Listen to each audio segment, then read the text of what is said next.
your stuff!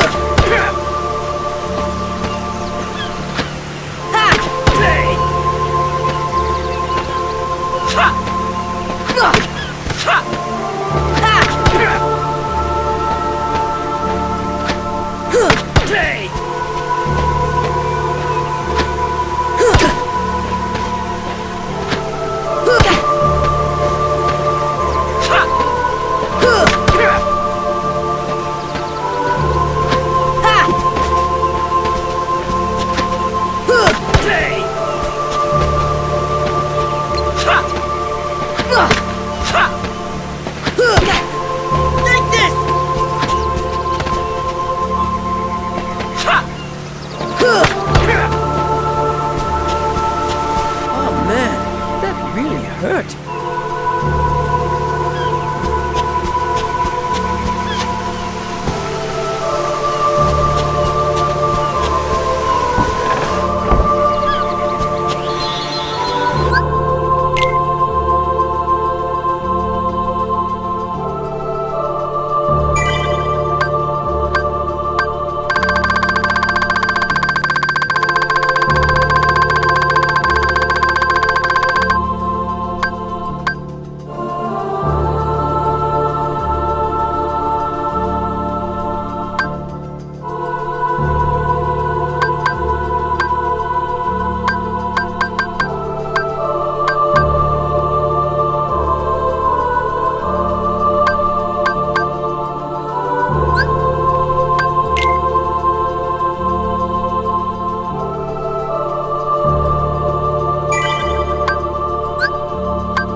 Your stuff!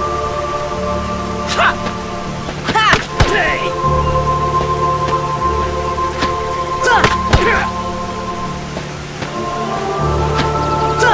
Hey! Ha! Ha! Ha! Ha!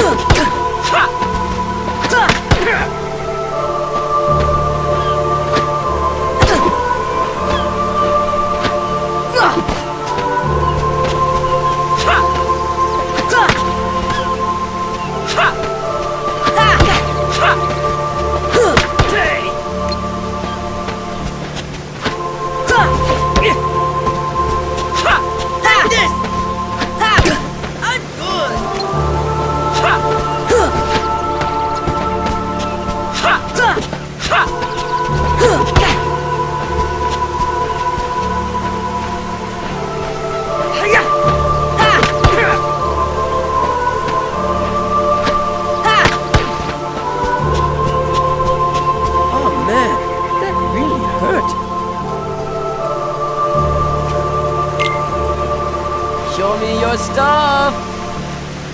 Ha! Ha! Hey! Ha! Ha! Ha! Hey! Ha! Ha! Ha! Ha! Ha! Ha! Ha!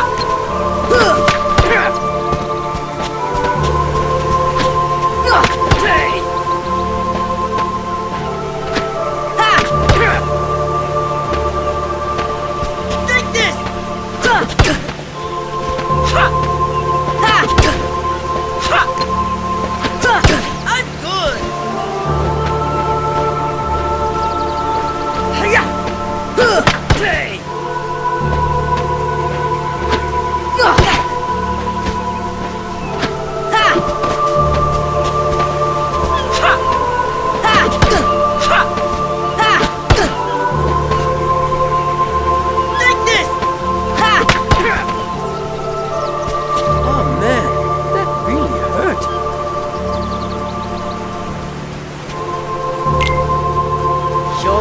stuff!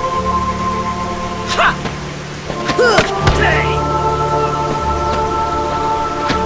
Ha! Hey! Ha! Ha!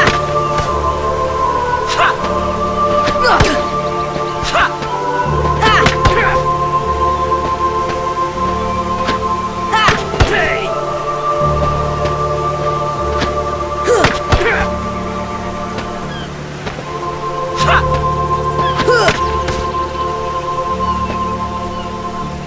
Take this! Hey!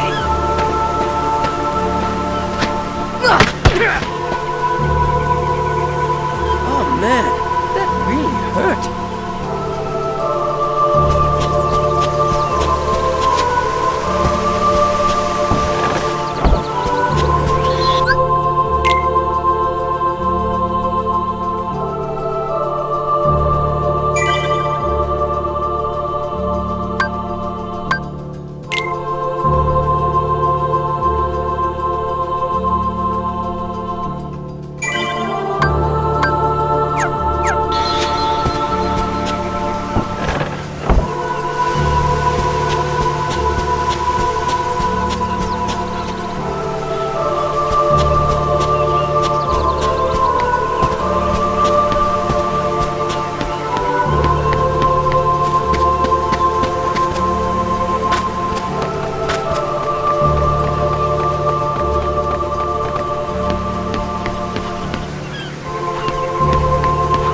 Hey, Sora! You feel lucky today?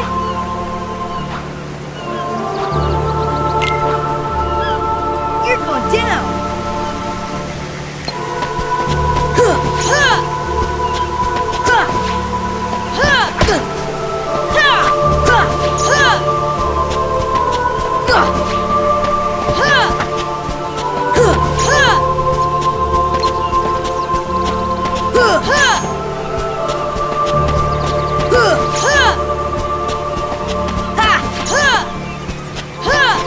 Come on!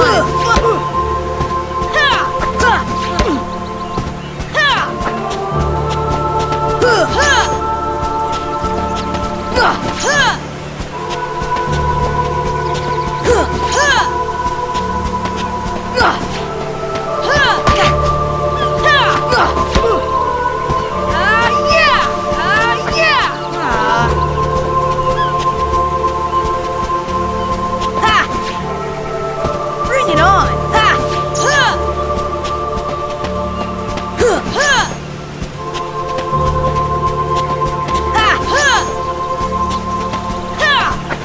Come on and fight!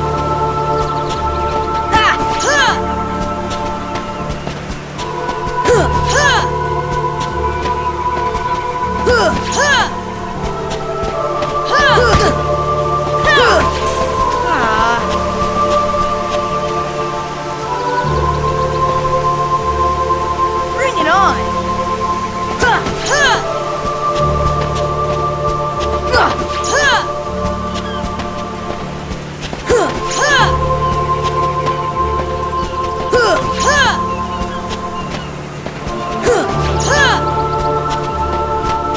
Ha!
Come on and fight!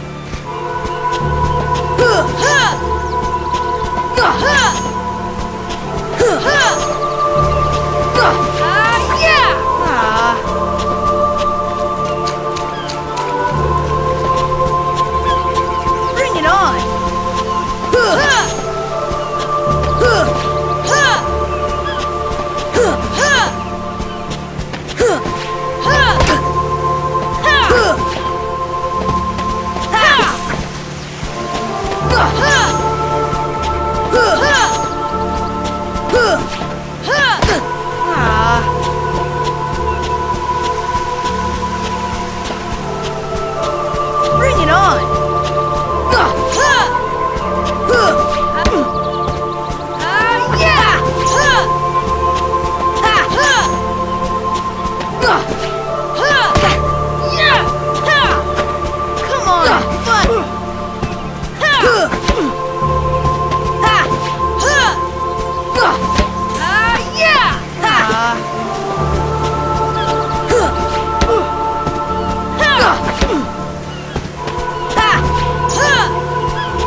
they're doing this signal interference thing to me or something.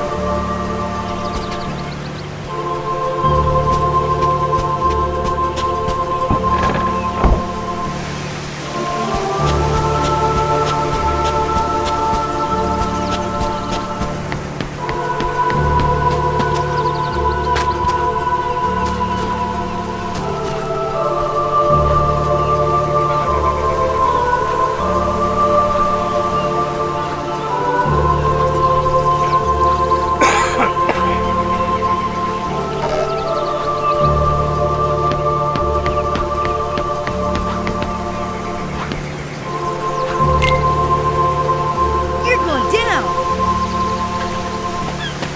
Ha! Because Ha! Ha! Ha! Ha! Ha! Ha! because I'm the author of QAnon, and everybody knows that in the court system.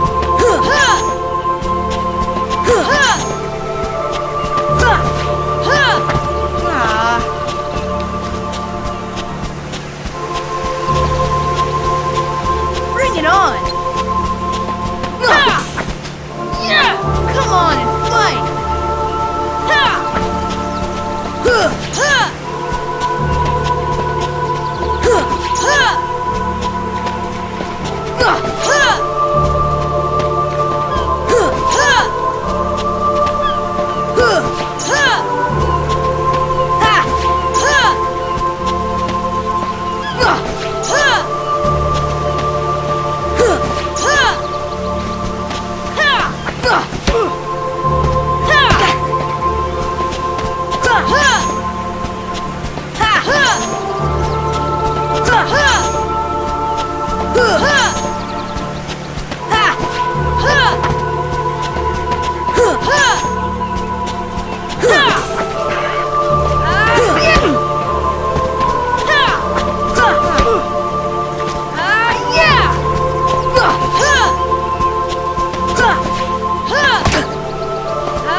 Come on and fight! Come on and fight!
change to leading Britain's conversation because it's propaganda, right? Because they only do politics on leading Britain's conversation. They only do really politics. And does that mean that they're leading the conversation with propaganda?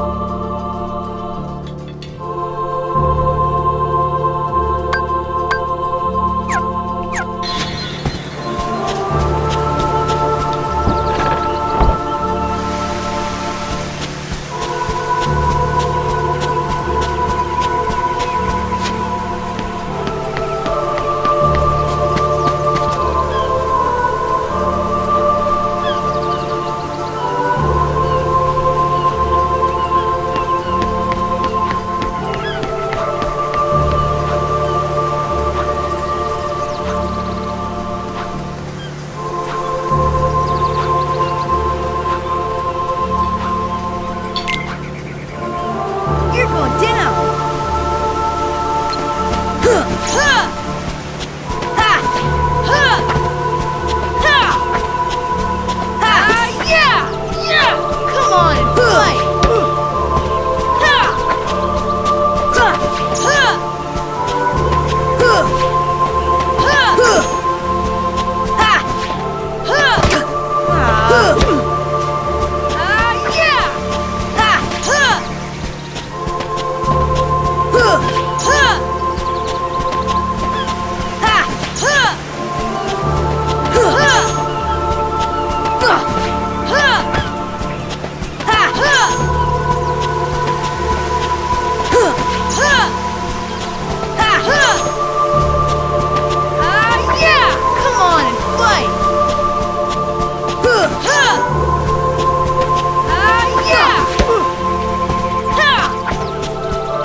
Come on and fight. Come on and fight. Come on and fight.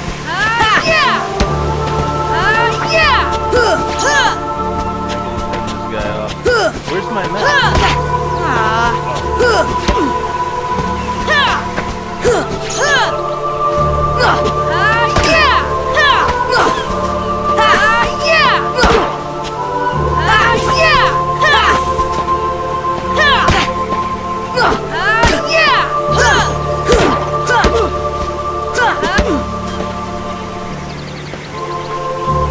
Oh man, I'm really off today.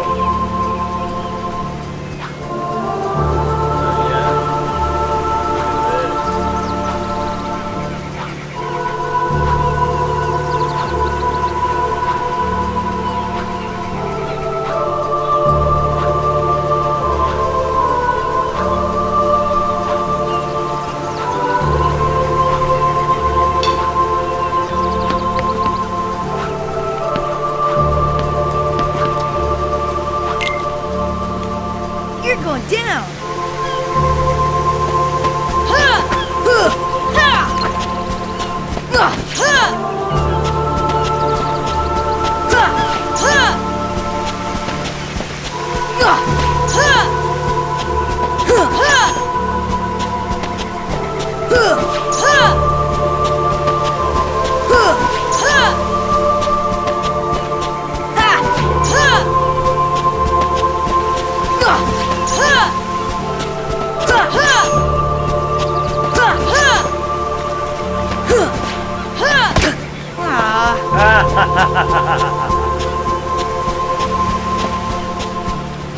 Bring it on.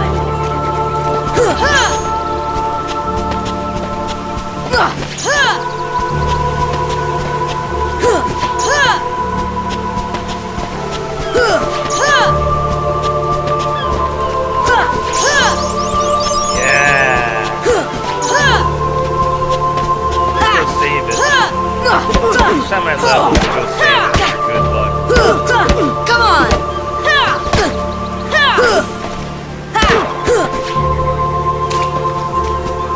Oh man, I'm really off today.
I was watching a first playthrough of Majora's Mask and she started doing the voices. It's too much for me.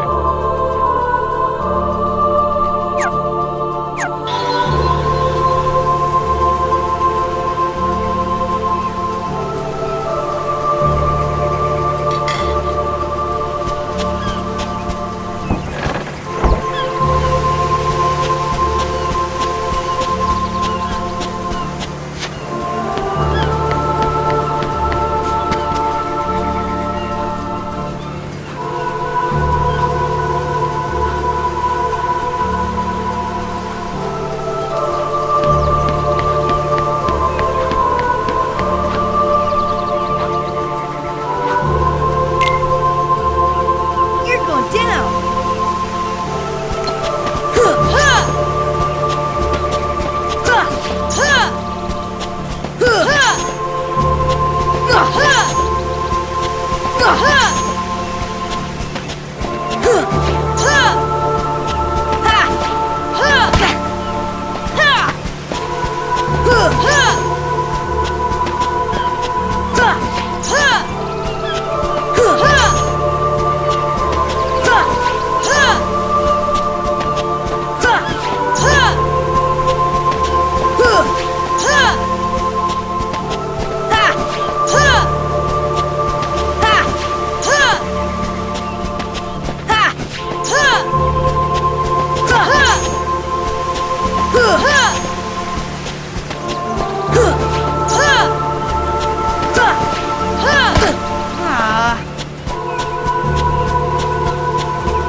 Bring it on.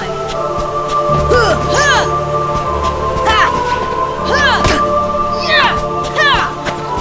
on.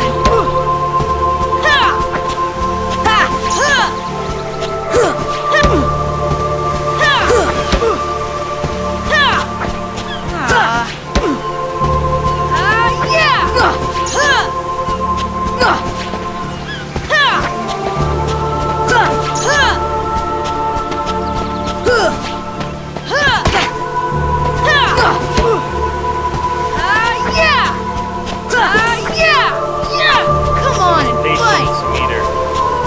I'm learning about the AI, but it's also an impatience meter.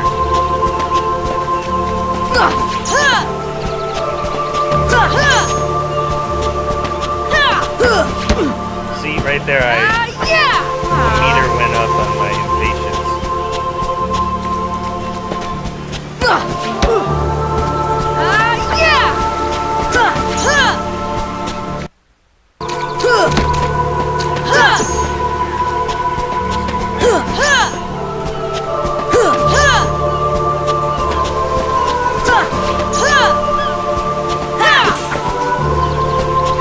I think I got it, but Come on. I'm not exactly. See what I mean? Oh man, I'm really off today. You have to stop running when you hit him, and then he won't jump back. You have to stop all inputs once you hit him. And it's just for... It's literally for a fraction of a second.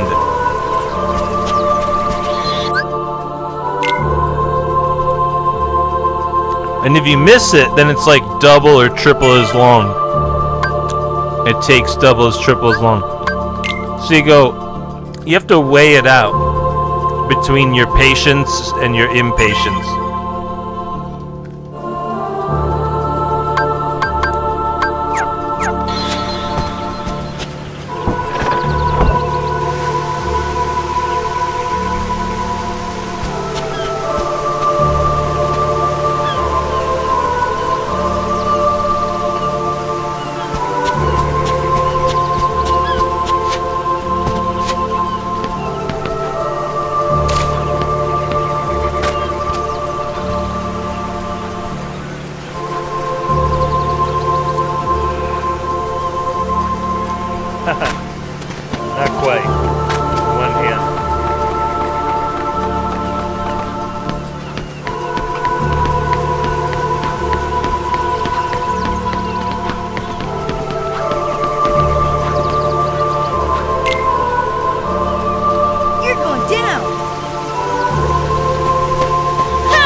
he does a, is that a cut scene? What do they call that? Psychologists would call it a fixed action pattern. Ah, He does a fixed action pattern. He does a cut, not a cut scene, but a graphic. bring it on. He does a sprite graphic. He does a flourish. He does a taunt. That's called a taunt, actually, or like a flourish in real life. Come on and fight. Yeah, his little taunt, micro cut scene, whatever you I should hit him out of it. If he begins it, it's Come so on and long. fight. Not that one. It's so lengthy that just get him out of it. Come on.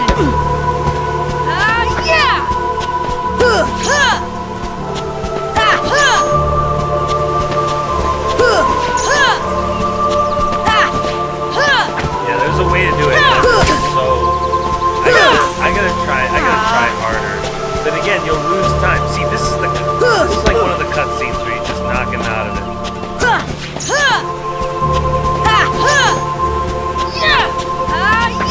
Come on and See, fight. That was not enough. So it's like trying to do fancy stuff it's not worth it to try to have him not back for me. For other people who really get it,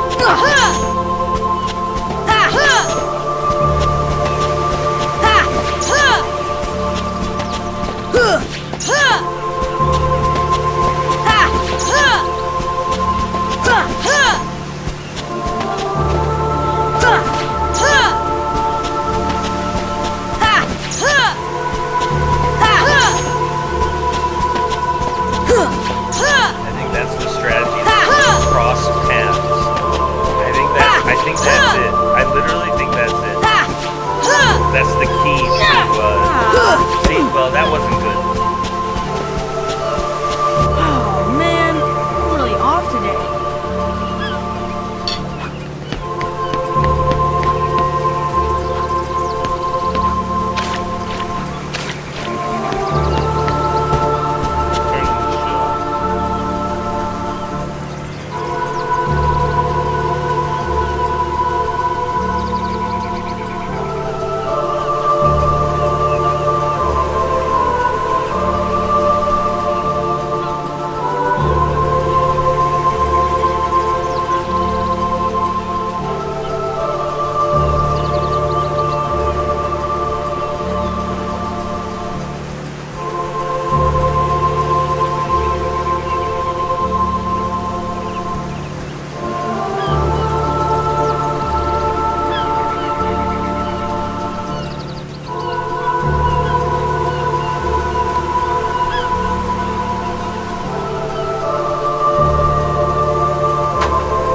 Yes, it is very Friday. That's why everybody is mad I'm at the beach right now.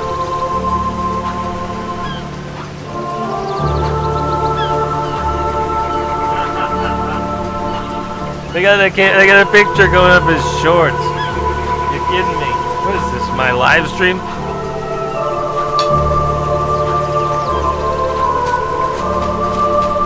Okay. I'm eating.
If I wait too long, he swings at me. Man, I'm really off today.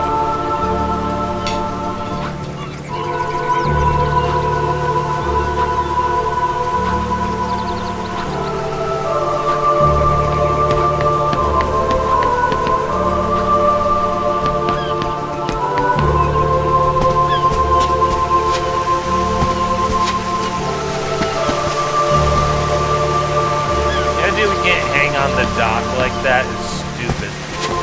I should be able to hang on the dock like that.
Come on and fight!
Oh man, I'm really off today.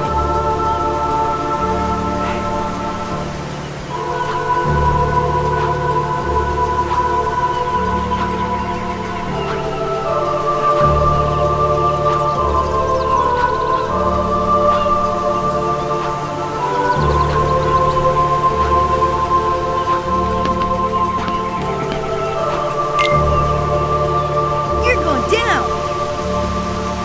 Come on!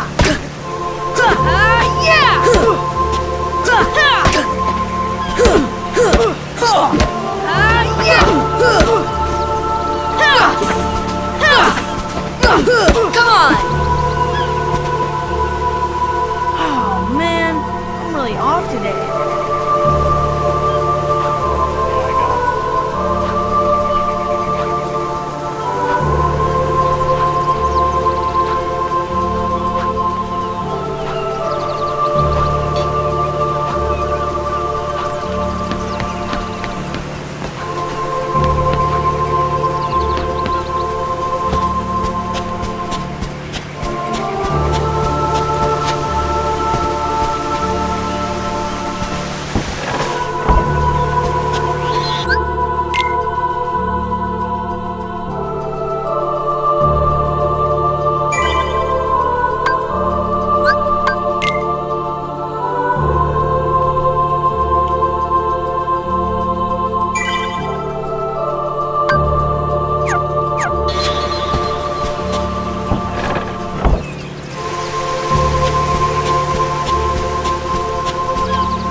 Do I have any concerns that you pronounce geopolitics instead of geopolitics?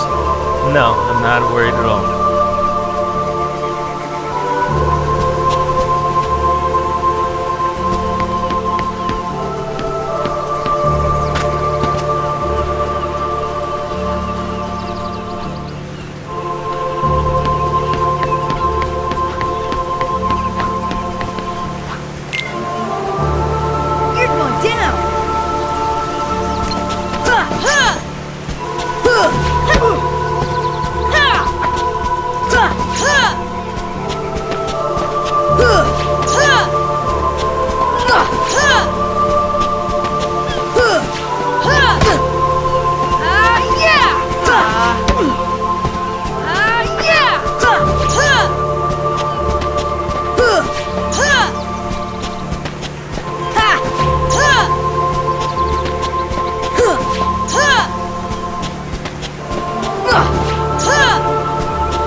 Whoops.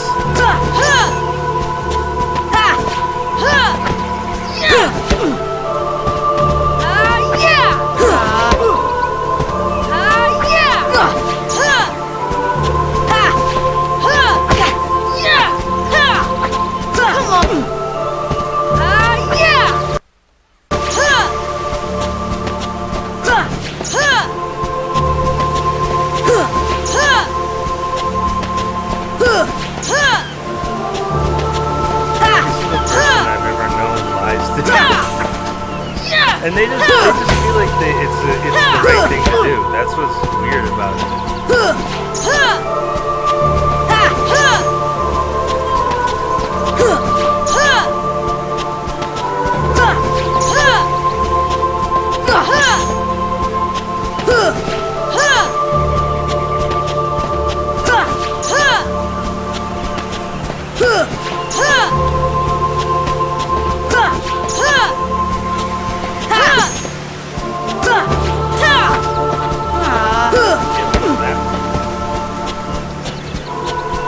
Oh man, I'm really off today.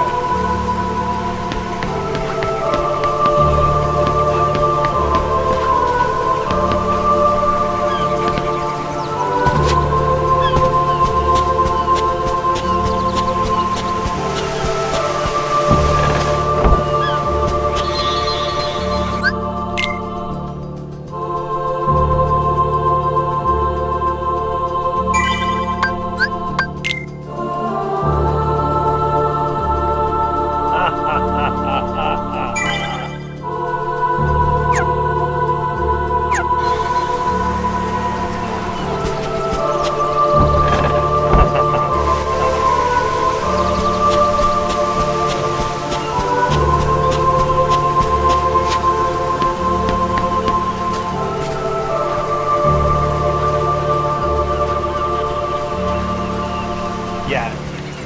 They're having this big to-do. There's having this, can I just say something real quick about this data breach?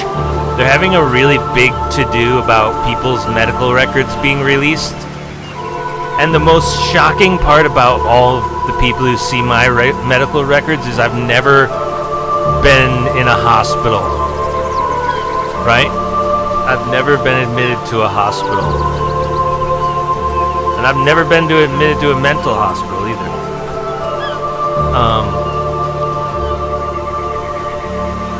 I've never had surgeries other than my wisdom teeth, which is just really dentist. That's dentist. So like that has to be the most shocking part about QAnon's medical records when they leak is he's neat. I'm an incel virgin. There's nothing there. You know what I mean? Tragedies begin with, and then he got fucked. You know what I mean? But like, I don't have zero like that. So that's the fucked up part. Is everybody thinks that like all these terrible things happen to me, and I don't know. I don't know why. I just never felt like I needed to correct because I'm an incel. You just think whatever you think because I'm an incel. It's a sexual preference, you know, incel. So like because you can't fathom it in your brain, you just fill in the blanks of whatever's there. So what's the funniest part of all of that is when people find my leaked medical records, there's nothing there. He had a pretzel, you know what I mean, when he came in. It seemed fine.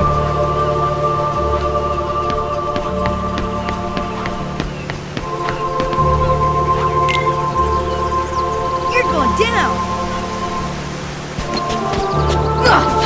It's gotta fucking at the very least, it's gotta be really shocking when people see there's nothing, anything important in my medical, all of my medical records throughout 40 years of life, you know, not one single hospital admittance. Because when you're playing video games down here, have you guys ever seen me go to the hospital down here? Yeah.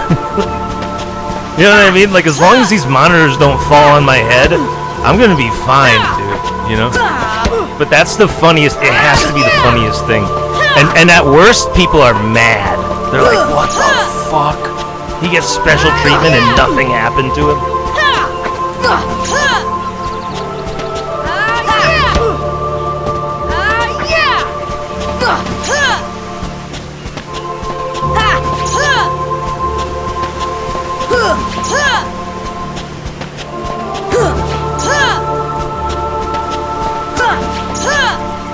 Yeah, not one single mental health diagnosis ever. You know what I mean?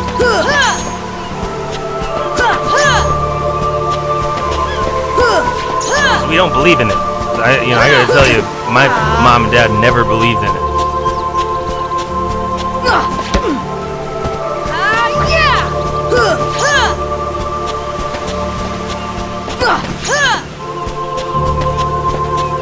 You know, and I have a psychology degree because they never believed in it, but it was still probably good for me.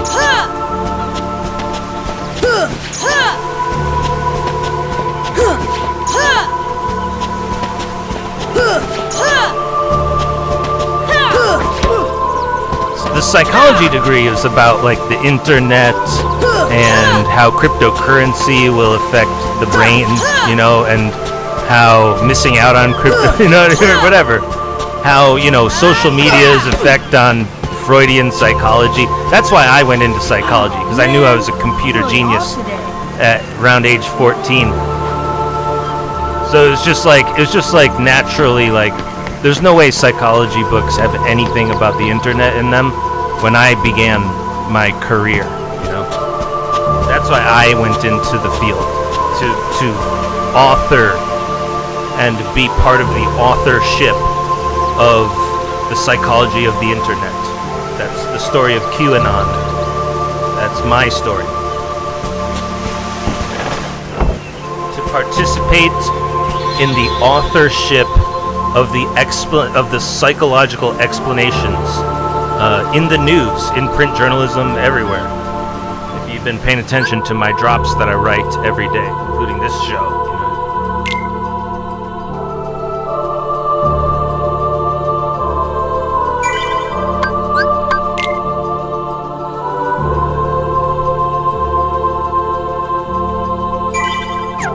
I meant all of it. I mean it all. I meant all of it. Truly, I mean it all. Yeah, psychology has a lot to learn from the internet. You got a lot to learn from computers, psychology. But that's why that's what I did in college. Hangs over there and says the word psychology on it. They don't just print psychology on a degree for you. You know, you gotta go take a look at that stuff. Really fulfill the requirements. That's what it is.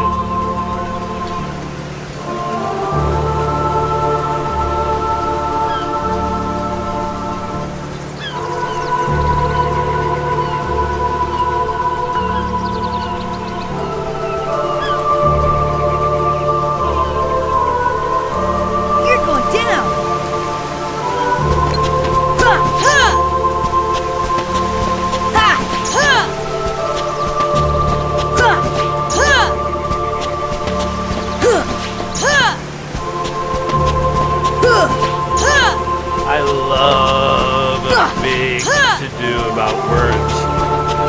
I gotta tell you something about America. There's something about America and Americans, we love to fucking say words that people want to arrest us for. You know what I mean? Like, if the British are like, we're gonna arrest somebody, the Americans are like, let's say some words and get them to do it. Trick them.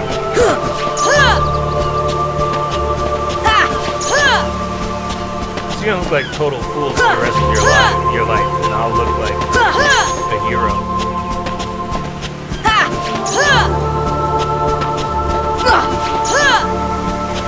Yeah, I'll be remembered for millions and millions of years as a hero in like the Bible that is 2026. For millions and millions of years they'll watch our videos, and it's like we're sort of recording the Bible. Dude, if they could have recorded a live stream of the Bible, they would have totally hit record. They wouldn't have been like, let's leave it on standby. We're gonna shut our computers down while Jesus is speaking, They would have fucking hit record on that shit. So what's interesting about people who have seen the invention of the recording camera and the invention of the television or internet is that we're recording the first Bible. I got news for you. You know what I mean? When they were writing the first Bible, they weren't like, okay guys, here's page 1, we're writing the Bible now. Right now we're going to start writing the Bible. No, it was written and then later it became the Bible. Same thing with our live streams. It's like, if they could have live streamed Jesus given the speech on the Mount, they would have hit record. Bring it on. You know what I mean? So, but that's what this is. That's what being alive is right now. If you're in earshot of what I'm saying, you're in the Bible, dude. The Bible. They won't even care about, you know what? A million years from now, they probably won't even care about Jesus Christ. Wouldn't have even heard of him. They'll be talking about, QAnon and, other people who saved the world, like me and stuff. Because we have a video. Like, Jesus Christ doesn't have a fucking live stream that we can watch the VOD on like I do. But we're both, our message is both the same, that cannibalism is real. Widespread cannibalism is very prevalent, and the oldest religion, which just so happens to be Judaism, is sort of in control of, keeping the secrets going on all that. Which means, like, religion is cannibalism in this weird way. But that's why they call science, that's why science is named after Zion. It's science, If you take the word Zion, and you take the word science, and you go, what's Zionism? It's kind of like science, And then like, well, what's the only real correct answer in textbooks? It's science, By who? Scientists, So when you say the word science, you're actually referencing Zion. And when you say scientist, you're referencing the story of Zion from the Bible. When you say science, when you say scientist, Really off today. that's not a coincidence. There's 0% coincidence in any of that. That is completely 100%. Like the way Israel's name is like named after God Israel. Like science is named after Zion. Spoiler alert. But the point is, when that's over, then we'll be fixed, kind of. People will be able to evolve to the next level when the former things are gone, Right, it's the new world order. It's literally like the new religion order, the new religious order. There used to be New World Order, and those are economic. When we have the new Bible going out, that's new religious order. But the weird part is that the Judaism is all about keeping the secrets of cannibalism. And Hinduism is all about worshiping cows, so they chop up the bodies. Like, there's this way that there's no, like, mistakes along any of it. You look back and they all perfectly fit together like pieces of a jigsaw puzzle.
So the Spanish word for cheese isn't going to help us right now.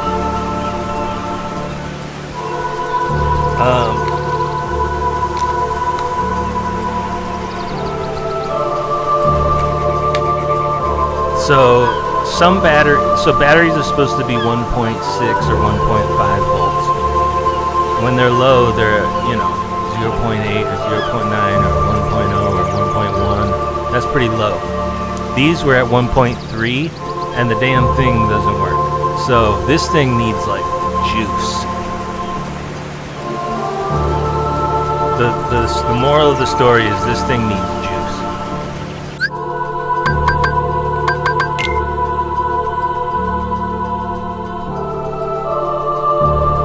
So like I was like, oh, let's take these 1.3s and use them later.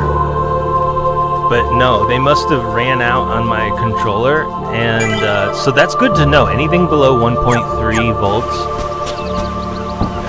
or anything below 1.4 volts doesn't work. So on the controller, so that's good. So this is a fresh pair of batteries. But yeah, I tried to use up all the AA's, and I guess we're done. The 1.1s, I got a bag full of 1.1s. I think that's just out. Those are spent. I'm gonna have to face the facts. You might get them in like a TV remote control or something. I don't know. We'll take a look at their expiration date. Maybe save them for a television remote.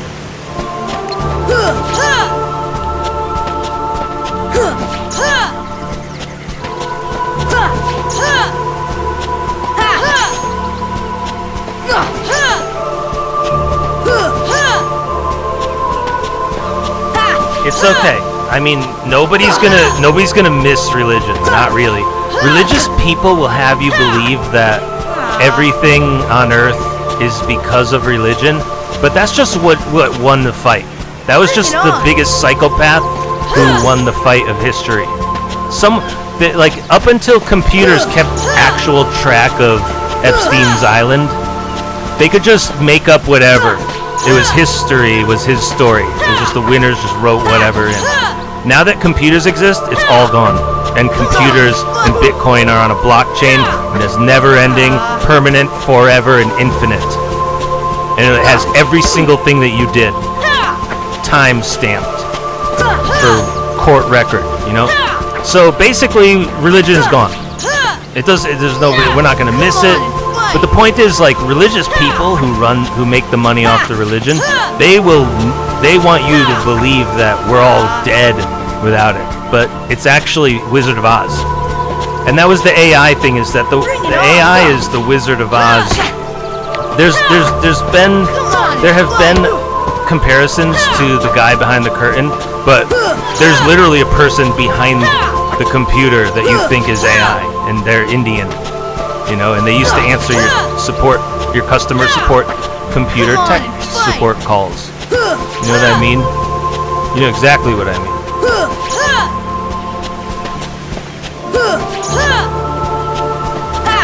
And people started weirding out about who is this Indian behind the customer service, you know, window, and they were like, just tell him you're a computer. This is AI. No.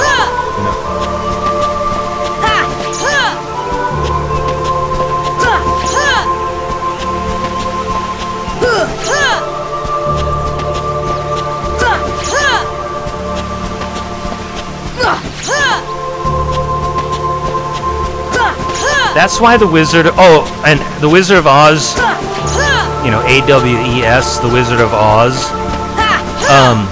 That's why the Wizard of Oz was so powerful, because he knew that AI was gonna be an issue for the species, and he was like, look, let's make a big movie about this, and make it about a little girl, because that's what you're acting like. About as gullible as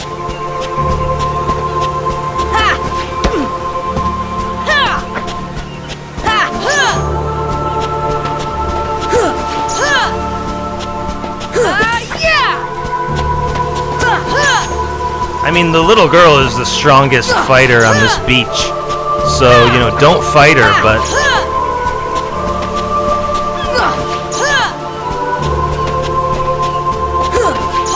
AI isn't real. That's all you have to know.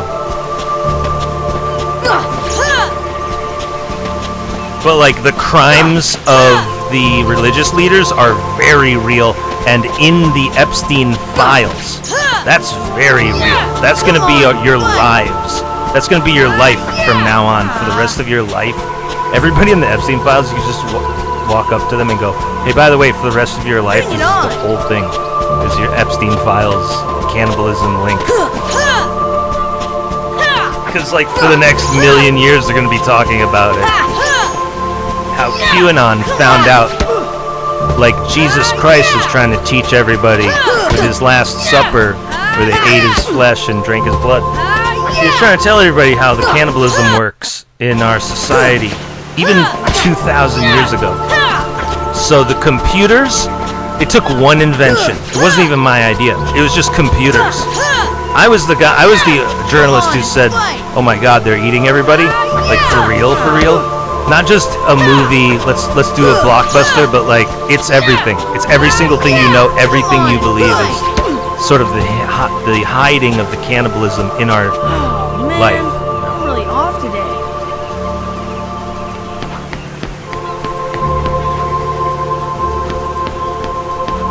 But that's the thing, is if you try to tell everybody, you know, how widespread cannibalism really is in real life, they just deny it. That's what Judaism is.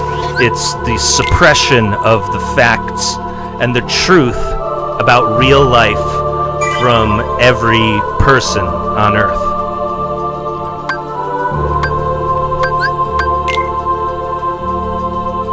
you wouldn't blame them. Every religion is about the suppression of truth, the denial of honesty, the complete fabrication of nonsense. You get it. You get the point. It's nothing personal.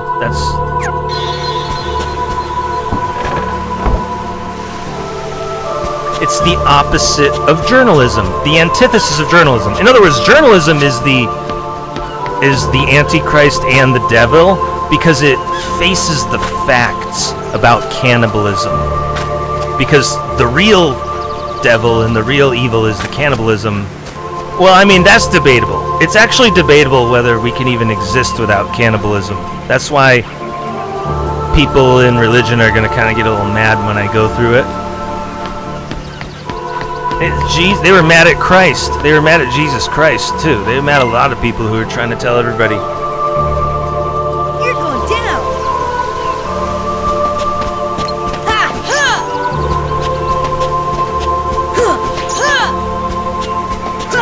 Yeah! I mean, Jesus Christ had to hide it in like a riddle about his blood being wine and you're eating his body like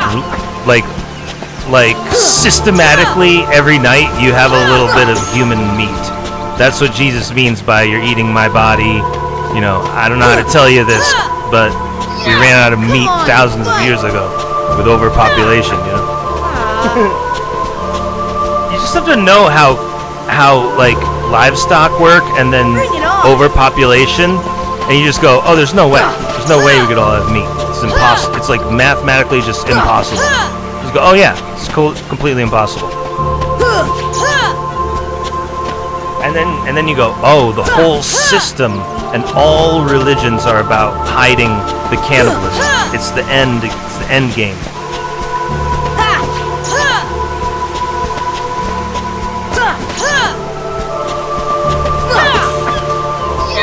Come on, fight. Yeah, like legally, under the protection of law, the real way you become a religion is you're hiding the cannibalism.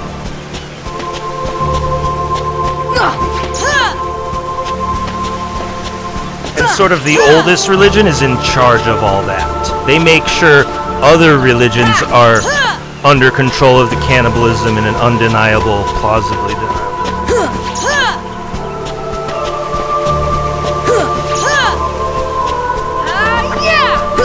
And I just mean the information about cannibalism. There's nothing anyone can do to stop it.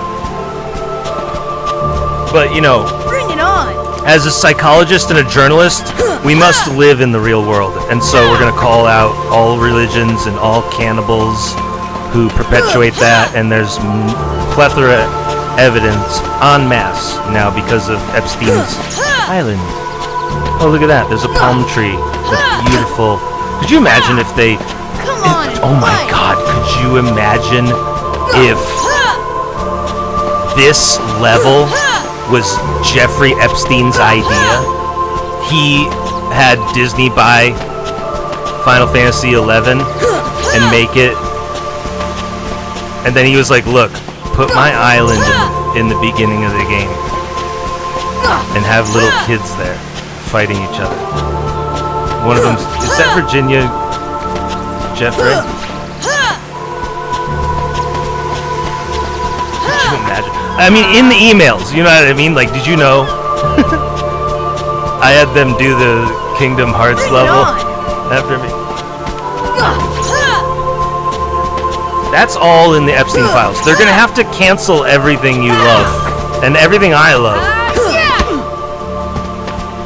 Because they were sexualizing the cannibalism on the island with the, like, so they would target a kid, they would abuse the kid and hurt the kid, and then they would kill the kid on Jeffrey Epstein's island, and then they would slaughter the child who is dead after they fucked it, and then eat it. And that's exciting. That's way more addictive. When you get into that stuff, it's like goth music, or it's like grunge music. It just hits. You know, and then it's addictive. Apparently cannibalism with the sexualization and whatever, it's like addictive. It's like one of the most addictive things. It's like heroin. Come on and fight. And you go, how could eating little children on Jeffrey Epstein's, eating their bodies? I go, are you kidding me? It's like, yeah, because you grew up in a religious world. In the real world, there are people like that, and they run the whole thing.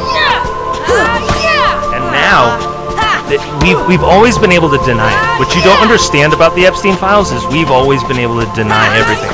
The whole system of religion is based on target the person trying to tell everybody cannibalism is real, like Jesus Christ or whomever it is, and destroy them, and then delete them from existence. Up until now. And now that computers exist, QAnon. And just, Epstein Island. Oh, by the way, but that's the thing, is the last time this happened was Pandora's Box.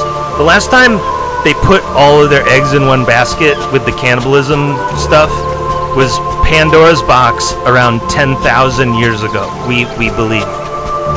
So, and we still believe, every little kid on the recess playground knows Pandora's Box.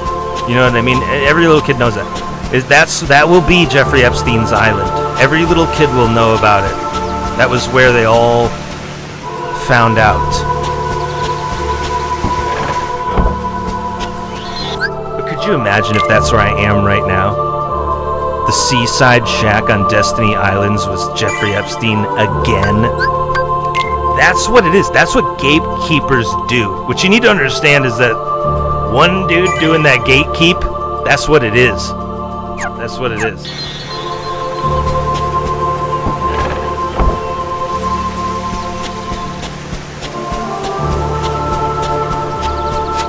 Just like you can watch 100 different television shows in one night, one person can just watch every television pilot in an evening or whatever, and then take a whole year and build some new ones. That's Jeffrey Epstein. You get the okay, you get the no, go. And that was the sexual and the murder and the cannibalism going on.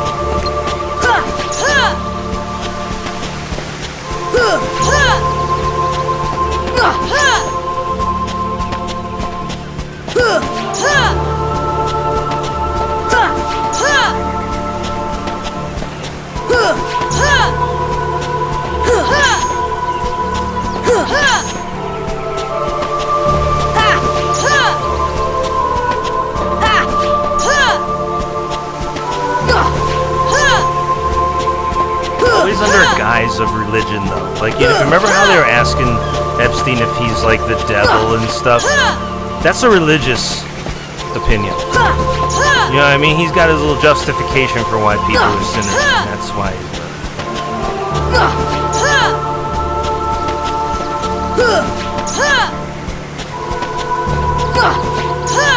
You know what I mean? Like Jeffrey Epstein, when he's eating little kids' human meat, he doesn't think of himself as a bad guy. He's religious. Much like the way a terrorist on 9/11 is killing infidels or whatever, he doesn't really think of himself as a bad guy. He's just sort of carrying out the Torah, you know?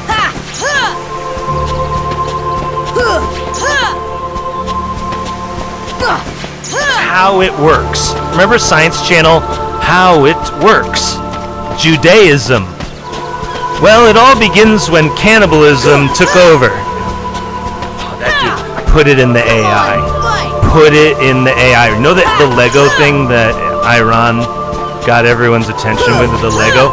Do How It Works from the Science Channel, but it's Judaism, and it's like a meat factory of human being corpses, and they're just chopping up blood and meat.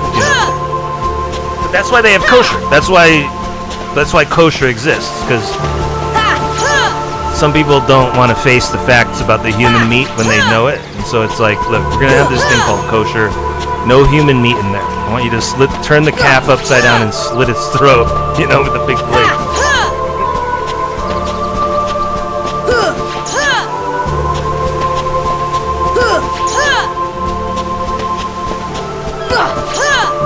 Cannibalism. All roads That's the thing about Epstein files. Just remember, everything in the Epstein files, all of those millions and millions of things, all roads lead to Bring it on. religious cannibalism. In year 2026, yeah, they do.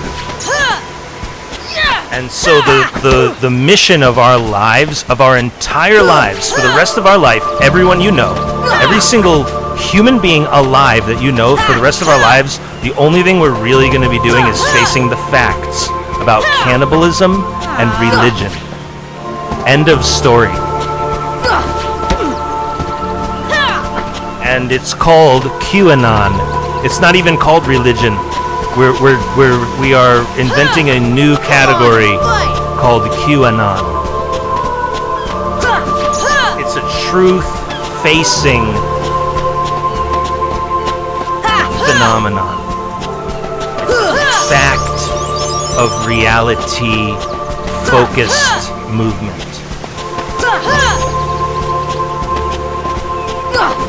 It's a check the computer. You know what I mean?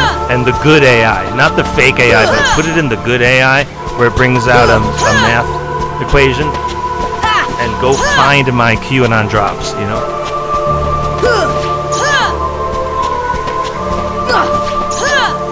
About how Jeffrey Epstein's island was designed after, Kingdom Hearts. Put it in the AI.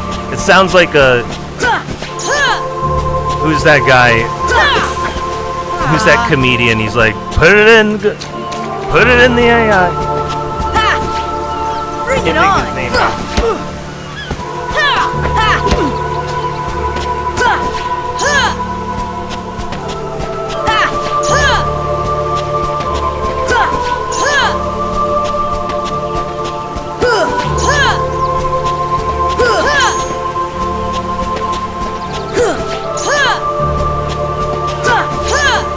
Can't remember his name at all. Not even once.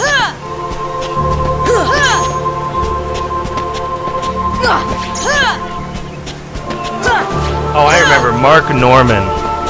Mark Norman. Put it in the AI. You know, it's kind of a Trump. When I do an impression of Mark Norman, it sounds like I'm doing an impression of Trump. That's what's funny. It's like, put it in the AI, right? Look it up. I'm telling you. True. It's 100% true. Put it in. Man, I'm really off today. Pull it up. Pull it up. I just saw an article last weekend. You know, Epstein Island, cannibalism. Right? The New York Times front page. Pull it up.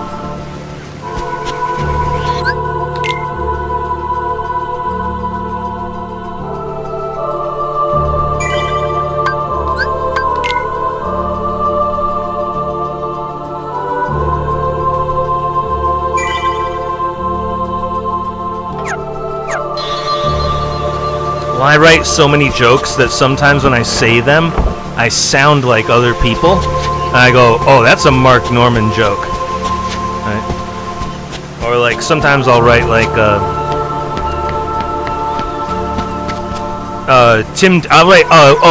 Theo Vaughn jokes. Sometimes I'll write a Tim Dillon joke. Most of the jokes that I write that aren't that sound like someone else sound like Theo Vaughn. Or like Steve, whatever his name was. You're going down.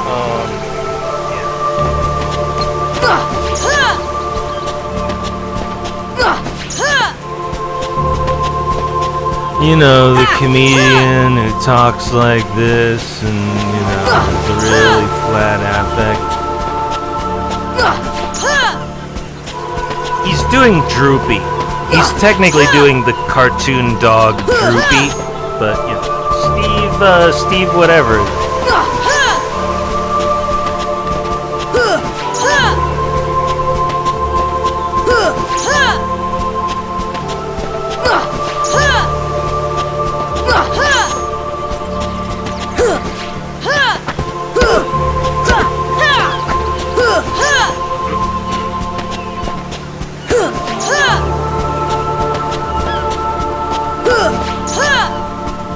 They have the whole society rigged through the bullshit lies of religion. And, that's really good for cannibalism. I got news for you, though. The computer, whether I'm here or not, the computer is going to beans spill. The computer's going to beans spill on your thousands of year old cannibalism operation, but you ain't never seen beans spill before in all of the history you've ever read. Exception on the Pandora's box. Remember when all of the evil contained in the history of the world was leaked? They leaked it. It had nothing to do with releasing it. That's why Pandora isn't a villain. Because if, everybody knows Pandora's box, shouldn't we all remember Pandora as a super villain? Like, man, she was a really fucking asshole. No, dude, Pandora's box leaked like, Elaine Maxwell's emails.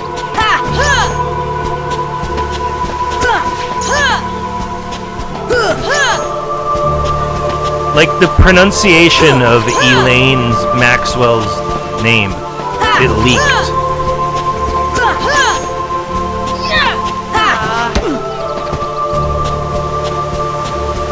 Oh man, I'm really off today.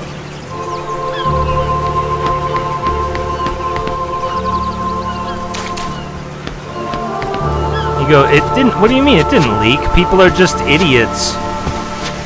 That's why they spell it with a GH. That's why they spell Elaine with a G.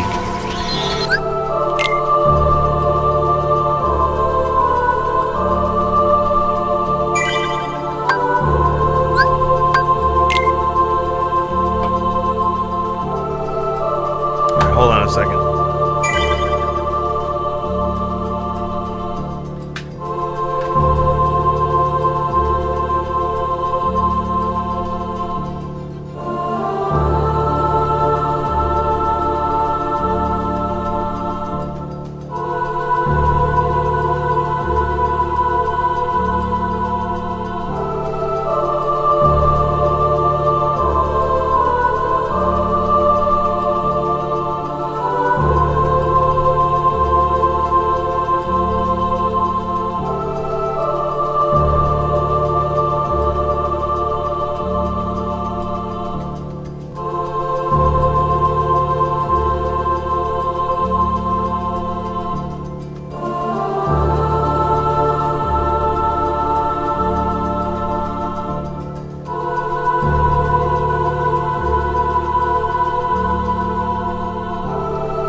should probably save my bots over here.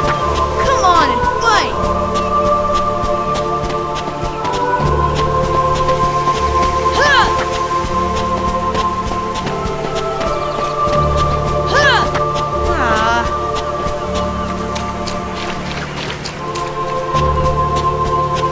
Bring it on!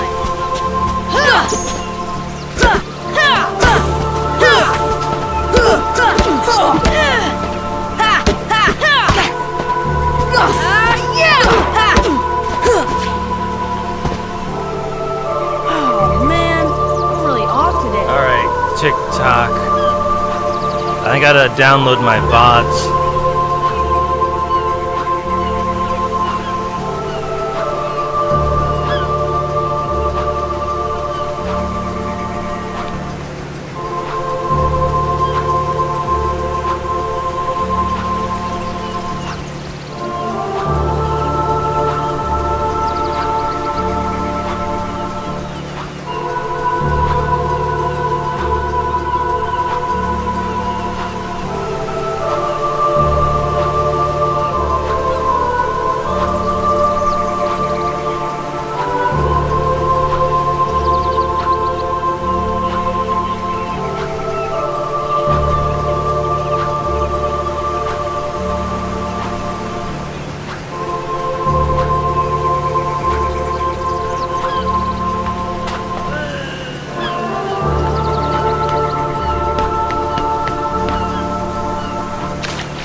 more I think about this beach with the little kids on it,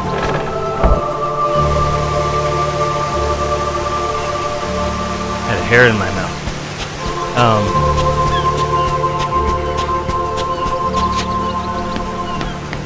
The more I think about it, the more this island looks a lot like Jeffrey Epstein's island.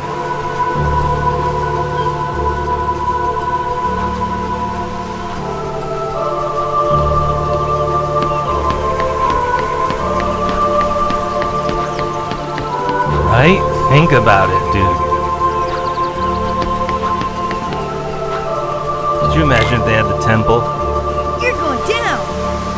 That's where the temple is, over by Riku. Come on.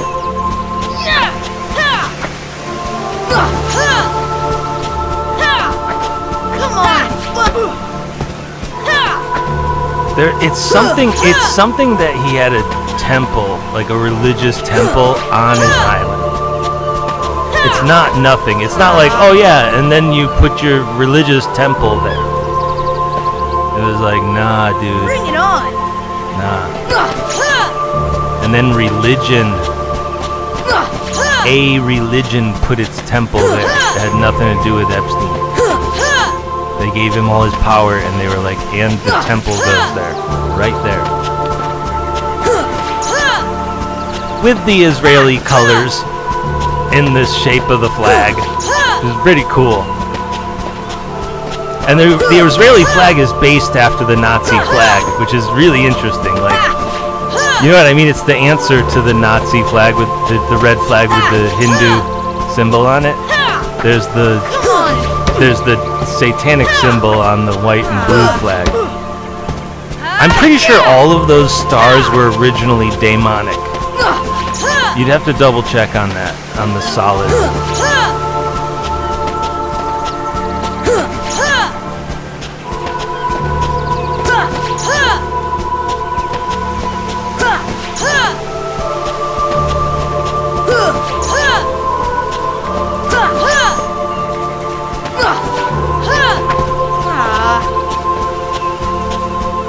Right? Like when they invented numbers, nobody really remembers when they invented, you know, 7.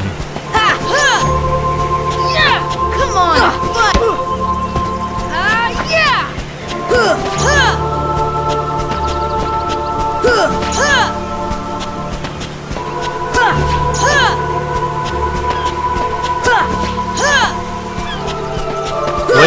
What if like the number of points on the star was the number of times cannibalism has been revealed to be a worldwide phenomenon? And it was like, you know, there was 5 times and then 6 times, and that was where we left off, was 6 times. And that's why Judaism has the 6 points, and why the devil has the 6, the 3 6s.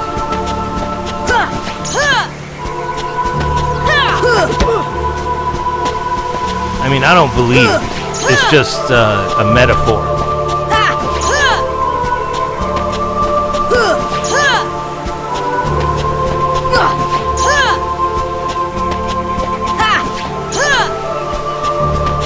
Yeah, as a psychologist, I am sure that all this stuff is in our heads.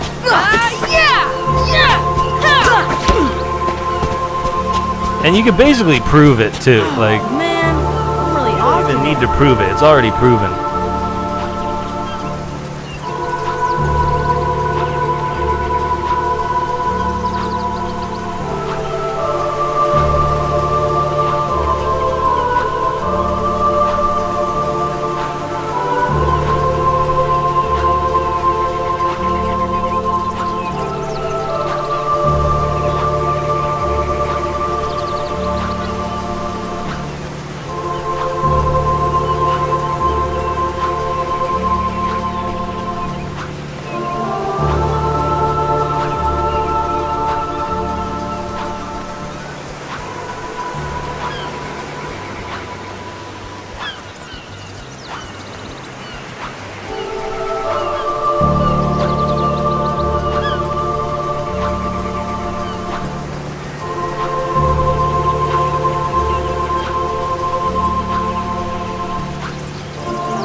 See, that's what I mean.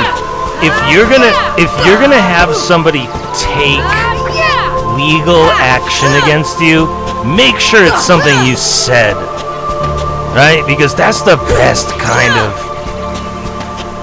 court case ever. Yeah, it has to be. And then if you lose, you can kill everyone involved. You know what I mean? With a weapon. And they would be like, "What happened?" Well, he said some shit, and then they were starting it, and he killed him with a weapon. You go, "Wow, what'd he say?" They just want to know what you said at that point. They're not even mad. Just, what did he say? He said that Judaism is all about cannibalism, like legitimately.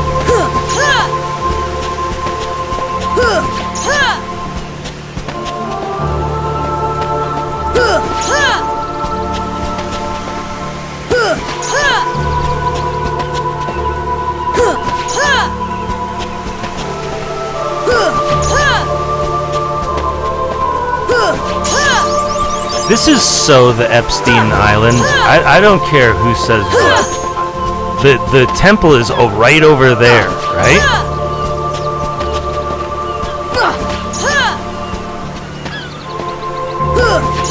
Yeah, how long can we stay here? Oh, you can stay here for the rest of your life as long as you're a little kid on Epstein Island.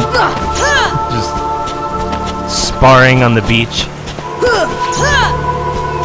Before we get to the magic. There's no grocery stores, by the way, on this island. We ran out of meat.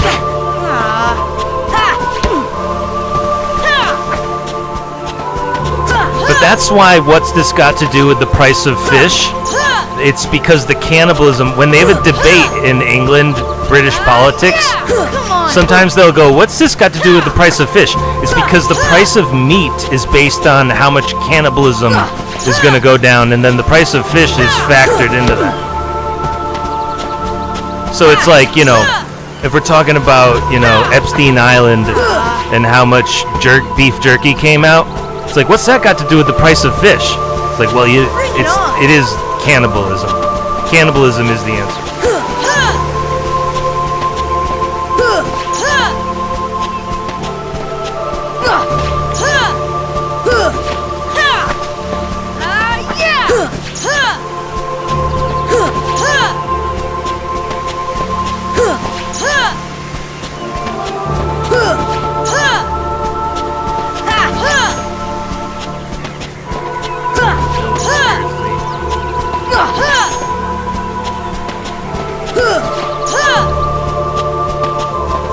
I can hear everything. It doesn't go in though. I have to explain something about my hearing. I have perfect hearing, but I used to watch Nickelodeon channel on TV all day and all night. And my mom would come in to the room, in the living room, and address me and talk to me, and then walk out. And then the commercial break would come, and I'd go, "What did Mom just say, by the way? Like, did anyone catch one single word of that?" And yeah, that's like everybody. That's like everybody's husband. But for me, it was a profound experience when I was a child. Just the level that I could tune out my mother talking while the TV was on. Nickelodeon was miracle levels of I can't hear you. Not even trying. It's not even like I'm trying. I'm like, that's literally who I am. It's like literally like 5 minutes later, I would turn that way and get, did Mom come in here and say something to me? Like I was transported to somewhere else. I heard everything. Like physically, my ear heard every note. But like, I forgot. You know, I forgot anything existed other than this TV show. That's my hearing.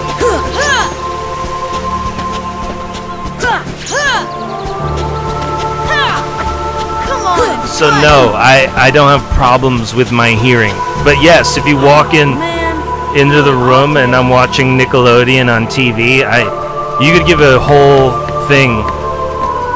You give a whole speech and I I wouldn't realize it. It's not that I didn't hear you. I didn't even realize you were here until like 5 minutes later when the commercial comes up. I go, did somebody walk in this room and speak to me?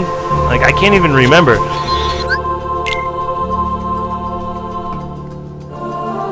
It's a rerun, too.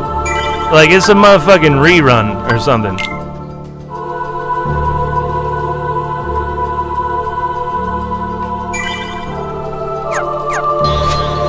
Yeah. That's exactly who I am. And it was in a way where that was who I am. It's not, oh, this time I'm going to ignore Mom when she comes in. I'm tired of her. That was who I am when Nickelodeon was on the TV. In a scary way, like like 5 minutes later, I would like wake up from a trance and be like, did my mom just walk in here and like have a conversation with me? I think I just said yes. Oh, that's right. I would respond with just like yes. I'm pretty sure it was just yes. I don't even think I was smart enough. I was cognizant enough to say no. That's the proper use of the word cognizant, by the way. My mentor, when he says, when he thinks of the word cognitive, he says the word cognizant. And the way I used it though was actually the proper way.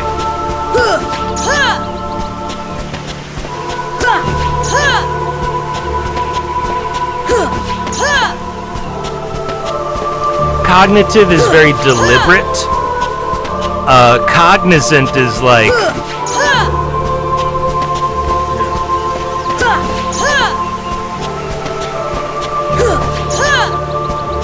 it's almost magic.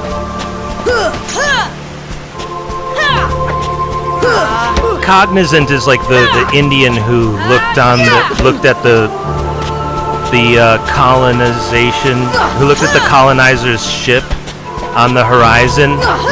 He wasn't really cognizant of it. Like he could see it, but he wasn't cognizant. Yeah.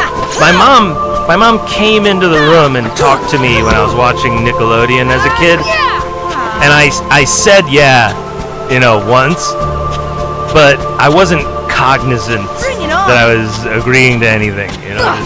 And what's funny is like a week later it'd be like, what the fuck happened? She'd buy me, something, and it'd be like, why did you get these? It was like, you said yeah. It was like, I know I didn't. And then I'd have to piece it together later that I must have said yeah while I was watching Nickelodeon.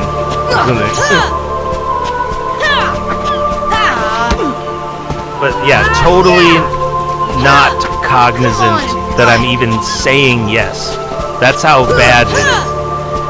And just, totally normal. I didn't think twice about it, and nobody around me ever thought twice about it. That's just how it was. It's still how it is. But the communication in this family has not changed much.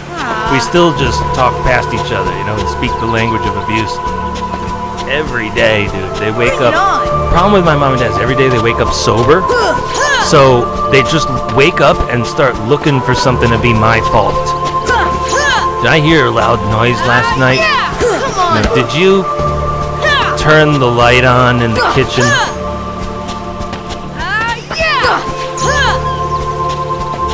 Did you? Like, you left this huge mess out in the kitchen last night. It's like I cleaned up everything. Everything that I touched.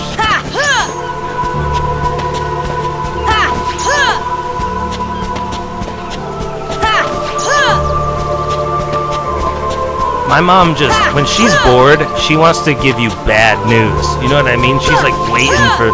That's why it was so easy in 2018 when the police framed me and had me set up. It was so easy because my mom is just so bored all the time that she's sort of like waiting for a tragedy so she can break the news to people, because she doesn't have anything really smart to say about things. So a lot of times she just wants to break the worst news she can to you. And it's just she's bored. Like, as long as she isn't affected at all, it's like she just wants to deliver the bad news to people. So So like every day I wake up, it's like I'm really I just look at my mom's face and I can just tell, is she gonna, abuse me today or not? That's how I wake up every day of my life.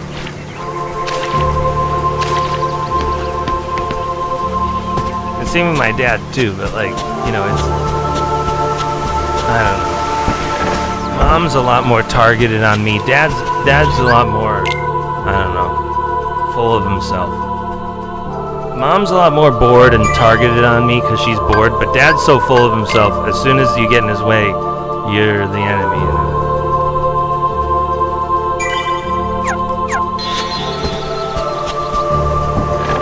It's just insanity. I don't know.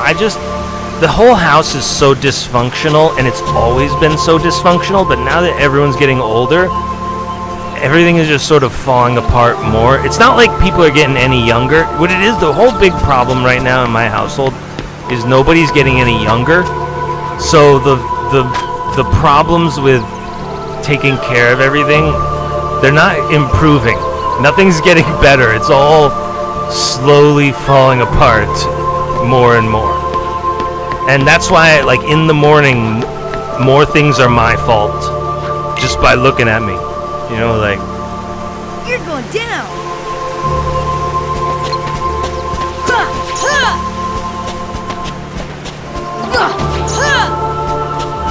that's why I'm down here a lot. Because a lot of the times, if I was upstairs talking to my family, we would be getting in big moms and alcoholic fights. And it's like, do you know how they put the hood over the Falcon? It's exactly, my mother is exactly like a peregrine falcon with a hood over her head. It's like, it's like, I know you want to take the Falcon out, but if you could just leave the Falcon's hood over its head, it would really help calm it down. You know what I mean? And it needs that. It's not the Falcon's fault that it'll freak out as soon as it sees you. It's an alcoholic, and in the morning, alcoholics who don't drink in the morning, they sort of look at you like a peregrine falcon, and they need a hood over their head or something. But that's a lot of the reason why I'm down here.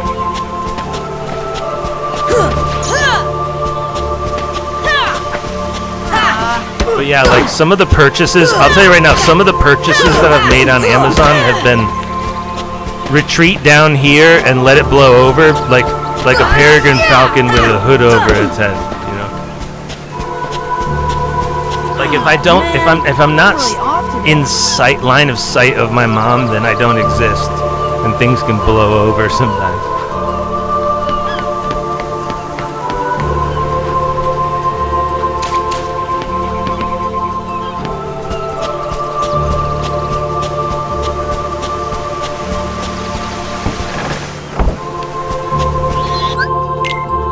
Exactly like the falcon with the hood over its head, though. Like, I find myself sort of leaving the hood over my mom's head like a falcon sometimes to solve problems, because she's not mature enough to handle actual discussion, and so the alcoholism within her family just goes so deep.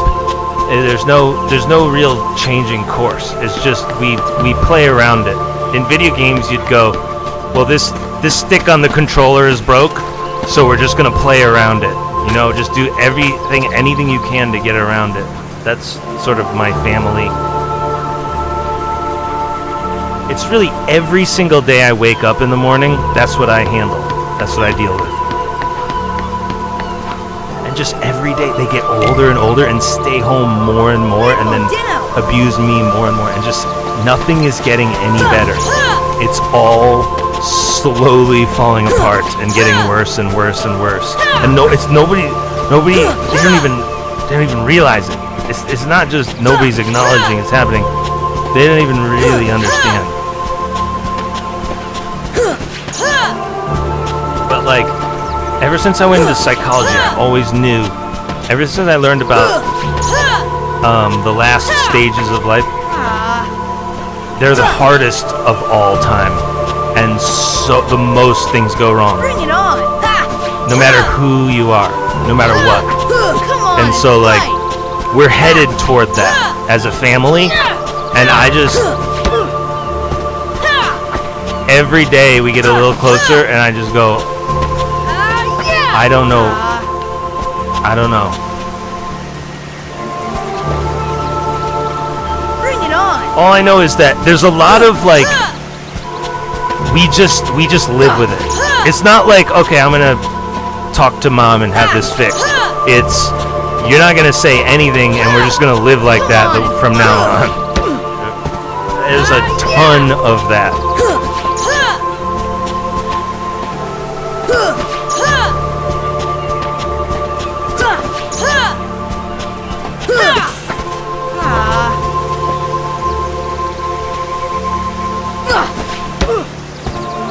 But the equipment works. We got the equipment for the show working. So important.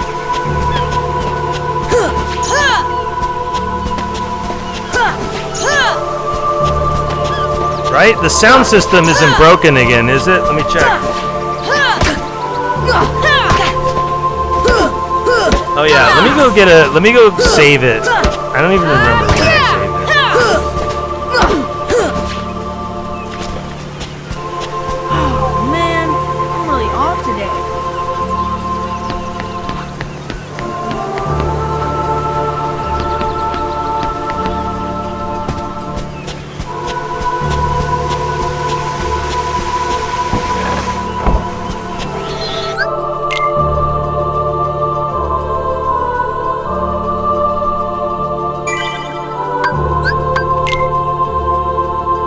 What level am I, by the way? I'm not level 17, am I? Oh, shit, I'm level 17. What the fuck? Since when, dude?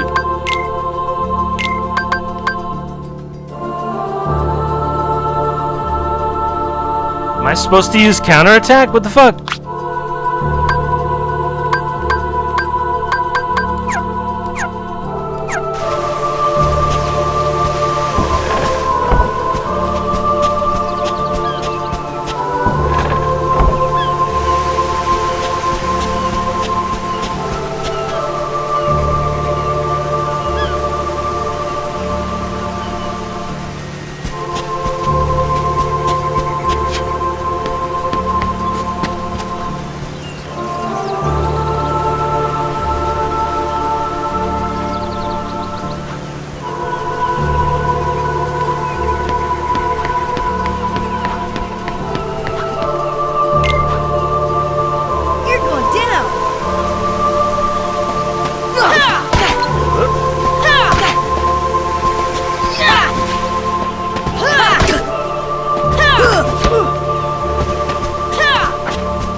Almost every single person I've ever met is like, Eric, how are you so fucking strong?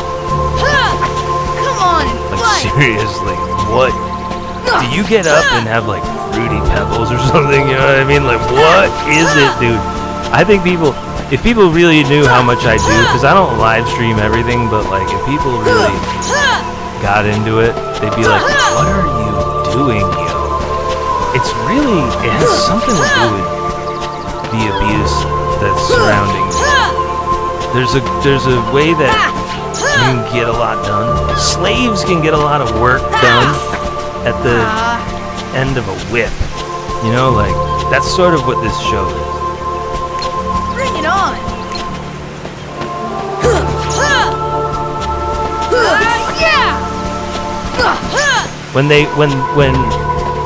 When people take my writing and don't give me any credit for it, surely it is. It's so weird. I think it'll be really weird in the future, where they're like, how did he not get paid for all of the things that he did? Not one thing? Everyone just walked away with all the money and all the credit, and therefore all the credit for writing. You go, yeah, that's what QAnon is.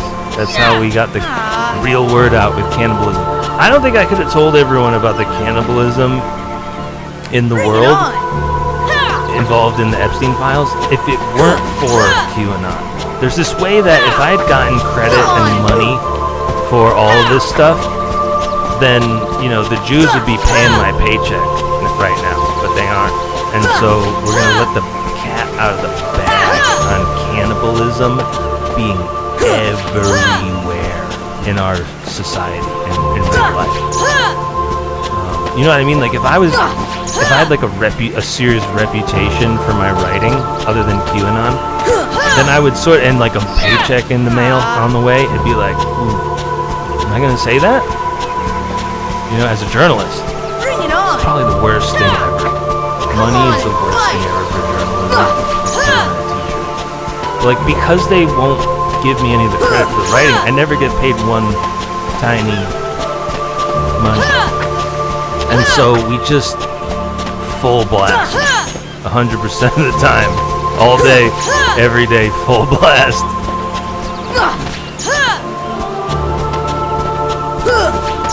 It's true. The way they stop that is they get you involved. You know what I mean? They get you credit for what you did and acknowledgement and then money. I can't even imagine what it would be like making money from my live show.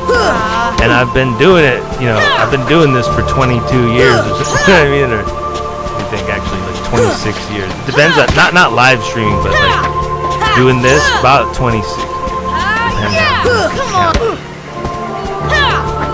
Yeah, because I started in like year 2000, so it's easy. Come on, fight.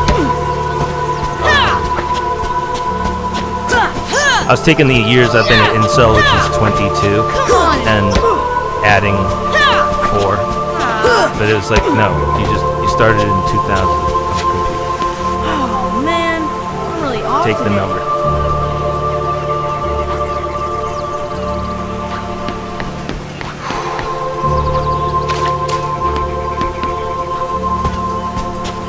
Yeah, I don't think we could have gotten this far with letting every single human being person alive on Earth, letting them know about the cannibalism and the Epstein files. I don't think we could have gotten this close. This is closer than Jesus Christ got. This is closer than, you know, Miss America Pie got to telling everyone about the real cannibalism that's everywhere.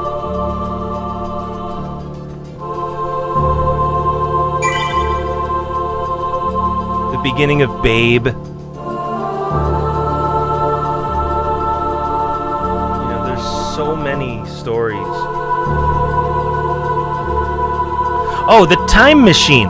The end of the time machine when the White Walkers are underground and they're eating people. You know, it's canon. I mean, everybody knows that. You know, but like we don't apply that to real life. The funny part about the time machine is like at the end of history, at the end of time, you know, people have evolved into these like white beings that live underground, and then they feed off of the meat of the bodies of peasants at the surface. That's the end of that's the ending of the time machine. It's exactly what's happening in real life right now. That's why geniuses write. That's why geniuses invent time machines. They're not like, we have no idea there's cannibalism going on.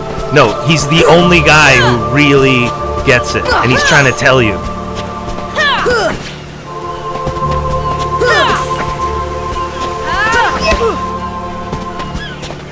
Yeah, like the guy who wrote the time machine, he was like exactly like Jesus Christ. He's like, I'm gonna tell you a prayer or a story or a fable or a lullaby, like Baba Black Sheep. That's about cannibalism. That's a lullaby about cannibalism. You know, because you can have 3 bags of wool 3 times, but you can only have 1 meat from 1 sheep. You know what I mean?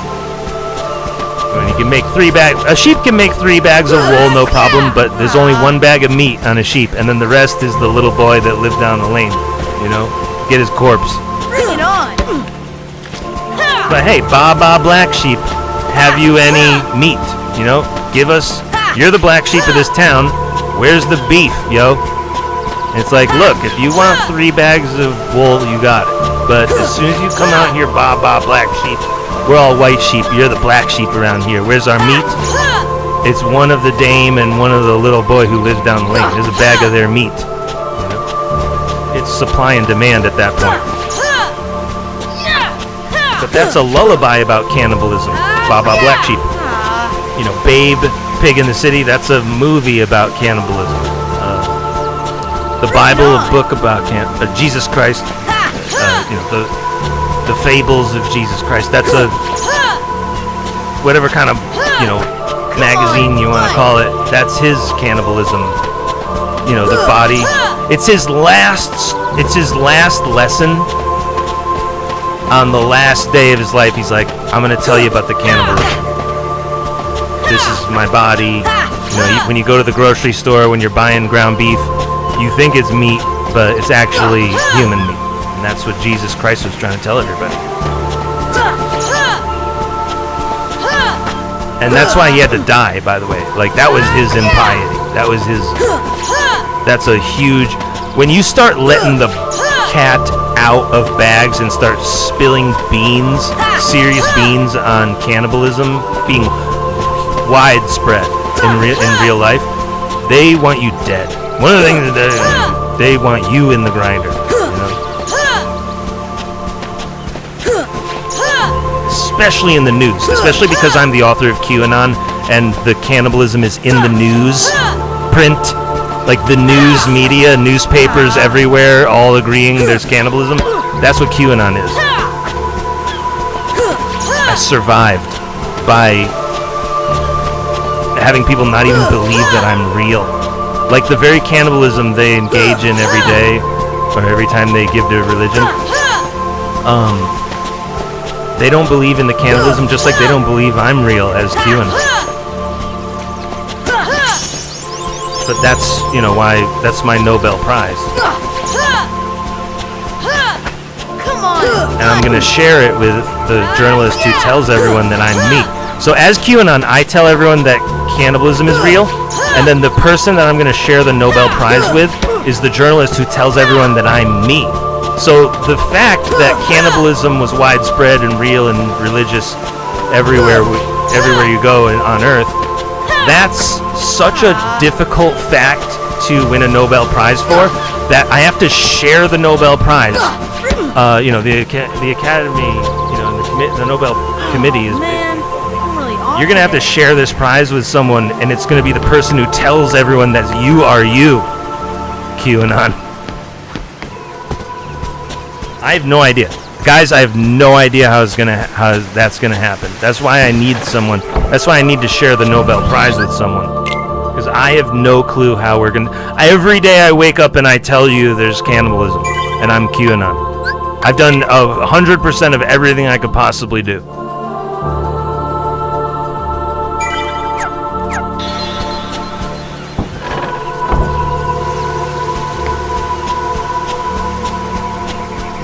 And I'm 40 years old, right? We got another 40 years old at least until I'm 80. Anybody want to hang around until I'm 80 years old and we're still doing this every day? You know what I mean? After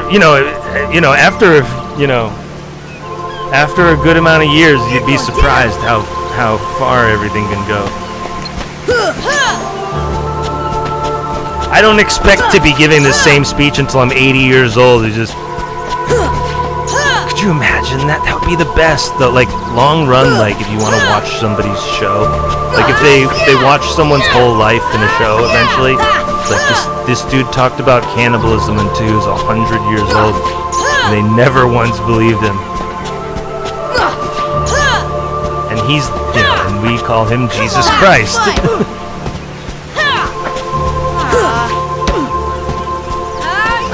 Yeah, it's got nothing to do with religion. It's whomever is trying to tell everyone that cannibalism is real. Like, I mean, real life, realer than you could ever imagine. That's all Christ was doing. Had almost nothing to do with religion, other than those are the guys, propping it all up. Somebody's doing it. If we're doing cannibalism and no one has an idea, that means that someone's doing it. If we were just, in other words, psychologically speaking, if we were just like a society that just believes in cannibalism, we all openly accept it, we eat each other's meat, we anonymize it, we ground it up. It was Hamburg, Germany's idea to begin with. They were the first guys to think of it. That would be something. Maybe we would live in a freer world, but we don't. We live in a world where priests will abuse you, if you question God. Every story that my dad tells about the nuns, and every story that George Carlin tells about his nuns are like abusive child abuse stories. That's religion. That's how the cannibalism stays.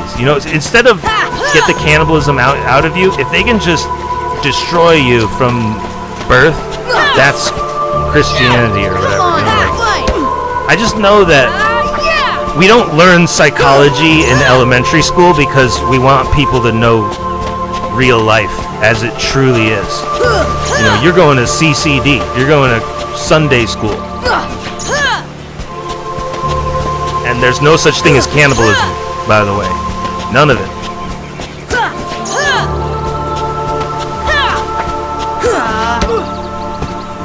You can look at every time you go to the grocery store, you order meat, they tell you exactly which cow it came from on which farm.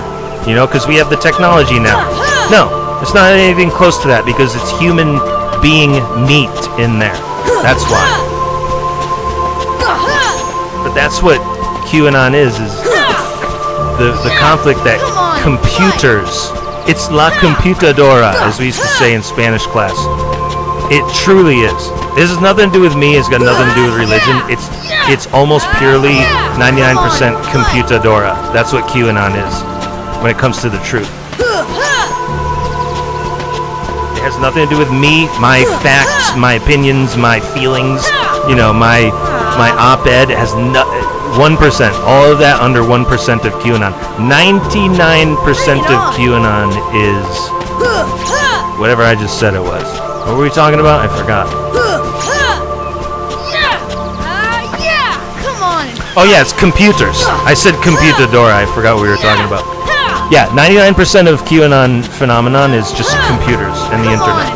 That's all it is. That's all it was. I've been saying this since about 2003 that religion was done. I didn't know cannibalism runs our society. Just like everybody else. Just like everybody else who doesn't believe in QAnon. I didn't know either, my friends. I was exactly like you.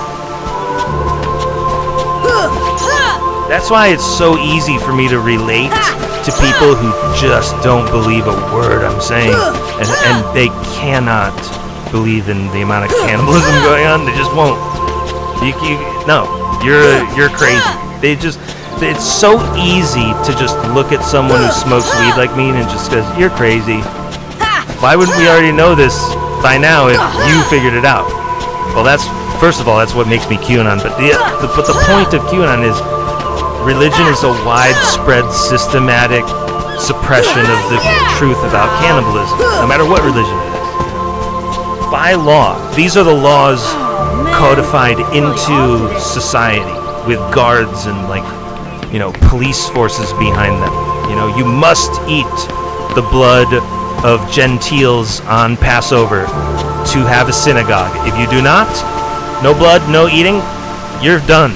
Legally, tax, whatever wise, I know there's no taxes, but legally, tax status wise, you're done. Yes, tax status, everything of that. If you don't eat that blood, you're done. By law, like in a book written and signed by leaders somewhere.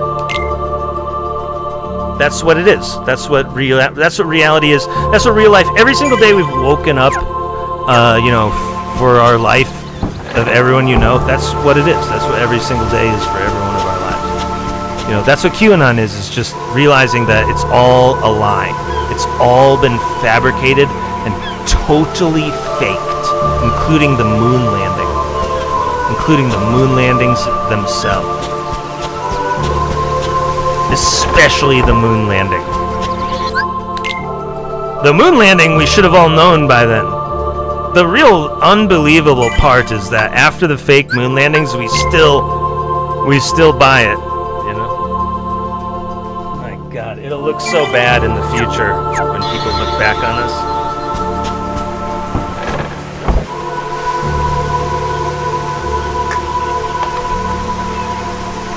You know how they put leeches on, like, George Washington before he died? It'll look like that. You know how, like, Mad Hatters, you know, like, put the mercury in their mouth, you know, when they were fixing hats? You know how, like, there's just some egregious things that, like, how they used to saw people's legs and arms off in the Civil War with the same bone saw or something, spreading disease. I don't know, just like, there's these super dumb moves that human beings are, like, famous for. That, like, famously, many years later, we look back and we go, how on earth could human beings be that dumb? That's everybody who says I'm not QAnon and everybody who says cannibalism isn't real. Right now, today, in year 2026.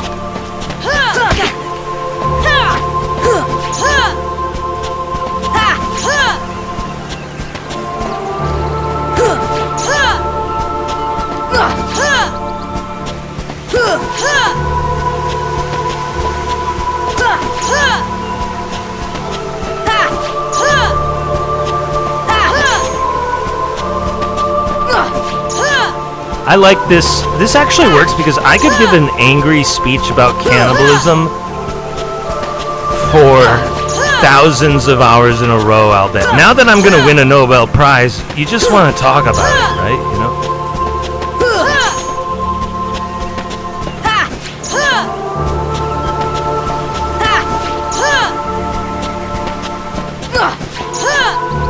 Yeah, it looks exactly like Epstein Island. Including the little kids. That's where the...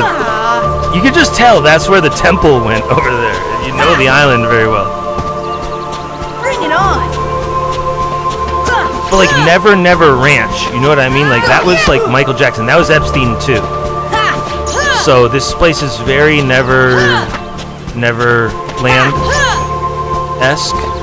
Same with Michael Jackson and Epstein. Like there's the Michael, like there's pictures of Michael Jackson with Epstein, right? The way we don't go into the naming of Neverland and the Epstein files at the same time with Michael Jackson is they just released the Michael Jackson movie, right?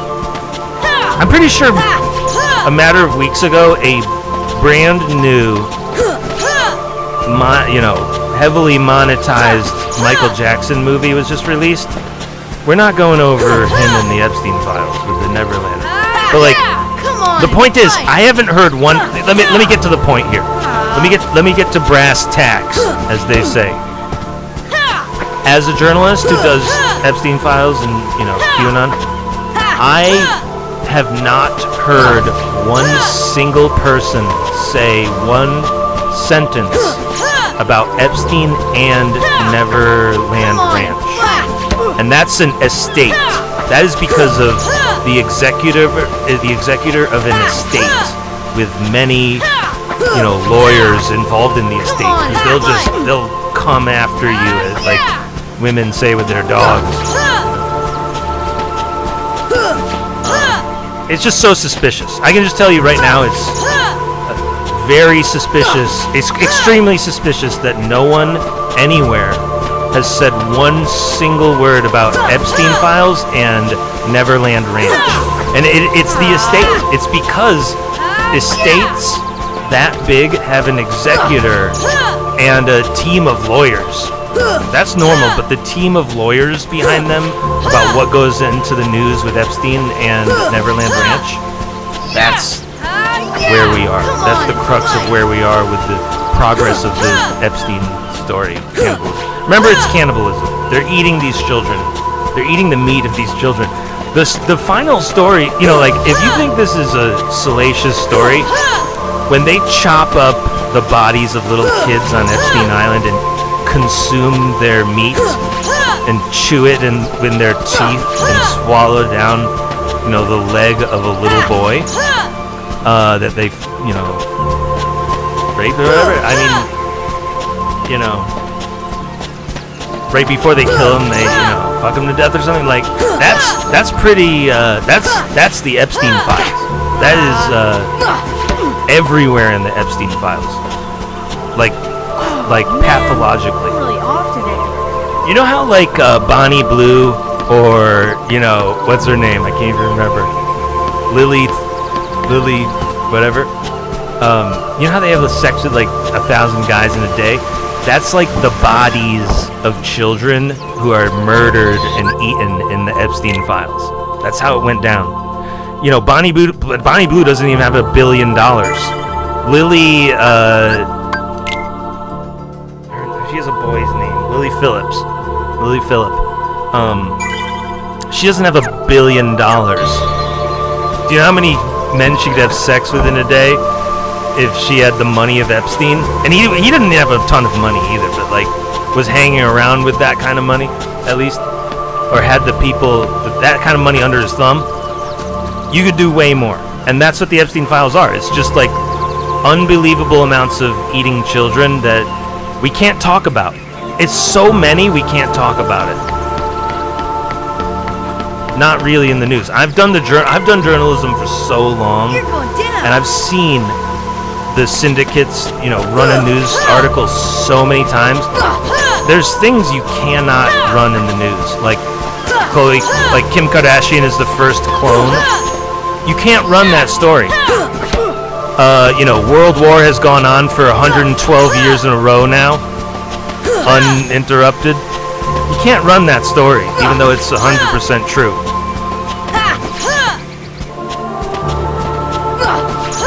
Yeah, if you math it out, World War has been going on for 112 years now. We just call it cancer. When somebody dies of chemotherapy from their doctor who killed them, we just call it cancer. You know? But that's all part of the World War. Them killing AIDS with vaccines causing AIDS and killing gay people that they don't like. World War. It's just like when they burned, you know, Anne Frank or whatever. You know, whatever they did in the concentration camps, that's, you know, transgender surgery now or whatever. It's just, it's all, you need to understand that chemotherapy was invented by a Nazi German scientist. He invented chemotherapy. It was his idea, a Nazi. And we all walk around like cancer is real? Yeah, right.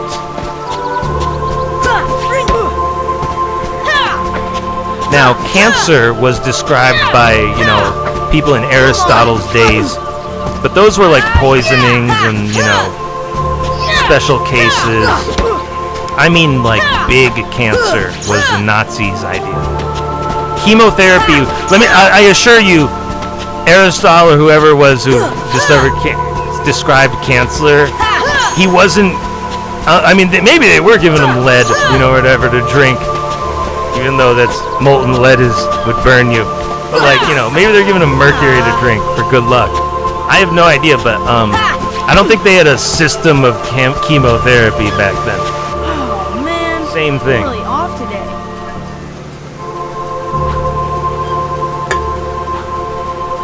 I'm sure they made people drink mercury. Wasn't it a prophylactic? No. What do they call it? An anti-pregnancy. What do they call it? An abortion drug. An abortion method. They used to make women drink mercury as an abortion method. Double check me on that one. Those people were at World War II, whether they knew it or not, as well. Women drink mercury.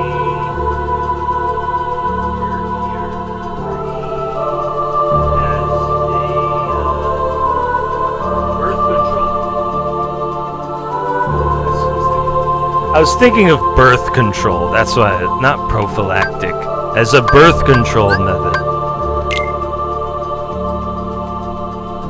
Yeah, I'm sure. Yeah, it was Chinese. It was Chinese. It was China. Centuries ago, Chinese women drank lead and mercury to control fertility. Yeah.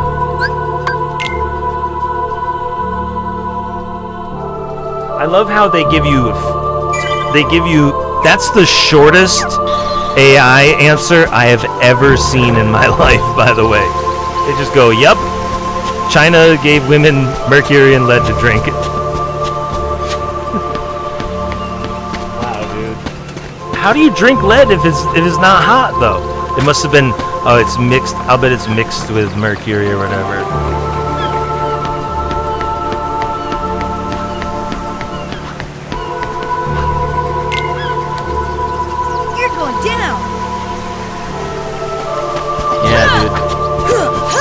If you think we're above that now, they thought they were above it then.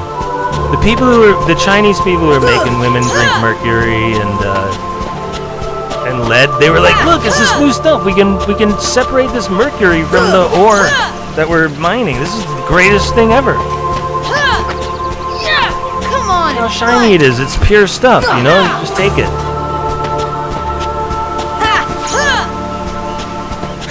That's us today. You know what I mean? So like, just don't act like you're so high and mighty. They acted when they were making women drink lead and mercury in China. Those people acted so much better than people in the past. They had a whole culture of people from the past that they were like, we're nothing like them. We figured it all out nowadays. Like, obviously today is today, and those people in the past had no idea what they were doing. That's exactly what those people centuries ago who were giving women lead and mercury to drink. That's what they thought. They were like, well, today is today. It's not like this is thousands of years ago. We figured it out by now. Look at all of our science progress. It's funny because science wouldn't have been the word. We just went over why science is named after Zion. Come on.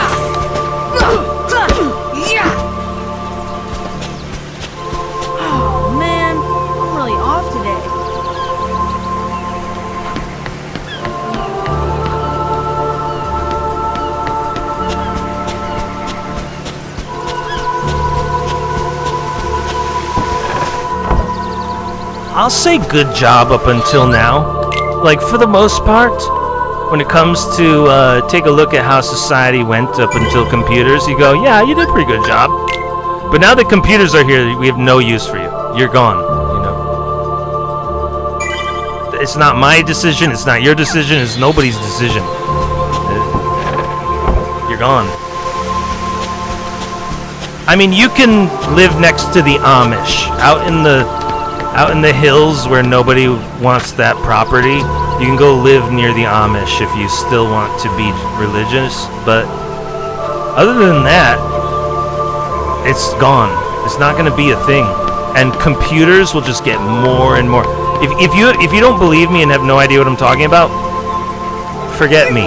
You personally will just see computers overtake more and more and more of real life, and you'll just go, fuck what that other guy was saying, look at this.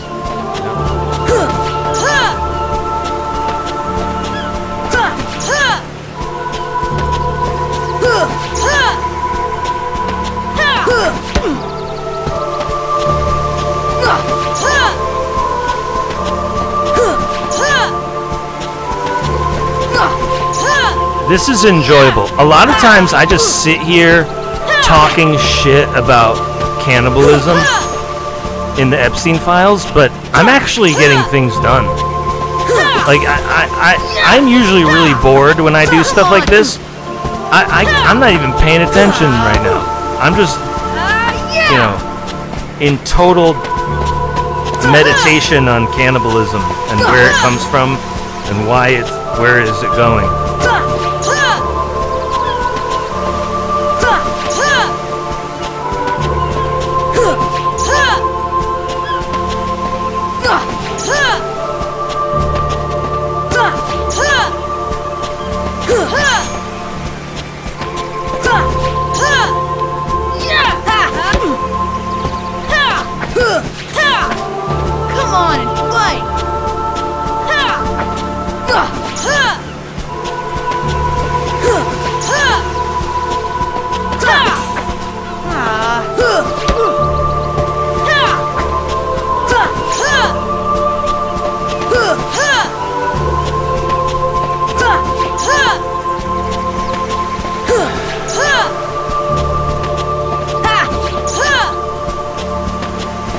I don't really want to kill anyone. I want to. The one thing I want to do is kill people who turn my live stream off someday. You know what I mean? Like, there's something about me where, like, my whole life we've trained for combat.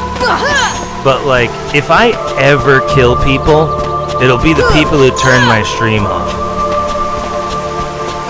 Because they would deserve it, right? I don't want to kill people who don't deserve it.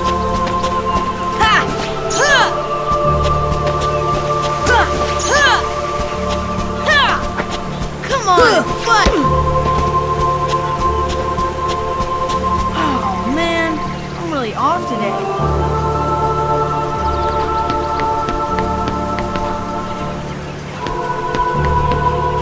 When you're a profound murderer like I am in the video game, that's who you are.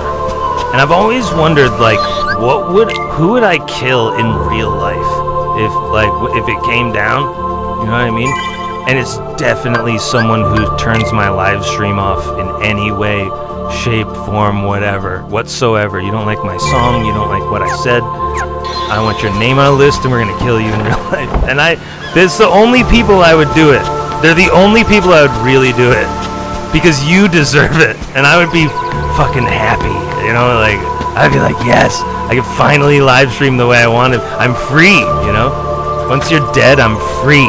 That's what you need to understand about how much of a grave mortal danger people who are who turn my live stream off are. I mean, seriously and truly, you really are. And I mean that, and I will mean that forever and ever. You know, in Jesus' name, in George Washington's name, amen. We're gonna kill every single person who turns my live stream off one day. You're going down. I'm not even religious. I'm just dragging him into this. You know what I mean? We're dragging you in. That's why you can't take the Lord's name in vain, because people trying to make a joke like me, you're not allowed to do that.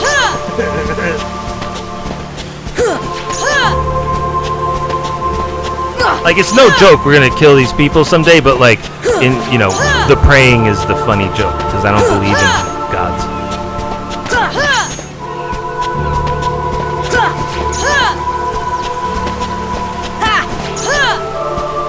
Yeah, because why would I train? Think about it from my perspective. Like, my dad's a black belt. He's trained me my whole life to fight. Why would I train in video games?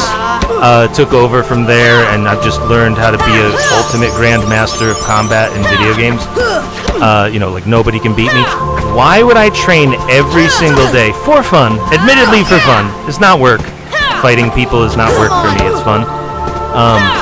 You can't be a murderer like I am if killing people is work. You have to, like, enjoy it, like Dexter, even though I've never seen the show. Here's the point. Why would I do all that if we were gonna kill someone someday? Like, when World War breaks out, like, the world at war, you're drafted or something. All I know is we're gonna kill people who turn my live stream off. That's the only thing I know about any of it.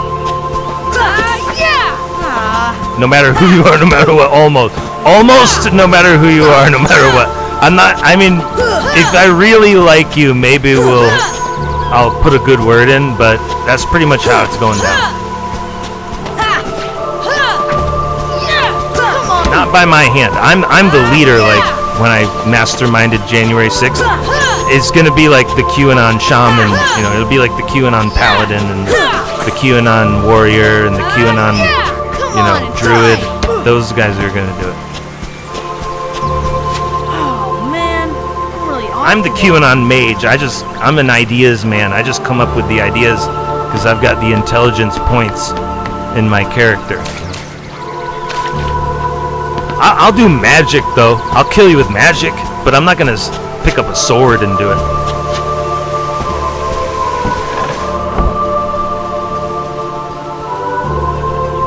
I'll kill you with a sword.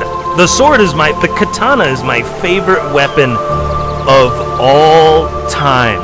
So, make no mistake, I will kill you with a sword. I'll slice you in half in a matter of seconds with a sword. And I love swords, you know? There's a real argument that I'm way better at swords than magic, but I mean like tangible magic.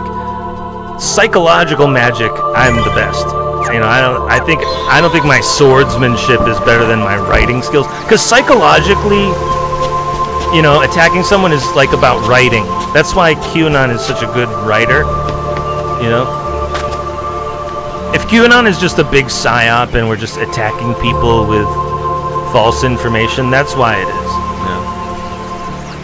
Unfortunately for the cannibals, it's all true. The cannibalism in the Epstein files is all true. Like, you wish I was making it up, but like other than that, Going down. it could be.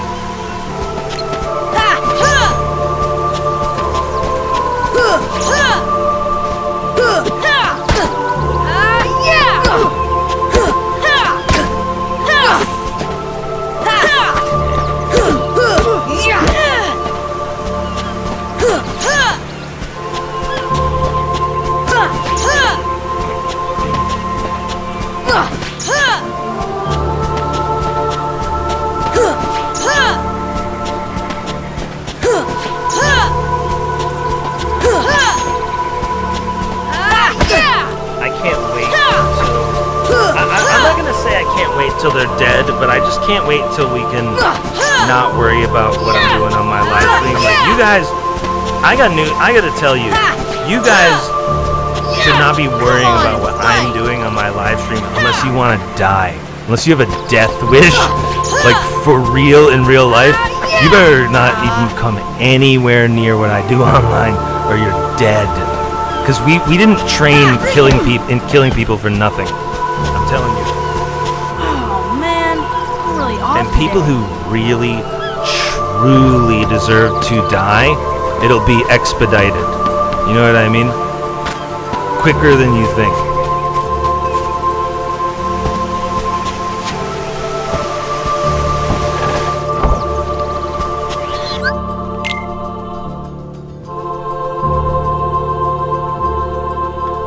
As a good writer, you always take what you just wrote and you run it back in your head, editing and looking for any word you want to redo. None of those words were wrong. We're going to kill every single person who turns my live stream off.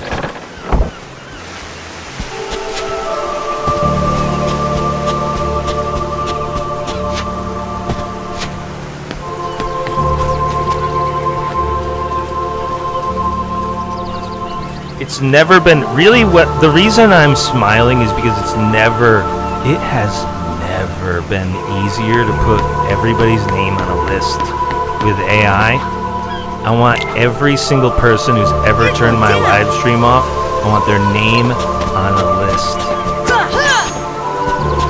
And you are in grave mortal danger. You are in mortal danger. The same way the people George Washington was targeting with their whites of their eyes, the same way like Benjamin Franklin was ready to start wars against people, it's the exact same way.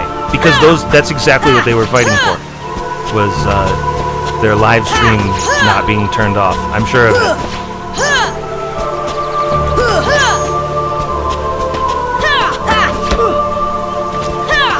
I truly mean it in every single way. Anyone turning my live stream off is in grave mortal danger of likes. If you want to fight me, you'll find out. You know what I mean? What kind of danger? I'm not going to be the one to kill you, but if you want to find out what it's like, have a fight with me and you're going to find out quick what happens. Not only that, I'm famous for that by people who love killing people. The people who love killing people, I'm the murderer's murderer. That's QAnon. If you didn't know my origin story. Like, there are comedians. I'm sort of a comedian's comedian. Like, you know what I mean? Like, I'm definitely a murderer's murderer. You know what I mean? I'm really off today.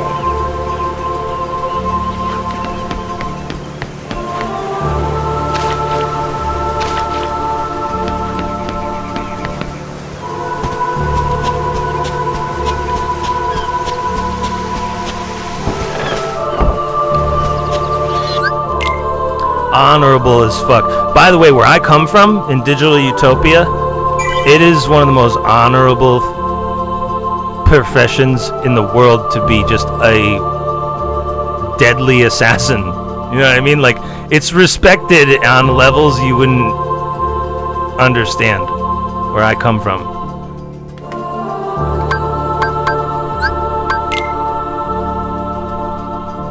So like the amount of bad I feel is non-existent.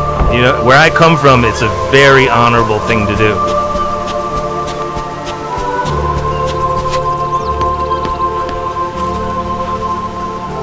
Yeah. And they're so much smarter than regular people.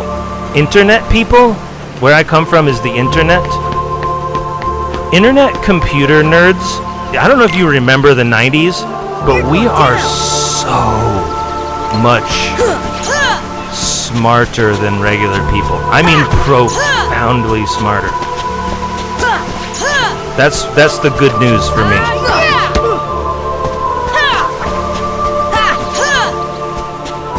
The amount of better at this video game that I am than you, believe it or not, that's how much smarter I am than you in real life too. Come on!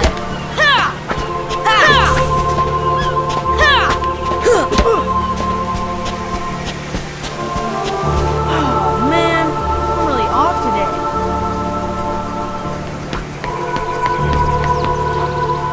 It's too late to hire.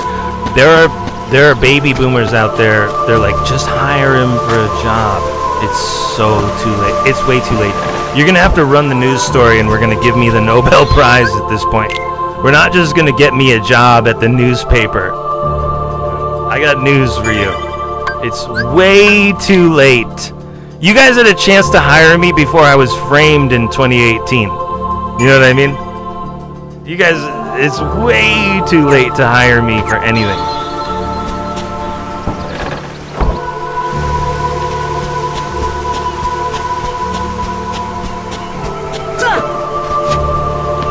We're going over the Epstein files. You know why I don't need a job? Because I can sit here and do the Epstein files from home. Now that everything's released, I just have to wax poetic from my, you know, favorite chair now. There's no work left.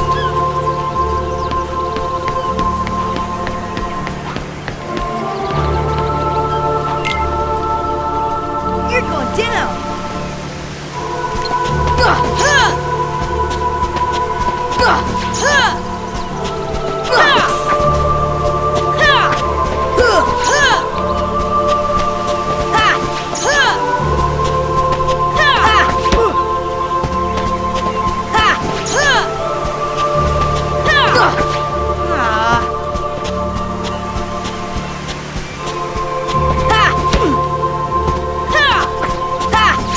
You know why? Do you know why I don't need a job? Because you all need to pay me for my writing in QAnon. And if that doesn't happen, then nobody gets paid for anything in real life. And guess what happens when that happens? War.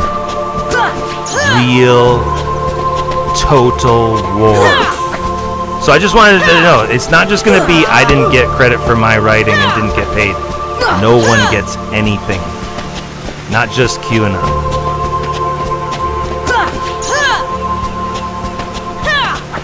Come on!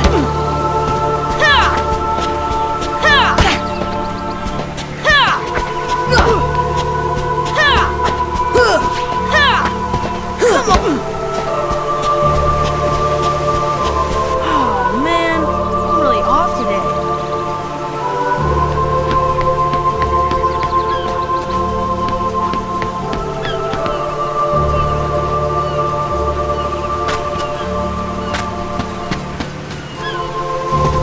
Yeah, my job, I got news for anyone who thinks I need a job. My job is already famous World of Warcraft player. And then whatever options I have other than kill everyone because there's no other option left, that's what's up. Facts. For way more people than just me, too.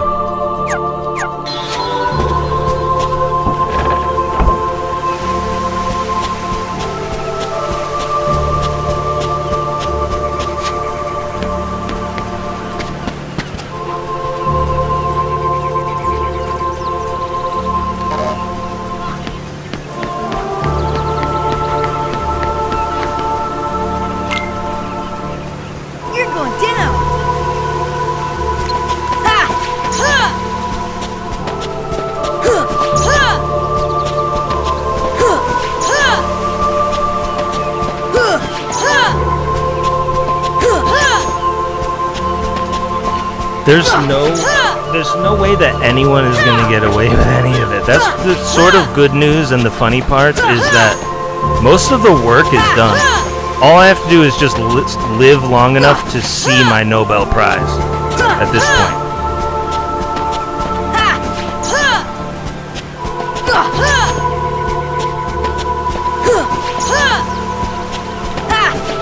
Like, in other words, I'd like to see the Band-Aid of Epstein files and cannibalism pulled off a little quicker, but if they're gonna be really slow and excruciatingly painful about the Band-Aid, I'm just gonna have to watch them slowly pull this Band-Aid off. In other words, just the work is pretty much done. Now, I do the news every day, so like that's not even work for me, you know? I'll never break another story. The reason why I'm saying the work is done is because what I'm trying to tell you is that as long as I live as a journalist, I will never, ever be able to break another story as big as the cannibalism in the Epstein files. So like we all just sort of wait. I just have to live to see the day now. That's why I never leave the house. Spoiler alert, I never ever leave my house because I want to see the day when we...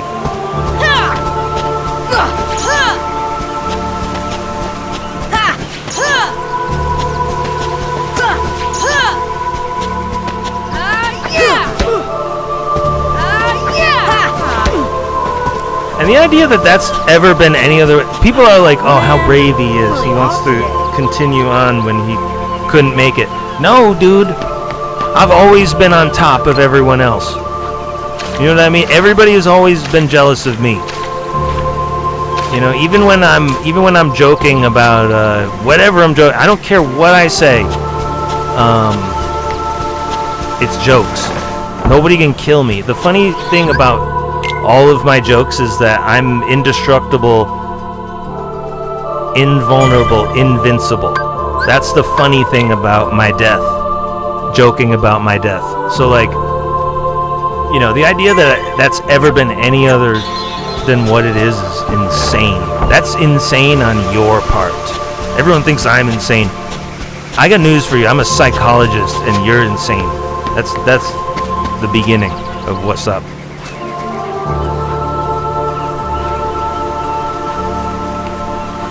But like people with a higher status than me, they feel like they have a license to label me as insane, and that's the worst thing any of them can do. It truly is. As a psychologist who really truly knows what they are talking about and they have no idea what they are talking about. Yeah.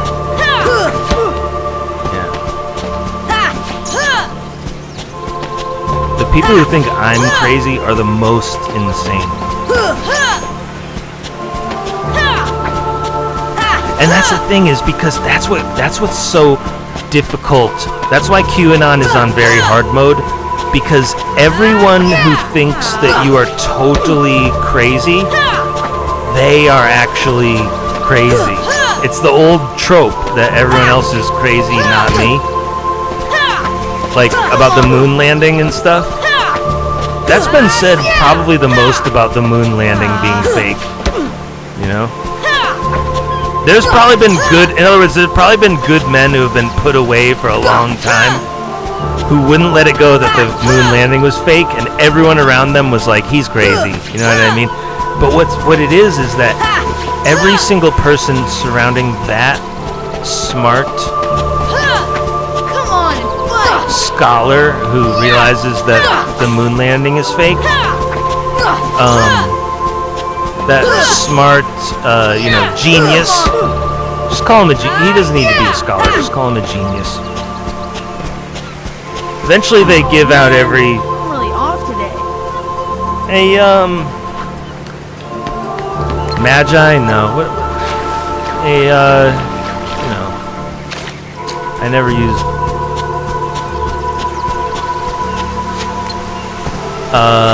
Polymath? No, people don't know what you're talking about. Ubermensch. That mensch? No, it's too German.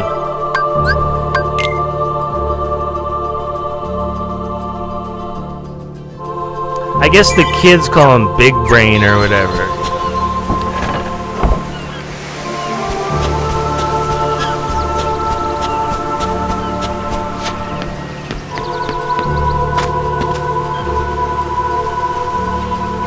I'm saving it after every fight, and we have to stop. We have to stop that right now.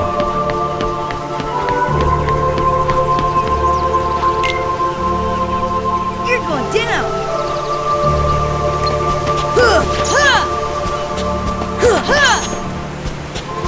You know what it is?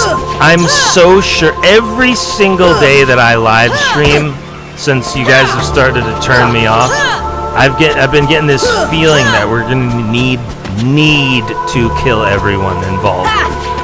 We're getting to the point. It's exactly what happened with the Boston Tea Party. They were sitting around and they were like, "Look, we're gonna need to dump all of this and kill everyone. I'm sure of it." And someone was like, "Are you kidding me?" And he was like, I was like, "No, I'm sure of it, dude."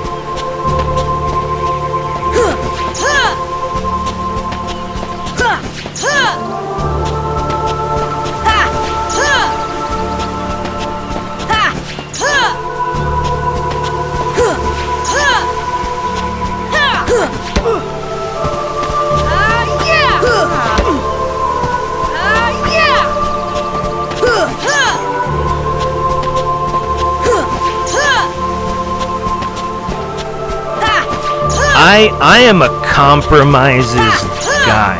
I'm a compromises guy. After I tell you we're gonna kill everyone, I am like thumbing through the Rolodex of ideas in my mind of ways we can avoid killing everyone, and I can't come up with one single one. And I'm good at that. It's not that like I've gone off the deep end and, you know, he's lost his marbles. No, dude, I'm really good at coming up with ideas and solutions, and this is it. This is the one where we finally might have to actually use violence for good. Like Mr. Miyagi, you know, last resort.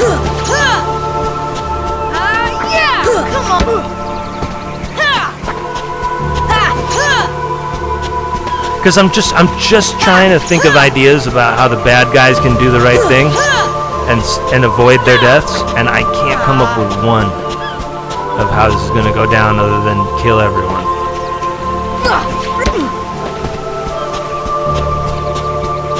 It'll be drones, by the way. I don't know if you guys saw the new attack drones by Aeros, but they had a product placement on New York Times video.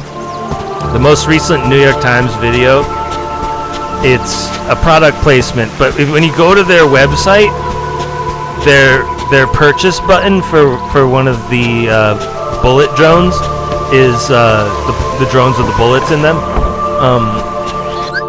and the explosives in them. It's just contact us.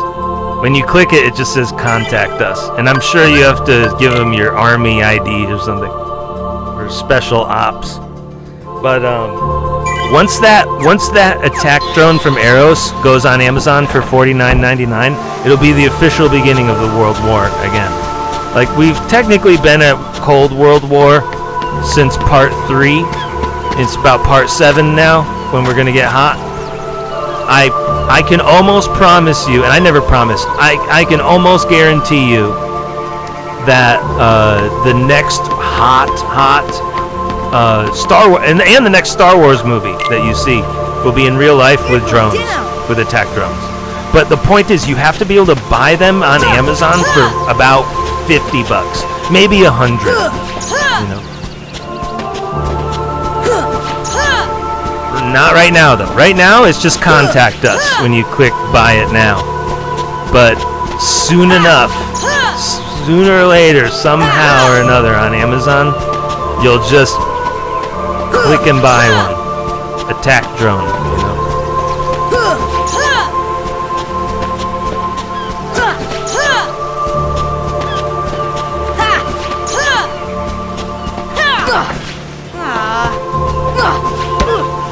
Yeah, that's another major reason why I never leave the house is attack drones.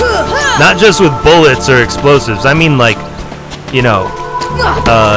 dangerous radiation and stuff that's undetectable by amateur policemen.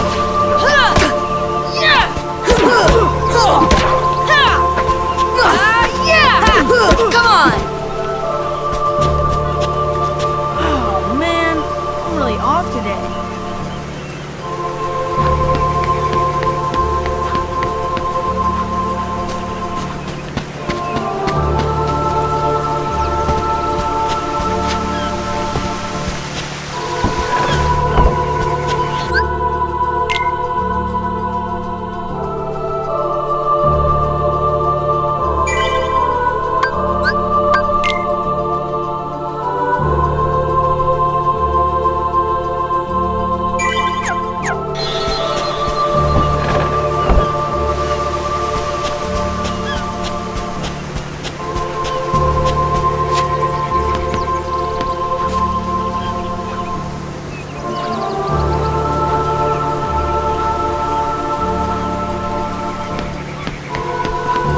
Every time I think about it, I'm sure this place was designed after Epstein's Island himself. Like, personally, he was like, can you please do this for me? I don't know why.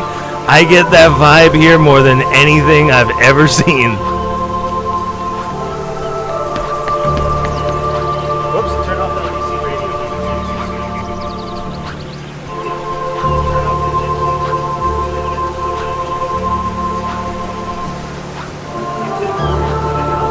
It's not like my superstition. That's literally an algo manip.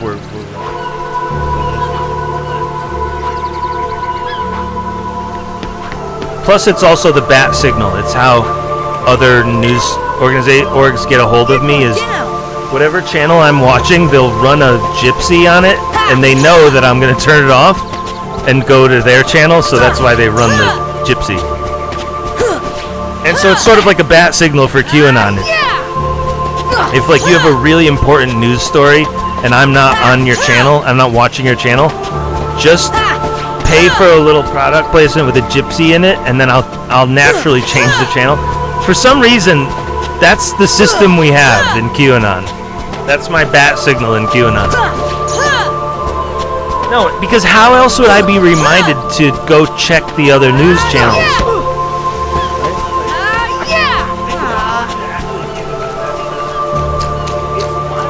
How effectively it works, because they always run these gypsies on the news, and so like it's just a good reminder to change the channel and go check the other news.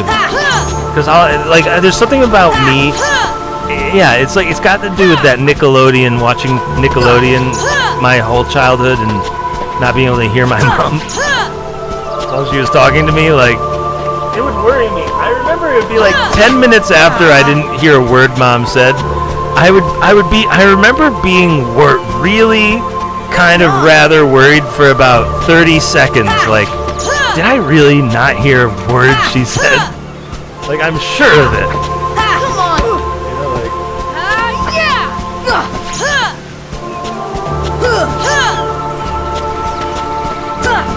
Yeah, but the thing is, like, it doesn't really happen anymore. It doesn't really happen to me anymore that much. But it can. I mean, actually, I take that back, because I probably don't hear a lot of stuff that I don't even know. It's that Donald Rumsfeld, the unknown unknowns. I think a lot of that's falling under unknown unknowns. I should probably rescind that.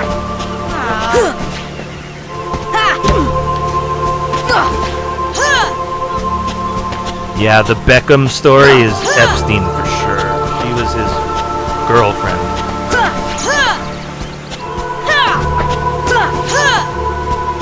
Beckham was definitely Epstein. The Spice Girl, one of the Spice. If I stopped you on the street and you knew a lot about Jeffrey Epstein, and I just stopped you on the street and I said, "Oh, you know all about it, Jeffrey Epstein, right?" You go, "Yeah, I know a lot about it." And I told you one of the Spice Girls was Jeffrey Epstein's girlfriend. You'd be like, "Of course she was. How do you think you get on TV?" That's the Beckham story. Oh, man. I'm really off today.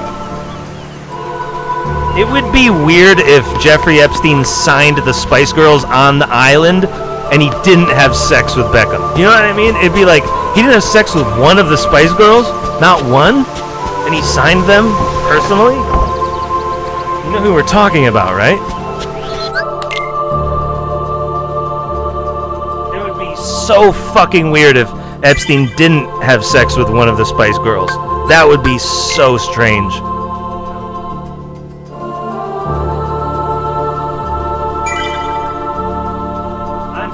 I'm sure of it. I'm telling you, if Jeffrey Epstein did not have sex with one of the Spice Girls, what happened, man?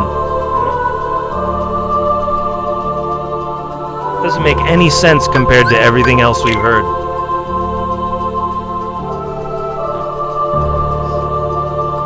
Absolutely outrageous, as the British say.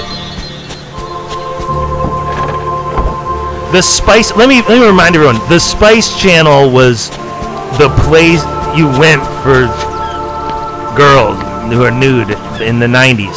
So the Spice Girls, the idea that not one of them had sex with Jeffrey Epstein is insane. You are crazy, dude.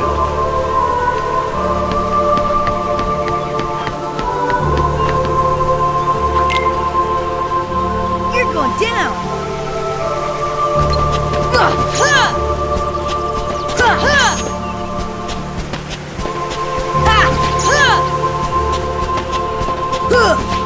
I'll put it in the AI right now. I'll put it in the AI. I'll put in the AI with one hand while I'm fighting this dude. I'll do it across.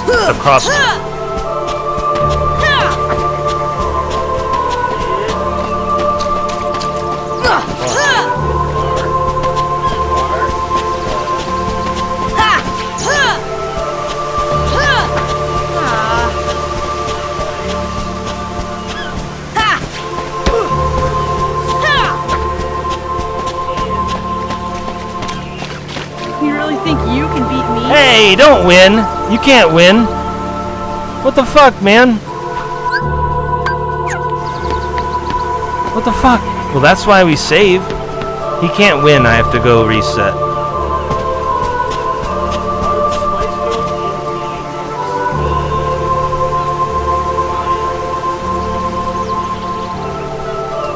No!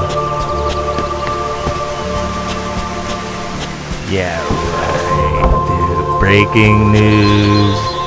Breaking news. You want to break some news? That's what I love. That's what I love about a no from the AI that I'm sure is wrong. Breaking news. What's the latest in the Beckham saga? We didn't hear anything about Epstein yet. Oh yeah. Naomi Campbell, Alec Baldwin, Mick Jagger, Mel Brooks.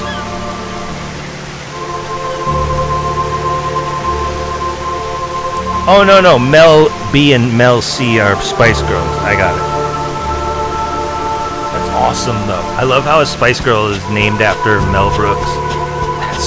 That's the most Epstein thing I've maybe ever heard.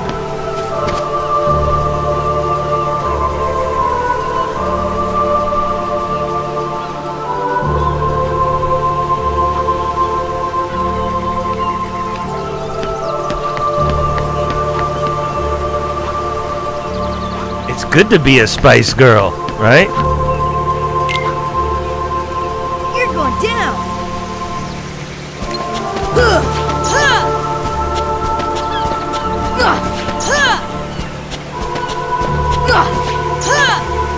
Hey, did I reset, by the way? I don't even remember resetting. I think I saved it. God damn it. How did he...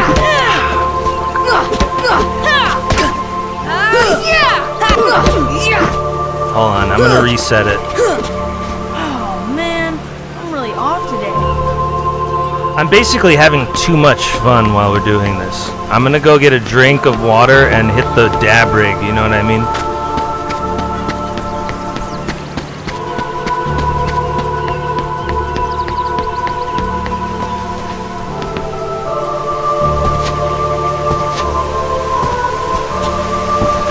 Yeah, I love. You know what I love? I love when I'm winning a fight and everyone is throwing everything they can at me. Like, he's a right-wing thaw, extremist, terrorist. He likes Nickelback. You know what I mean?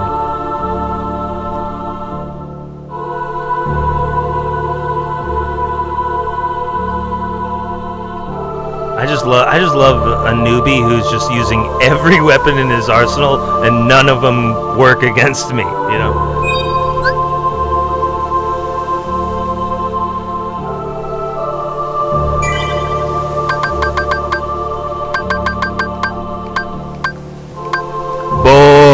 Boring. How much time you want to lose? Let's go back to about here.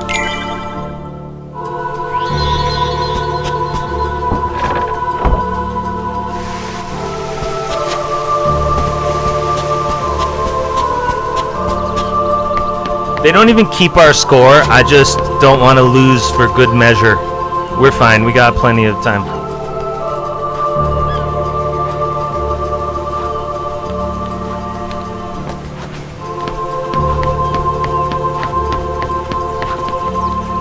Ridiculous. I mean, it's just ridiculous. You're going down. Let me tell you something. There is a list of words that I never, ever use. And I bet you can guess what they are. I bet you can guess what they are.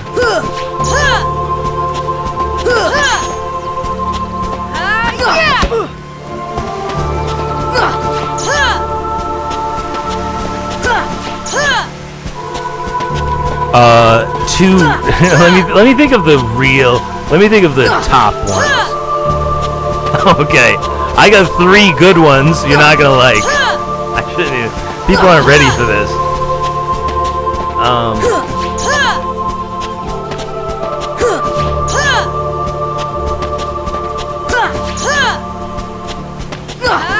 The 3 big words that I never ever use because they're not real are racism, pedophilia, and terrorism. Sexism? Does sexism? I actually. Let's put sex just aside because it's so complicated. Like, racism is easy. It's just never use the word. It doesn't exist. In other words, everybody is racist. Absolutely every single human being on Earth is racist, and then there's nothing you can do about it. That's just it all cancels out and just forget about it. It's easy. That one's easy. It's very complex when you take it all in. If you looked at a chart, it would be very complex, but there's no such thing as racism. Very easy. Pedophilia, that's just the opposite of that is just homosexuality. It's just gay. You know what I mean? Like, it's the idea that like a man can't be with a girl. It's just a gay notion. It's just really like a homosexual feeling within yourself, if you really understand pedophilia. But like, it's this is about gayness. Easy. If somebody's trying to tell you something about, how you should be gay, you don't have to believe it. Easy. You know what I mean? That's what pedophilia theory is. It's like, there's this theory that some sex is, you should be gay, and it's like, you don't have to believe it. It's just gayness. It's totally gay. They're trying to turn everybody gay, is the story on pedophilia. Plus the industry. It's also got something to do with the porn industry. Remember when I said like all roads lead back to Epstein Island? It's got something to do with the industry too. Like, and that's it's 1,000% Epstein files. All you need to do is just figure all that out. But here's the point. A lot of the word pedophilia comes from a gay homosexual feeling of it's the idea that sex between a man and sex between a male and a female is somehow Bring it on. not for you, which is gay. It's also prima noctis. The idea that a royal person gets to have sex with a girl before you do, that's what prima noctis is. So, in other words, pedophilia is also about prima noctis. It's about someone else having sex with her before you do. Because you're a lowly peasant, and you better do what we tell you to do. And, Epstein and his ilk, like Bill Gates, they're going to have sex with her before you do. Because that's their right in prima noctis. You know, that scene in Braveheart where the royalty has sex with your wife before you do. That's the only thing pedophilia is. It's just prima noctis. And it's also gay. Really, if you really subscribe to it, it's a gay. There's a gayness within you. If you believe in pedophilia, there is a gayness within you that I don't think you're really identifying as homosexual enough. It's gay. In other words, you don't have to believe it. You don't have to subscribe. Like if there's like someone trying to get you to believe in it, you don't have to believe in anything gay. Anything that I got a hint for you about real life and the world and real life and real world. Anything that is gay is actually false and folly. So anything that'll lead you down any path whatsoever of any type of whiff of gayness is you don't have to believe it. You don't have to believe in any of it because it's gay. It's someone trying to turn your sexual orientation toward gayness. So, that's easy. Terrorism. What was the hard one? I don't even remember. Terrorism is easy too. What were the hard ones? I don't even remember. I don't know. But yeah, there are 3 words that I never use. Racism, pedophilia, and terrorism. They're actually all 3 of them are pretty easy to understand. The pedophilia is a little tough because people don't associate it with gayness, but it is. It's just a way to turn you gay a little bit. They just want to make you a little more gay than you are.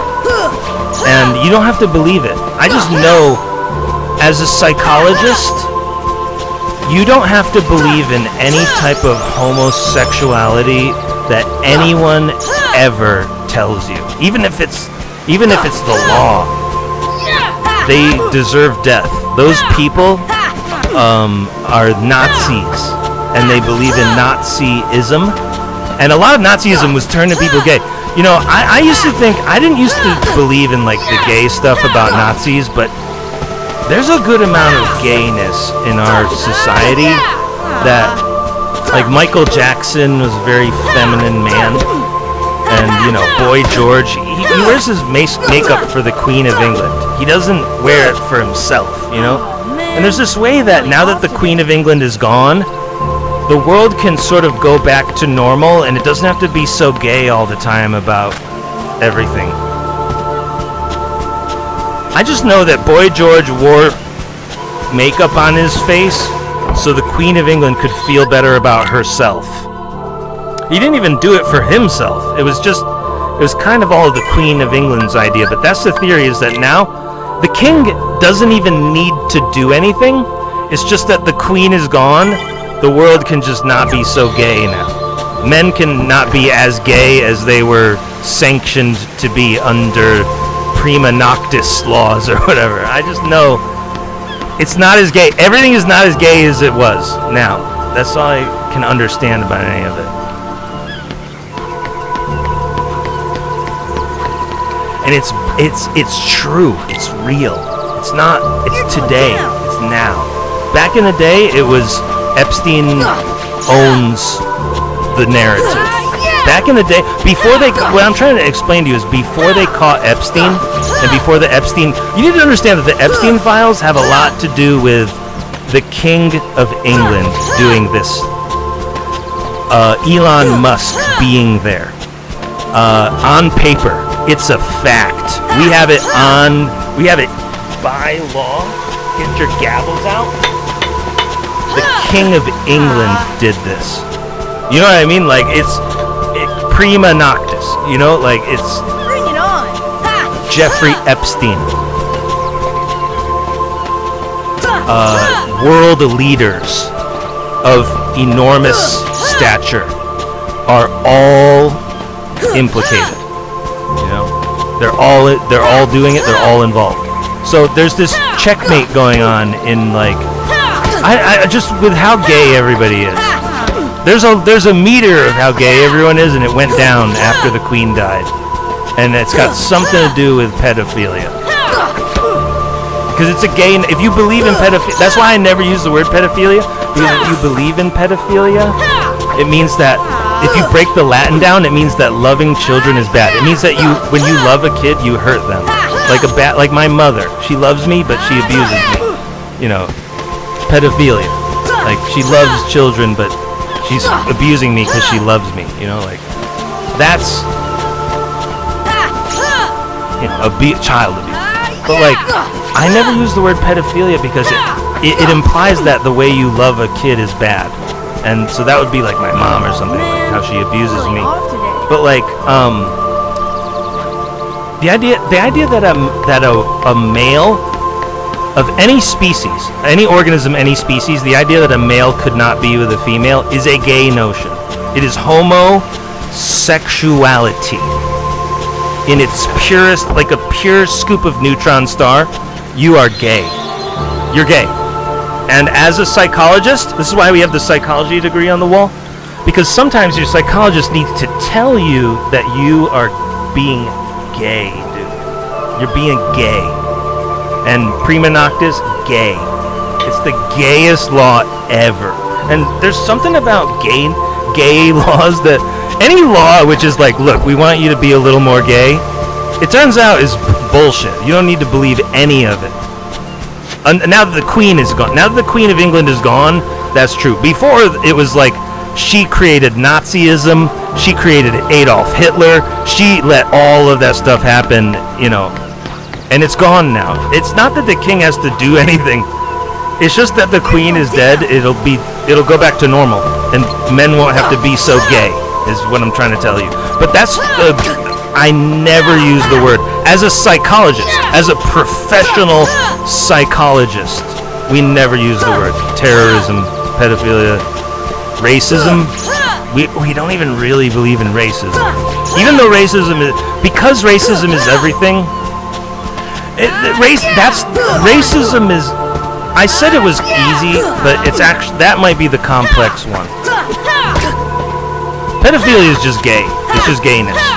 It's just like a homosexual idea that you had that you want everyone to follow because you want to prima noctis on their girlfriend. But, like, the fact that here's why racism, here's why I never use the word racism, because race controls everything on Earth, whether you like it or not. It's not like an idea that someone had and we're gonna go with that one instead of other ideas. It just is. It's like I have to play, you know, Kingdom Hearts on the PlayStation 2. There's no choice there.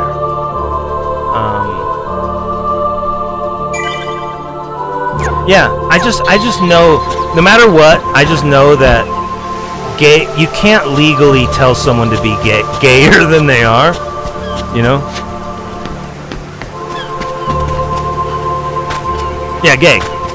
Gay is, I don't like when the man is, when the male is with the female, I don't like that.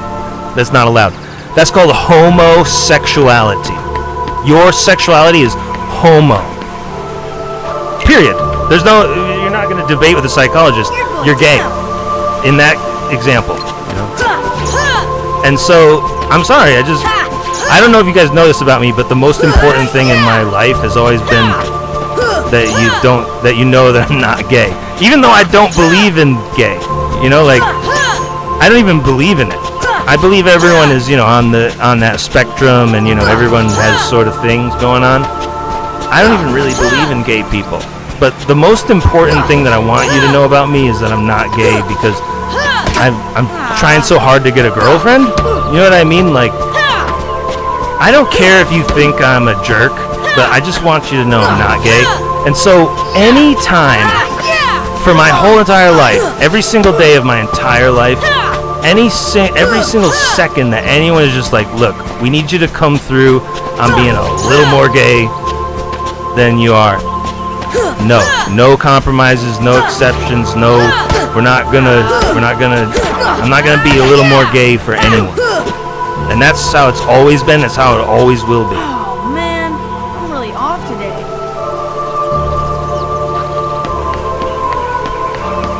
Yeah, it's just simply the most important thing in my entire life, you know? That's how horny I am all the time. You know, as a nymphomaniac or something. You know how I'm a computer genius? A lot of my ideas I get while I'm watching porn or something, you know? So, like, I am a nymphomaniac, but it has something to do with being a computer genius. I get all of my best ideas in the shower, or, you know, while I'm watching sex. You know? And people, I love people hearing me say this. They go, what? But the thing is, you're gay, dude. You know why this is so upsetting to you? Because every single day of your life, you were kind of told to be gayer than you were. That's what it is. That's why you're having such a problem right now.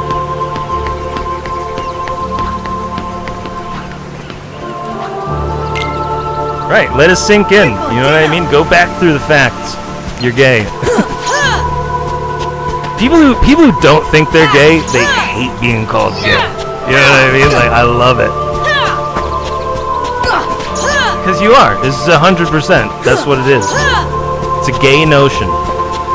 It's like it doesn't matter what you. It's like you could suck a dick and be like, I'm not gay. It doesn't matter. That's what you did. It's like you could tell me, well, this case a man can't be, or a male can't be with a female. I'm sorry, you're gay. That's gay. And when it comes to telling me how to be gayer than I am, you're gonna lose that argument every time.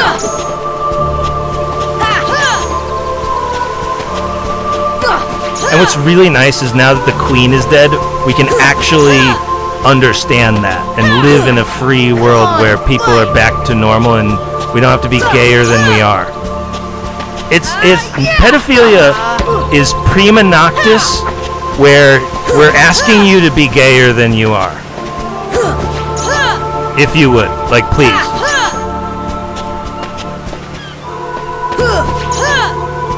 Yeah, no, put it in mathematics. I want you to get your graphing calculator out.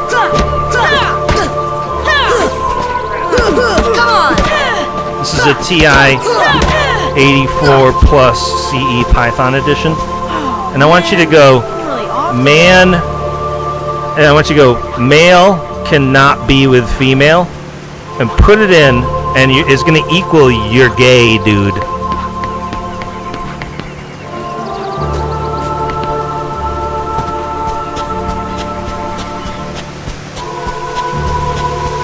I'm sorry, you can't sneak it. What it is you're trying to sneak it. You're trying to sneak it in my back door here. I will not be snuck. I will not be. We're not going to use sleight of hand to make me gayer than I am here. You know what I mean? It's not in the cards.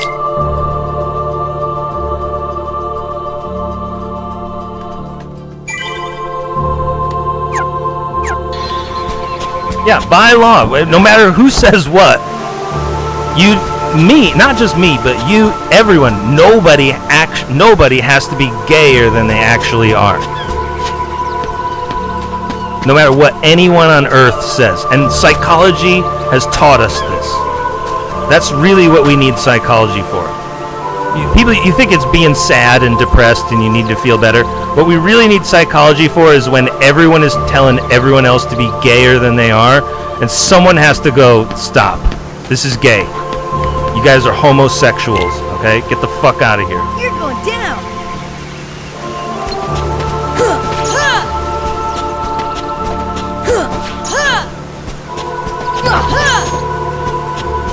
And I don't have a problem with gay sex and people who have gay sex. Like I'm a video gamer. I've been friends with way more trans people than you've ever heard of because I'm a video gamer. There is a long story about why people choose a female character in video games, but it's to be the best. You know, a lot of trans people are at the top of the charts because they choose female characters. People.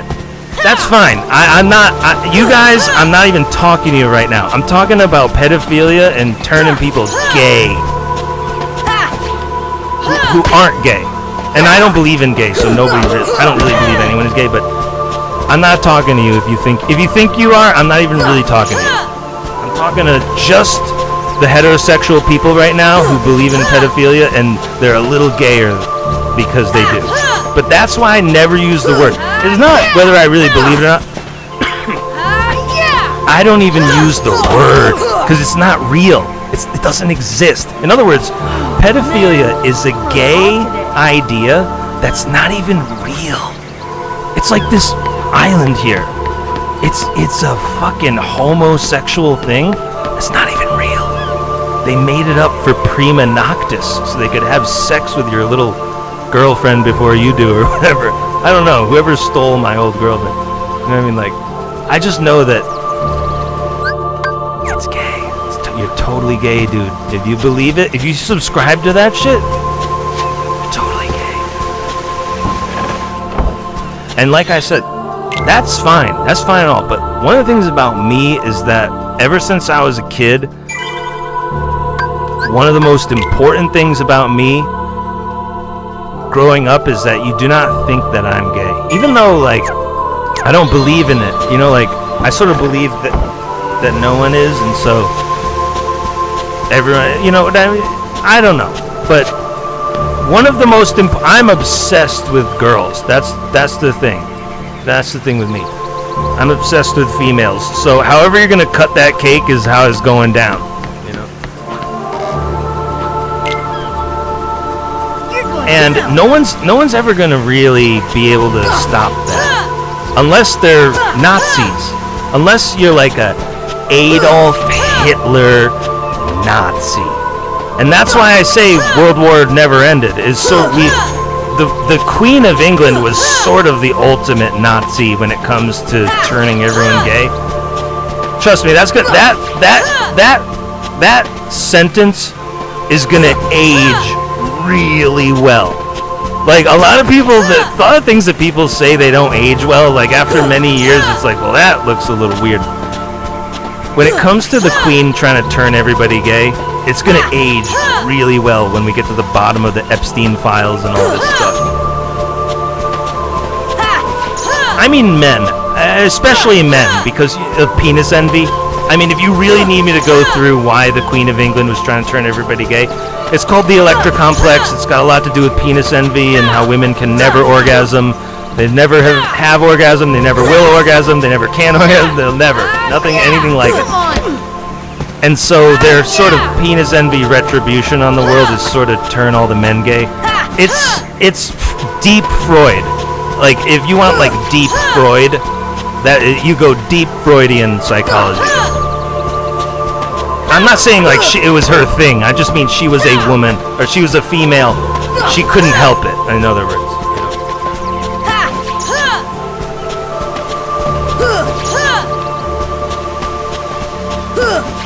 I don't even need to really explain. If you guys don't know what I'm talking about, where have you been? You know what I mean? Women are always trying to emasculate a man because they can't orgasm. Like, where have you been if you haven't heard of that?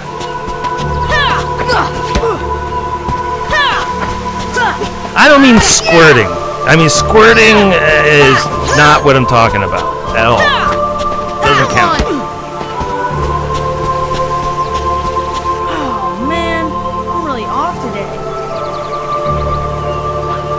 Yeah, it's true though, like, just for the longest time I believed it too, like, and then just one day I just realized, like, when the Queen was dead, one day I realized, like, that's gay, isn't it? They've been trying to turn everybody gay, haven't they?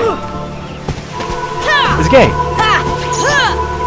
If you can explain what it is other than totally gay, I would love to hear it because I'm a psychologist too.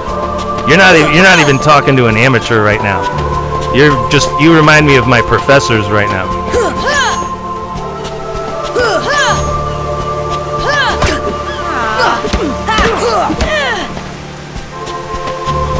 Yeah, they don't even put the word psychology on the degree like I got over there.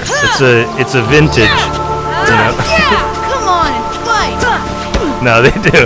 I'm sure they would. I'm sure they wouldn't though. They would find if they knew what I became QAnon and changed the world. They would be like, change his diploma to idiot.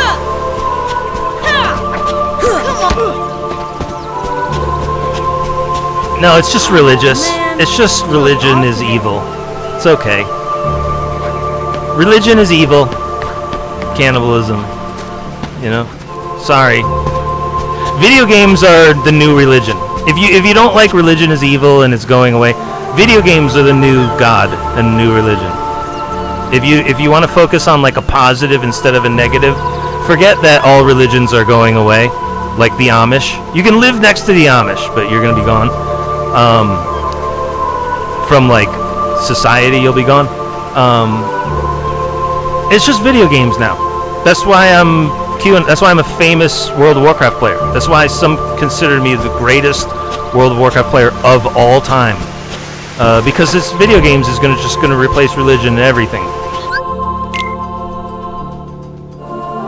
No problem. You know, nobody's gonna stop anything. Nobody's gonna have any choice. It just is. I'm here to tell you that's at best. You know.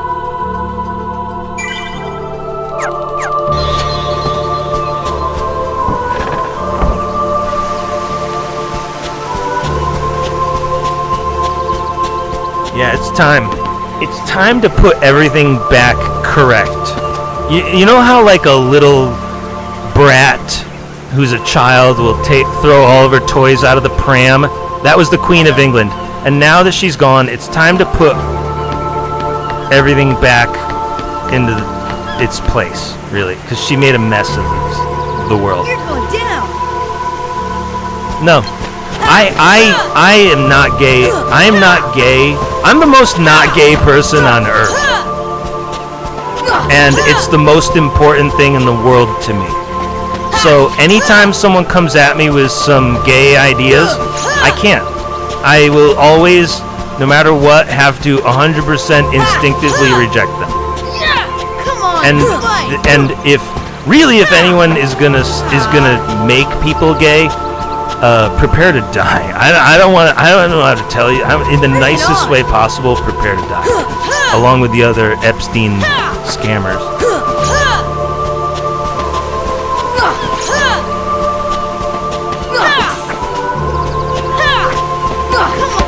Yeah, Nazis. I want all Nazis all the time in the news. I want people talking about it. You know what I mean? Bring it on! I love when people talk about Nazis on national news, you know? Because they've been in power for too long. The Nazis dropped the nuclear bomb on Japan. They have to be stopped. And it's kind of Judaism. I don't want to spoil the ending, but it's got a lot to do with that. Because that's the dilemma. The way the Nazis got away with the Holocaust the first time was they blamed, they pretended to be the victim. The perpetrators, the Nazis, pretended to be the victims in the Holocaust. And so now that has happened, now if they want to do it again, they're going to have to pretend to be the victims again. That we got cameras on them now. It's never going to work. And that's sort of where the Epstein files came from. Is the Nazis really couldn't hold it together any longer with the gay shit and the laws and, you know, whatever. Michael Jackson was a super feminine man. Oh, man. Remember when I said things don't age well? Take the femininity and the popularity of Michael Jackson and square that with Epstein and the Queen of England, and you go, now we're making sense. You know? But without that context, you go, how did he even do all that? You know? You go, no, it was Epstein and the Queen of England's idea that Michael Jackson be so gay, you know, or whatever.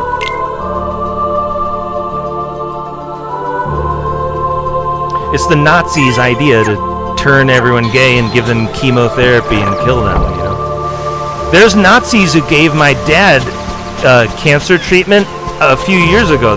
Some Nazis convinced him to go in for cancer treatment. He got it, and then they tried to give him more, and he told them no.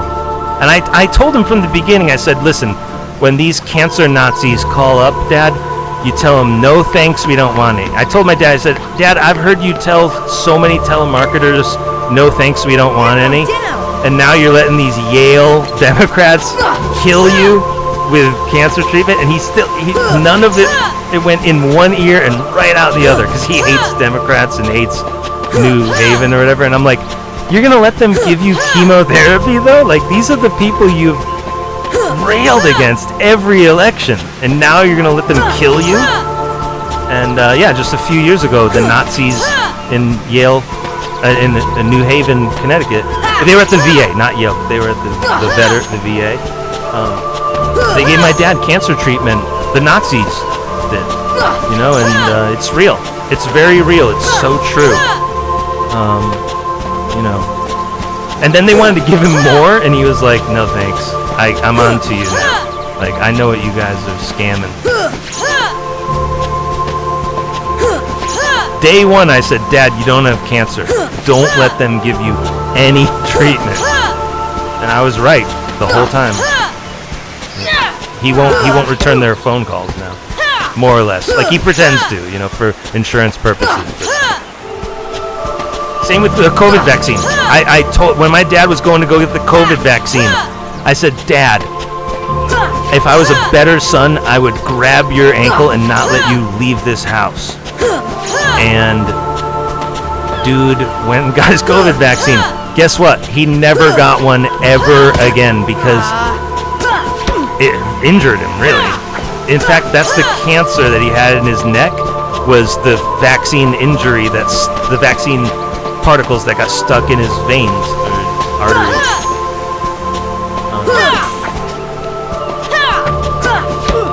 But yeah, there's the do you know how unafraid I am? I'm QAnon. They already tried to stop me. Like, you don't understand how we have them in checkmate. I have them moving from check into checkmate right now. Everyone on the Epstein list as QAnon. So like, you really need to understand just how different everything is now. Yes. Truly. This is what we would dream of changing the world. When weed was illegal, when I was a kid, we would dream of changing the world. And now it is. They won't tell you that the world is different now, but it truly is. It's all completely different. They still want you to believe that, the Queen of England's policies to make everybody gay are real, but it's not. It's totally different now. And that's sort of the Epstein files, is the truth about how gay they were trying to make everyone. And you don't have to be that gay anymore. You don't have to be that gay anymore. That's so simple. It's not. No one's in trouble. You personally, no matter who you are, you don't have to be as gay as we were trying to make you out to be. By law or whatever. It's totally gay. You can, and the thing about being gay is, gay people are always trying to sneak their homosexuality into your heterosexuality. You know what I mean? They're always trying to put a little, they're always trying to put one of those little umbrellas in your drink. You know what I mean? Like, even if you're straight, there's always kind of like a gay guy, like on the wallflower, kind of watching from a distance, like, get a, is there any way you could get an umbrella in his drink or something? Just put one there. Come on, man. It's not a big deal. You do not have to be any percentage of gay. No one on earth can ever tell you to be gayer than you are, and that's pedophilia. That's what believing in pedophilia is. It's a gay homosexual notion that you have, or you were told. And that's prima noctis. That's how prima noctis works, where royalty will have sex with your girlfriend before you do. Bill Gates, Elon Musk, Jeffrey Epstein, King of England, Prince Andrew, prima noctis, by law. It's gay. It's a homosexual idea. It's a notion based in homosexuality. It's an idea rooted in gayness. You're gay, dude. You're gay. You know? I can just tell you you're gay. And by the way, they put the nudes in the Sistine Chapel exactly for this reason. It was just as problematic to have that pedophilia in the Sistine Chapel. Nobody's in trouble. Nobody's got a problem with it because they're not gay in there. It's not totally gay in the Sistine Chapel. That's why it's there. You know, that's why it's okay because they're not a bunch of faggots like you guys are.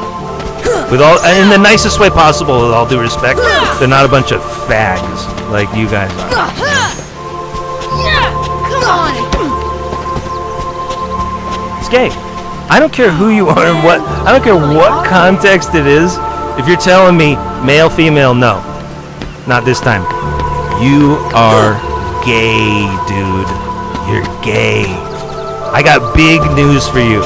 You're a homosexual gay dude.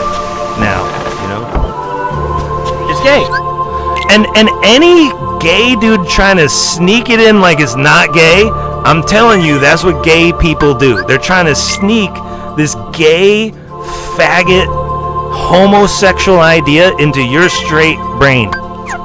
That's the Queen of England and Epstein and whatever was going on. It is. That's what it is. People, and you don't have to be that gay anymore. What I'm trying to tell you is that luckily for us, in 2026, ding dong, the witch is dead. You, whoever you are, don't have to be as gay as we wanted you to be. And that's a fact. You can live with that forever and take it to the bank. It's true. You don't have to be as gay as everyone wants you to be. Even if you think it's the law that you should be as gay as everyone wants you to be, morally, you know, philosophically, you don't have to be any gayer than you are. For anyone, for any reason. Especially if you're me. When it comes to, you know, people being abused as kids, especially me. I will not, I hold no space for any gay ideas at all. So, you know, sorry. There are parents who are dumbass idiots, and they're causing all the mass shootings in the schools. What can I tell you?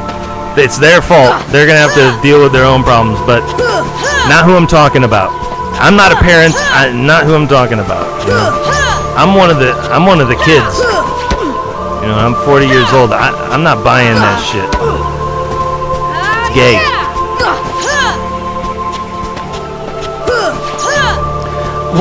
It really bothers me when someone's trying to tell me like a gay idea and they're like, look, this is not gay. This is how good people act. And it's like, no, it's not. You're a gay man, you know? Get the fuck away from me. Oh, man. Yeah, nothing I'm gonna do. They're gonna try and stop QAnon. Ever since 2018, every single day, Jeffrey Epstein and his friends have tried to end me. And it's impossible. They can't do it. They'll never do it. No one will ever do any of it. And so you might as well go back to the drawing board. Just go figure something else out. Because it'll never... I'm a famous leader of an army. If you know anything about the internet. You know what I mean? Like,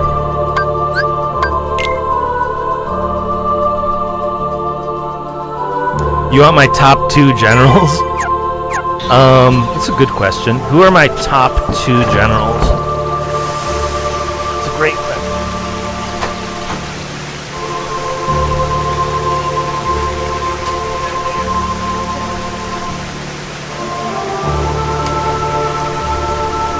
Who are my top 2 generals if this was an army?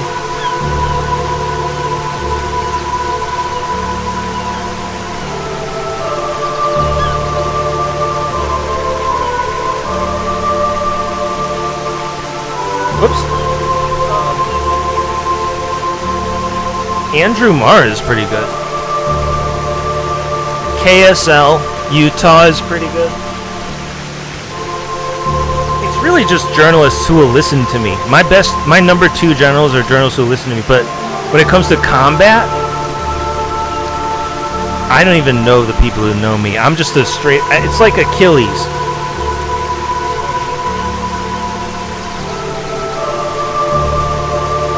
When it comes to World of Warcraft, I don't even really know the people who I know really well.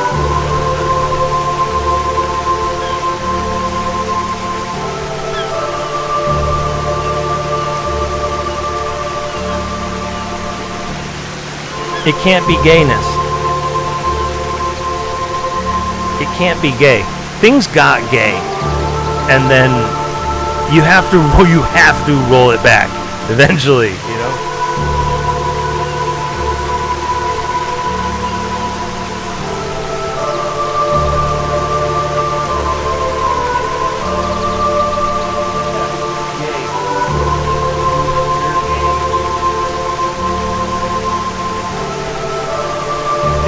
I'm laughing because I'm so right. I didn't even know it. Let me tell you something. If you think I'm crazy and I'm making shit up, I was exactly like you. I believed beef was, cows in the grocery store.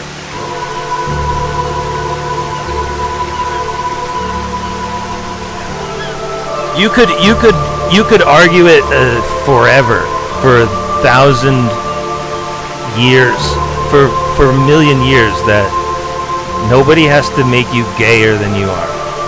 You're not gayer than that, even if people want you to be. Yeah, I'm sure there are things in QAnon where I was like, I am sure that Clinton was doing something somewhere. It's like, I am sure that Bill Gates, there are things he can't buy. That was at the very beginning of QAnon. There are things where I know somewhere out there that those world leaders are doing something. It's the same thing with pedophilia over here. I know somewhere in pedophilia, you're gay, dude. It's coming from a homosexual place where you are not a straight person, you are gay instead. I just know that, it reminds me of other times in QAnon when we had them checkmated. You just go, oh yeah, no one on earth can tell you to be gayer than you are, right? Oh yeah, polygraph. I'll take the polygraph. You need to understand, I've been sitting here in front of my computer for 22 years. There's no crimes. You know what I mean? You could frame me for crimes at best, and that's it. You know what I mean? Yeah. Call the police and tell them. You know what I mean? That's what QAnon is. They were trying to frame me in 2018. They had nothing. They have nothing now.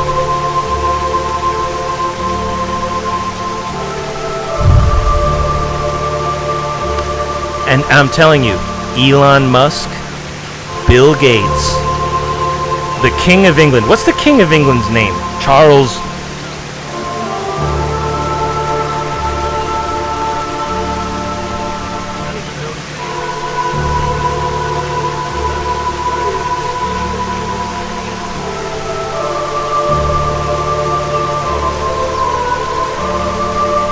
Oh shit.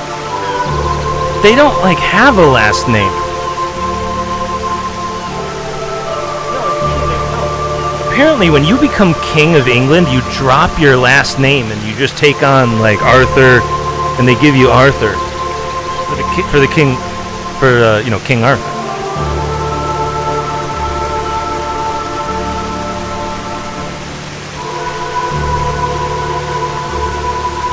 There's no way he's not involved, right? When you pause the game and you go Epstein files, right?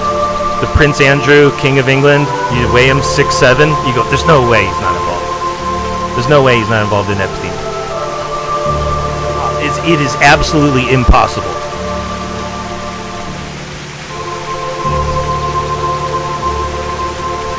Not just impossible, we have the evidence in like a real way, in a way that is slowly unfolding all around us. We can't believe there is we have the evidence that these people are involved in Epstein.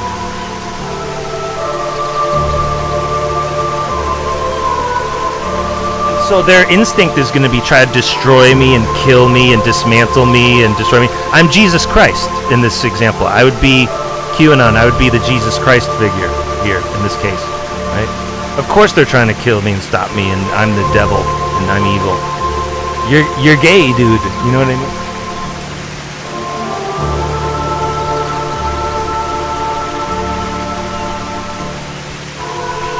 That was the thing in the 90s. Everybody was calling everybody else gay, probably for the same reason, because pedophilia was not holding up as a great theory. It's actually prima noctis. When it dawned on me that pedophilia and prima noctis are the exact same thing. It's you are going to be gayer than you are, so I can have sex with her before you. And then that's prima noctis by law. You're gay. You're gayer than you are. She's mine. Now go ahead.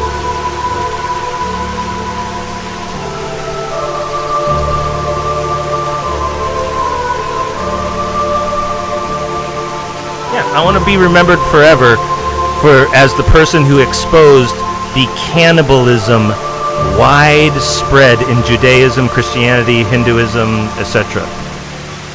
I want to be remembered forever as that person, QAnon. Yeah, and when it comes to framing me, good luck.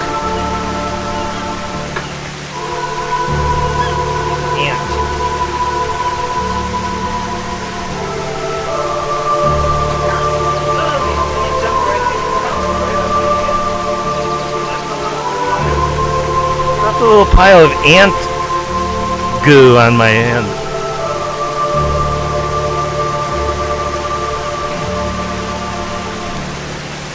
Luckily, I'm a psychologist. If I didn't have if I wasn't a psychologist, you wouldn't have to believe me. But luckily, I can just go toe to toe and bring up Pac-10 mustard with any go ham to ham, toe to toe, Pac-10 mustard with any psychologist. In any courtroom, me versus you. You know what I mean? I'm a psychologist. So you have to listen to me as much as any other psychologist in any courtroom.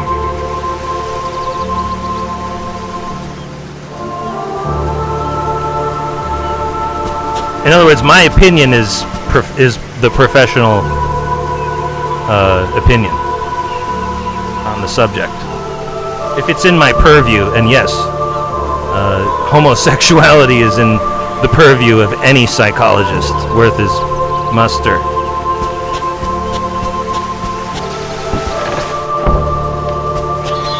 It can't be gay. If it wasn't so gay, I'd be like whatever. But it's really gay, dude. It is. They're asking you to be gayer than you are.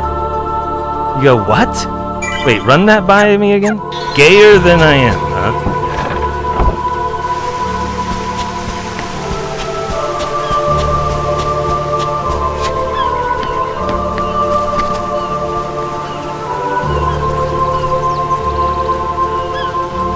You're gay, dude. I love women who... The best part of this whole speech that I'm giving in the theory is the women who don't get it, because they can't orgasm. They'll never understand any of it. They don't get when you watch porn. Just any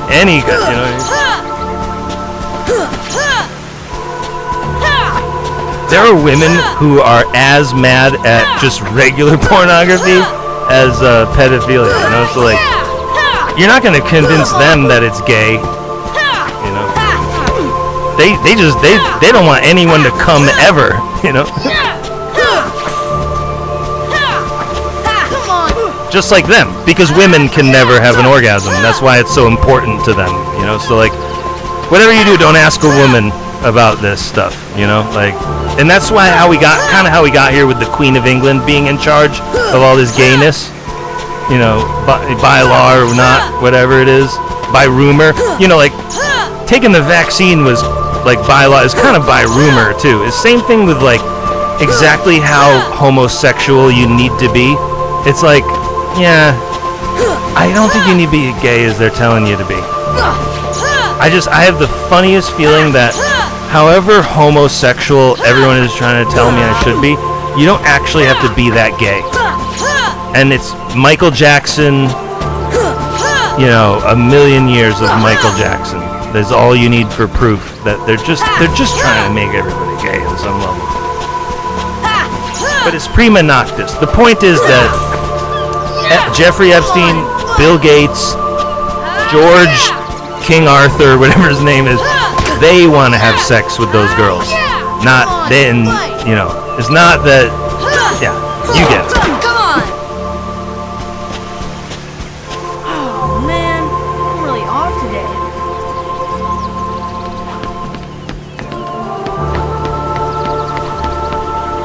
Yeah, I love the idea that someone's gonna frame me. Now that I've said all this, they're like, go get him. Dude, you're so late to the game. You're so late. It's way too late. For QAnon is just going on and on and on out into the stratosphere, into the exosphere. You're way too late to close the gate after the horses have bolted.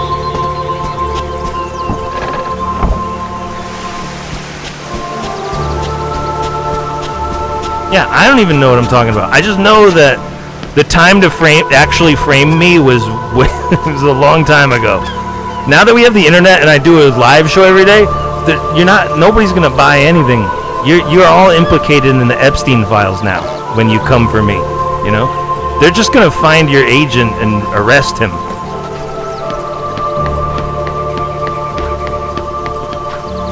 We're looking for people involved. You know. You're going down.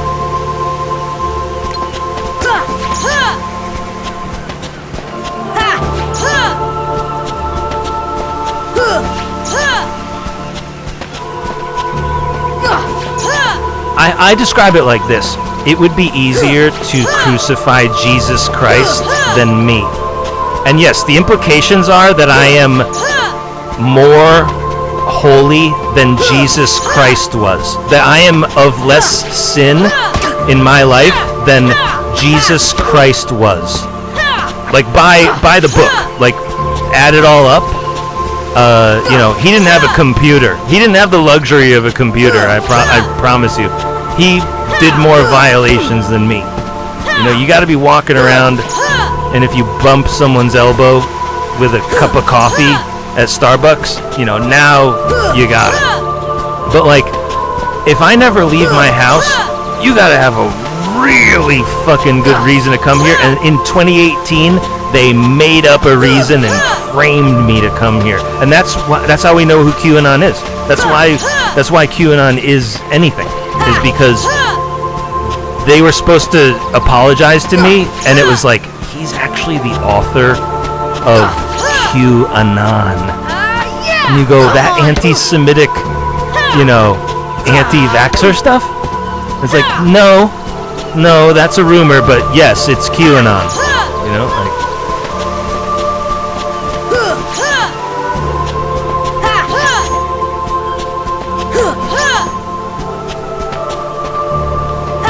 they don't go, well, actually, some of them do. The cannibalism guy? I can't believe, you know what? Let me tell you something. Asmongold, I got a big reveal here. Come on. A few weeks ago, may have been a month ago, Asmongold, the biggest World of Warcraft Twitch streamer, he did a video about how beef jerky on Jeffrey Epstein's island is human meat, Man, I'm really and off that today. was the day. I might share the Nobel Prize with him for that, depending on where this goes. I just remember he did a Epstein Island story for like 1 million people about how beef jerky in the Epstein files means human meat of a child that they're eating, and I just remember that was the day that really the cannibalism, and that he's sort of top. If it's not going to be a journalist who does it, he is sort of on the leaderboard right now for sharing the Nobel Prize with me for QAnon. It's cannibalism. It's in other words, I never use the pedophilia because it's not real. It's actually pedophilia is actually the idea that loving a child is bad for the child. That means you're an abuser. There are pedophiles. They're actually called child abusers, but we call them pedophiles because they don't see themselves as abusers, as child abusers. We just say your love is not, not whatever.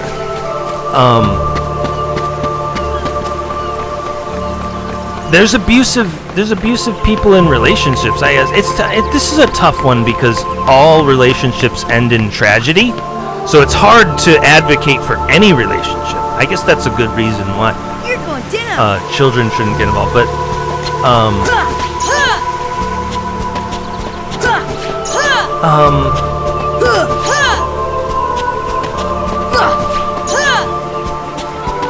there's a way that we kids are the last slaves.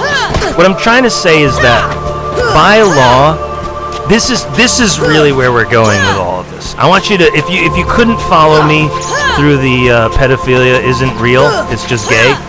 If you couldn't follow me there, come with me for a moment to what was I gonna say? It was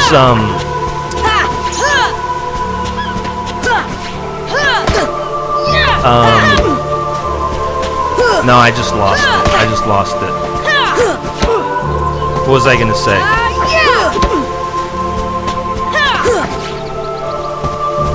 Bring it on. Let me think.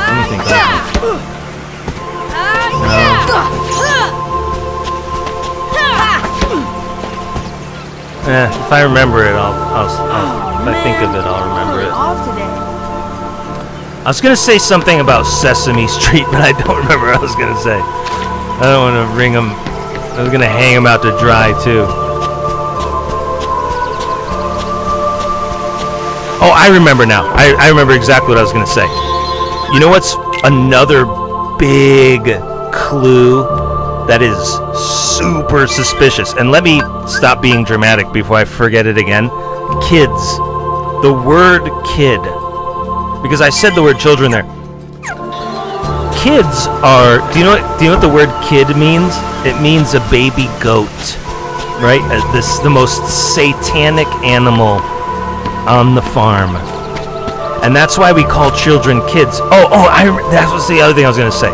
The last legal. This is really what I was going to say.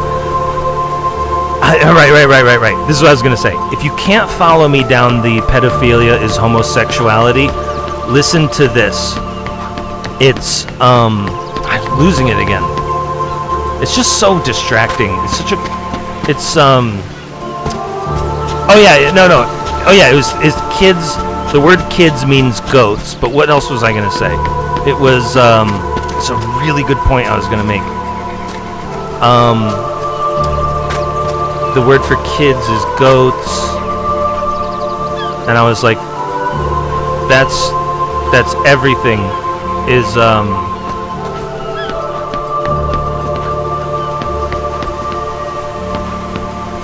God damn it, I lost it. Hold on a second. It started with the word for kids actually means goats, and they're the most satanic animal on the farm. And this wasn't going to cannibalism. It was the Epstein files.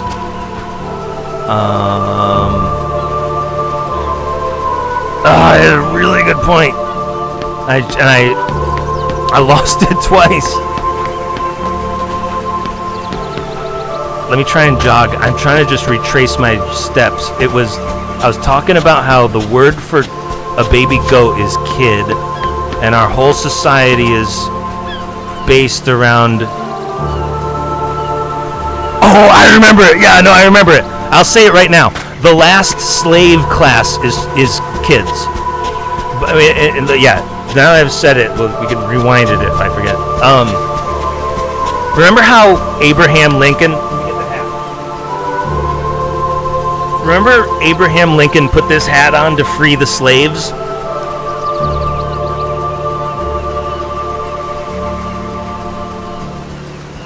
That's what I was going to say. If you can't follow me down the path of pedophilia is homosexuality, follow me down this legal theory. That children are the very last slavery class. And I'm like pushing my lips and my mouth into the microphone.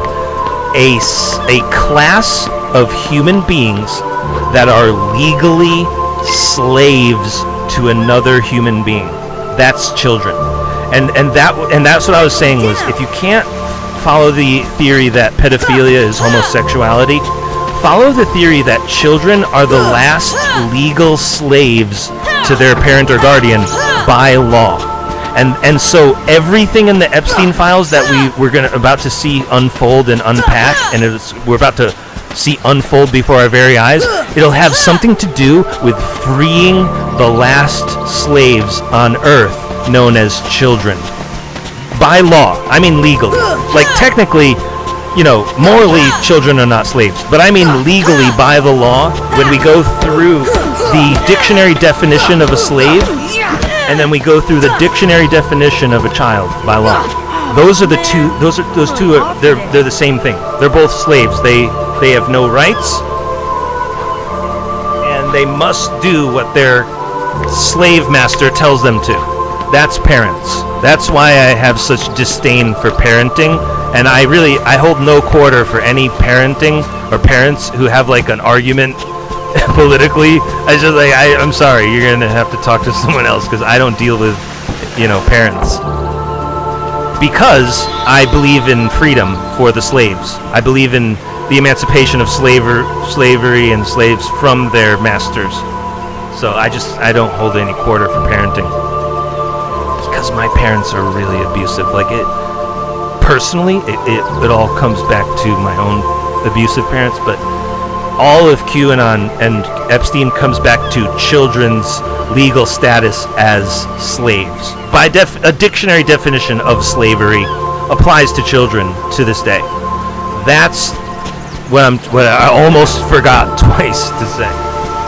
So like, if you hate the idea that pedophilia is just homosexuality, disguised to make you gayer than you actually are, forget that. Follow me down the theory that legally children are slave class, meaning you have no rights, no decision. A slave master is choosing for you. That would be my mom and dad or whatever. And however abusive they are has almost no bearing on anything, because you are their slave legally. And that's what we're gonna put the hat on. We're gonna put, as QAnon, we're gonna free the slaves. I got news for you. We're gonna free the slaves like you've never seen slaves freed before, because it's all of children who we're gonna free as slaves, and they will be free from slavery that they live in every day to this day. And that's why, don't act too holier than thou when you're talking to me, because we're freeing the slaves in a profound way that'll never happen again. I don't think we're gonna free slaves like this, on a scale like this much, for thousands and thousands of years after QAnon and Epstein unfold.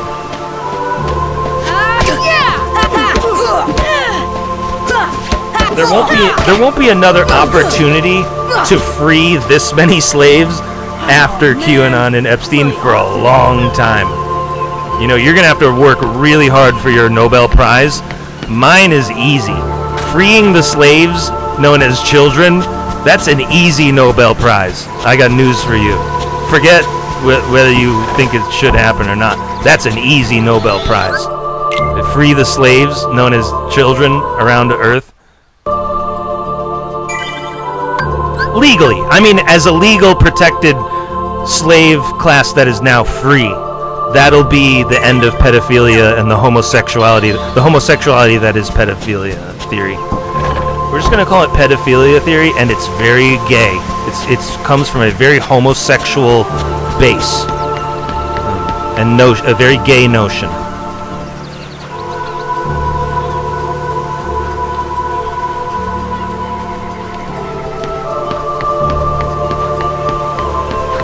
And luckily, I have the psychology to understand all of this.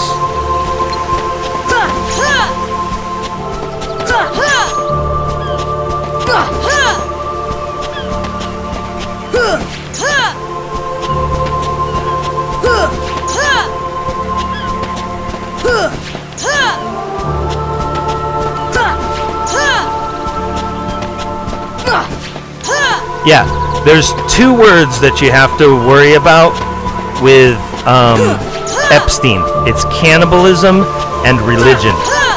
And there's two words you need to worry about with pedophilia. It's homosexuality and what was I gonna say? Oh, and sneaking it in. Shit, I forgot what I was gonna say. Damn, I was really gonna nail it. I think I fucked that up in the end.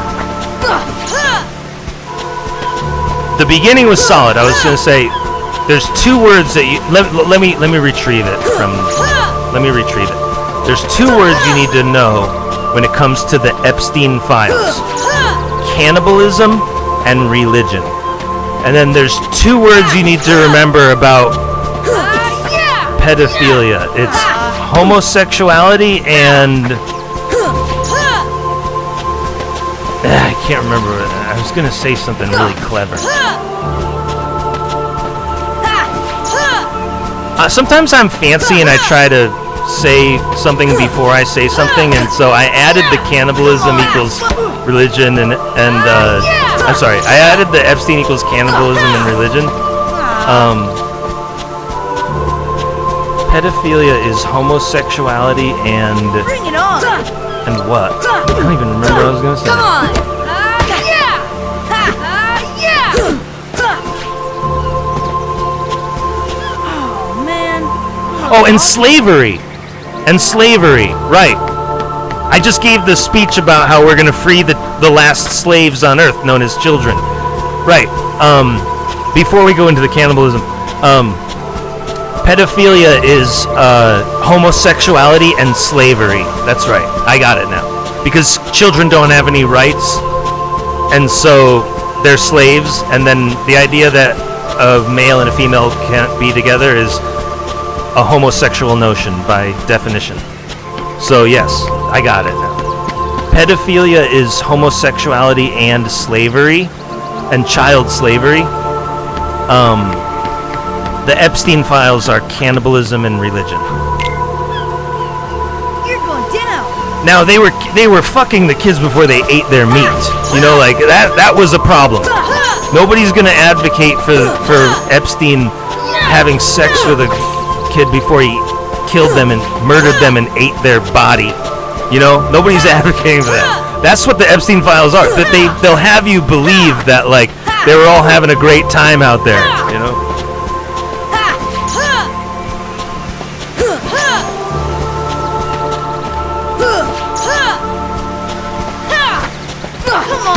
And it's because of pedophilia theory that they had to kill them. You need to understand that Epstein had to kill those kids that he had sex with because of how gay the pedophilia laws are and stuff. So like, and they weren't even, they're not even real, really. Like, it's really like, they're not even real. They're not real. That's why they call it like assault and not philia or love, because like they're trying to trump you up on an assault charge, and it's like, that's not exactly what it is it? You're being dishonest now, aren't you?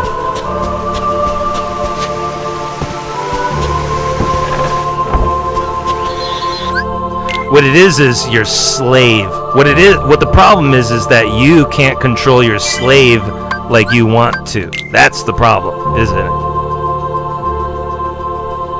I mean legally, not like, feelings wise. I mean like legally you cannot control your slave, and that's the problem here, isn't it?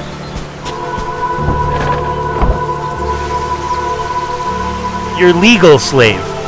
Yeah, I know. Thousands of years from now, they'll think you're a monster because we had to litigate whether your own child was a legal slave or not. Hashtag Epstein.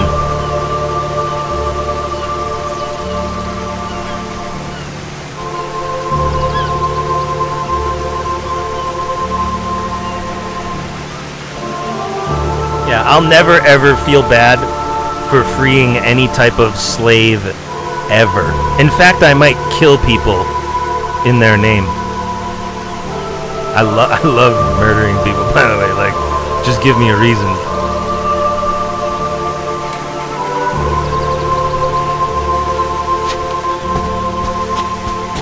I was the ultimate kid. You need to understand that. I'm actually a 14-year-old kid who's just been down here too long.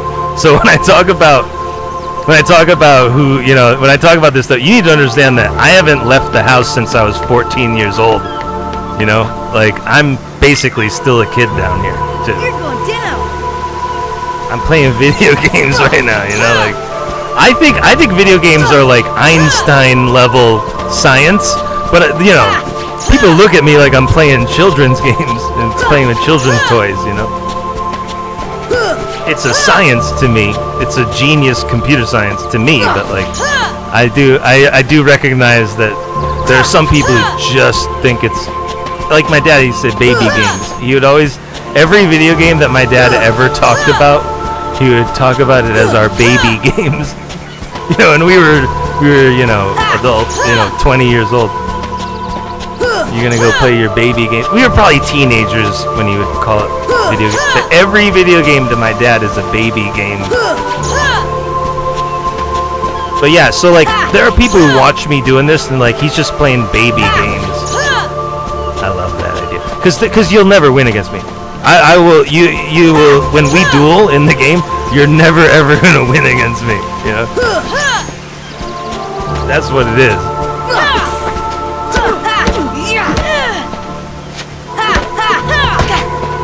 They'll never, ever, really, ever beat me. Like an alien race. I'm really like an alien master race by now. And so, like, seriously, anyone who challenged me, you might as well be looking up at the stars and you're like, we're gonna go mess with those aliens in the advanced civilization. That's me, compared to regular people.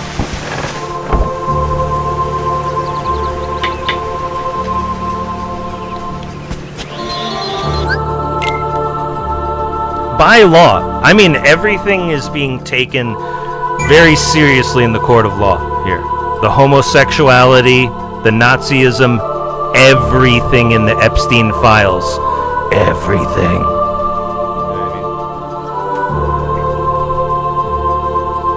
I'm a video gamer. I've been playing World of Warcraft for 22 years in a row. You know what I mean? Like, if you think it's me, I got news for you. Jesus Christ was pretty innocent too. You know what I mean? It was easier, and bro, it was way easier to arrest Jesus Christ than me. That's why everyone's so fucked up about framing me in 2018. They're going, you could have. It would be easier to frame Jesus Christ than this guy. He just sits on his computer all day playing video games. He's not even really being bad out there on his computer either. I mean, he might have been involved in the murders of a few people who deserved it, but you'll never be able to prove that.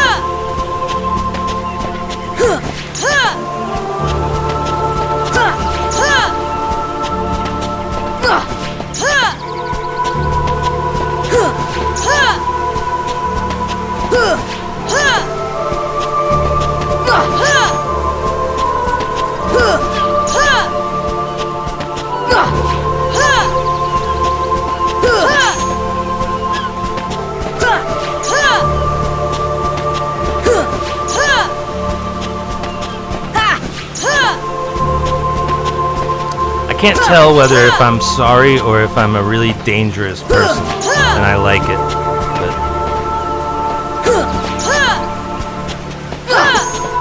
But the point is, no one will. I don't even really believe I was involved. You know what I mean? Like at the end of the Unigalaxy, they'll be like, "Oh, and by the way, you did cause that." I'll be like, "Really? No fucking way!" Like nobody will know. Nobody will be able to figure it out if it is true. I won't even be able to know. You know? They just killed him without even me knowing, probably.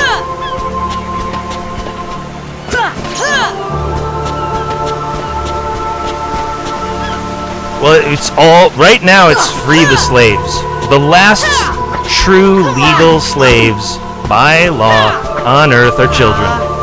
And this whole Epstein file saga has everything to do with freeing the slaves known as children. End of story. Period. If you want to keep slaves after that, you are in mortal danger. You're in grave danger when it comes to me. End of story. We're not going to negotiate either. You're not going to make me a little gayer than I am either. You know, like if you have any other ideas, you know. Bring it on.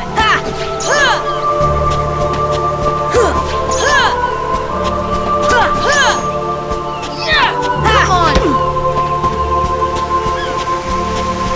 Oh man, I'm really off today.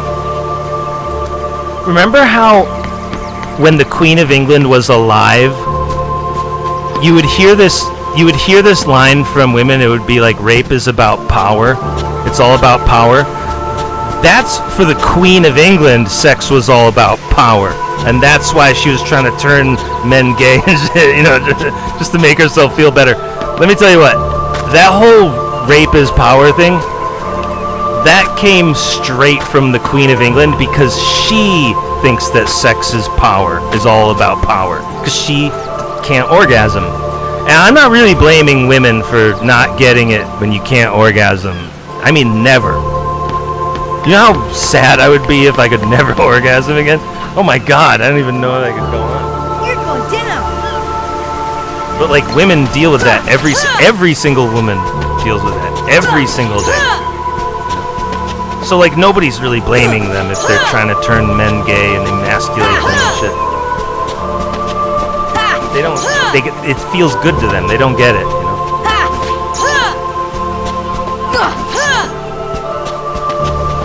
Just like when a male looks at another female, no matter what, they're sexually attracted to them, and that's, you know, that's what being not gay is.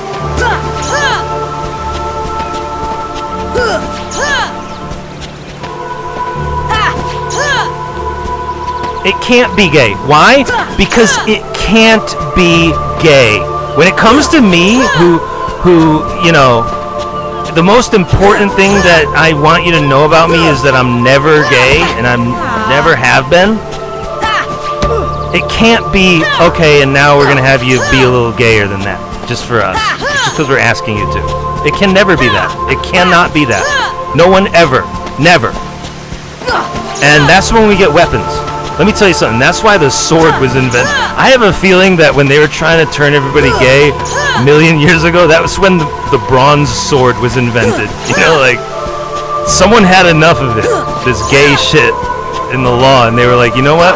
We're going to start chopping people in half until this gayness is gone from the law. I don't care what happens. If you got a gay idea, it's not the law. Keep your gay ideas away from heterosexual people. And I mean it. And by the way, free the slaves while you're at it. We're not kidding either.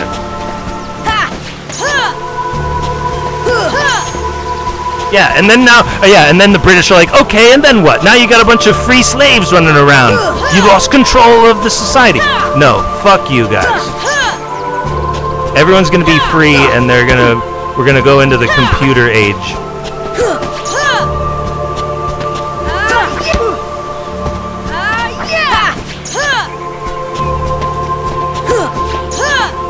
Yeah, she's like, well, don't hold your breath that everyone will be free someday. I'll kill you. That's how we're gonna do it. You'll be murdered and dead, and then we'll free the slaves. If that's how you feel. I don't care who you are. Oh man, I'm really off today.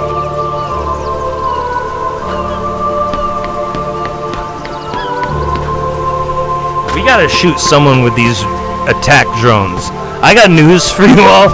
If you haven't believed a word I've said about anything, right? You can't follow me down pedophilia is gay. You can't follow me down children are the last slaves who need to be freed. Follow me down whatever I just said now. I can't even remember what we were talking about.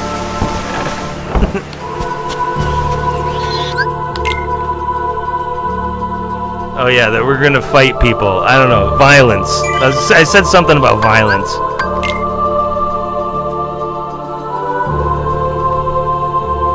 You can fight to free the slaves. If you're gonna kill anybody in real life, you better be freeing the slaves, Abraham Lincoln.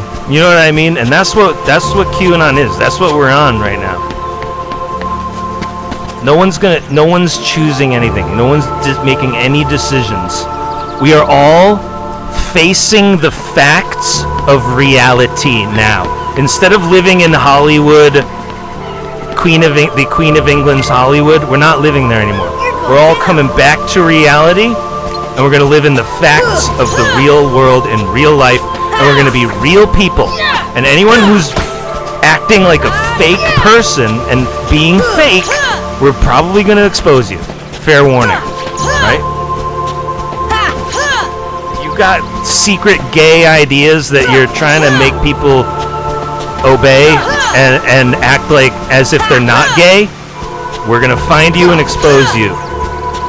No matter what it is, no matter what. I have a feeling there's some more gay stuff that they have coming down the pipe. When AI and computers take off, they're going to have a new gay line of laws or whatever for you. Get ready for it. All I know is we're going to have to kill people, probably. We're probably going to have to kill a lot of people. To free the slaves, though. When you're like, hey, look, we're a mass shooter and we're a terrorist, we're going to have to kill a lot of people. That sucks. But if you're like, listen, there's this last class of slavery, and it happens to be enormous because it's all children around Earth, we're going to free them. And we're definitely gonna have to kill people. You go, of course I'll kill people to free children. Of course I will. No, and if I die trying, it would be the right thing to do.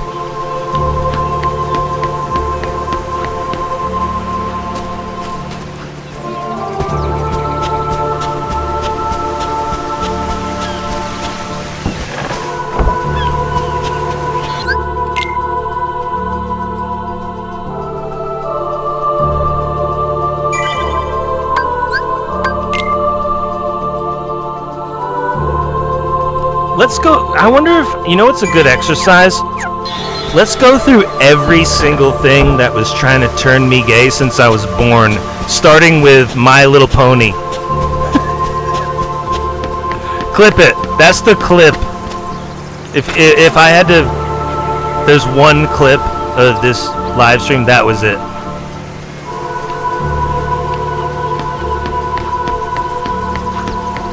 We loved My Little Pony when I was a kid. You're going down. They were trying to turn everybody gay in the 80s.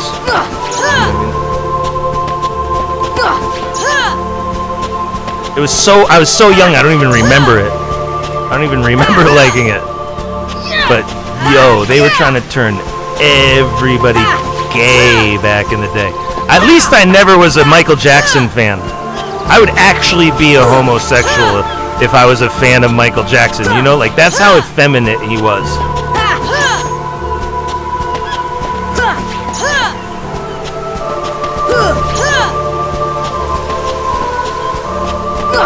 You know, because he knew Epstein. Because Neverland was like Epstein's idea. You're like, why are you picking on Michael Jackson? The dude has heavy ties. That not just was mentioned in the Epstein file. This is like everything to him, you know.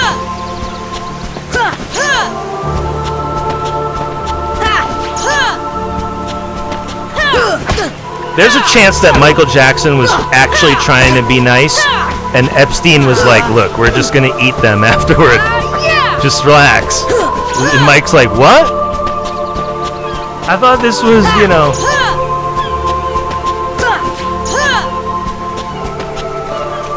Just Michael Jackson is at Never Ranch, and he thinks he's just sharing communal bedroom, and Epstein's like, "Look, we're gonna eat him after you're done with them." You know, that's the only way Michael Jackson was kind of not as bad as, you know what I mean? Like if Epstein was eating the kids that he was really nice to, that's probably the best case scenario for him. Because there's like a side of Michael Jackson where you listen to him and you go, "Oh yeah, he really does believe. He's you know, he's like an abused kid like me or something, like, yeah, you know, he really believes in this somehow." But like if Epstein was sort of murdering the children and then eating them after he was done with them, it'd make a lot of sense too. That would make a lot of sense of how he had so much money for the ranch or whatever. But like, you know, Michael Jackson can never know about this, right? But they're like definitely secretly eating the kids he's done with, this kind of thing.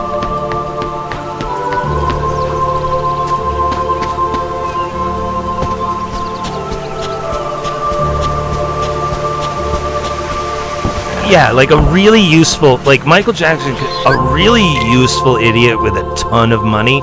You could murder kids behind his back and eat them, no problem, you know?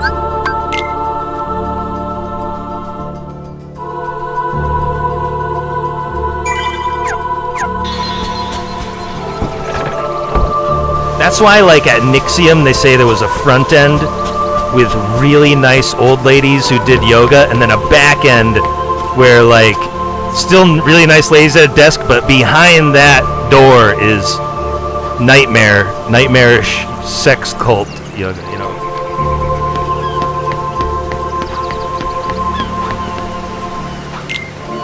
Michael Jackson might have been, like, front end Nixium, and then Epstein's eating children after he's done with them in the back end.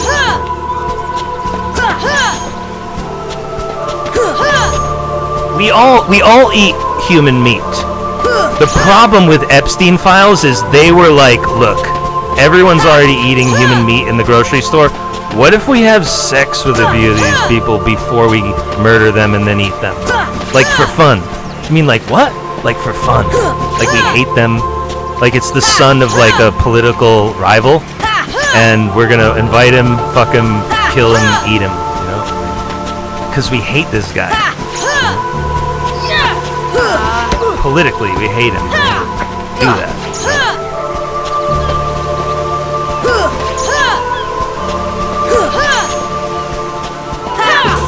Yeah, tell his daughter that she's gonna be a model in Jeffrey Epstein's runway.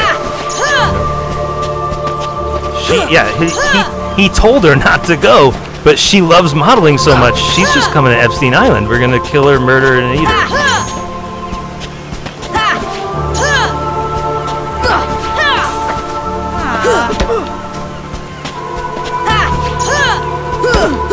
Come on! Oh man, I'm really off today. I love how it's gotta be like 1% of the Epstein files have been litigated. We're sitting on like, there's like the Epstein files is like a tidal wave that's 1,000, let's go with 10,000 feet tall, off in the distance there, and we're just kind of sitting on this nice beach like, huh, Jeffrey Epstein, huh? He's had ties to the King of England, right? It's just this massive tidal wave just coming in. I wonder if that's what Sin was. I think in fact, if Disney bought Final Fantasy 11 and that's what this is, literally in the Final Fantasy before this, Final Fantasy 10, that's what Sin was. It was like this huge tidal wave which like crashed. That's the beginning of Final Fantasy 10.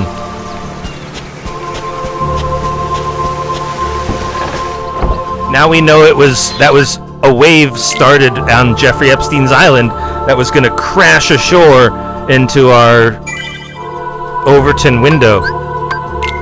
That was the sin wave that hit the city in the beginning of Final Fantasy X, and then this game was Final Fantasy XI until Disney bought it.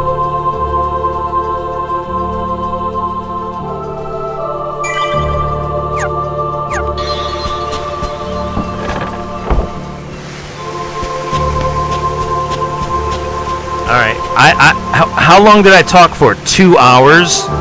Let me get a drink and deal with my dissenters, because there will be dissenters. But you're gay, dude.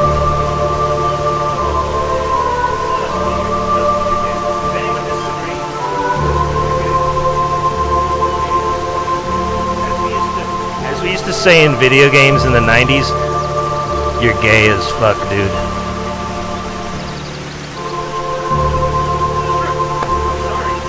I'm sorry to break it to you. It's like someone who doesn't know they're gay.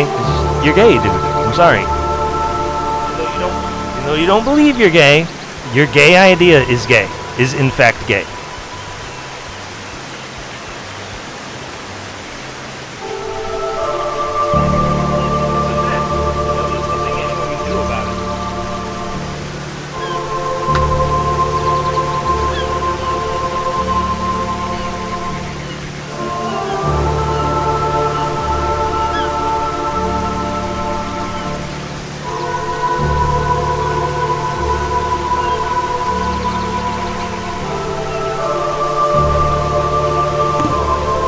It's a good rule of thumb that no matter what anyone says ever, you don't actually have to be as gay as everyone is asking you to be.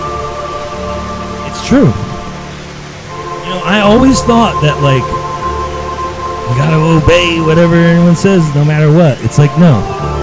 If their idea is homosexual, you could just be like, no, I'm not as gay as you.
You know what it is, you guys?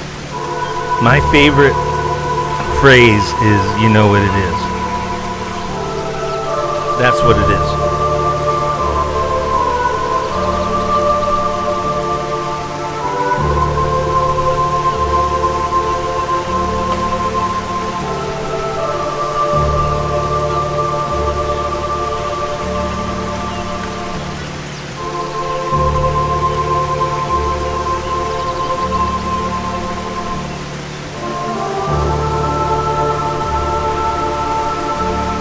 I forgot what I was going to say about you know what it is.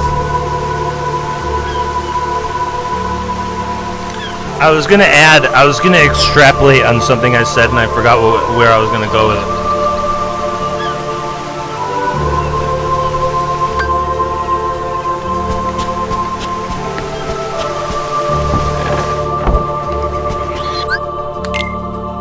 When I say you know what it is, it's like if we were looking at this screen in the middle, and I'd say, you know what it is? And then we zoom out and we look at the whole matrix.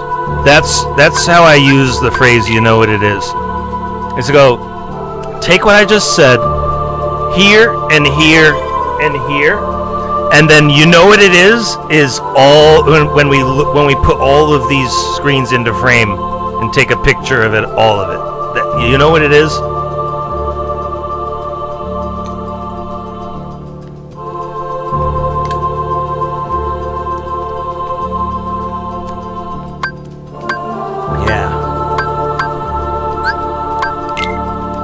True. You know what it is? It's true.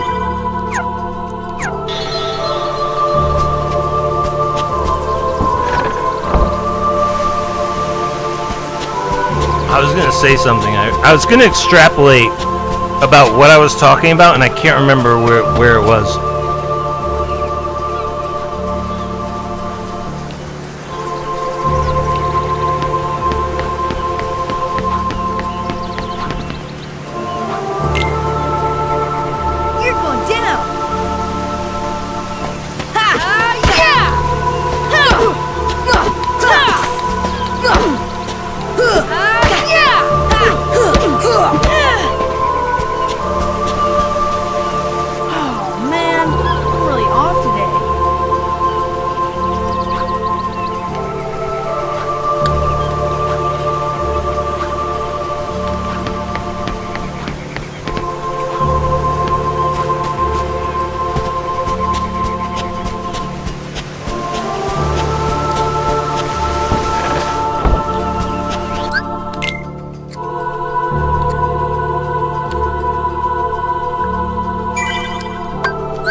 I'm not secretly gay. I just like women so much. I'm just absolutely obsessed with women that it can come off like I don't like them. That's how obsessed I am. So like a lot of women throughout my whole life, I just was so obsessed with them that I couldn't even talk to them. So, you know, in like middle school, elementary school, I just can't talk to them. Because I'm so obsessed.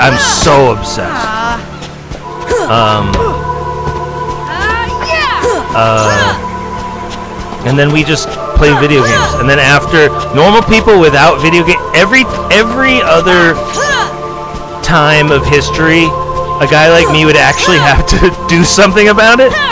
But when they invented the computer and the video game, you don't even have to do anything. You just check out of reality. You check out of life and check out of society and check out of civilization, and you're just not part of it anymore. That's what this show is. It's just like an completely off the grid, you know, kind of is what we do.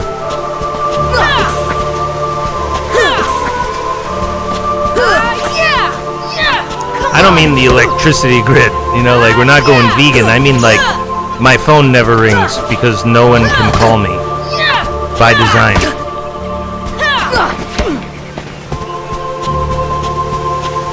Oh man, I'm really off today.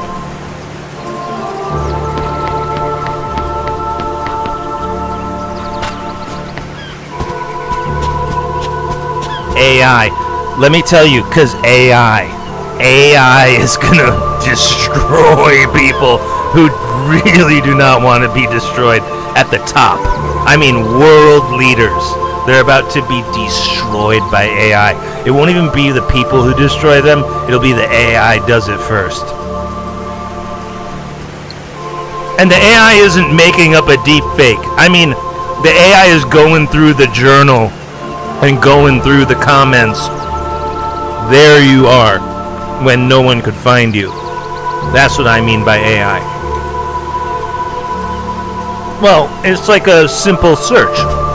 Well, first of all of the tech companies around the earth, they have a copy of QAnon that's not even in my drawer over there. That's with my copy.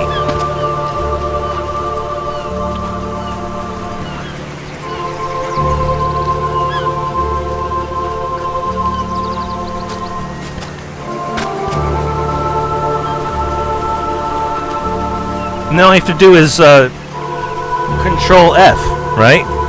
It's find, and it'll do a search, and you know, you could be searching through millions of letters, from what I understand, and it'll just pull out, you know, Jeffrey Epstein, you know, Prince Andrew, 9/11, you know, the 9/11 hijackers and Prince Andrew on the same page, and you go, ooh. Look at that. As Bob Marley would say, "Woyoy, look at that. Woyoy, look at that." Right? It's the Prince Andrew and Epstein in the AI results, isn't it? From like the millions and millions and millions of documents it searched. There they are, isn't it? Isn't it? That's how AI is gonna fuck them up real bad. But that's why Sam Altman needs 500 billion, because he's gonna hide that. He's gonna take those two connections and go, oops, they're gone. You can't search them. That is Nazism. That's what makes a Jew a Nazi. Come on and fight. Genocide. It's not that we killed you because what you said. It's that now we're deleting your existence.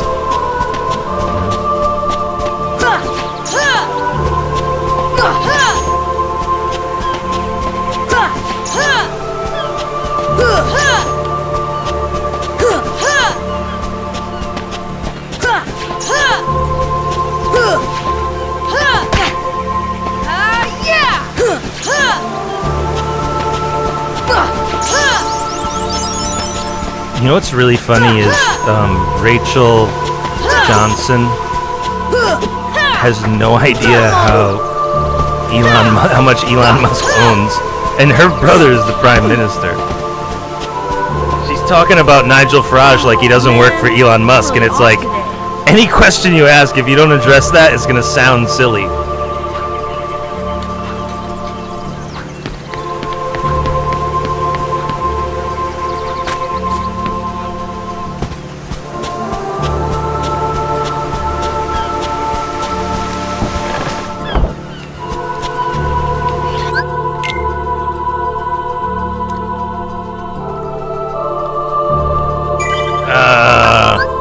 Boo. No, she's my favorite too. Ever since, well, other than James O'Brien, she's my favorite. But ever since Darren Adam was fired, he was the smartest person on LBC. Now James O'Brien is, by default, but she's my favorite because I would have sex with her.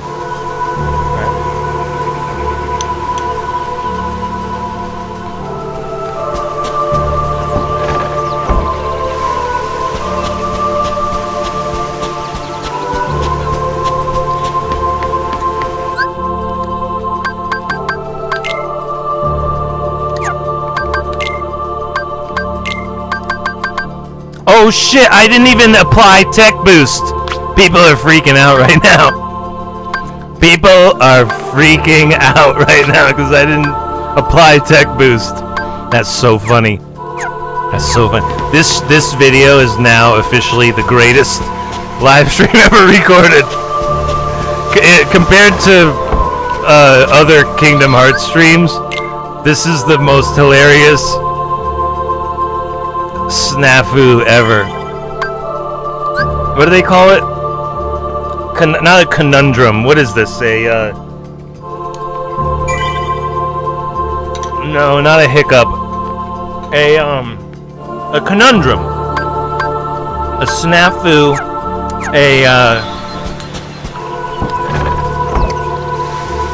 Hullabaloo. No.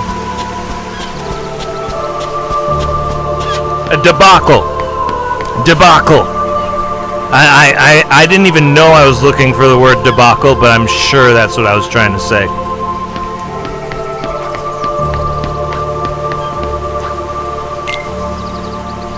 You're going down.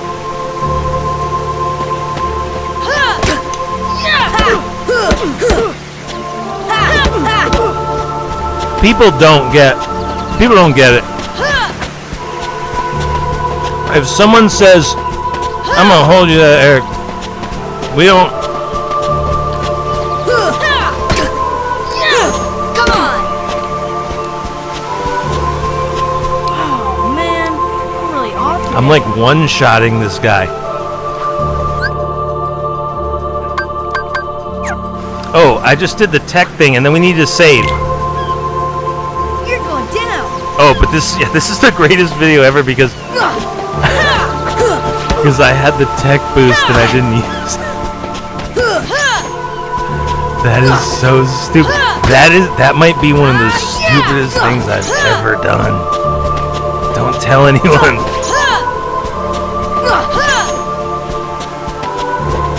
I'm like embarrassed how stupid that was. I never get embarrassed. I'm totally embarrassed right now. Never. No. I've been getting 2 points for each hit, and like a few levels ago I could have gotten 4 points each hit if I just turned it on, but I didn't turn it on. And so what that means is that everyone watching me is gonna be like pulling their hair out. Come on.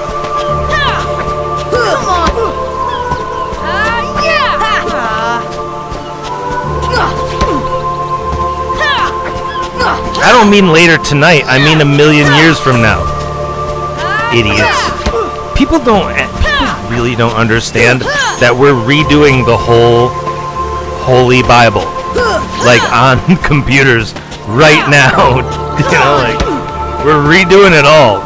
In other words, the Bible, people won't read the Bible. You know how people want to watch The Lord of the Rings? They want to watch it. People don't really pick up The Hobbit and read it, you know, like they don't really pick up the book and crack it anymore as much as they did. They want to watch the movie. People don't understand that since these were invented, we're doing the new Bible. All of this. And we're about to chop some heads off at the head of leadership. It's going to be really cool. I mean, get ready for it.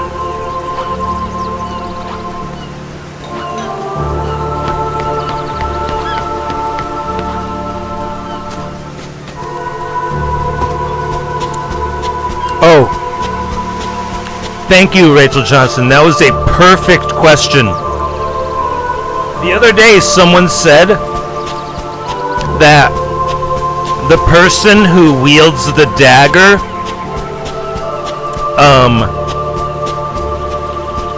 never gets to wear the crown. I got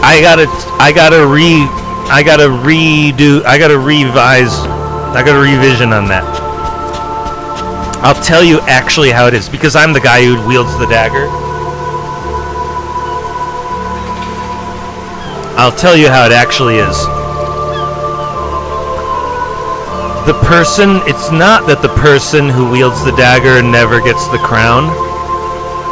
You know what it is? The person who wields the dagger would never wear the crown. Because he knows how much danger it is. He knows how much danger you're in.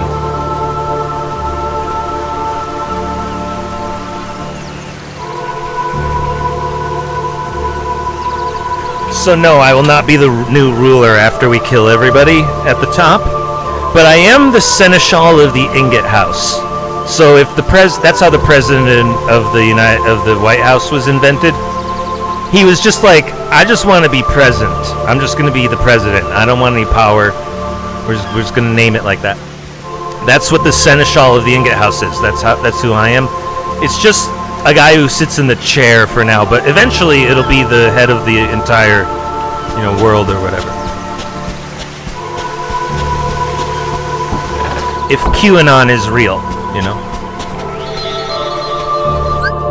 And then Israel will be renamed QAnon. Could you imagine if all of my hopes and dreams come true in QAnon? They just replace the name Israel with QAnon. That would be so cool. That might be the smartest idea I've ever had, ever.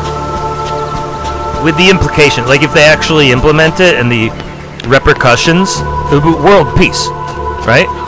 Absolutely world peace.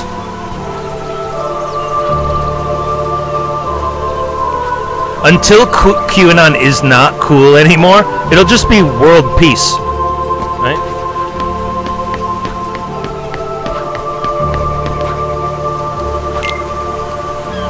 You're going down.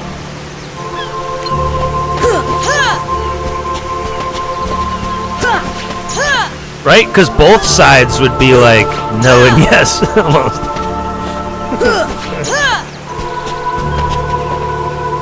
Except religious people, but they're stupid. Their opinions don't matter, really. Not really in the science, in the land of in the field of science. They don't count. Technically, their opinions don't count in the field of science. Even though science is named after Zion, no, religious people have no place in science. Not even Scientologists. You're pushing it. Don't get smart with me.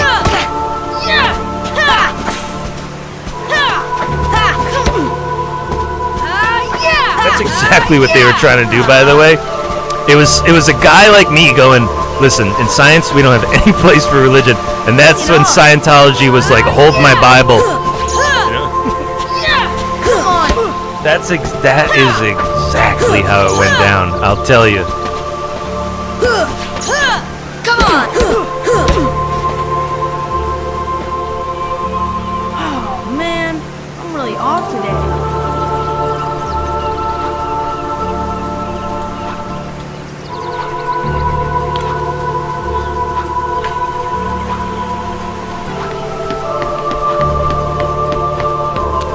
What if I'm late to the game and Scientology was just all that QAnon shit I was talking about, and they're all ready?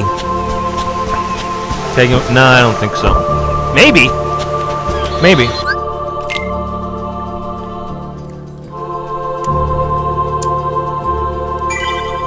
I mean, there's a theory that Elon Musk is totally 100% Scientology.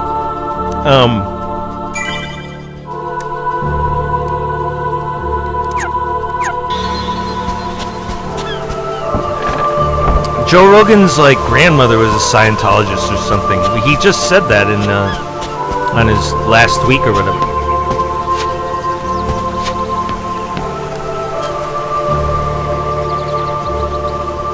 It would make a lot of sense if Elon Musk was just top of Scientology. It would sort of kind of make a lot of sense, I'd bet.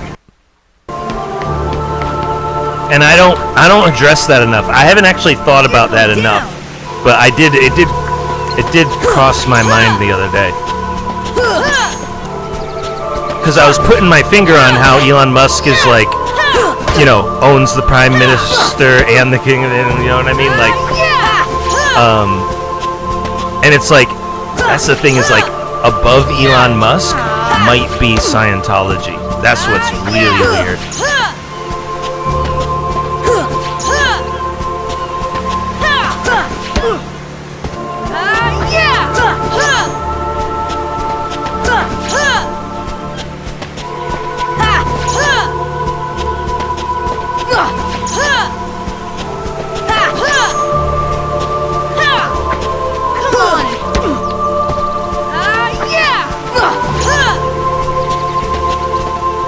I think you have to be rather smart to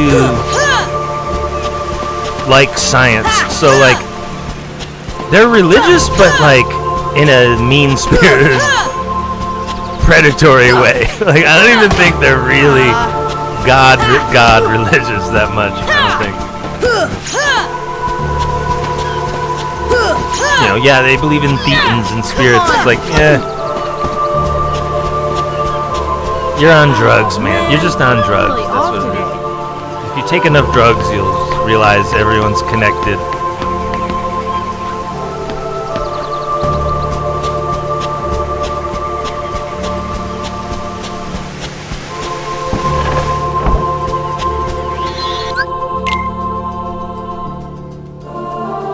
Is it true? Does it? It doesn't matter. Does it mean anything? No. Yeah. People need a villain, though. One of the weird things about everything that I've said is, like, if we don't all gang up and hurt someone, what are we doing? You know what I mean? I think that means inflation finally affects the market. Right? If there's no villain to ultimately blame everything on, I think that just means the market crashes and people lose their jobs and businesses and livelihoods. That's what QAnon is. They were gonna blame everything on me, including Epstein Island. It turns out I'm just a computer video gamer. So unless some really nefarious shit went down in the video game, you're gonna have to frame me big time, you know? It's so hard to jail a video gamer who is just playing video games.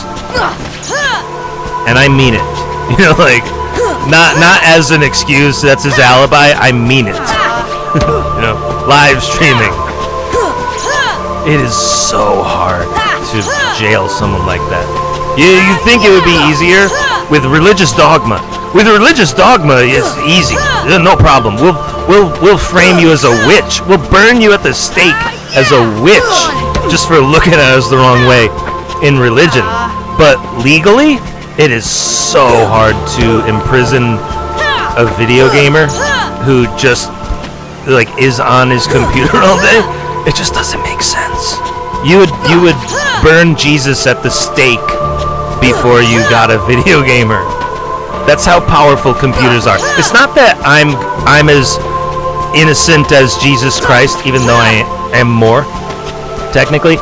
It's not that I would have done that without my computer. I mean, it's absolutely 100% my computer's fault why I'm not in prison right now. I mean that. I really mean that in a big way. It has to be. Dude, they would have imprisoned me. They tried to imprison me for nothing while I was on the computer. You know, in 2018, and that's what created QAnon, is how poorly that went for them. Because nobody wanted to. Everyone was kind of asking what happened after they totally exonerated me, and they didn't even really want to tell the origin story of QAnon. They were like, you know, he is kind of the author of QAnon. Now that you mentioned it when you were talking about framing him, so like I don't know what you're gonna tell the newspapers about this when they ask, but that's what QAnon is. Oh man, I'm really off today. Yeah, it was like Jeffrey Epstein's idea. Because it was 2018, he wasn't arrested yet. Like, it got weird, you know? We live in the same state, Connecticut. Like,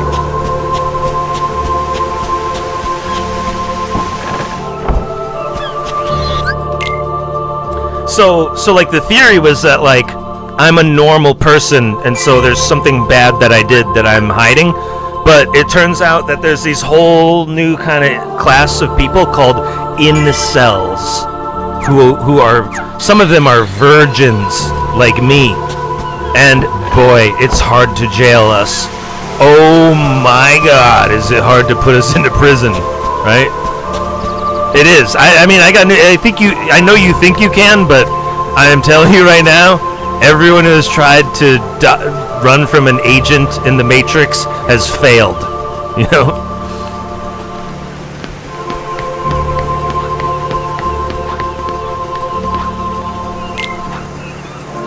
You're going down. Because then it has to be that you don't have the freedom of speech. If you're gonna go through with the imprisonment, we're gonna have to rip up the first sentence of the U.S. Constitution, and people don't want to do that. They have a copy. It's really expensive. They don't want to get their eraser. There's no more whiteout. I don't know what it is, but if you want to go ahead with it, you got big, huge constitutionality problems. I mean, coming from a journalist. Coming from an idiot, you could have gotten away with it, but happen to be a journalist who does the news every day. So if you're just gonna come out with, if you're gonna make me the news story and the freedom of speech is gone, that's a scoop. That is a really valuable scoop in journalism. So you report it. You tell everybody you know. In the journalism, but not from high school. I mean, in the journalism business, I would disseminate that story to them.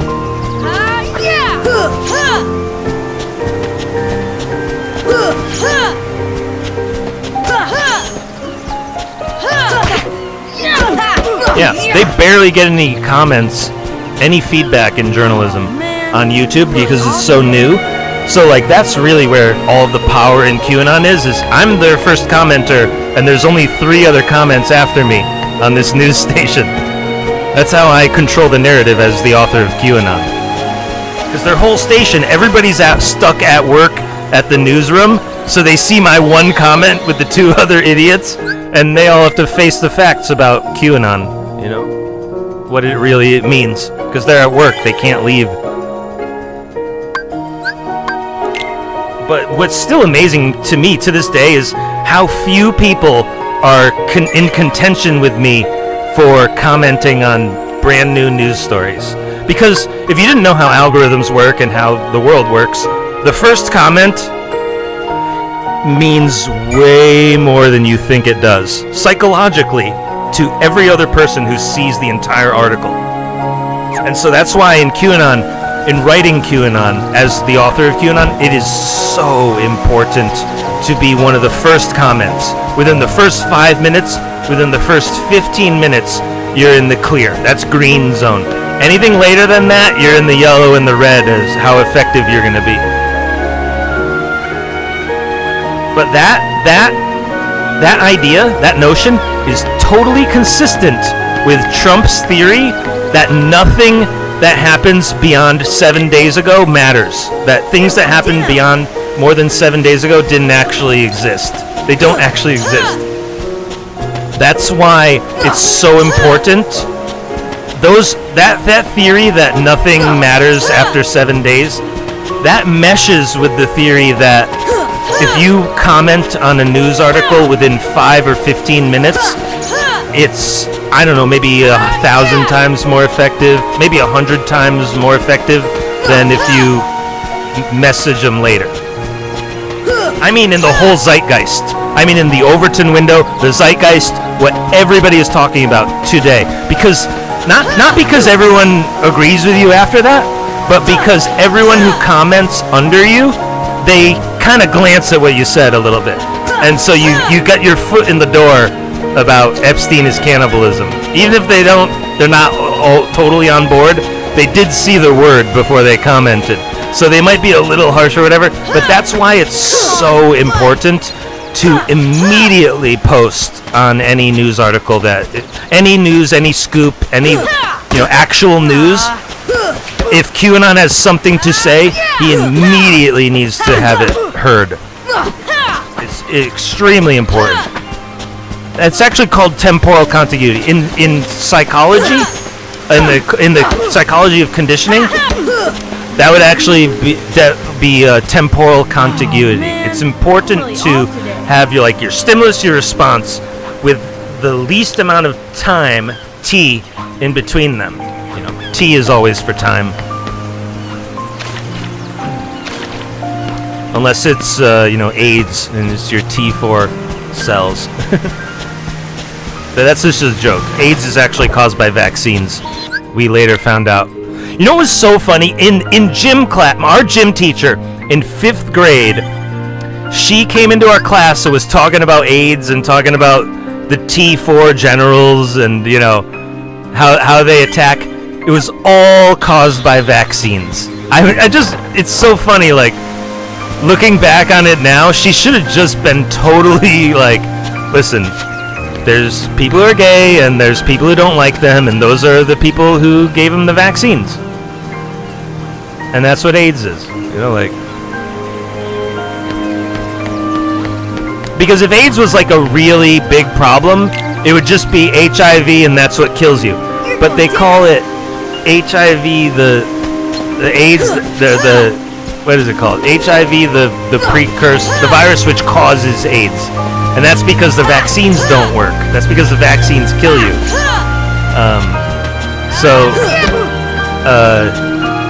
It's just important. It's an important distinction to know that AIDS isn't actually a deadly disease. What happens is if you get the wrong vaccine and you have HIV, you develop AIDS because, you know, if you have sleep with a room of 1,000 people or something.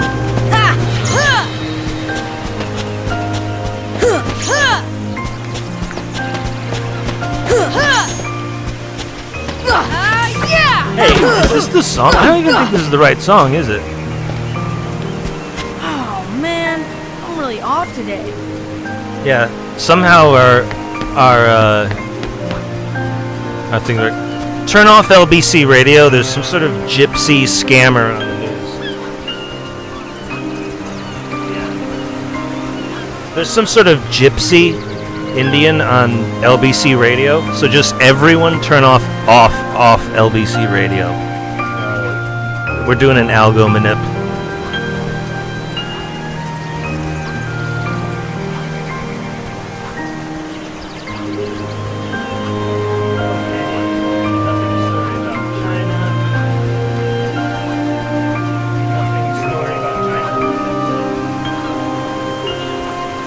So, the word for cheese in Spanish is going to help us, but so far, both major front pages have zero news on them, because it's the same story about China, which is nonsense.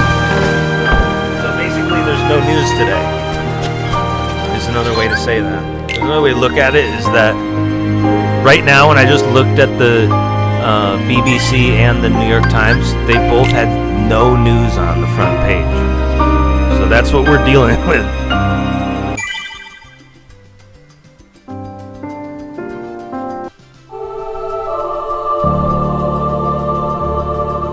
Yeah, for some reason this didn't loop. It like stopped looping. YouTube does that. They don't believe. They think I'm a robot. They think I'm like an autist. They think I'm a robot and they don't know I'm in contention for autism as a genius.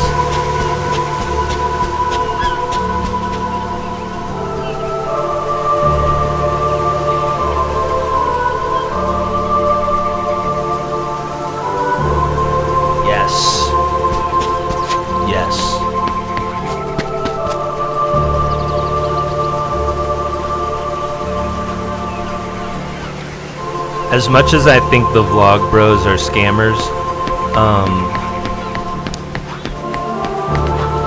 they're trying to get John Green for the same thing. From what I hear, they're trying to get on him about it, but, you know. I don't have much to say about it. I talked to Tessa Violet on her live stream, and as of really old school YouTube, I was YouTube famous in 2008, 2009 for World of Warcraft, so like YouTube was totally different. The front page was run by, we're guessing, Jeffrey Epstein, and the Vlog Bros right there with him, with Bill Gates, and you know, Tessa Violet, they threw her to wolves or whatever, but like I talked to her the other day. She had nobody watching her stream, but I was like, I remember when you were on the front page, I said, do you know how you got there? And she didn't respond, so I said, I'll just take that as you don't know how you got there. Because, you know, she had sex with the gypsy Ray William Johnson. You know, he's of gypsy Indian blood. And he Epsteined her.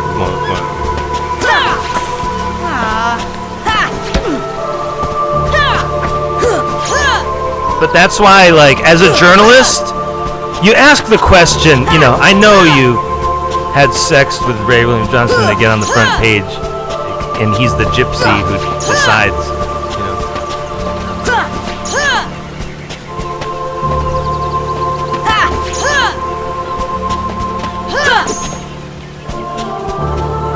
Yeah, it's gotta have something to do with Epstein.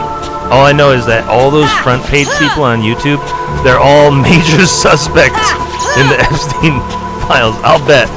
But that's why, like, I didn't want to ask her about it, but, like, as QAnon, the journalist, I definitely have to ask you about how you got on the front page in 2009.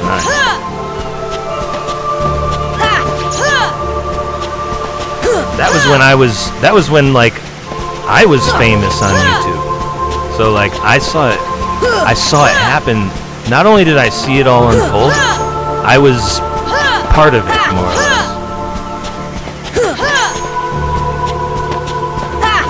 It's kind of why we have 0 views right now, or 1 at best.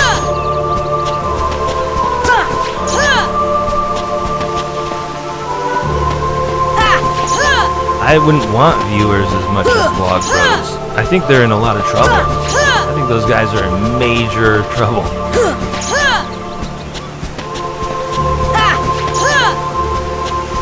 We're gonna find out that having as many views as however much the front pagers got is probably gonna be their demise, if I had to guess.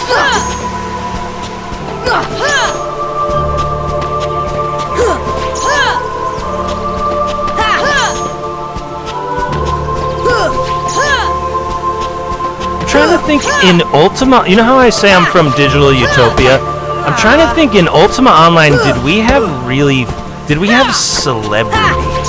In Digital Utopia, where I come from, Ultima Online, I'm trying to think, did we have I don't think so. I don't think we ever had really big celebrities. I mean, there were famous fights. Like, I was famously the holder of a fight at Wrong Dungeon where I held the whole thing, and the server still remembers it to this day. But do we have famous people? I don't even think we did. That's how utopian it all was. There were popular guild leaders, and then the faction leader everyone knew because everyone was trying to kill him. But again, that's kind of consistent with the theory that if you have, like, front page YouTube views, it's probably bad for you.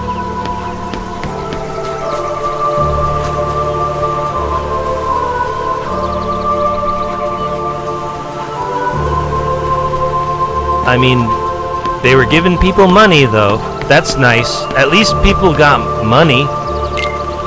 I'd imagine. I've never, even though I could have monetized my YouTube, I never did. And that's really where QAnon comes from. It's a famous YouTube person who never monetized, and nobody even knows why. The answer is I already have enough money, and I happen to be a genius. You can have enough money, but if you're gonna go gamble it away, you don't have enough money. Or if you buy a, zoo, we bought a zoo or whatever, you don't have any money left. But as long as you have enough money and you're a genius, you can not need money in a profound way. Like, really profound. And that's power. When we come to who has power.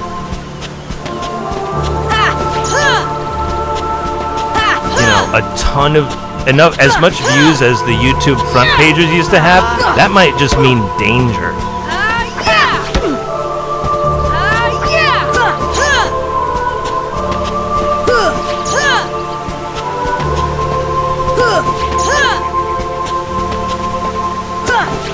Wow, he has a huge contract for writing books. See, that is terrible.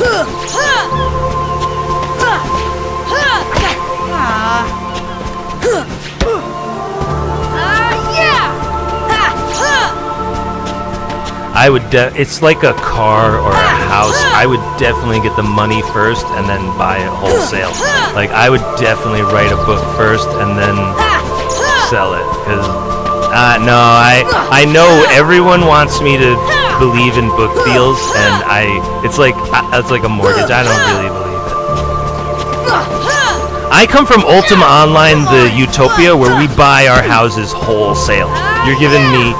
I gave the guy 5 billion gold when I bought my castle right over here. You know what I mean? No, we didn't have it on a plan or anything. You buy wholesale for billions in where I come Man, I'm really off today. from. So yeah, when he says he's got the book deal, he has to write to that. Never. I don't think I would ever never do that.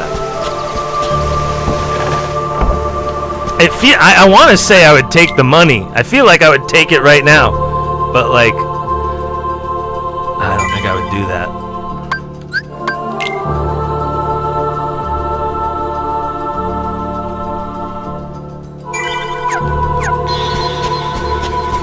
Yeah.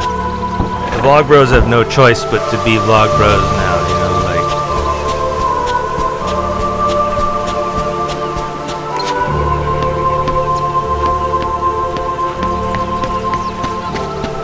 They gotta be in trouble.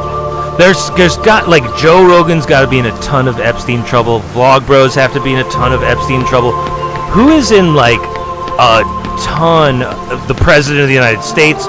You know what I mean? Like, I have a funny feeling that there's a lot of people that we like or know that are in. Oh, Savannah Guthrie.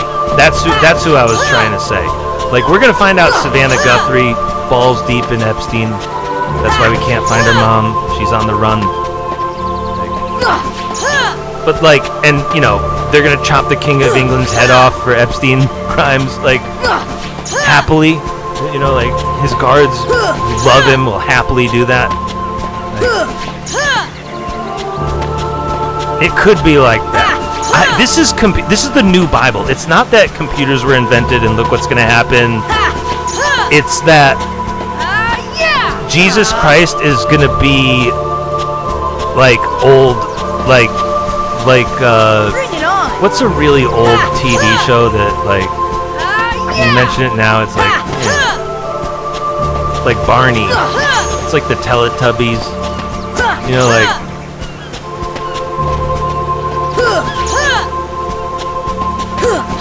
All I know is that the Bible and Jesus Christ and Judaism, it'll all just be like passe. It'll be like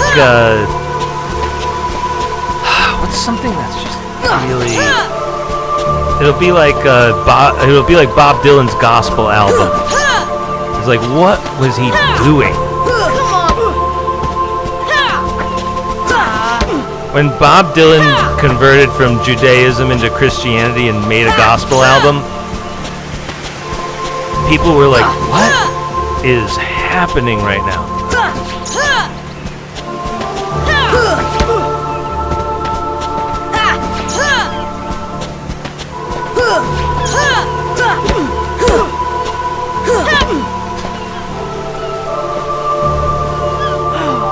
Well, he thought he was related to Christ, and he thought he was the Messiah. He was trying on the Messiah for a bit, you know. If you get as big as Bob Dylan, eventually you go, am I the Messiah? Double check that one. You know, like, how big it? I mean, the name, the household name alone, you go, you're in at least a little contention for a Messiah right now. Well, you know, like, again, if it was all propped up and fake,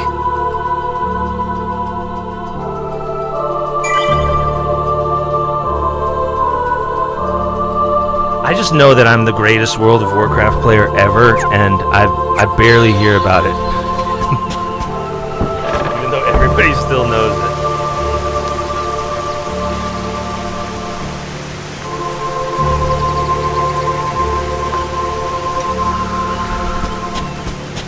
Well, they want me to lock into some battlegrounds.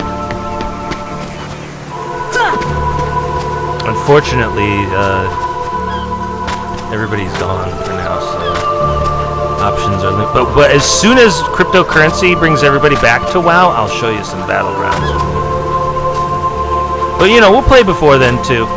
We get in there. I'm just saying, battlegrounds almost isn't an option anymore because of how poorly the leadership let the world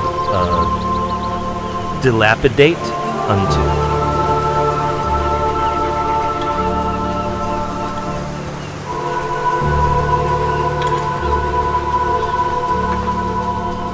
The desecration, the dilapidation and toil of generations. You're going down. Ha! Yeah! Ha! Ha! Ha! Yeah! Ha! Ha! Yeah!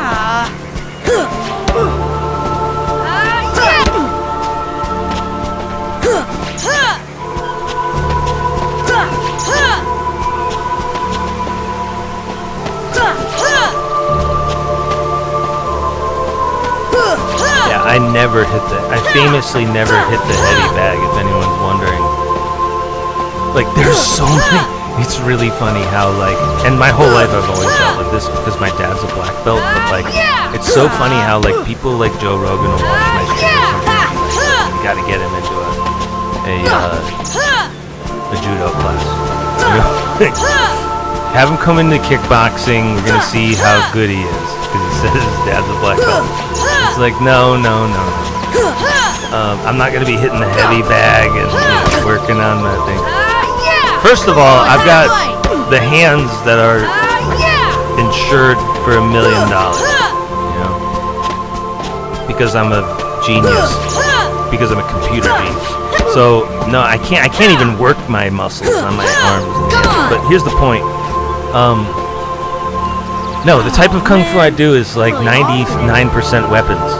So how hard you can kick the heavy bag has nothing to do with swinging the sword. You chop their leg off.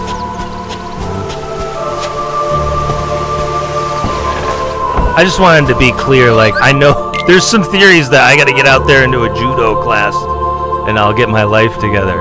I love that. I love that idea. But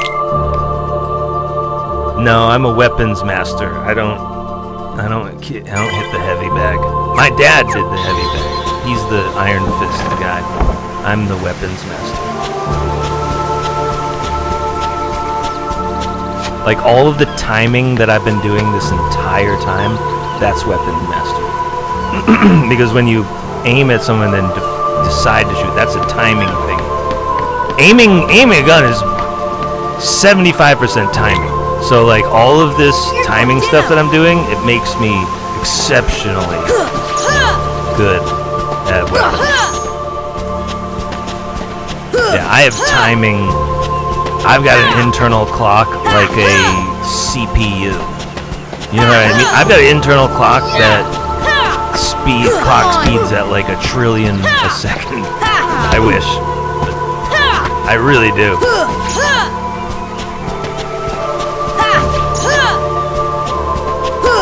So, like, with me, timing is much more powerful in combat than like strength or hitting a heavy bag. Luckily for me, because you can see the scrawniness on my arms is enough to impress women, you know, who love strong arms. Who go, wow, he's got a really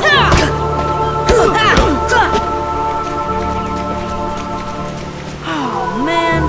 So, like, I'm not trying to go heavy bag on this. Ever since I was a white belt as a toddler, my dad has always been a little bit like, maybe you should hit the heavy bag more, you know? I'm a video gamer, Dad. They'll never be able to frame me for anything. At least I'm more innocent than Jesus Christ, by law, you know, in the court of law. In the eyes of the court, at least I'm more innocent than Jesus Christ himself. Historically speaking, like factually. By the book, factually, I'm more innocent than like a Jesus Christ figure. And that's unless you want to criminalize video games. If climbing up this palm tree 100 times is illegal, you got me. You know what I mean? Yeah, it all amounts to nothing. You're going down.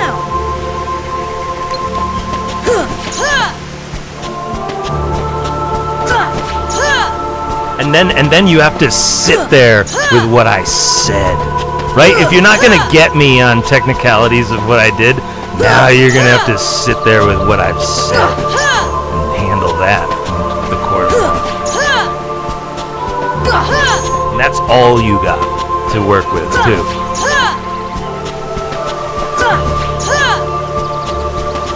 Trust me, every once in a while I'm like, let me go out and fuck a whore.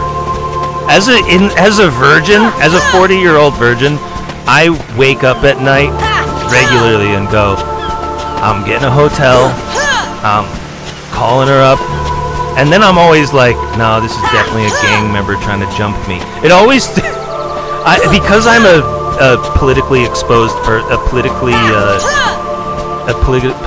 exposed person,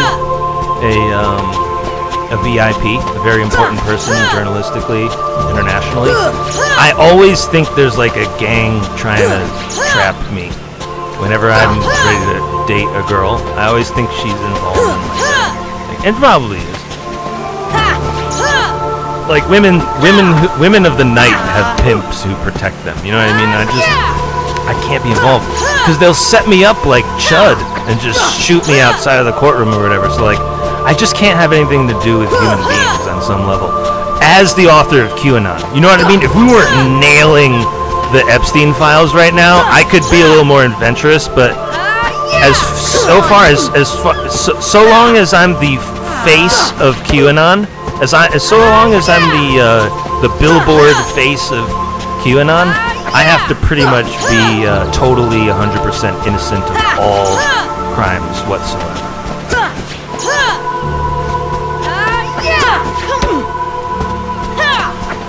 I'm double checking in my head. Is that? Yeah, I'm sure.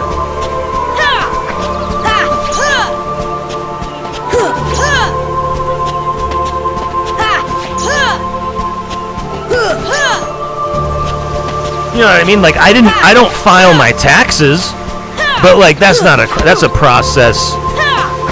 That's a process concern. You know what I mean? Like. Oh man, I'm really off today.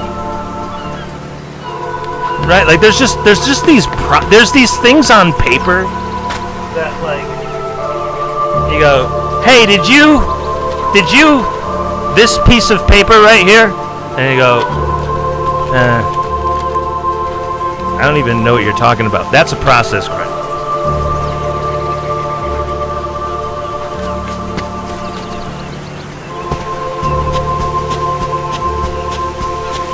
But you can't tax someone who doesn't make money. So like I don't understand how that would even be a process crime at that.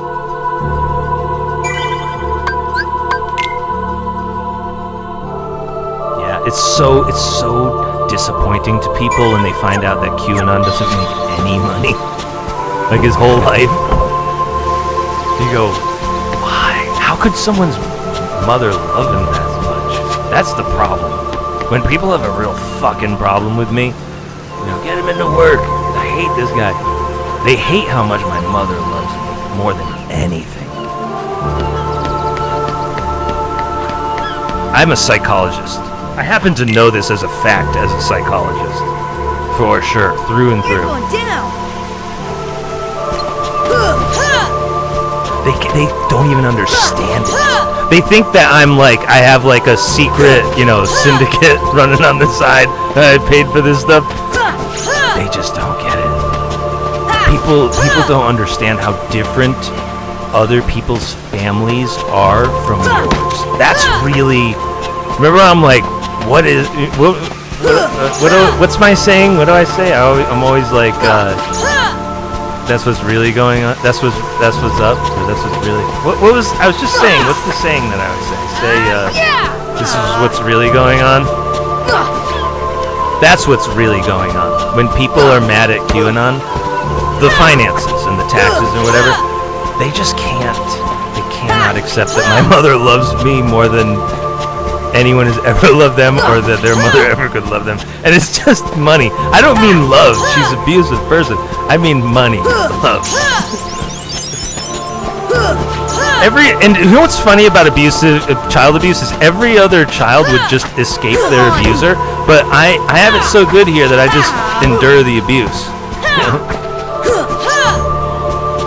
But that's the thing, is when you grow up with abusive parents, nothing is that's normal.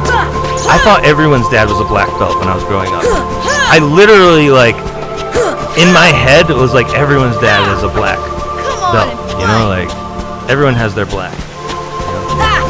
All their dads, you know, did a kung fu tournament. And it just, eventually in life you go, oh, I was the only person in my town with a dad who had a black belt. Like,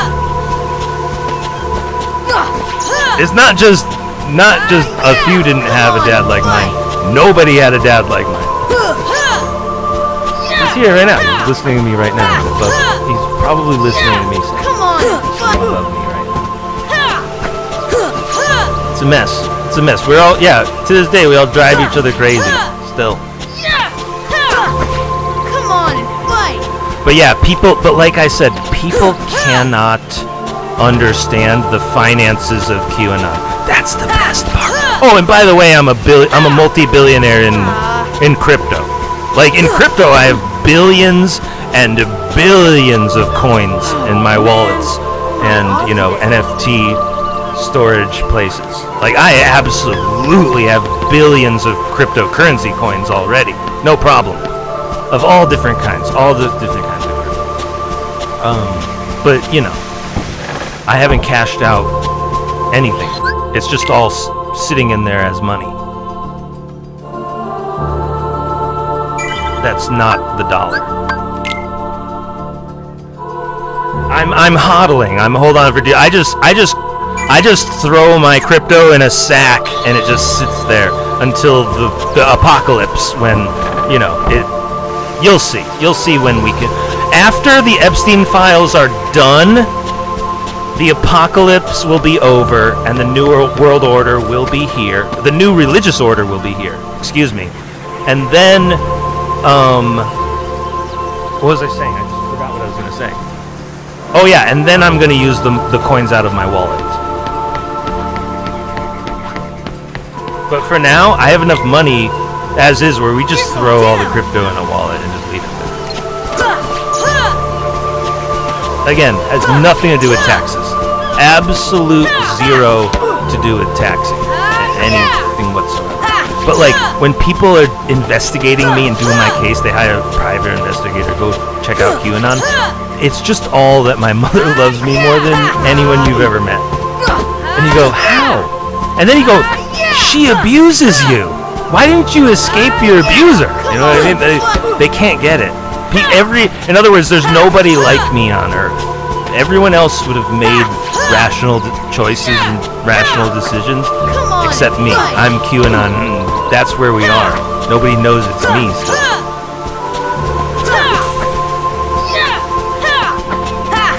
There's this really pathetic way that you can totally trick and hack capitalism by how I did QAnon. It has something to do with operating completely independently from the monetary system. You just absolutely have nothing to do with money, and then people just cannot figure you out. But that's the weakness of capitalism. There's a huge disadvantage, weakness to capitalism, is that anyone who can manage to live without making money is like profoundly mystical to you. You in other words, like, you aren't psychologically mature enough to take into account, to completely assess what's going on there. Anyway, yeah, people have been saying that the QAnon people just want money for so long now. It's just like all the other lies they made up to cover their religious cannibalism tracks, you know? I don't really blame cannibals if they're trying to hide the religiosity of their cannibalism. I don't necessarily blame a cannibal for hiding the human meat in their religion.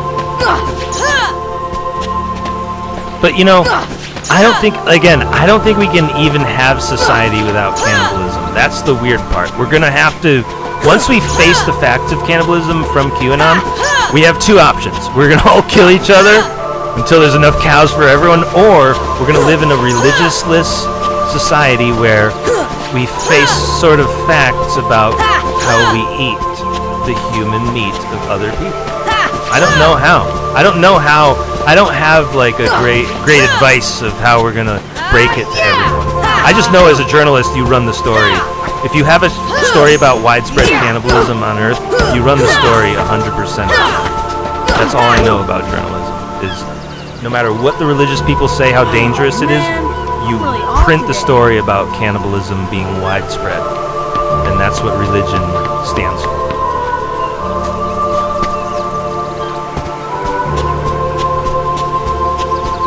We have computers. I have optimism, and I can tell you I got a positive take on the future because computers are so good at facing the facts, like reality. Computers are way better at human beings at like facing the facts, aren't they? You have no idea what I'm talking about, but those of you who do, they really do, don't they? Human beings have their own take. We're subjective. A computer has the objective numbers in binary for you, like that. Of widespread cannibalism in our society that runs our society through religion. We have now, as with the Epstein files, we have the numbers in black and white ink. You can print it out, printable.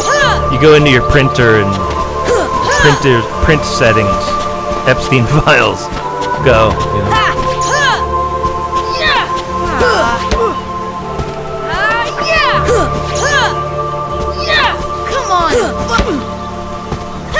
What that means is that the nudity in the Epstein files really must be faced, right? That's why the evidence of the Epstein files can't come out, because there's so much nudity in it.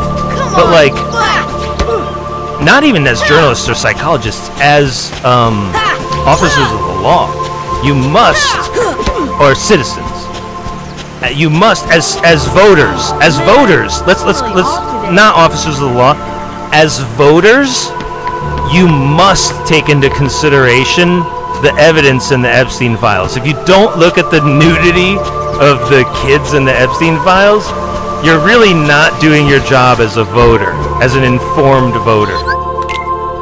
And so that's why this whole pedophilia thing is going to come crashing down as very gay. The whole idea that whatever that is that's gay. And what's brave is to face the facts and expose yourself to reality as it is in real life, so we can fix actual things, or whatever the hell we're doing out here. That's what's really interesting about the Epstein files, is that you actually, as a voter, have an obligation to look at everything in the files. And that's why the pedophilia and the law, and they're falling apart. They're going to chop kings' heads off before this is solved. It's not going to get solved easily. There's going to be like beheadings of leaders who are on the Epstein files. You know what I mean?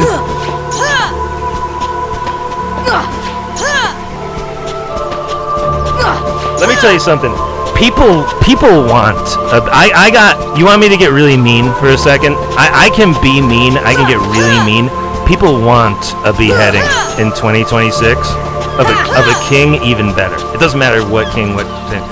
People want a beheading on TV. You know what I mean? If that was one of my questions to either LBC or BBC. I said, if the Epstein files come out and they behead the king, are you gonna put it on the news live? You know what I mean? But I just want to get mean. People want to see people beheaded. I mean, physically beheaded by law, not a terrorist caught them and has them in a cage, and if you don't pay the ransom, he's gonna behead. That's happened. I mean, Sky News is there, LBC is there. They put the King of England's head on a chopping thing and chop it off, like on TikTok, on YouTube. You think the moon landings had a lot of views just now, even though they didn't even land? How about they behead a leader because of you're murdering kids and eating their flesh. This is cannibalism. I don't mean like we don't like him, we're gonna chop his head off. I mean like we have the video of you eating the kid and then eating the bones, or picking the bones or something. Like, they're gonna chop your head off.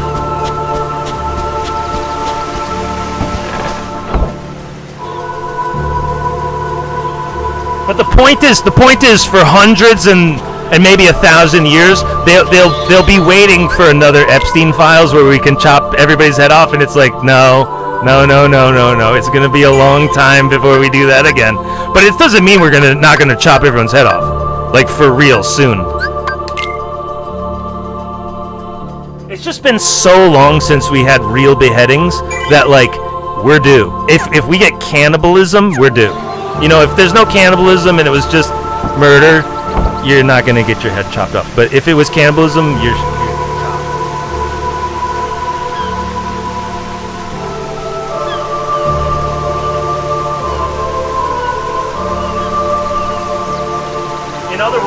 In other words, there's no punishment that makes everything okay again when the cannibalism is so dark. They will have to chop your head off, no matter what.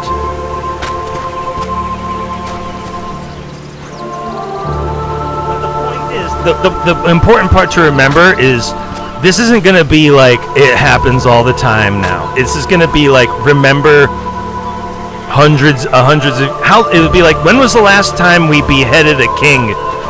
2027. Oh yeah, right, the Epstein files, they were like Pandora's box. Oh yeah, no, but then it's gonna be like, don't hold your breath for the next one. Like, this is a very special case. I just want everyone to be perfectly clear about that.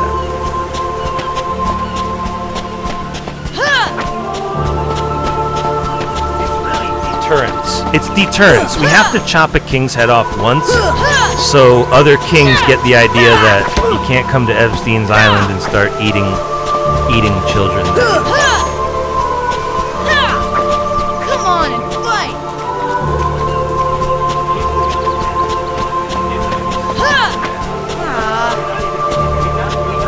The story, but like, Bring it on! it's like a kid waiting for a spanking. Like, there's a really bad spanking coming, and we're just kind of waiting for the spanking to go down, like, that's the Epstein files are like out, but like the huge spanking from dad is like yet to come. Form of a beheading of a king, maybe.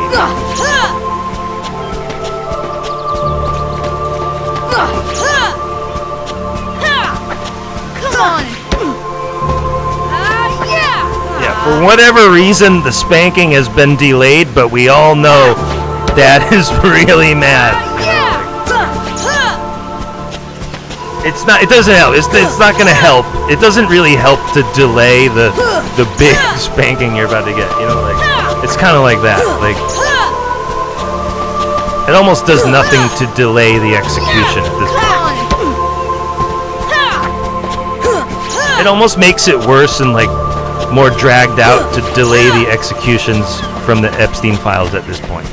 For the cannibalism. For cannibalism, okay? It's just cannibalism. Don't worry if you're a good dude and something went down. You know, I mean eating the meat of other human beings, specifically children you had sex with. You know, like,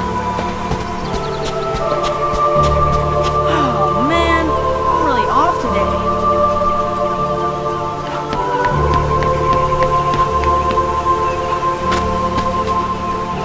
yeah, murdering and then butchering the meat off of the bones of a child. That's like one page in the Epstein files, and then you go, how many other bodies were there?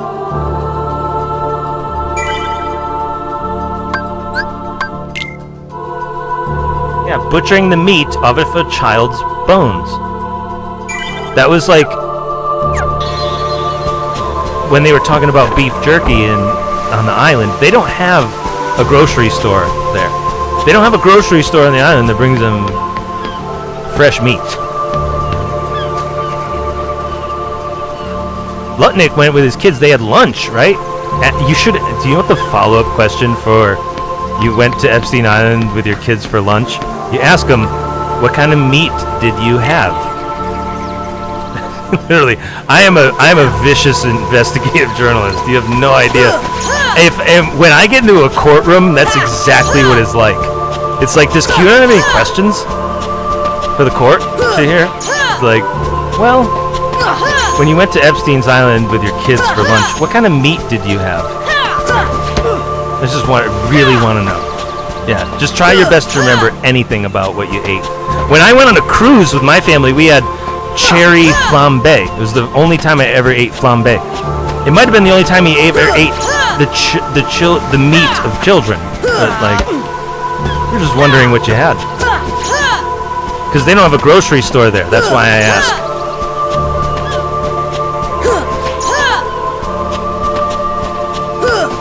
Yeah, like, you don't get billionaires to be like, oh, dude, I'm definitely having lunch there. Unless you have, like, a buffet of, like, children's meat, right? Like,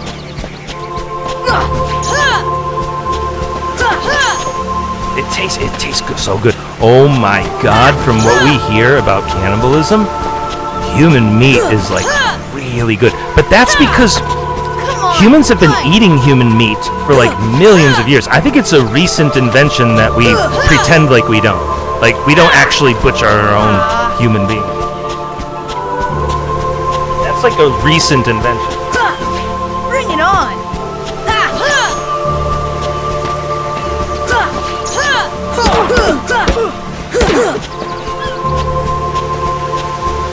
Oh man, I'm really off today.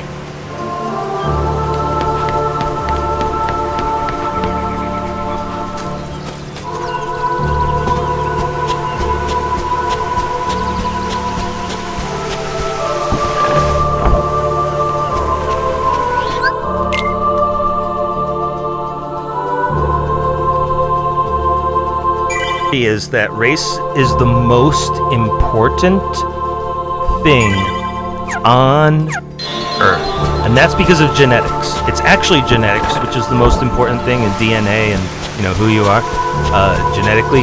That's actually the most important thing, but just for simplicity's sake, race is the most important thing.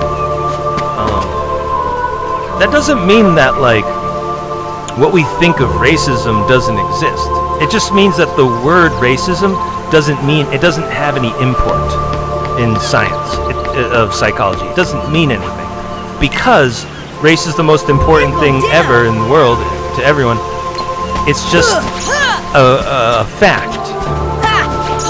It's a phenomenon. That's the way it is. So, you know, if a black person is like, hey, you know, what are you trying to say? It's like, no, I mean it's the most important thing. In this case, racism would mean, racism would be the most important thing in the world. I'm just saying that it doesn't exist per se, you know, how you're using the word. That's not real. But the notion that like the sort of the idea that it's consistent. It's consistent with it, and it's not consistent. It's just more, which makes it just more accurate, right? Like the issue that people get into is they think that some people are not racist, and that now you're talking. Now we're getting the psychology degree out and go, you're what? Bring it on.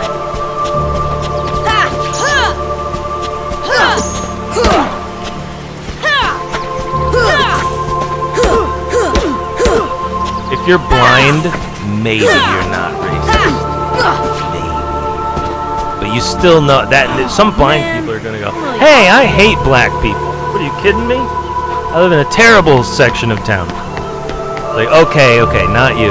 But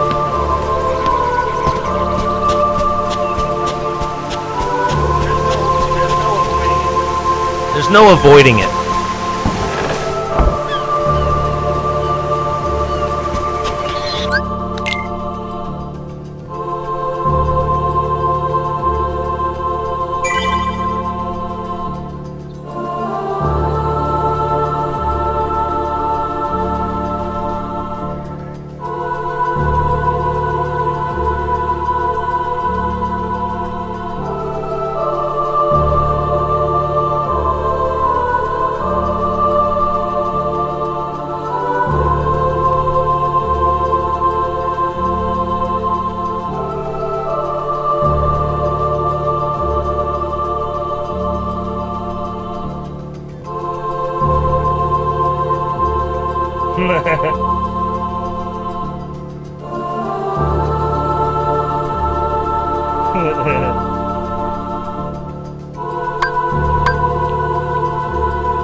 Trying to think if I want to take back anything I said, and no. I think we got it. I think we got it right.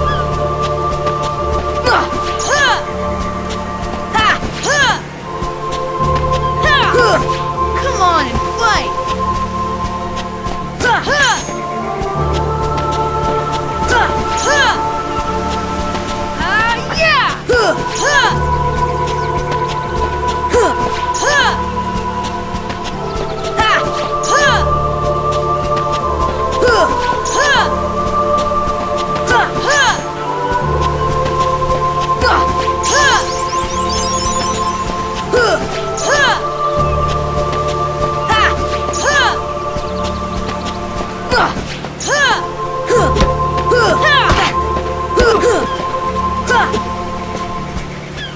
Oh man, I'm really Okay, off after today. I level, I'm trying to save because I've been terrible at paying attention. I've been talking about politics so much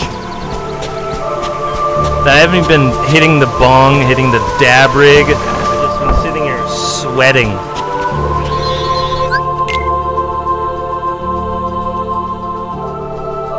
I didn't go get that cup of water that I needed. Let's go do that now. Right?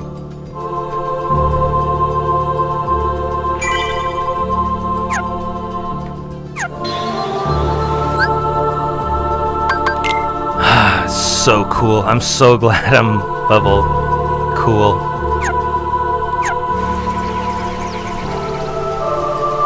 Level 25 is 1/4 of the way to 100.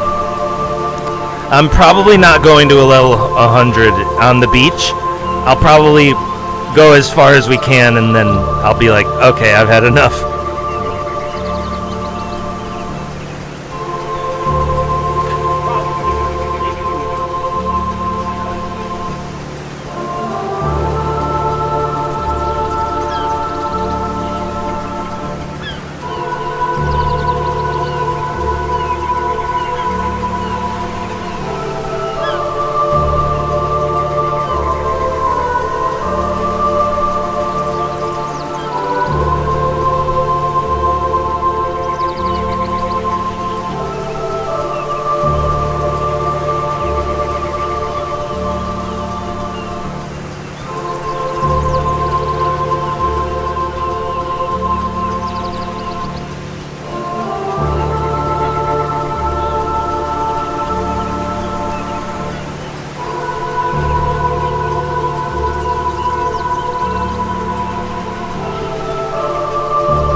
way that Sora's HP bar stops at his little spike on his hair right there, that's there at level 25 for a reason, I think. Like, they're trying to tell you, right here is about where you can head out. Maybe, I think I'm probably going to level up more than that. But, like, I could feel like we could just go now at level 25 and I'd be good. However, I think I will level up just because we have time.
my girlfriend so bad. Because I'm a 40-year-old virgin. So, like I really, really do. But I am QAnon as well. And we're stuck here. We're stuck here doing QAnon. And, you know, you guys seen this show. It's pretty nice. Like, you know, it'd be nice to go on a date and have sex once in my life. But, like, being the author of QAnon and nobody can touch me and nobody can find me and nobody can stop me, that's fun too. You know, we have enough fun. We have fun well enough on this show anyway, as an incel virgin.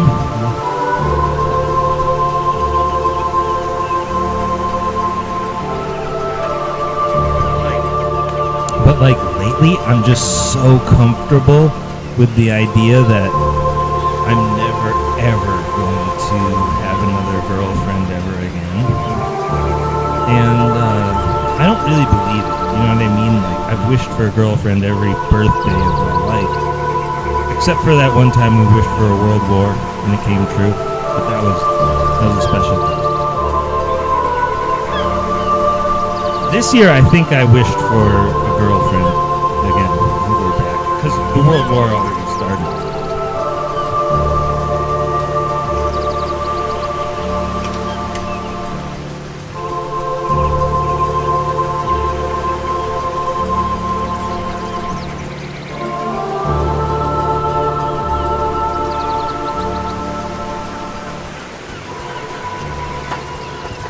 Used to be like, hey guys, what the heck's going on? Like, I graduated high school and I never had another girlfriend ever again. I used to be like, hey guys, what the heck's going on? And now, after the Epstein files, you just go, oh, our whole entire society is based around that. It's not based around me finding a girl. It's based around whatever they were doing on Epstein's Island. You know, so like you just understand. You go, oh, the entire civilization in like a dystopian nightmare is set up this way. It's not like I'm weird or something.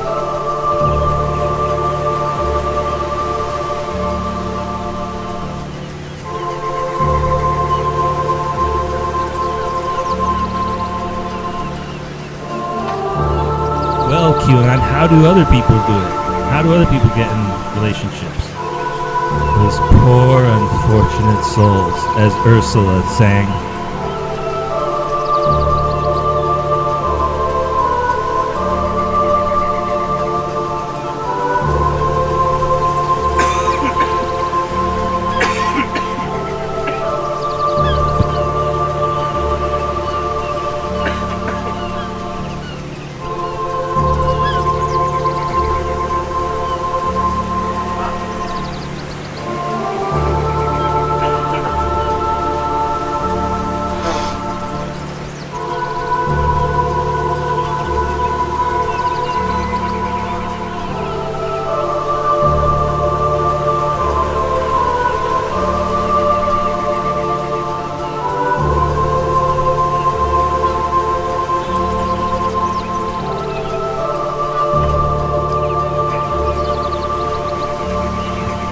In order to bring the temperature down in here a little bit, we're going to do Operation Cellar Coolness. So, lights.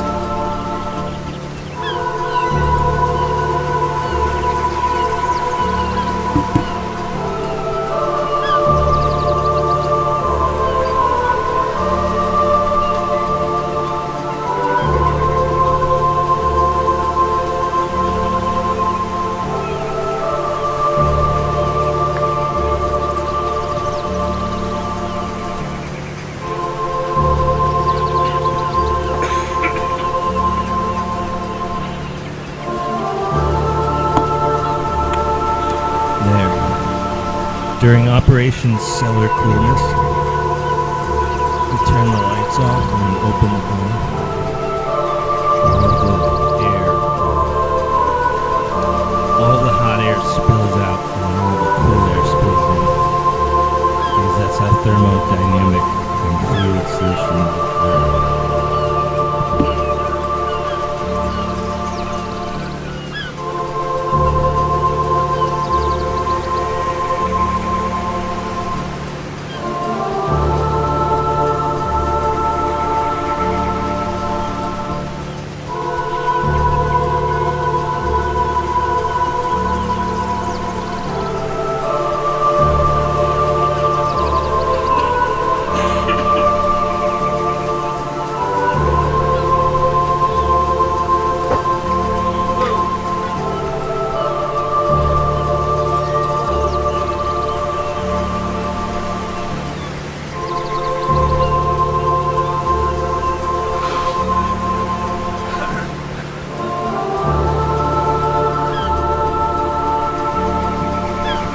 In my 30s,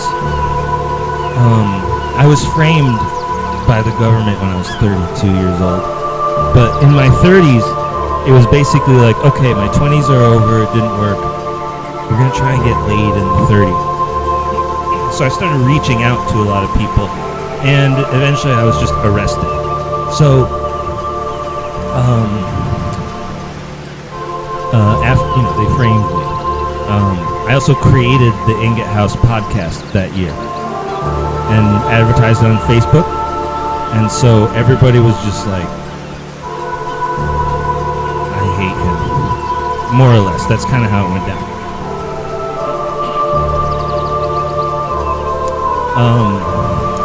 So my 30s were like a really good faith effort into getting a girlfriend for me. Now that I've turned 40, I really don't even think about it. The only real thing I think about is what type of World War combat is about to unfold. In other words, like, I really only think about combat in real life, to change nation states now. Like, I don't even really plan or ahead or think about the future in relation to girls anymore. Like, I'm just fully like,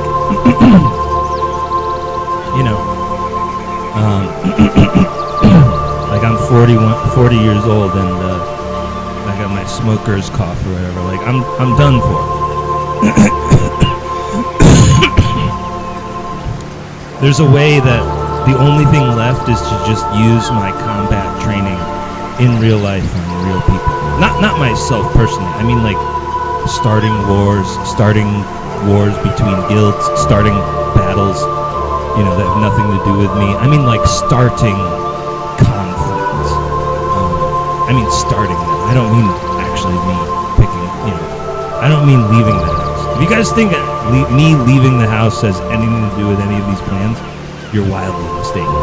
I lead from a safe bunker, at worst.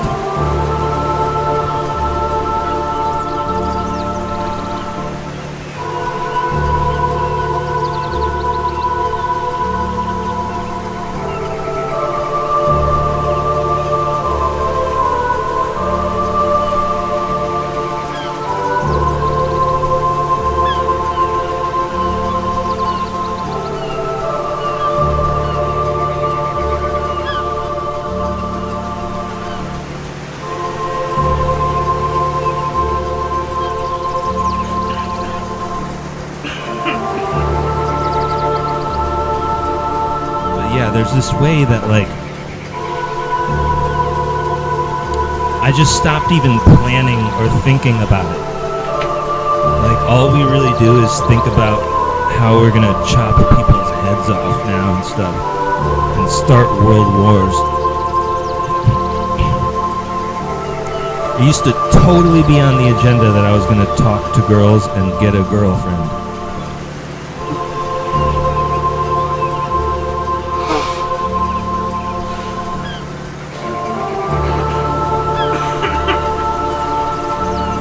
Yeah, but it was a really astute observation to make it the 40-year-old virgin, because it's so true.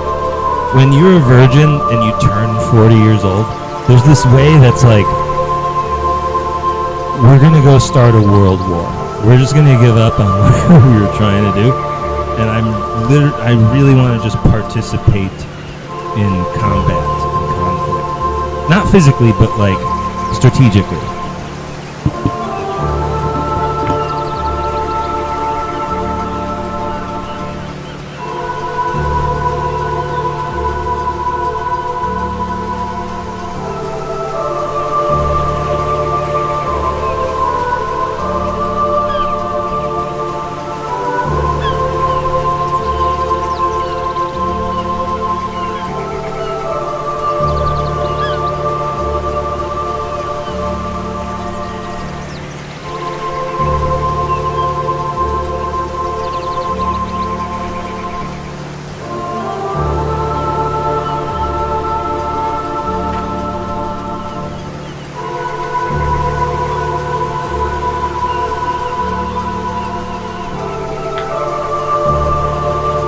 Yeah, famously, the guild leaders of, like, guilds in Ultima Online, they famously don't really attack. We sit in guild houses, in castles, and say, I ban thee, when someone walks in, you know?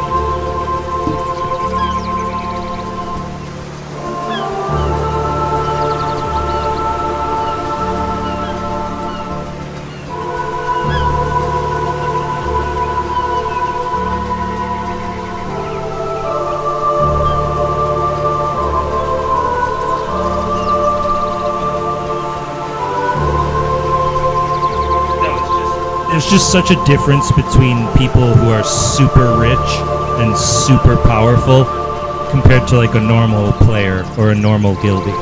There's just such a difference that like it's a huge difference. It's actually a monumental difference.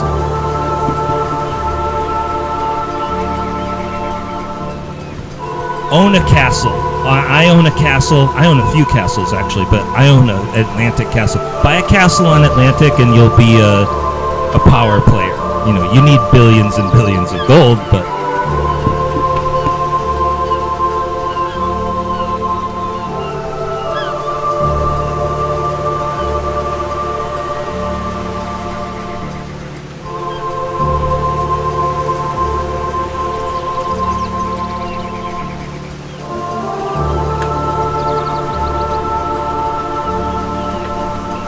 yeah, that's why poison is so effective. Poison is like the last way they're gonna get me. Other than dropping a bomb, other than bombing Glastonbury, which yeah, they're not gonna bomb the place. Their only option is poisoning me. So that's why it's so important that we check my food for poison or whatever.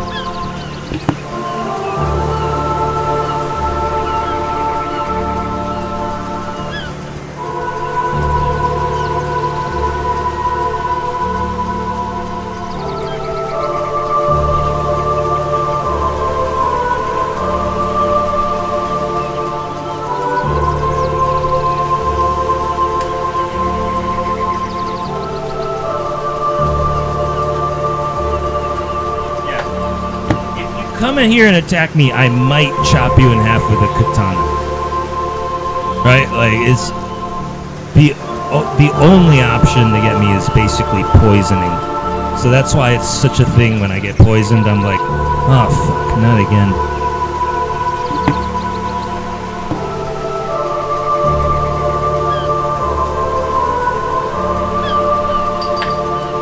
I probably wouldn't kill a person, but I would definitely chop a dude's arm off if he's holding a weapon in my house.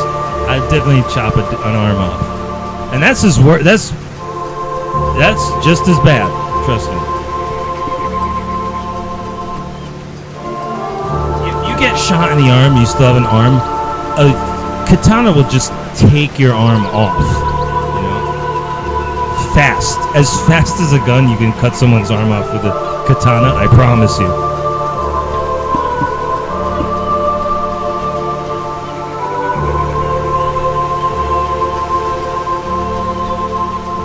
That's the thing, like, you just shoot through the wall, but, like, You know what I mean? Like, if you think you're gonna stick your gun through here without me chopping your arm off, you know what I mean? Like, I know you don't know the basement like the back of your hand. I live here.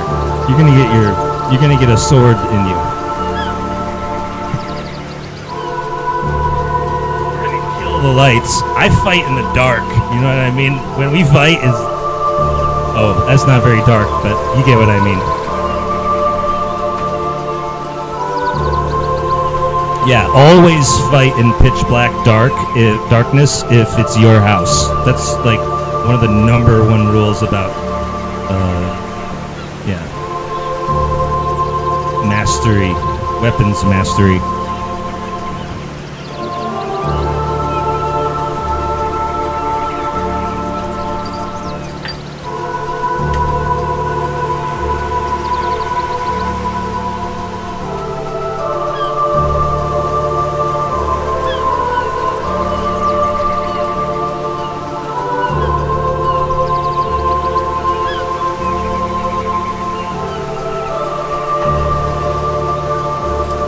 Dark out there.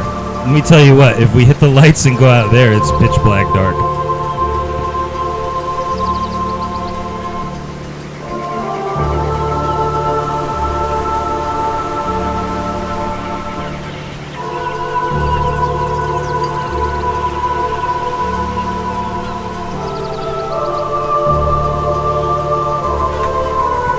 People couldn't even get down here. You'd have to go through my guards first anyway.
Find out that Jeffrey Epstein killed Princess Diana. You know what I mean? Just there it is in the emails. And the King of England ordered it, you know? Like, what the hell?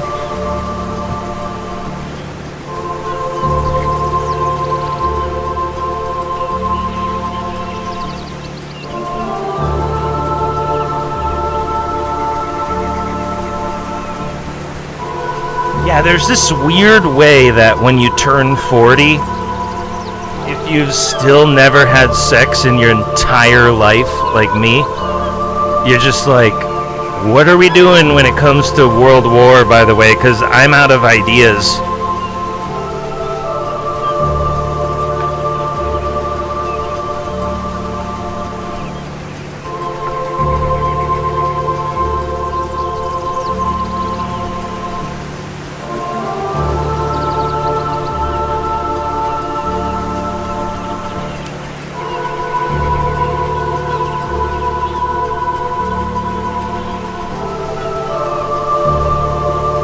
doesn't even really.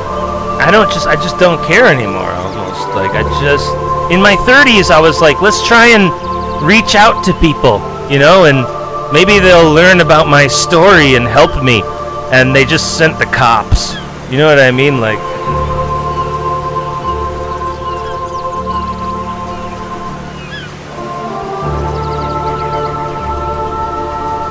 Like, well, that's the end of talking to other human beings.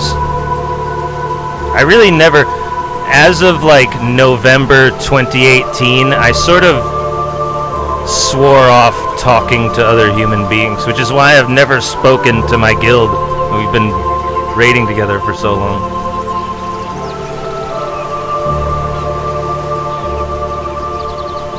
It's worked out a lot better than I thought it would.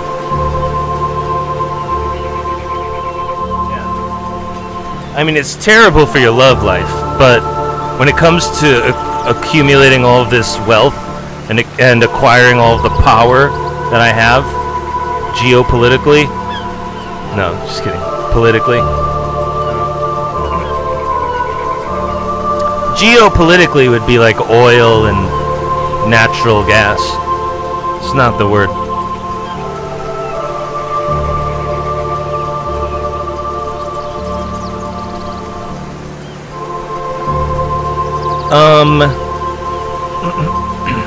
How can I give myself credit for geopolitical genius?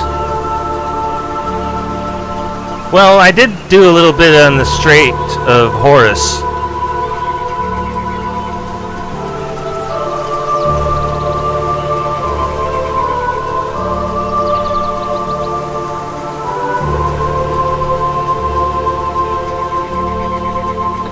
My favorite is major problems.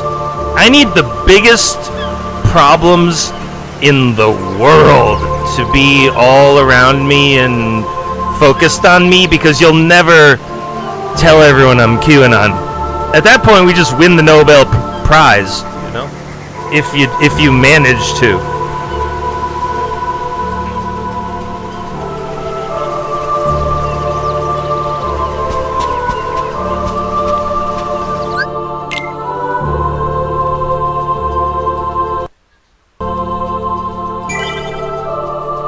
I don't even need a Nobel Prize, man. You know how those guys had the Nobel Committee and the Academy and even the Swedish royal family had like a major involvement with Jeffrey Epstein. I don't know if you knew this or not. They didn't name him, but there was a huge sexual scandal that went down in the Nobel Committee. Let me look up the year for you.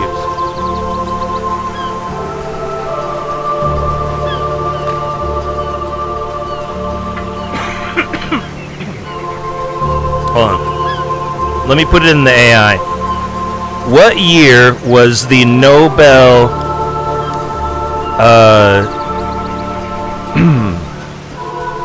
committee disgraced with sexual abuse? Let's just go with that. 2018. Yes, that was the year they framed me, because I had a different theory about how paywalls cause mass shootings on newspaper websites on the first day of every month. That was my first Nobel Prize winning idea. I pitched it on NPR.org. When I wrote for NPR.org, I pitched the idea that whoever can help me tell the world that because the Vegas shooting, where the biggest mass shooting in America in Las Vegas, was on October 1st, and he chose that day because all of the paywalls on all of the newspapers around Earth, they get a free article at the first day of every month. And so the Nobel Peace Prize winning idea that I had was that the newspaper paywalls were in fact causing the mass shootings to occur on the first day of each month. And then they had me arrested that year, and or the next year. It was the next year they had me arrested, and then let's see here. Oh yeah, and then the Swedish Academy, the body responsible for selecting the Nobel Prize, was engulfed in a sexual abuse scandal in year 2018. That was when they framed me.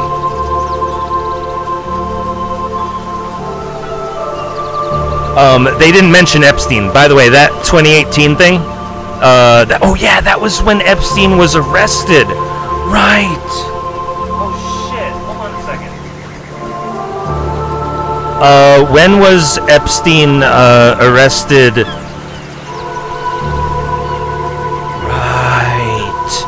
So the Nobel Prize Committee was embroiled in a sexual abuse scandal, and then months later, Jeffrey Epstein was arrested in 2019.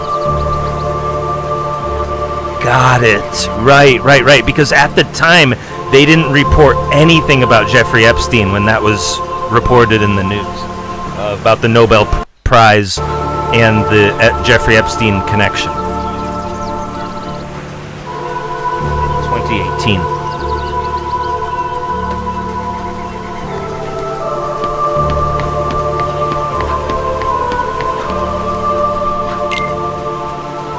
You're going down.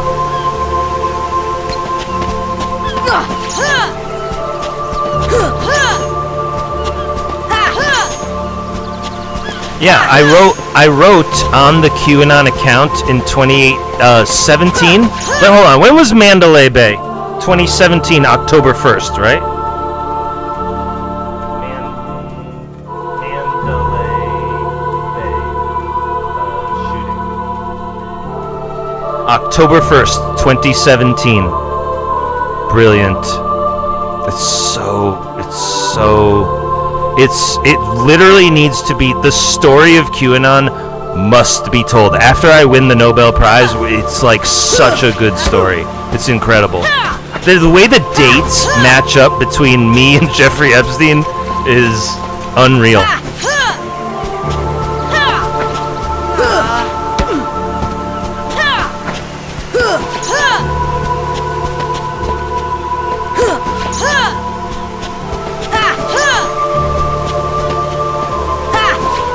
Because I remember, and here's the thing, they were constantly talking about they have no motive, they have no clue what's the motive, they have no idea why he did it, they have no leads, no nothing, no anything. And I said, it was October 1st. It must be the newspaper paywalls. That's why he decided to do it that day.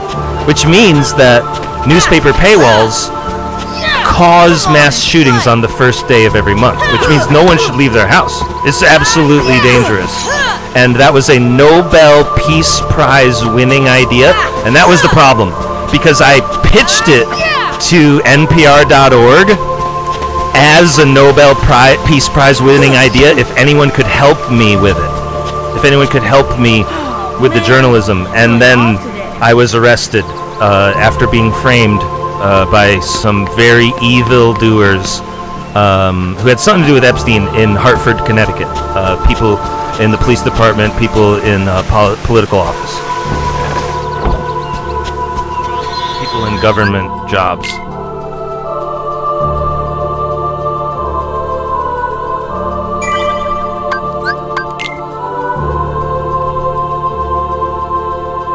Yeah, it's all a fact now. It's all just on the record in the court of law. That's how I would describe. That's how I consider it. It's just all fact of substantial evidence, in the court of law as of now and forever. Sort of a once and future king of evidence in the court of law. That's what QAnon's story is.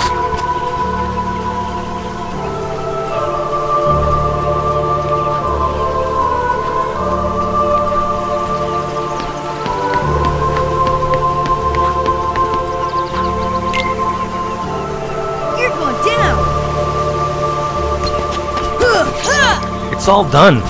It's 2026 now, and Elon Musk has taken over the entire world. I thought someone was going to do the right thing by now and point me out as the author of QAnon. Nothing.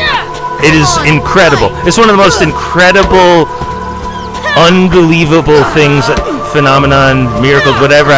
It's the ability for people to deny me my own identity as QAnon. It's incredible. Unbelievable.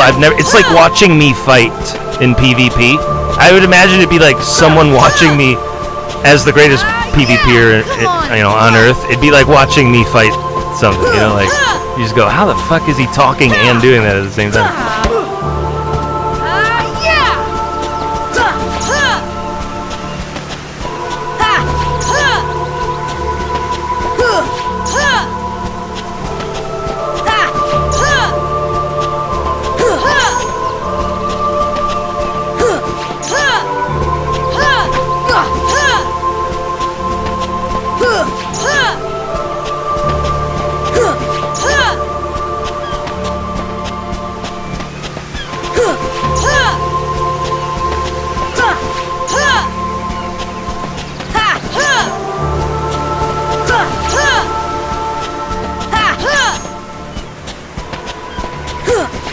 I don't believe in medicine. I don't know if you guys know this about me, but did you know that I actively disbelieve in 99% of medicine and medical advice? I just don't believe it. You could tell me, oh my gosh, that coffee you have is like terrible, you need to go in right now. I don't care. I'm just gonna die when I do, and you're not gonna stop me, you're not gonna slow it or speed it. Come on and fight. I just truly don't believe in medicine. It has nothing to do with religion. It's just I'm a medical professional. My degree's on the wall. I just know too much. I'm just way too smart to the scam that hospitals run. I have nothing to do with them. I have nothing to do with it. You'll never convince me of any of it. I would rather die than go in for surgery. That's where I stand with things.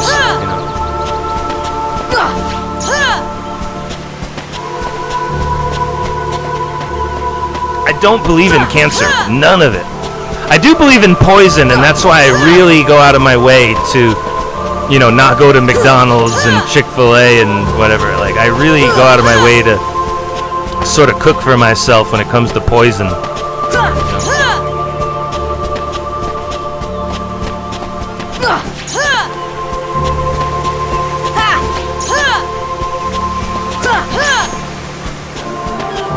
I mean, they still manage to food poison me. It's wartime, so like we're running out of food.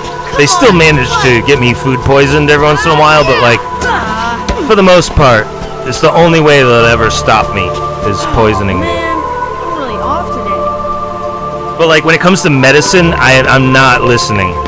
I put all 99% of medicine falls under the category of poison in my book of assassins. Like. I'm not kidding. The way that I'm so serious about this, I can't describe, I can't portray to you how serious I am about all of that. In other words, I truly believe in never, ever trusting a doctor. Like, never, ever.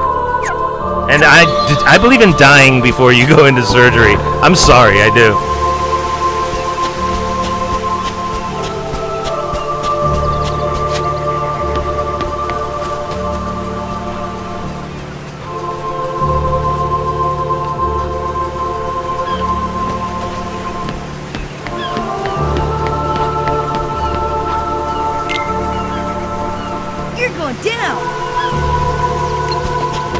I just know how dangerous medicine is. It really has to do with combat.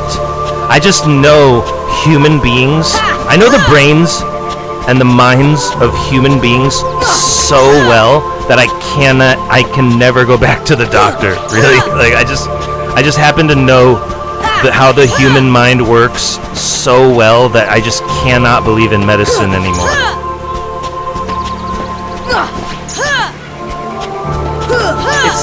It's like love. I have the same thing with girls. I have the hardest time getting into a relationship and falling in love with girls now that I know all about them and like the feminine mystique, you know?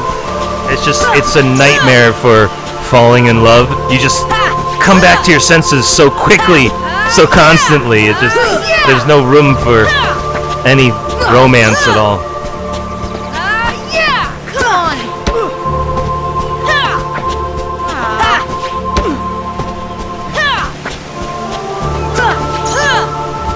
Again, any girlfriend I get right now has like an 80% chance of putting me in prison one day because she is gonna turn on me. I don't know why. Why? I don't know why. We live in very troubled times. I just happen to know that like any girl, any girl, like I just cannot be with them because there's too many people trying to put me into prison for QAnon that they would just compromise you and the justice system. There can be nothing. You know what I mean? Nothing. It's too important. It's too dangerous to be involved in any type of girl anywhere. Unless you're a genius like me. Geniuses can recognize other geniuses, and a girl genius is just so rare. You might as well forget it. It's like trying to buy a gold watch on Amazon. It's like, just forget it, man. They're really rare. Come on! And then it's like, well, why don't you just get a dumb girl and fuck her as hard as you can? That's what I mean by like, they're gonna betray me. The point is that I can't. I just know that it's too easy to betray people right now sexually. It's too easy to betray men sexually. So like I just cannot be involved in any of it. I don't even really think about it, consider it. You know, I talk to women and it turns me on before I, you know, shoot cum in the air or whatever, but like nothing. I'm not interested in like dating whatsoever. It's so sad. It's funny to me, but like it's a dystopian hellscape nightmare from World War that they all warned us about. Like Nazism enacted. If you take Nazism and put it into practice, that's what our real life is now. You know?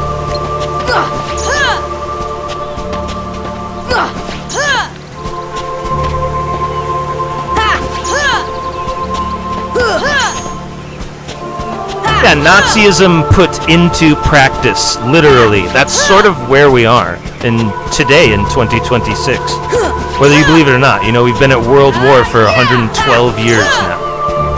Whose idea was that? I love how if we actually faced the facts that World War has gone on for 112 years in a row, including doctors killing patients with cancer drugs or whatever, chemotherapy, like they were in concentration camps.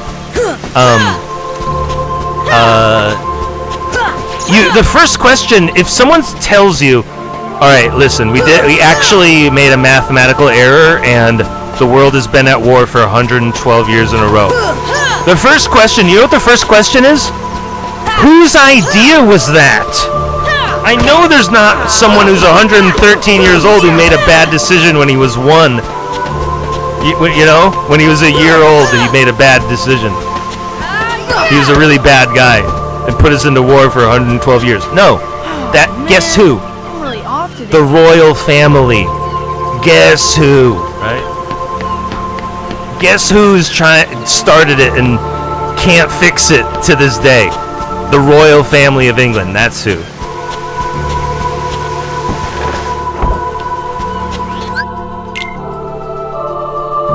In other words, Nazism totally reigns. Like, that's why the prime minister is owned by Elon Musk, and he's putting Indians in, like the Hindu symbol on a German flag.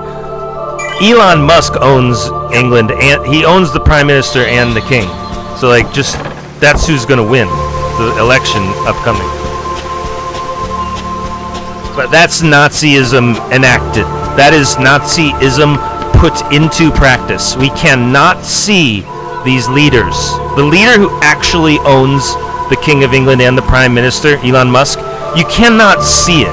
You don't even believe me. You know what I mean? You think I'm a weed smoker. You're going down.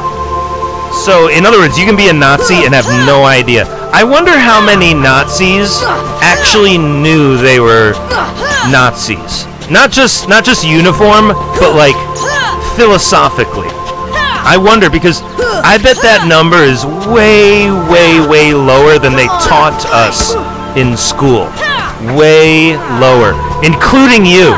By the way, dude in 2026 who's participating in Nazism, including you, good sir.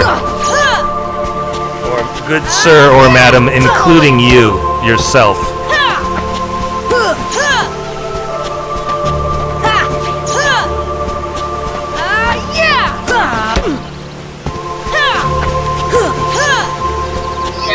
Come on and fight. It means I'm right and you're wrong. Okay? It's easy to tell a Nazi who doesn't even know he's a Nazi. You just go, you know what? If you don't believe anything, just know that I'm right and you're wrong. Come on. Again, because I'm trying to free the slaves out here. If I didn't have free the slaves behind me under my belt, it would be like, what is he trying to do again? He's trying to make a bunch of money? No. No. That's a guy who works every single day at no pay, and he's freeing slaves. Like Spartacus, Moses, Man, I'm you know. off today.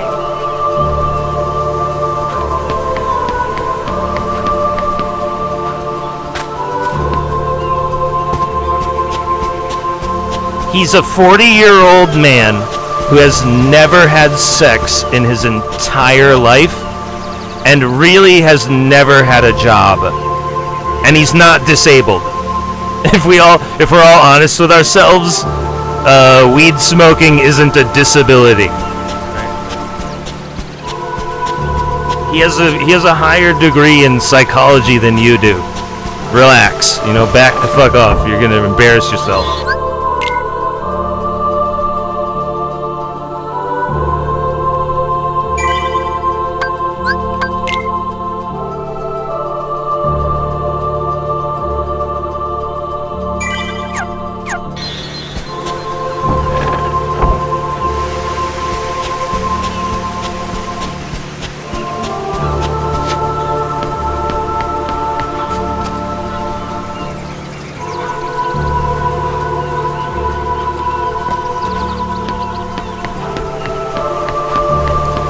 If being an incel was really sad for me, I would have freaked out and, been in trouble and needed help and, gotten it together by now. But I actually just, when you go, he's really 40 years old and never had sex ever?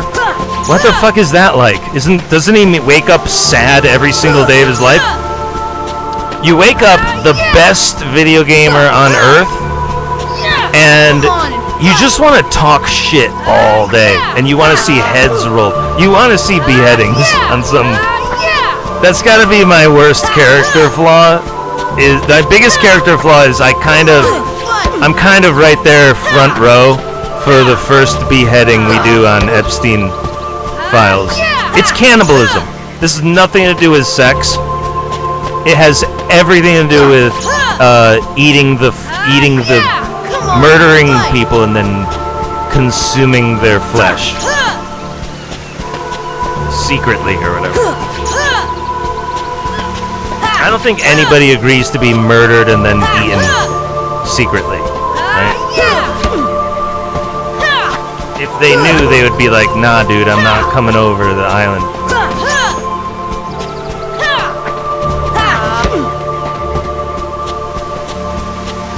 Oh man, I'm really off today. It's just been, in 2018, I would have been like, look, I don't believe in the death penalty, okay? But it's been so many years since we blew the fucking lid off of Epstein. It's time to chop someone's head off. Take it from me,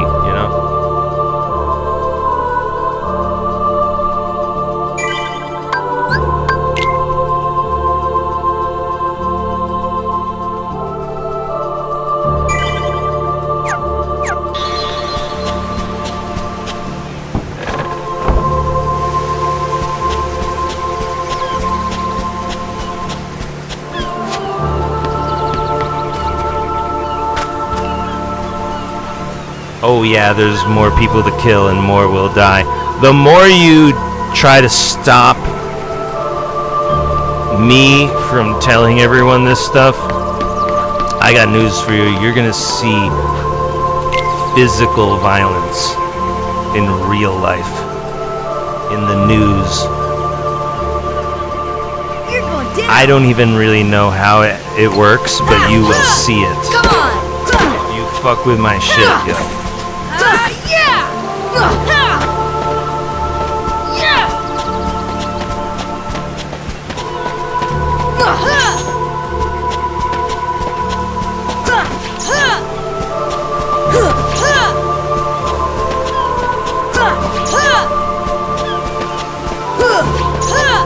I'm gonna perpetuate it too. I'll be straightforward with you right now.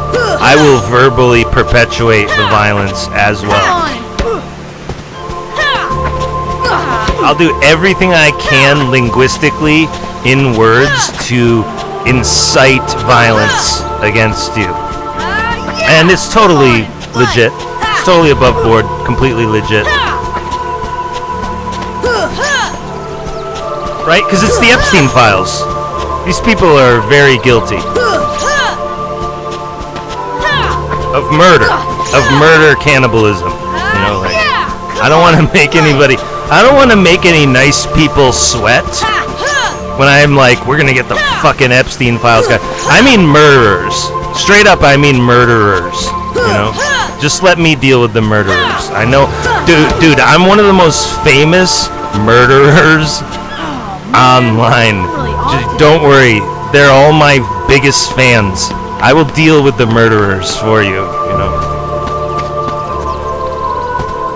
We deal in the currency of murderers where I come from.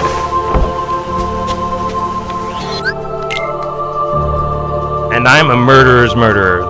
They're like huge fans of me because I'm a famous murderer. There's murderers who are trying to get away with murder right now. They don't want you to know who they are. Then there's ultra lucky famous murderers who cannot be stopped, like me. No, don't put a name to it. We're just gonna go out and PK. They're just PKers. This isn't an event. You're not gonna get a challenge coin.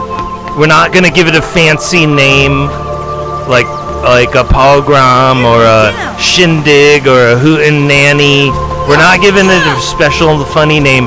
We are straight up player killer murderers who destroy people who deserve it. Individually, on an individual basis, based on the content of your character, you may die. Right? You may need to prepare to die.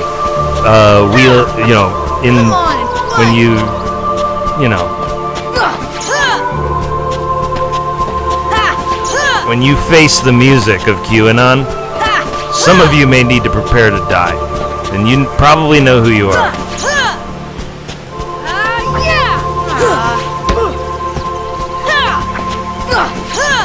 Well, you murdered people, so that's what I mean by, like, we're dealing with murderers right now.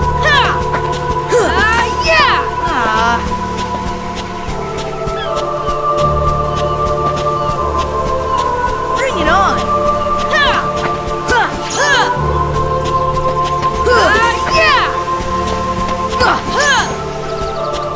I have a funny feeling we're dealing with murderers who don't even know they're murderers. That's the scariest legal jeopardy to be in, is Jeffrey Epstein was murdering people in your name and you don't even know it.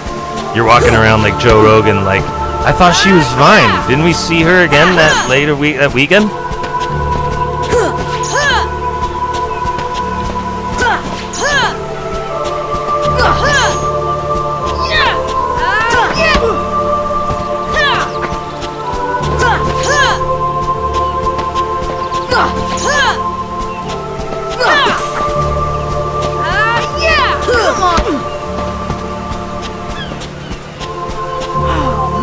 Oh yeah, that's the picture. You want to see a picture of someone who Epstein murdered that he has no idea? Isn't even right. It's so wrong. I shouldn't be laughing. Does anyone want a picture perfect example of exactly what I mean when what I'm talking about? Prince Andrew over a dead girl's body.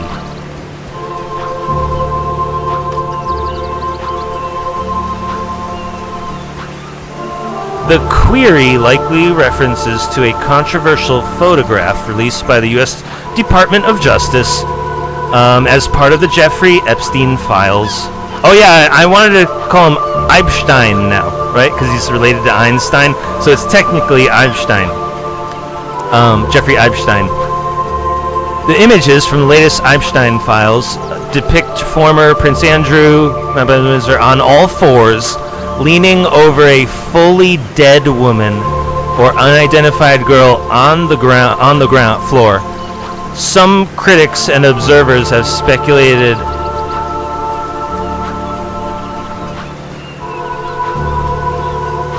about the vitals and age of the female. The dead girl rumors linking these photos directly to a dead girl's body stem from no, they don't. Wow, look at that. I'm taking a picture of that. I'm putting that into evidence for the AI case. It's a pretty good cover-up.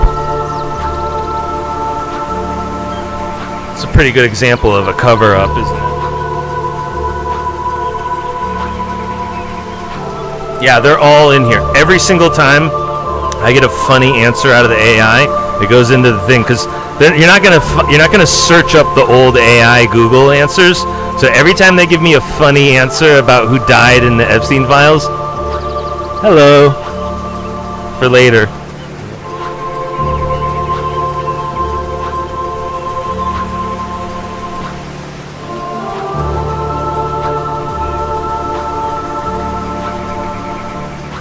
Yeah, it's so easy to go through a collage of really significant photos. The memories will just come back to me. I'll be like, oh yeah, we were talking about the dead girl in the royal family, or the murdered girl, you know, with the royal family of England. You know,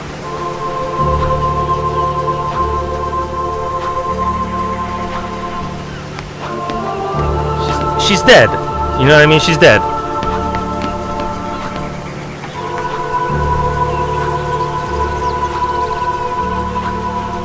I'm sure they wouldn't have killed her, but she's dead. And he's got a picture of her over the fresh corpse. He's got a picture over her fresh corpse.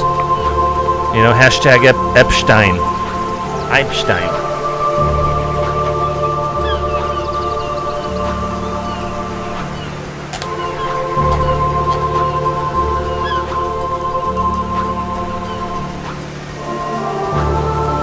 She's just dead, you know? That's all it is she's dead. You know, like, it's a rumor.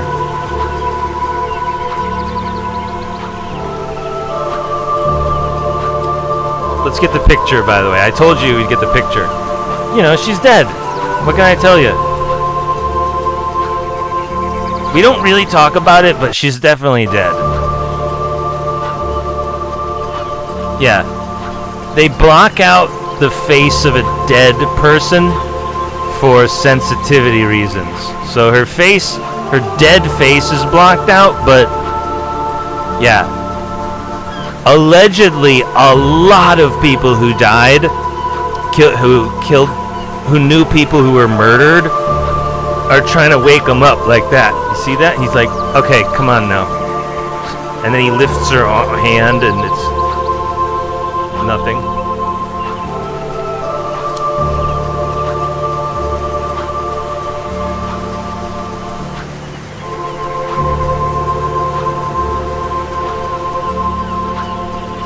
Yeah, you know, like the blackmail? They do it over a dead hooker or something, you know, like. But they're gonna eat her flesh. The point is they chop her body up and eat it.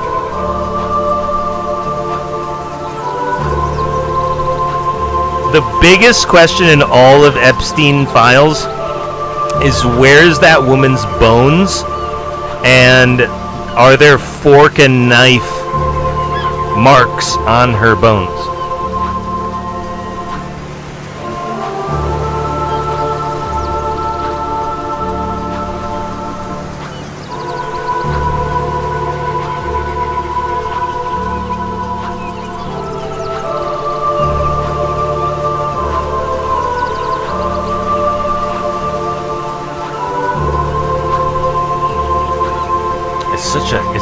It's so, dude, if you did a Hollywood movie, I don't know if you could get it that crisp.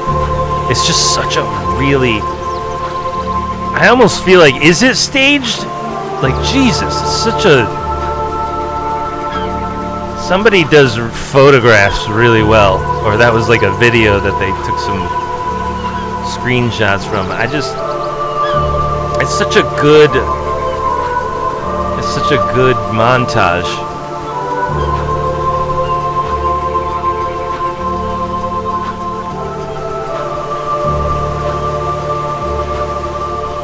She's dead. She is so dead. She's been dead for hours. You know what I mean? I don't actually know a ton about how bodies die, but like they go cold.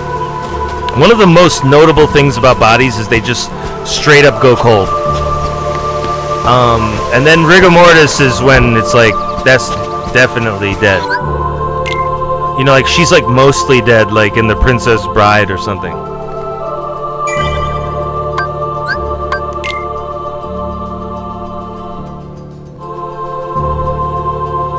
Imagine if the story of like The Princess Bride where she's dead, like that was the inspiration. She's mostly dead. Billy Crystal was there in real life.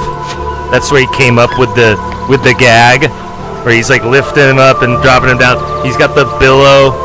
You know what I mean? Imagine if that was a bit that Billy Crystal did when a woman like that died at Epstein's Island, and like they all knew they were gonna kill her, but they're like making a joke about it, like they got the billow in her mouth and, you know, they're hooking her up to the electricity. You're going down. Clear. They know they're gonna eat her flesh later, you know. They're just, Billy Crystal's there, they're goofing around. They're all drunk, you know. But that's where he came up with the bit. That's where he came up with the idea. It's hilarious. He's a beloved comedian figure and involved in murderous cannibals. That's where he got the idea, was murdering people for cannibalism.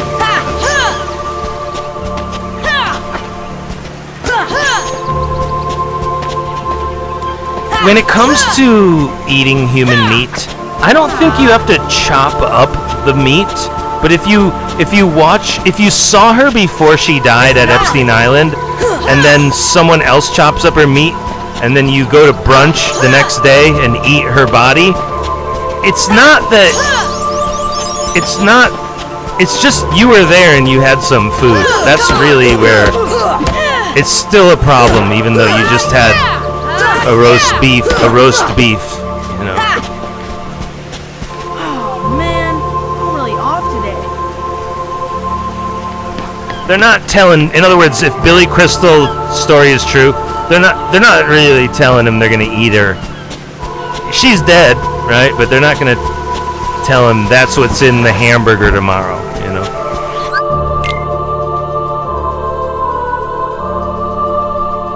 It doesn't mean he's not a cannibal. In the eyes of the law, what I was trying to get at is, in the eyes of the law, you don't have to chop the body up to be roped in with the cannibalism crowd. All you have to do is be there for lunch like Lutnick was with his kids.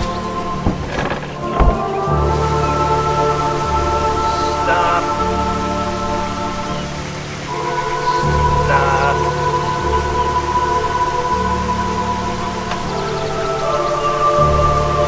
We play a game now. We just turn the news on any station and guess how quickly we can guess if they're talking about Epstein or not.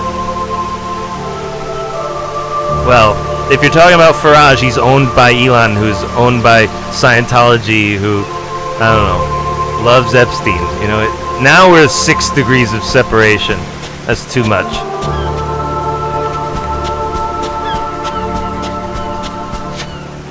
No, I believe it 100%. I'm not lying about anything. I completely believe that Farage is totally bought and paid for by Elon Musk. You know, I believe that Elon Musk is who he is because of Scientology. I just truly believe it. I truly, really, in all of my being, actually really believe that we never landed on the moon. I'm just sure of it. I'm sure that cancer is a scam. I'm sure of it. Even though poison is real. Poison is as real as any. We never talk about people poisoning each other. The last time anyone talked about poison in the news was the mushroom lady who made the casserole for her family of death-capped mushrooms. Other than that, and Yushchenko, who died from, you know, the thing, we don't even know who poisoned him. Lukashenko or whatever. You know, the guy in the 90s who famously was poisoned by plutonium or something. We don't talk about poison. We talk about cancer. That's, as a psychologist slash journalist, I'm just here to tell you that there's no way we talk about poisoning enough in the news for cancer not to be very suspiciously implicated in much of this phenomenon.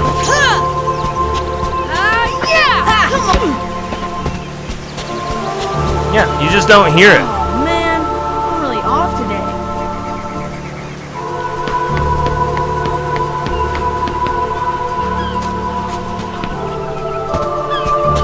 Like James Vanderbeek, that is a huge poisoning to death story. And everyone just acts like it's cancer. Scott, you know, demon's gone. We just clap our hands of all the poison he just took. That's what Nazism is. It's making people take literal poison known as chemotherapy. Naming poison therapy. If I took a bottle of World of Warcraft rogue assassin poison and I was like, this is your therapy. It's chemicals, it's your chemotherapy. That would be the perfect crime. It wouldn't just be a great idea if we were enemies. That's the perfect crime. That's why I really truly do not believe in cancer. In a very profound, for our own safety, we do not believe in that shit. But believe in poison. Believe that someone can poison you to death. But we just call that cancer sometimes, you know?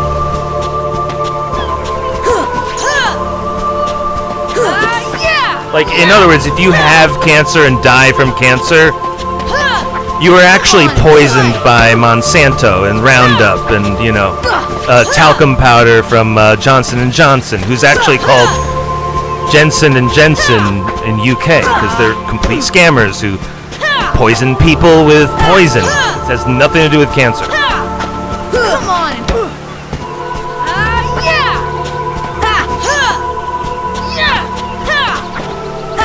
Carcinogen is a funny word for poison, right? Carcinogen just means cancer causing. Well, if cancer isn't real, what that means is your carcinogen is just a straight up old school traditional poison. But we don't poison. Let me tell you something. When you type poison into your headline, all of the panties of the women in the newsroom stay on. Trust me, nobody wants to talk about poison while they're getting laid tonight, you know? With a stranger. Oh man. But like, yeah, I'm really off today. poison is everywhere. I bet 95% of the cancer cases we'll find out was Nazi poison. Guess who, you know what? Guess who invented chemotherapy? It was a German Nazi scientist. Literally during World War II, he invented chemotherapy. a German. Do I need to tell you? Do I need to show you his armband? Who invented chemotherapy, and when, and what army? Right? And and when? German scientist Ehrlich.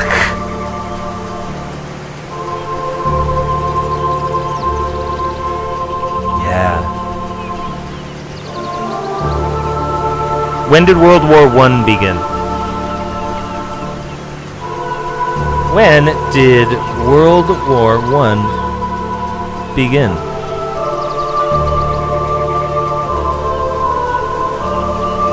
(1914). Wow, they won't even tell you the exact year. They just say early 1900s.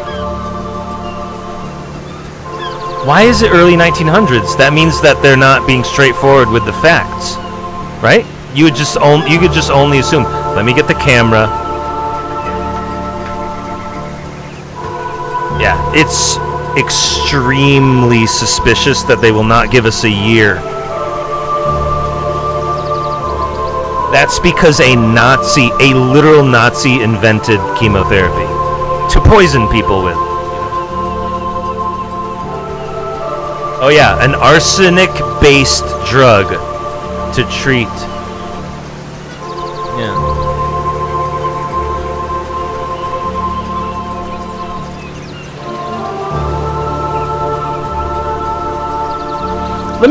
Let me stump him. Sometimes with the AI you can stump him. Guess what I'm gonna ask him? Why was arsenic used in the first chemotherapy? Arsenic, and what is arsenic? Let's just hold on. You wanna really confuse him? What is arsenic, and why was it used in the first chemotherapy?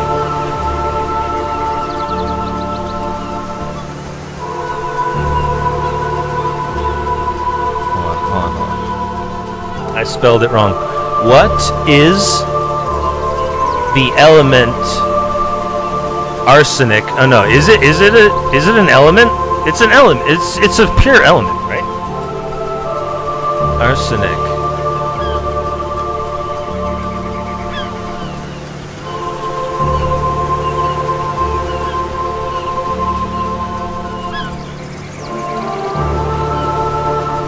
Oh yeah, AS.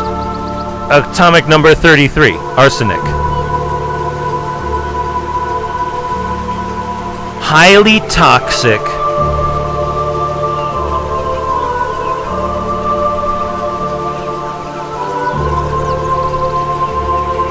And we're going with lethal, okay?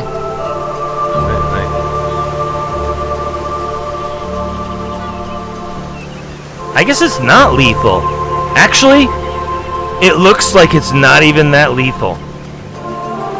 That's what's wild about it.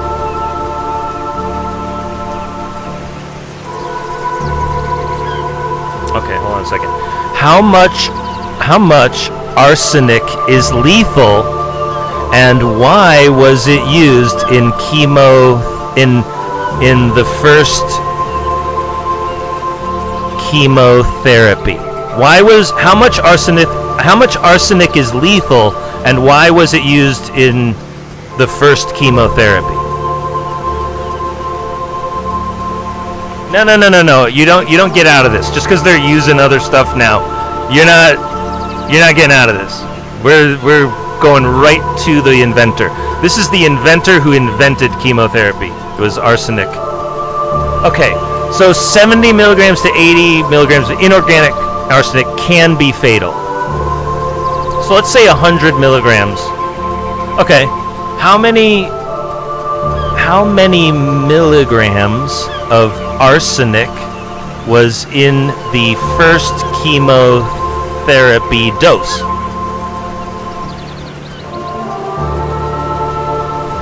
You know, by the German Nazi scientist who invented it.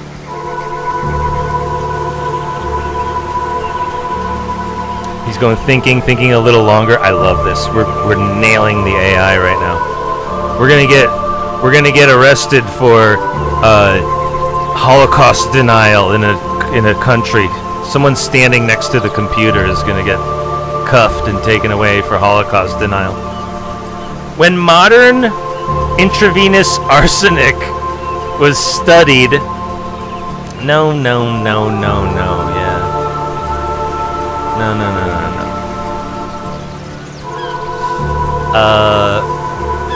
When the first chemotherapy dose was invented, how much arsenic was used?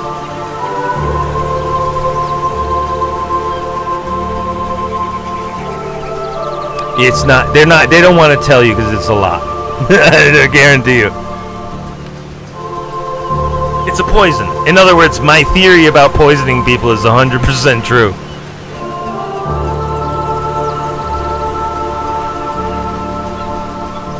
Whatever they say, don't believe them. I'm going to take a picture of it, but whatever they say, don't believe them. If they won't give you the year, you can surely not trust this part of the AI. Yeah, it's just totally dishonest not to give us the year it happened.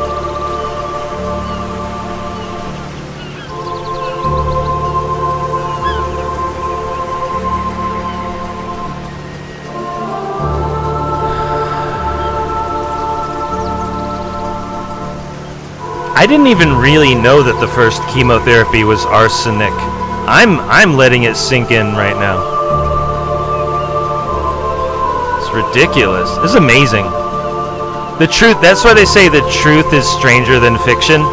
Chemotherapy was originally with arsenic. That was his brilliant idea.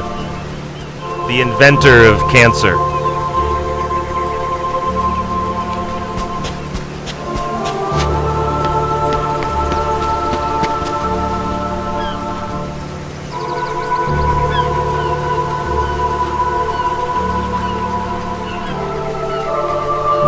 But yeah, that's why we call it cancer, because I've said this so many times I forgot to tell you. Scientists never borrow a word from astrology. We just don't need to. So the way I'm not afraid of Aquarius and the way I'm not afraid of Capricorn is the exact same way I'm not afraid of Cancer. It's just complete nonsense. I'm not afraid of Gemini. I'm not afraid of, the Zodiac. I'm not afraid of, whatever. Leo. I'm not afraid of Sagittarius. I'm not afraid of Taurus. I'm not afraid of Cancer. In fact, I get really mad when I think about it, because they're poisoning people hardcore. Nazis are poisoning people, like, legit. Nazis who practice Nazism are legit poisoning people to this very day as part of the World War that we've been at for 112 years now. And that's a fact. And in the court of law, you have to handle it or disprove it. And trust me, they're not going to disprove it. It's absolutely going on.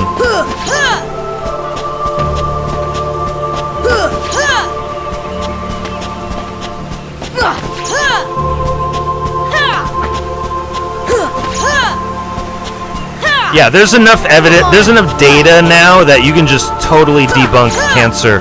I'll bet no problem in the court of law. If it's part of your defense or offense or whatever you need, I bet you anything. Just like DNA evidence is fake. That's how OJ got off on his crime, was he challenged the scientists on the authenticity of DNA evidence, and they folded. They said, we're folding our cards. They didn't want to show them the cards in their hand. DNA is faked too. I've sequenced DNA in the BioBus. The BioBus came to our high school. I was in AP Bio, and I sequenced DNA on the BioBus, and it's literally subjective. At the end, the last step of DNA sequencing is you just compare how far up the substrate or the, what's it called? The gelatin.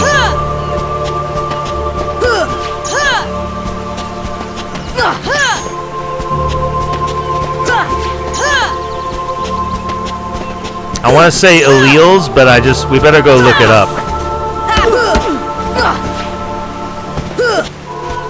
Oh man, I'm really off today. It's been so long. It's been over 20 years since I've sequenced DNA. I don't even remember the terminology. What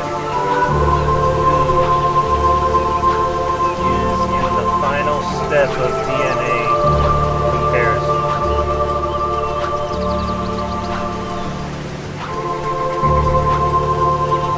Electrophoresis.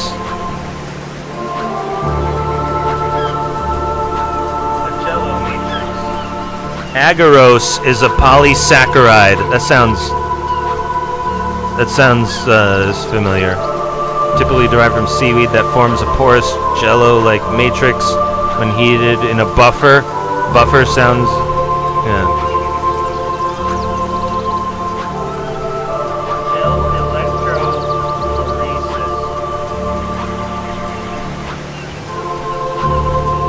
Gel electrophoresis. Yeah, that's exactly what it was. Yeah, so the way that it's this picture right here.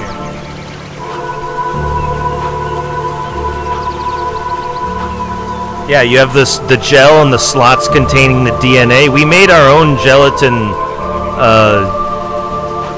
things, and then you have to put this little comb. It looks like a hair comb. And that's what, and it floats there, and not floats there, but it's suspended there, and the gel forms around it, and that's where you put the DNA, and then the movement of the DNA, right?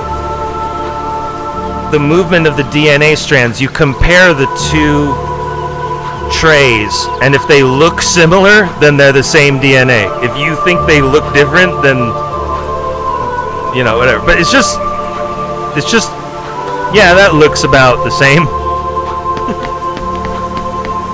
It's not nearly as integer specific. It has, you know what I mean? There's not many integers. It's really like subjective. Does this look the same as that? Like, in your opinion, dude, you know? They do in the same way with a biopsy when they identify cancer. It's just like, kind of like, do you think it reminds you of the other ones? And they go, yeah, I guess so. Okay, he's cancer positive. Go send him in for poison.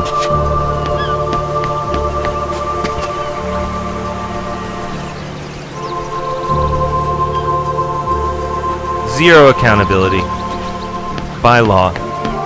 Huge paycheck, zero accountability. You're going down. It all makes sense.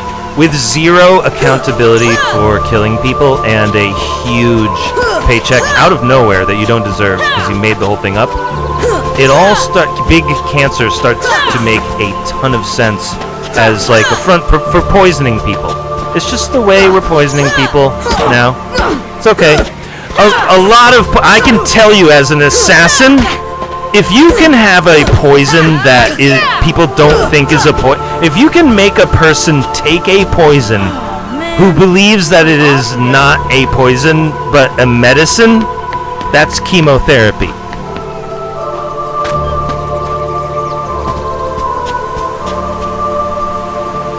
Turn off LBC radio. There appears to be a gypsy has made his way into the spotlight. Just turn it off.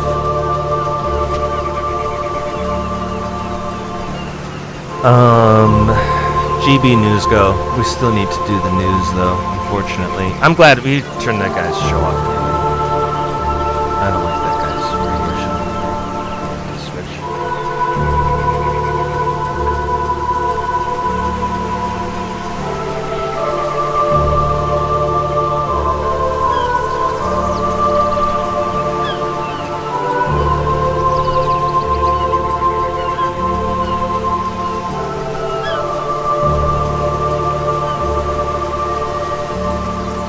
Oh, by the way, do you guys remember when I said, as the World War unfolds, as the new Holocaust World War really unfolds, we're all gonna start killing each other? One of the I was gonna say was one of the things they don't tell you about real World War is that people who are friends and family or whatever, they start killing each other. Like, what they didn't tell you about the Holocaust is that, like, Jews killed other Jews, and, like, You're going down. it was a lot more like that. They don't tell you that, like, people kill each other in the Holocaust, or like when not the Holocaust. I meant World War. Take everything I said.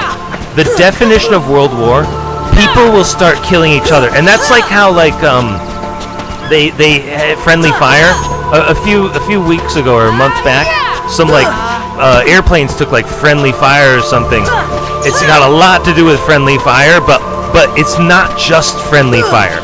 Like, Steven Spielberg, the war propagandist, will have the beloved, revered war propagandist, Steven Spielberg, very, very renowned propagandist, very beloved propagandist, war propagandist. He would have you believe that, people don't, like, just really start to turn on each other in a world war, but that's, like, actually what happens in real life. And that was the Chud thing. That guy who got shot out of the courtroom, like I was saying, people will just begin to literally kill each other, like, in normal life. People will just begin to increasingly more and more literally start to commence killing each other. It's part of the world at war. It's not like this little thing that happened to a tiny streamer. It's literally, really, truly part of a greater world war unfolding. And what I'm trying to warn everybody about is that as World War unfolds, people will, like, whether they know it or not, whether people know it or not, it's just gonna happen in, like, a very organic Darwinian resources versus population. Remember when I was talking about how, like, cannibalism equals I'm sorry, Epstein files equals cannibalism plus religion, and pedophilia theory equals homosexuality plus slavery or whatever.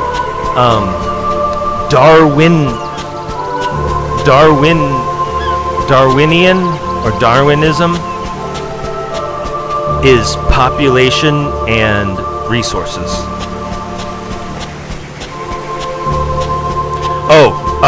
The economy is supply and demand. There's these like that's why the triangle is the strongest I-beam in, like, building engineering and stuff. Like, there's the I-beam, but also the triangle is, like, there's the two strongest structures are, like, the I-beam and the triangle or something. Look it up. Double check me on that.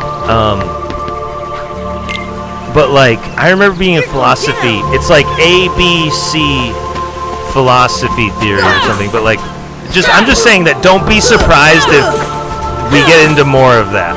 Like, a Sierpinski gasket in Infinite Jest is a famous triangle within triangles. Oh, man. That looks like the Zelda thing, but on acid. Like a fractal, like a Zelda sign on fractals. I'm just saying that it's very natural for, like, one thing to be two things. I don't know why, but that makes three. I don't know why, it just is. Like, the sun, the moon, and the earth. I don't know why, but, like, three's company. That's what they say, I guess. Three's company or something like that. I don't know. That's why the Illuminati love 333 or whatever. Like, it's just, I don't know. Let me look it up. What is the thing in philosophy with the A, B, and C? What is the thing in philosophy with the triangle? triangle and the ABC. Right? The semiotic triangle. Thank you. And this brings me back. This brings me back all the way to community college when I got that degree. The semiotic triangle. The triangle of reference or the triangle of meaning. Really? Am I that good?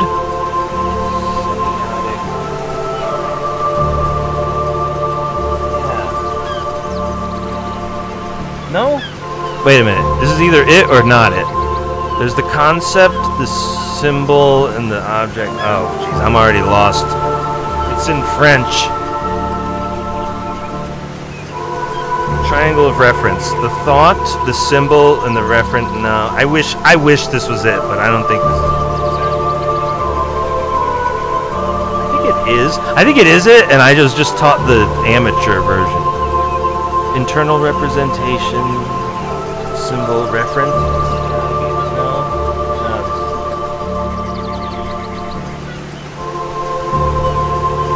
Man, I really wish I had one-shot that thing, but I actually don't think it's released.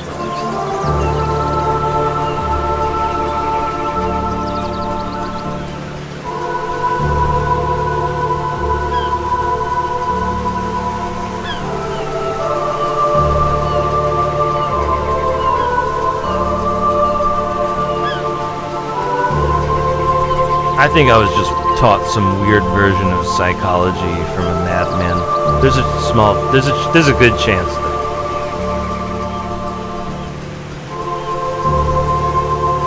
It might have just been like the teacher's theory on the blackboard, but this was definitely drawn on the blackboard when we talked about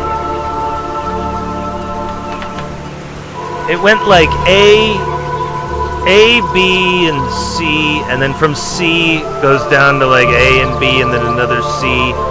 And for some reason, that's got something to do with the way we do philosophy the best.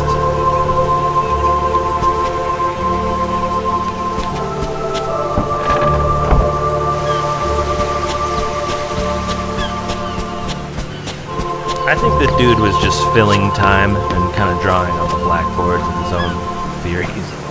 I don't know if we're going to find it in the philosophy textbook. But he was trying to explain how, like, everything in the world is, like, this, like, tree of, like, A, B, and then C, and then from C you go down to A and B and another C, and then from there. And I forget, man, if I could remember what that has to do with philosophy, I could explain it, but I don't know. I just know that the Epstein Files is about cannibalism and religion. You know, and it reminds me of that lesson.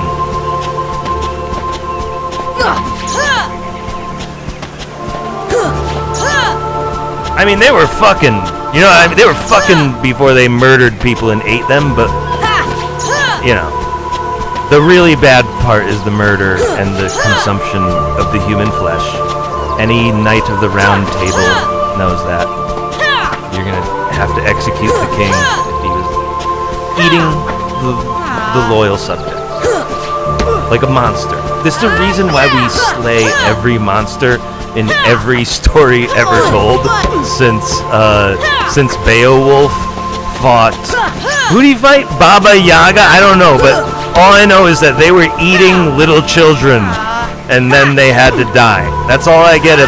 That's the big gist of it. And now the Epstein Files have implicated world leaders on a scale that has never been seen before in human history. Computers, you know, like documented on a scale that has never been seen before in human history since computers were invented. Come on. That's all it is. Oh man, I'm really off today.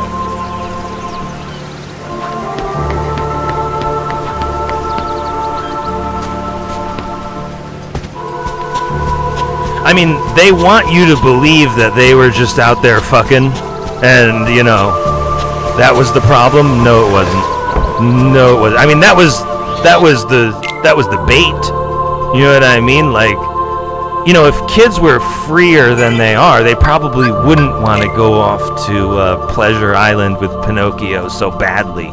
If they maybe had some more freedom or whatever. a little earlier, maybe they wouldn't be clamoring to get to Epstein Island and die by being murdered and eaten for, food.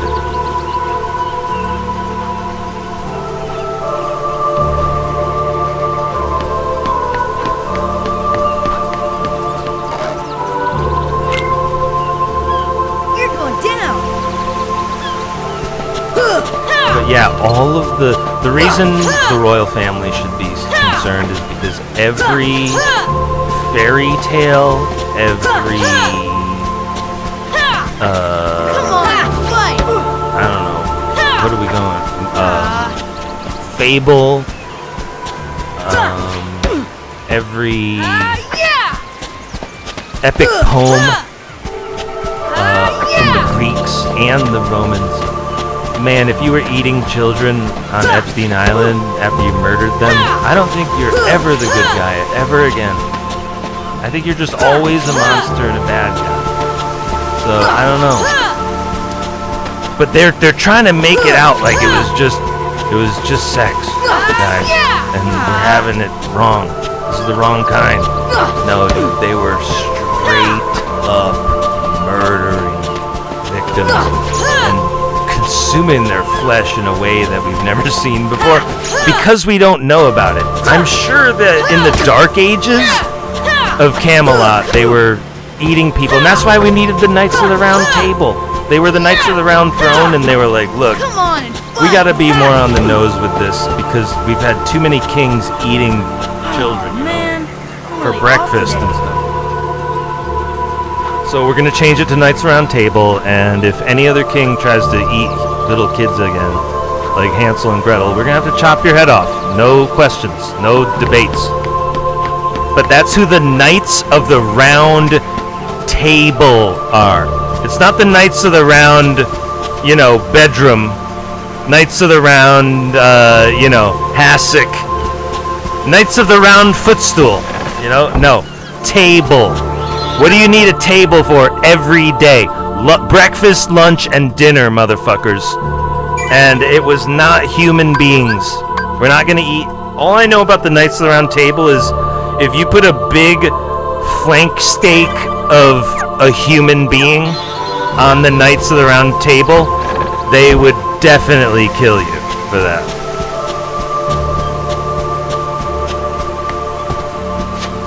Even if everybody else in the whole world is eating human meat, there was something about the Knights of the Round Table where they were like, we gotta make this whole thing about cannibalism. Because it's supposed to be the savages. It's supposed to be the Indian savages who take part in cannibalism, but what's interesting is that that's how the Hindu symbol got on the German flag. Right? Put the puzzle pieces together.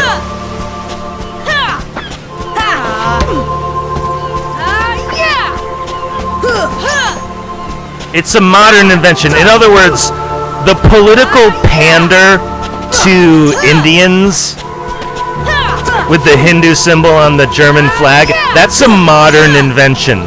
That it's like when they wrote the Constitution and they didn't mention computers. They had no idea that, white people could fall to Hinduism. Oh yeah, that's the Nazis. That's what I was gonna say. That's what I was gonna say about the Nazis. Is that it was probably German women who were dating Indian men, and it was like it became like vogue. It became like in the fashion. You know what I mean? But those were the original Nazis. It's like Old Girlfriend, how she was captured by a gypsy scammer. In my life, like Pinocchio. I believe that the very first true Nazis were German, but they were German white women who began dating Indians and scammers, and gypsies and people trying to trick them. And what they could not see was that the person that they were in love with was actually a gypsy scammer, trying to get you to sign up, the Nigerian prince scam. And those were really the true original inspiration for the Nazis. It was like white women who were, having their feminine mystique problem, and basically that's how the Hindu symbol got on the German flag. It was a nice gesture. It was like an olive branch to the Nazism of the time, and it just got way out of hand. At some point, it's totally, completely unsustainable. They're gypsies. They're a scammer culture of people who basically want to trick you and steal everything that your family has, not just you have.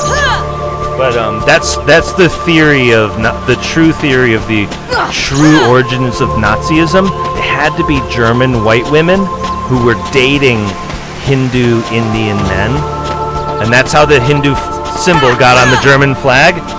It was a nice gesture. It was a pander to the phenomenon at the time. Like, we gotta address this or something. But what's interesting is they could not see how destructive and abusive and, lethal these relationships were for them. Come on, fight! How devastating these relationships were for these people.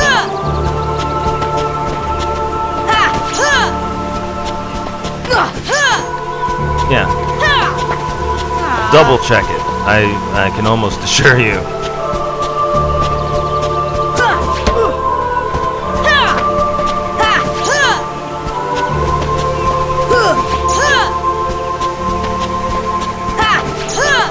Who we date, you know why? Because who we date and who we have sex with is such a unfathomable place in your own brain. Like, you don't, just like how I was saying how people can never turn me gay. People can never make me gayer than I am, no matter what happens, no matter what anything does. Nobody will ever convince me to be gayer than I am.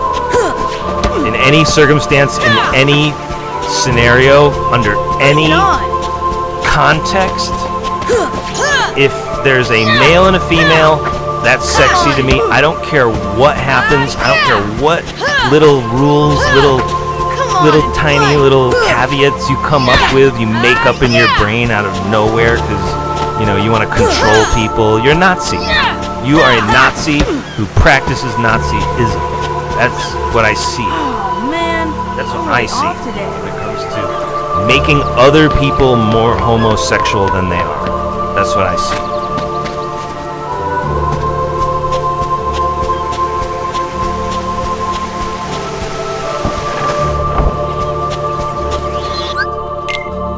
Yeah. The original Nazis must have been in like interracial relationships with the Hindus, and that's how the Hindu symbol got on the German flag. It was a nice gesture. It was an olive branch to try and sort of get everybody, it was a pander to, the people, invading them, more or less. And, those were the original true Nazis. Because you cannot see how this person is like scamming you. It was like the scammers before the word existed. I bet they were like legitimate like Nigerian prince scammers, just taking complete advantage of these women in Germany. And then like it just got to this pander point where they were like, run the Hindu symbol on the German flag. It's our last idea. And then war broke out, and then it's war. It's not gonna help anything.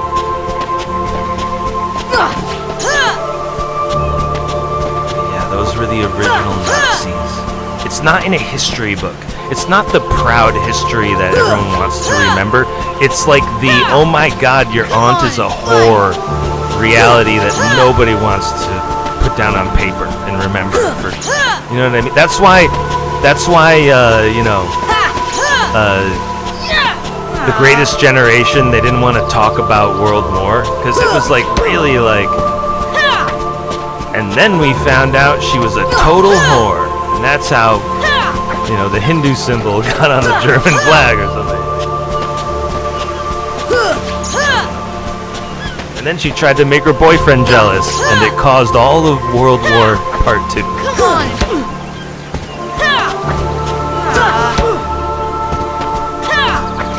I don't think everyone just seems to accept at face value that the Nazis just one day agreed that the Hindu symbol looked cool, and they were gonna like steal it.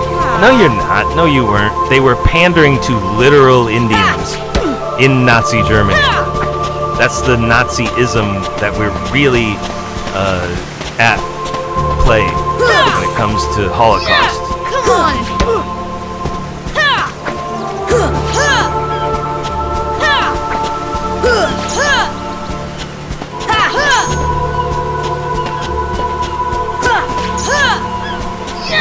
Come on and fight!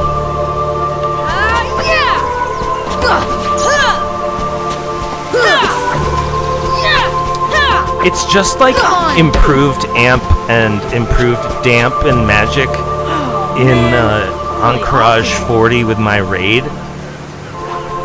I'm the greatest World of Warcraft player on Earth, and so I know that improved amp on the tanks is the very best healing spell in the game. My raid leader can't understand it.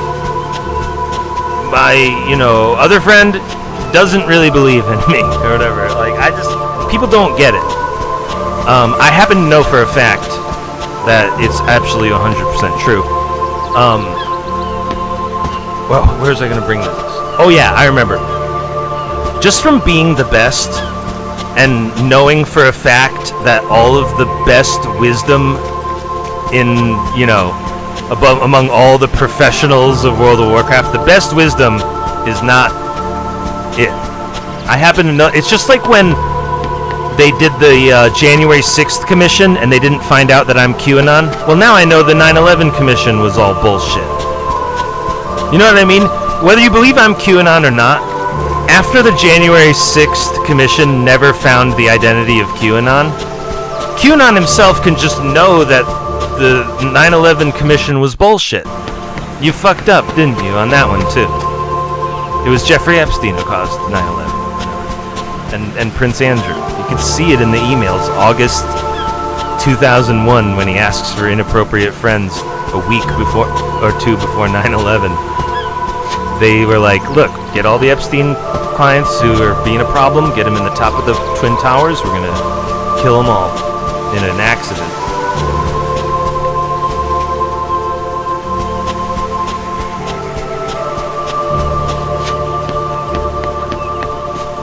Yeah. If it was somebody else, you'd be like, well, he'd need to be as big as Epstein to get everybody in the top of the Twin Towers on 9/11. But yeah, that's exactly who he and Bernie Madoff maybe could get, and Alan Greenspan at the time could get them in the top of the World Trade Center. But yeah, it's Epstein. Of course he put all of his victims in the top of 9/11, in the top of the towers. They were having a meeting. You're voted off the island unless you come to the top of the World Trade Center on 9/11, 2001. That's who Prince Andrew was talking about in the Epstein emails. A week or two before 9/11, he was talking to Epstein, Prince of England. Oh yeah, it's not as you do. You know what I mean? As you do if you're a royal family of England weeks before 9/11. Of course you have a little conversation with Epstein about inappropriate friends. They're not the 9/11 co-conspirators at all.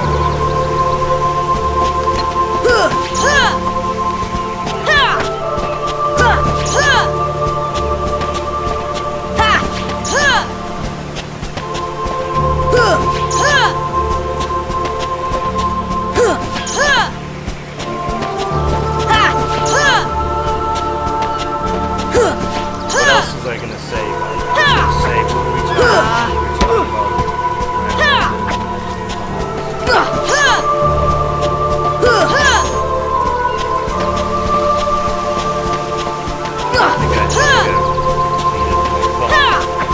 Come on and fight!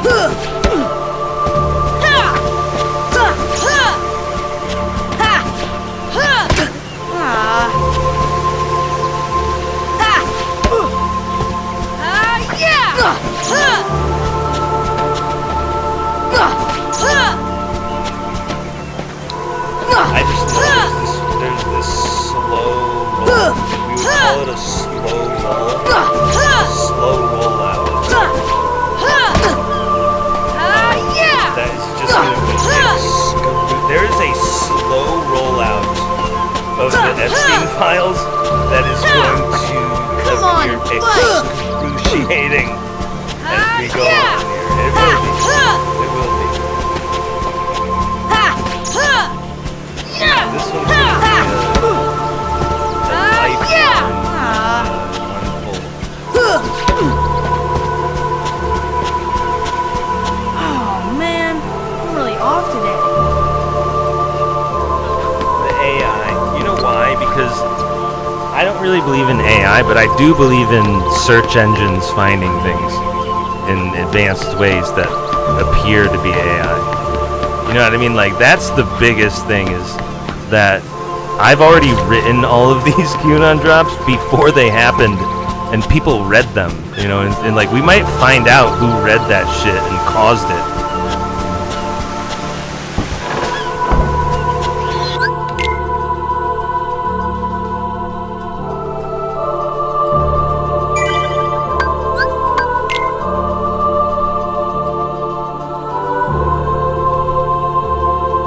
Does the world have the maturity to admit that I'm QAnon? No, I don't believe so.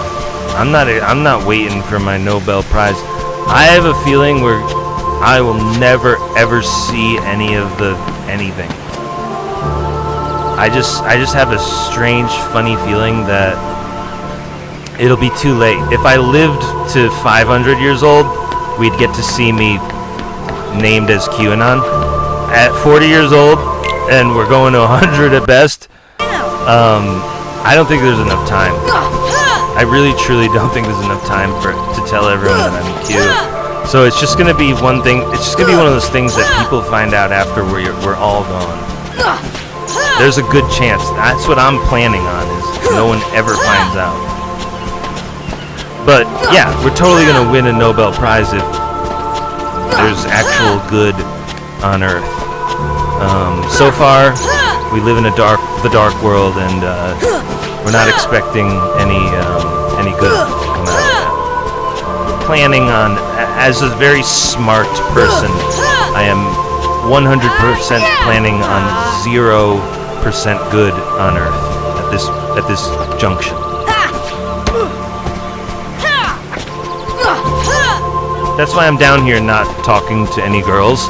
We're already 100% planning on 0% good on Earth.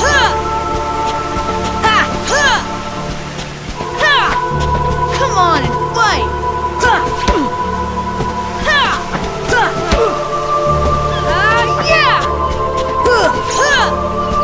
I mean, it sounds funny when I say that, but I actually might prove it in a really meaningful, profound way. QAnon might be the proof of it, that human beings are truly monsters to each other when it comes to the truth. When it comes to factual evidence and, you know, facing real life head on, QAnon itself might just completely prove Bring it on! the human species absolutely inept at the task at hand. It's so simple, too. It's just, you know, it's the Lord Voldemort that you can't name in Harry Potter. It's too comforting. It's too comfortable. It's too reassuring. It's too, it feels too good. It's too convenient to not to never name QAnon. If we never name me as QAnon, then it's sort of never. None of it's really happening. We're sort of all pretending like none of it's really happening in our heads. None of it's in real life. It's all just sort of make believe. If nobody says my name with QAnon, we're all just sort of living in our own fantasies in our own heads. And it's just, I'm just totally prepared for it. All I know is that as a really smart genius, I have zero faith in human beings to ever do the right thing when it comes to me. So I'm just planning on it. I'm just 100% totally betting and planning on nothing ever good happening. It's a pretty good bet, judging by the amount of tragedies in Shakespeare's canon. It's a fairly wise bet that there's zero good in all of human beings.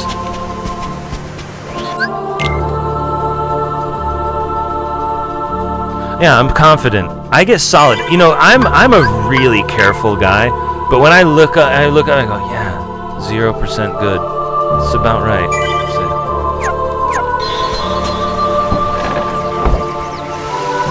I mean, in real life. On paper, if you ask Disney, we got some really good characters out there, but like, I just mean like as a psychologist, like seriously in real life, there might be some. Now I know you think there's someone good to you, but they're your slave more. There's like a wife out there who's like, I have the perfect husband. QAnon doesn't know what he's talking about. Or like, there's like a husband out there who's like, look, my wife does everything I tell her to do in the bedroom. It's like, yeah, but that's your slave. I'm not really talking about your slaves right now. You're going down. Like, I know you have a really good slave, and you think that that's really good. It's like, I get it. You think there's good in human beings, I know. That's your slave, dude. Come on.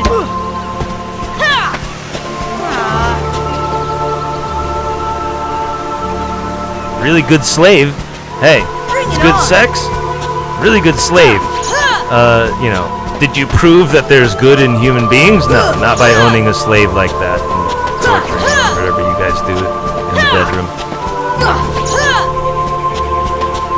You know, all you got, not torture, but do whatever they tell you. Do whatever you tell them to do. It's marriage. That's why we need a marriage. That's why people just aren't nice to each other 24/7, no matter where they go. That's why we need marriage, because this shit is never gonna work. We have to pretend and fake it. Man, I'm really off today. Trust me, I'm not, bro. I've got no FOMO. I know for a fact that they would absolutely torture the children of QAnon. I would immediately have a girl. If I was trying to have a baby, I would immediately have a girl, and she would be a little 6-year-old whore on, you know, Tinder or something. Like, and loving it, love it. You know what I mean? Like, and I'm not necessarily against that, but like my own daughter, like, ouch. But that's why I'm not a parent. That's why I'm not cut out to be a parent. Have to not give a shit what happens to their kid. They have to, because that's how what always happens. I care way too much what's going to happen to someone like me who shares my DNA, so I do not want kids. Maybe on my way out I'll have them, because I'm not going to be around, like, really, but like, you know what I mean, like, I don't know. I don't think that's a plan. I don't think that's a very good plan. I don't care anymore.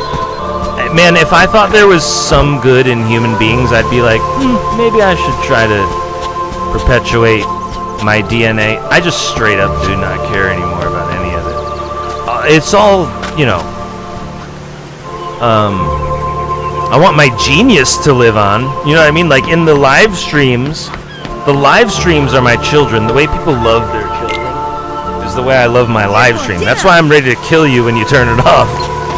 Like, seriously, I'm not joking.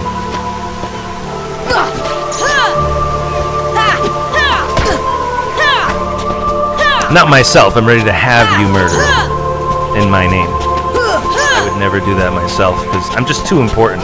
I'm too high up on the list of murderers to do it myself, for sure. Because I'm I'm not just high up, I'm one of the world's most famous player killer murderers to play the game.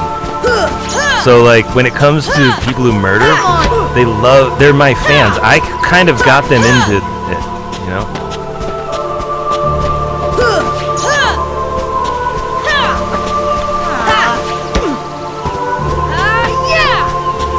If the right things were happening out there, we could let up on the idea we're gonna murder everybody. Trust me, it's the last resort in Kung Fu when we have to kill everyone. But we truly do have to murder everybody to try to, especially when they outlaw Kung Fu. It's the only reason Kung Fu exists is because of the amount of people who tried to outlaw it. That's why we have the really old forms that have been passed down and down and down. Because it's just because people are trying to outlaw it eventually. Eventually, world leaders or leaders run out of ideas and they're like, look, I'm really off today. no more practicing Kung Fu, okay? And they always get murdered by, like, fists of fury, you know? Like, it's the history of Kung Fu. It's just, it'll never stop. So, like, when I'm like, we have to kill people, sometimes it's like traditional martial arts, you know?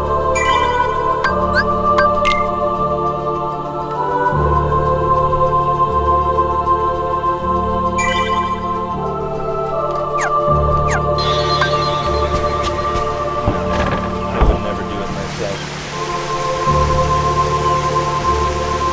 I'm too sensitive to murder people by my own hand, but I will definitely participate in the discussion and definitely try to sway people through their subconsciousness into whatever way I want. You're going down.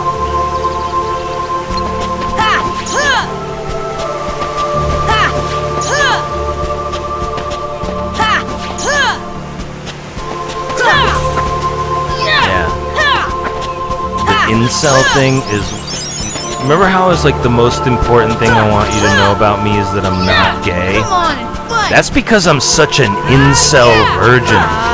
I'm tired of people telling me I don't like girls. That's what it is, you know? And nobody says that to me. I mean, absolutely nobody says that to me, but they're thinking it, you know what I mean? You don't need to say it to me to know that I know you're thinking it. Not everyone, but, you know, they are. When I tell people that I'm a virgin and I'm 40 years old, a lot of gay people who are a little bit gay, they're like, oh, he's gay. And that's why it's the most important thing that I want you to know about me is in no way, shape, or form will I ever be either. I hate it. It makes me sick. It makes me physically sick when I think about it. But that's just me, you know. I don't think about it. It's not like I think about it. I never think about it. When I see it online, I go ah, and shut the window really quick. Every time. I never curious, never. What was that? Just and shut it off. Come on. Oh man. Sometimes I think it's a girl. I'm like, what the heck? Oh my god, no. Shut it off, you know. I just know just as faster and faster is the better. The faster the better. You don't even want to. No.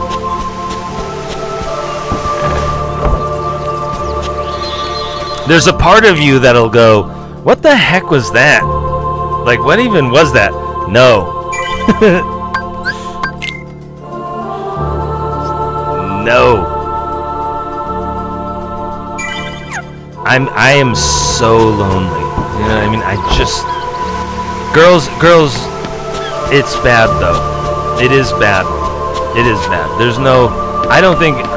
Remember how I was like, we're planning on no one ever finding out I'm QAnon?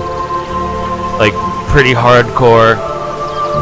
I am like 99.9% planning on no one ever finding out that I'm QAnon. Even though I tell everyone I am, no one really believing me. Same thing with girls right now and ever losing my virginity. I'm just, at this point, we could go through a pandemic and a world war, and then I'm like geriatric, and then I don't know what's after that. But, you know what I mean? Like, just before I know it, we could be a 50-year-old virgin at this rate. If nobody ever admits that I'm QAnon for the next decade, I'll just be a 50-year-old virgin down here playing video games. Like the last time this happened when I was 30 years old. At least the cops came for me. They're in so much trouble. They're in so much trouble. They really, truly are.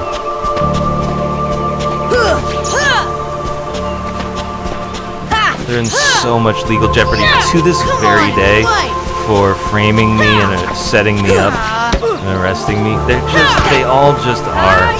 You're all in major legal jeopardy. You're in major historical jeopardy because they absolutely have to tell the story about QAnon. Everybody who had me framed in 2018 are part of that story in history books forever. There's this people who arrested Rosa Parks.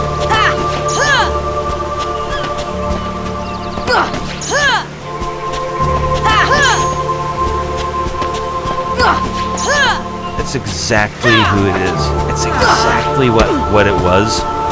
They were trying to arrest Rosa Parks. Technically, what went down was technically arrestable. But did it change history the minute you did that? Yes. In a profound way that can never be taken back. Everything is now different because of QAnon's arrest. And I never want to talk to another human being ever again.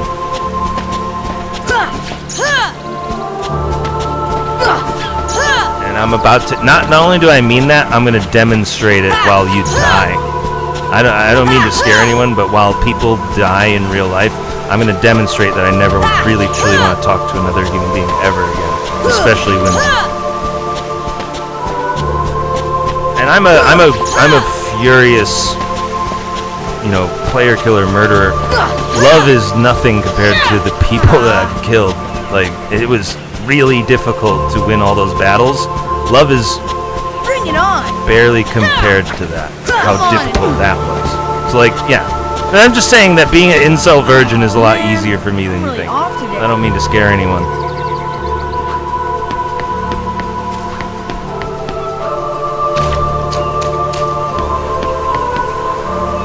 But, it doesn't mean that things aren't going to happen because of it.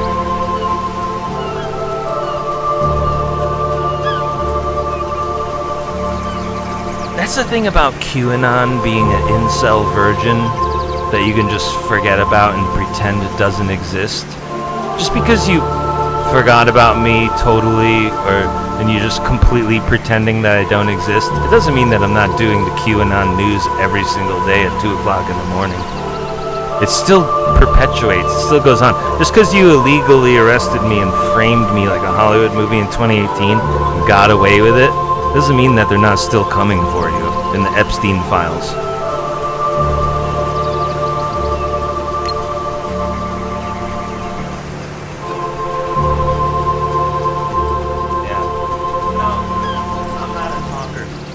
When I kill people in the field, I'm famously very quiet.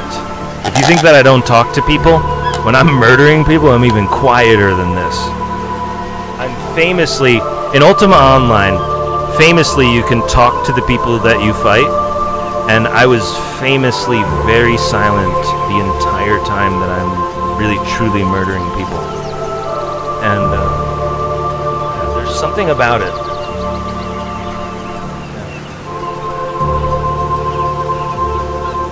Silence is never more powerful than when you're murdering people non-stop. and they're begging you. You don't even say anything. It just not one single word comes out as you dispatch them physically, one by one, as they watch. It's just, no matter what they say, you don't say one single word the entire time you're killing them. I'm famous for that. That's my calling card as a fighter.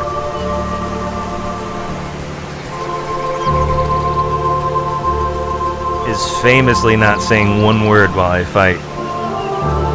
Eventually, like I used to shit talk while I fought, but like eventually, when I was on top as a really great murderer, you just stop talking to everyone.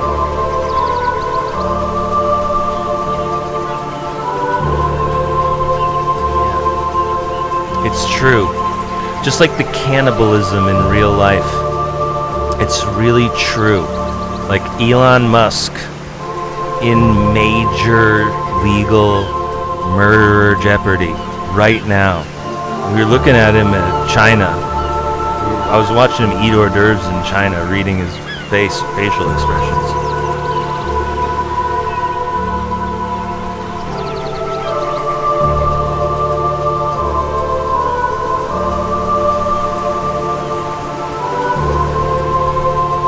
Yeah, the most legal jeopardy of all legal jeopardies in all histories of all human beings of all time everywhere. That's QAnon. That's me. That's my case. Whenever anyone comes for me, that's my case. In other words, this has not happened since Jesus Christ walked the earth, like Diablo.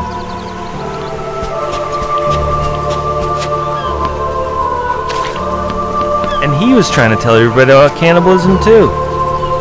He just didn't have a live stream where he could record it, so he had to give you the final blessing prayer, the final teaching about the body being the bread that you're eating. You know, you're eating people. You're going down. Like, he can't tell you that every time you go to the grocery store in, Jerusalem, like the Bible had it, you're eating human meat. They couldn't tell you then. Nobody's ready for that. They don't want to deal with it. They're hungry. Really, it comes down to people just get plain old hungry and they can't hear you.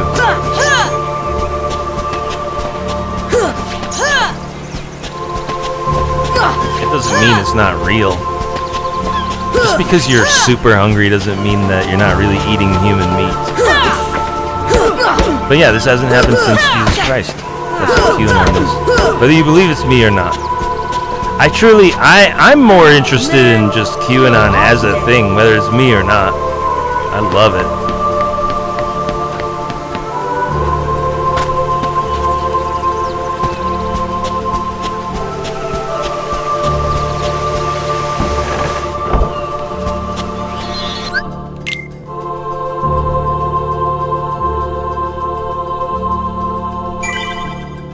There's some mathematical equation, which I bet you could prove that there's just legitimate cannibalism. There's probably some math student in a math classroom somewhere just bored out of his mind. He's like, I'm going to do the equation for, total population of Earth, total population of cattle, cows, and then like pounds of meat, and then, cross-reference the amount of ground beef in every grocery store on Earth. Nah, dude. Nah, not in a zillion years could you square that circle without human beef, human meat.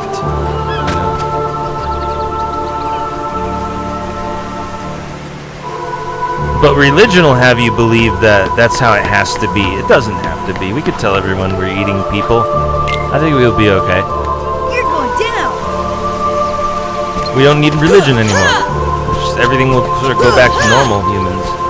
Imagine if, religion is just this really fucked up cultist way that humans exist, and then if we just got rid of all the religions, and they just, not fully, but they live next to the Amish, and they, in a tiny Amish zone, like the way we put the Indians into the reservations, the Christians and the Jews and the Muslims and the Hindus, they all go on like the farm next to the Amish, and they're nobodies. That's what it will be. No question, no choice. No one has any decisions to be made. That's what computer is. Come on. That's what internet and computer does. But cannibalism out. You know, out with the cannibalism. Like, I mean, like the truth. Like the real truth about cannibalism must come out as this religion stuff, you know, sort of sunsets. Oh man, I'm really off today.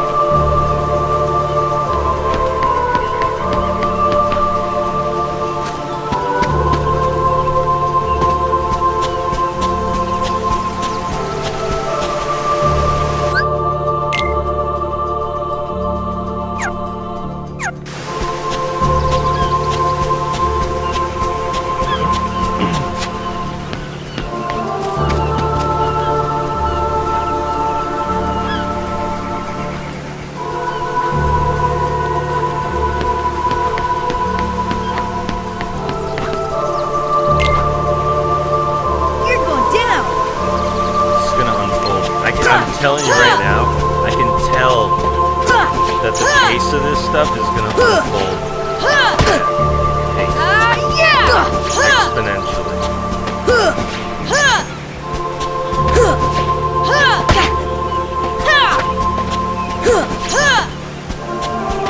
Hemingway, right?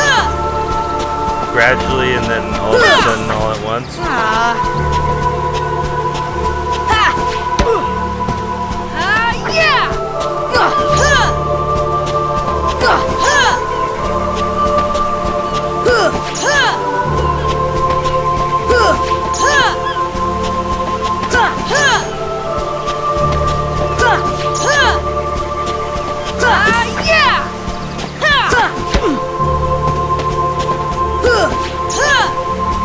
You remember how Elon Musk? You remember how Kanye West was like, "You can't tell me nothing."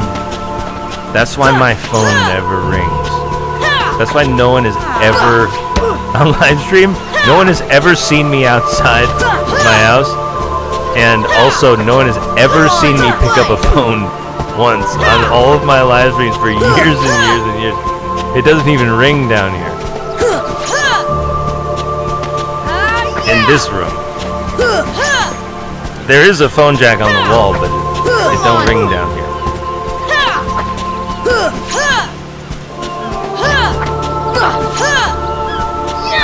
Come on.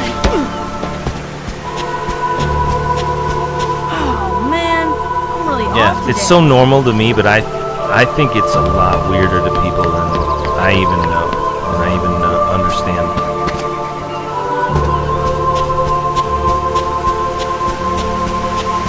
But that's what QAnon is. It means, do you know what that means? It means that someone can't just call me up and apologize without acknowledging I'm QAnon. What that means is that out in the zeitgeist, out in the political Overton window, they have to address me there. In other words, when a senator or when a congressman goes, "Through you, Mr. Speaker, he's a real asshole jerk. Through you, Mr. Speaker, no, I'm not." You know what I mean? Like, there's two people talking through Mr. Speaker, even though they're speaking directly at them. It's like kind of the same thing with me a little bit. You're going down.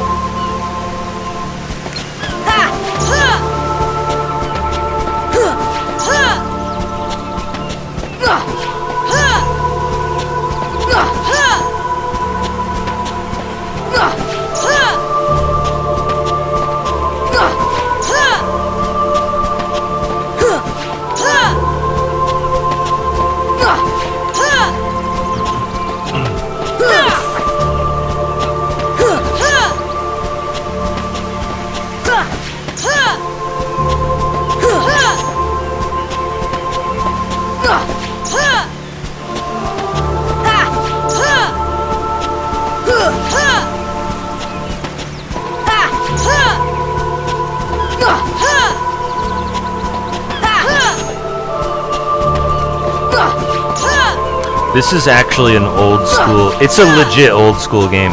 Because this is 2003.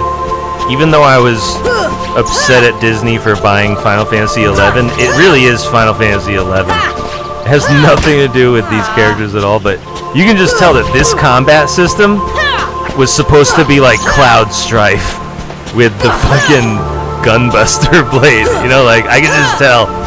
This was like supposed to be Final Fantasy XI, and that's why I was so upset at Disney. I didn't even know this was supposed to be 9/11. It was supposed to be Final Fantasy XI, but it was.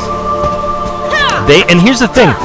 They were just trying to have a Final Fantasy that you can play with your girlfriend and get laid with. And they're like, Disney, come in here, do some Disney princesses with big dresses on the next Final Fantasy XI. Like, it was a nice gesture. Again, like the Nazis aren't like necessarily true villains. A lot of times they're trying to, you know, be nice by, you know, doing super evildoer things. That'll never work. They're not even necessarily super evildoer things. They're just plain old things that'll never work. Now, Kingdom Hearts, yeah, it worked, I guess, but, you know, did it work, you know, derailing the Final Fantasy franchise? Sure. Because Final Fantasy XI is this. This is what I'm playing right now. That's why this is so entertaining. Because it's Final Fantasy XI. It has nothing to do with, I don't know.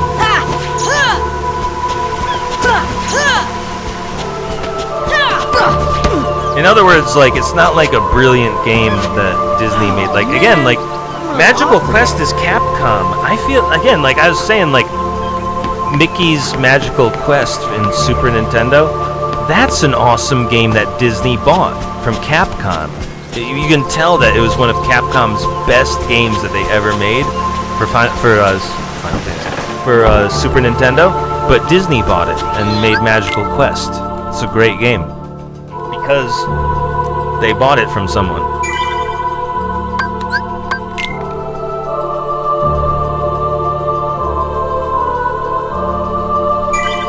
By the way, Disney is the Pied Piper, and Mickey is the rat that your children turned into. It's the most famous story that the British have.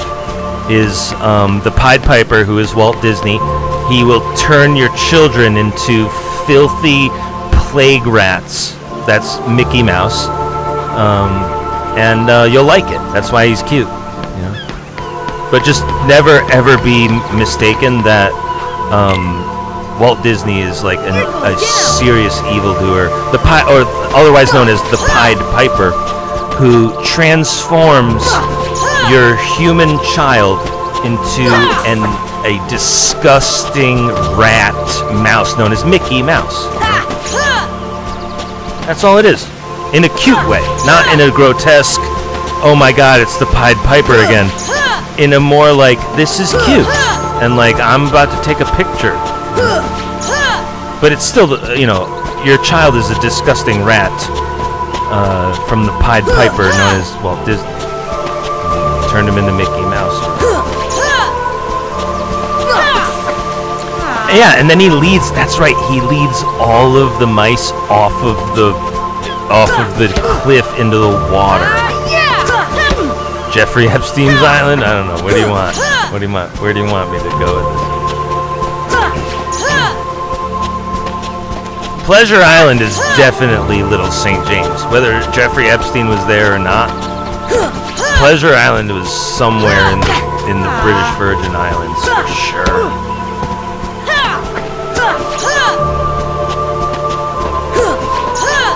Now, yeah, American, yeah, whatever, dude. No, it's not. Come on and fight!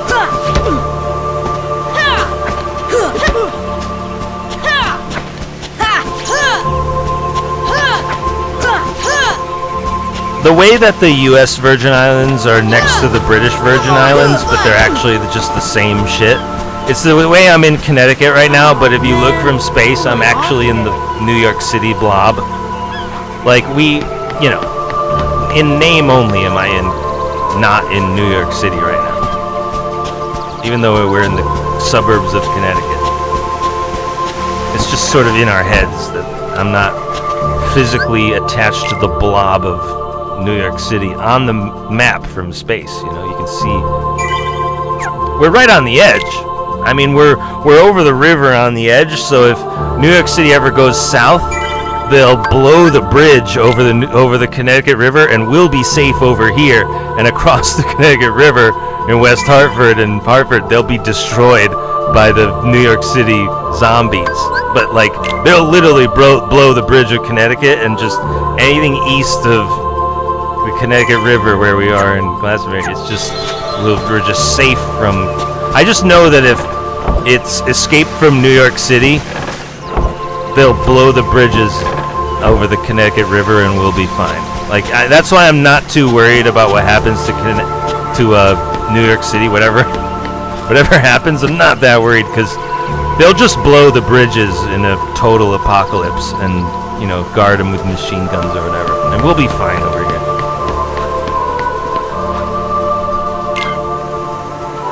You're going down. Right? Like, you need to move. You can't float like a flash mob over the river. There's just something about rivers, bodies of water, that like impromptu armies don't really want to cross them.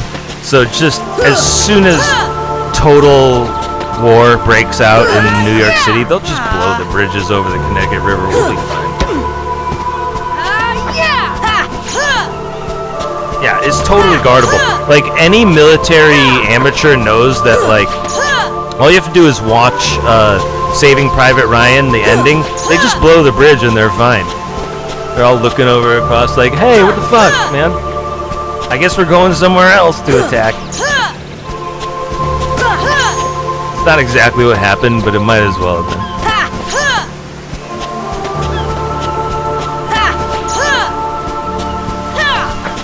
Come on, fight. It's, in other words, you'd think that really scary armies would take off all their clothes and wade through the water to get to the other side to kill you, but they're actually not that evil or bad. You know, they're just hungry or whatever.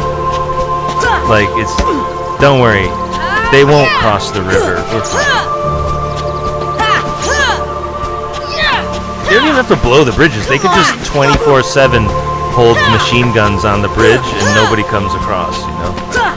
In fact, a tank, that's why tanks are actually the best on bridges. We know that from Halo 2, but like a tank, one tank can literally shoot missiles down a bridge. I guess you would blow the bridge up, but like, if you don't really have to worry about blowing the bridge up, one tank can guard a bridge.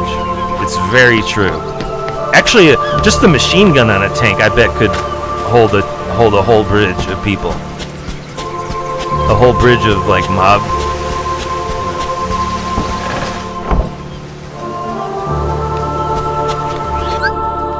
Now here's the thing.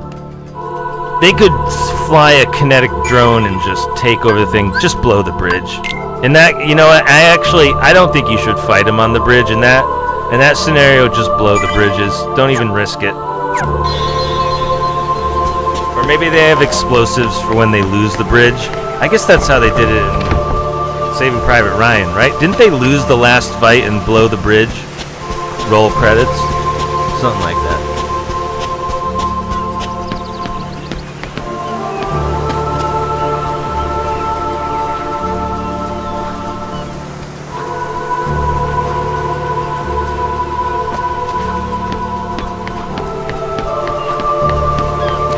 People need to not believe in me, and that's why this is gonna work. Because when I beans spill this stuff, the rest of everybody's schedule for the rest of today is cleared, and the only thing they're gonna do is do everything they can to deny everything I've said. Not just for other people, but for themselves too. Like, people just truly, especially like my brother, he just can't believe that the world is as dark as it is, and I'm like, my bro.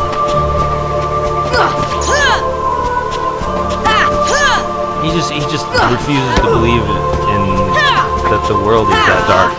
He's like, I can hear him right now. He's like, listen, I just don't. You know what it is? It's like that scene.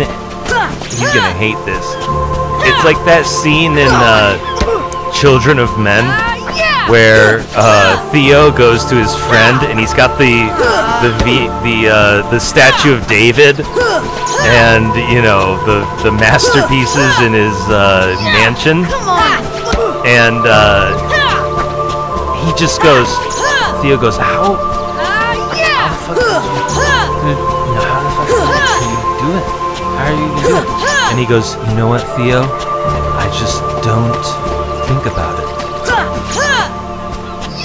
Come on and fight! And then cue like the King Crimson music. That was before that. But like, that's exactly what my brother does when I try to sort of press him on the realities of QAnon. Not even mentioning QAnon, but like, don't you think there's like tons of evildoers out there, like trying to get us at every corner? And he's like, you know what, Eric? Even if you're right, I just don't think about it.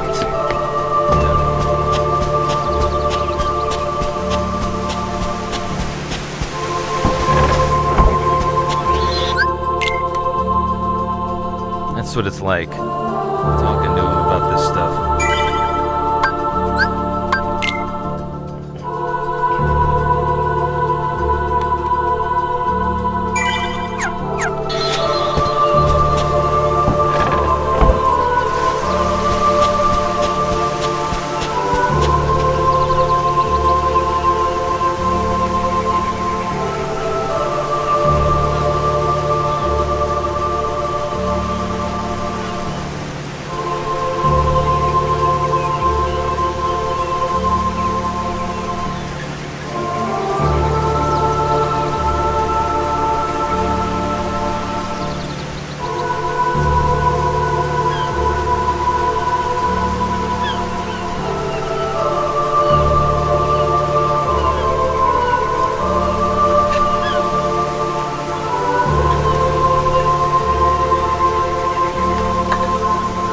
You know what the nice part is, and people are not gonna like when I say this. What's nice is for all of this Epstein cannibals and what else do we got? Nazism causes. For all of these terrible things that happened, hopefully it was just all the Queen of England's fault. And now that she's gone, like the Queen of Hearts in Alice in Wonderland, we could just go back to normal. Hopefully. Yeah. If this story has a happy ending, luckily most of the Nazism and the Epstein cannibalism was literally caused by the ruler of England being a female, and we're just gonna come back to normal. Just bring it back to normal. It's like when your friend took too much acid and you need him to come down. Like, just please, dude, just bring it back to normal. Like, that's sort of like now. Like again, the King of England almost has to do nothing. Because we almost need nothing. I mean, I'm not saying do nothing if you got a good idea, but like, I'm not saying that like the king has to clean up all this shit that the Queen of England did. Not even close. It's just, all of it is just gonna stop now that she's gone. That's sort of how powerful gender is. I don't mean to really get on her case. I'm just literally telling you how bad a female ruler can go. It can go really fucking bad, dude.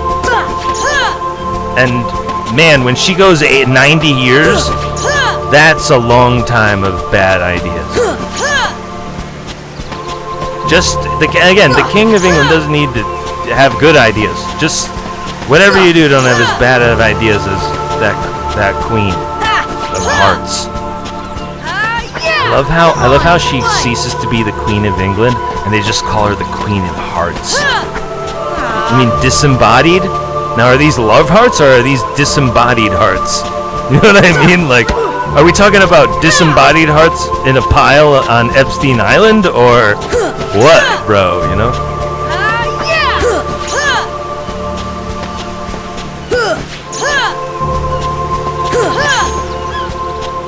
like the Queen of Skulls, you know, or the Queen of chopped off heads, the Queen of Hearts,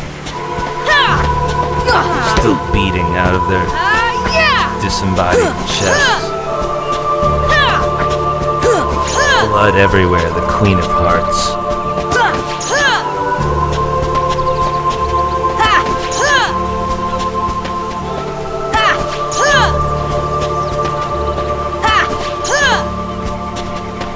I feel like painting the roses red has something to do with putting red dye into the meat to make it look fresher. I don't know why, I've got the strangest feeling. Because there's like a lot of blood going. There's a lot of blood play and like blood jokes going on when they're playing around with the red paint on the roses. They're like sort of like pretending to like bloodily cut each other or not, like until the actual royalty shows up and then they all form a line really straight. But like before that, they're like playing around with the red paint like it's blood a little bit, like with little like drama and stuff.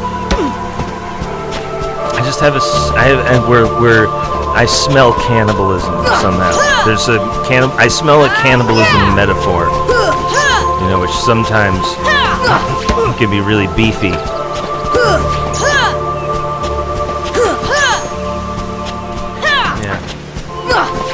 Yeah, I don't hear it. I know that they're giving me poison and it hurts me, but I'm just going down with the shit. I'll never be treated for it. Whatever it is, my cough or whatever poison they got me with over the years, I'm never going to get a treatment for that. Never. Because the treatment, they'll just kill me. The reason they want to get me into treatment so badly is because they just want to finish me off and have me dead. We do not need any more of this QAnon live stream stuff. I'll tell you that. Yeah, did you hear how many times he said cannibalism? Is it even real? You know what I mean? Like the royal family is like listens to my show. They're turning to each other going, tell me he's not. Say it ain't so.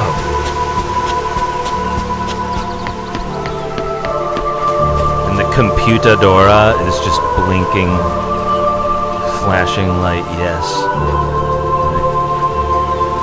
Nobody wants to acknowledge it. Yet. We're not ready to acknowledge it yet. You're going down!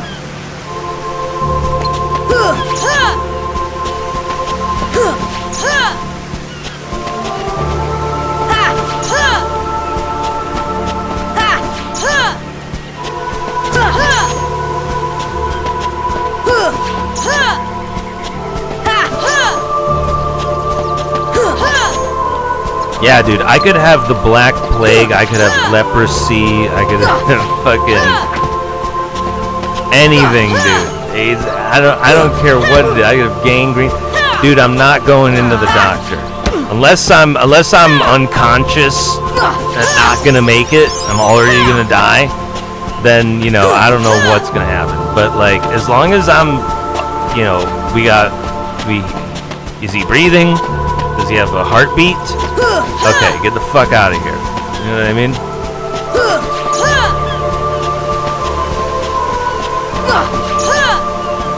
Yeah. Fuck it. Any other things you got? I don't care what it is. I don't care what you got for it. I'm not interested.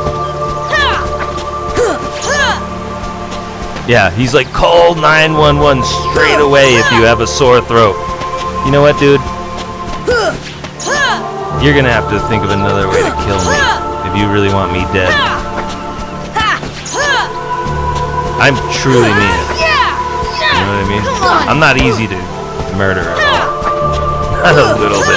That's probably the biggest problem with QAnon so far, is how difficult it is to murder me.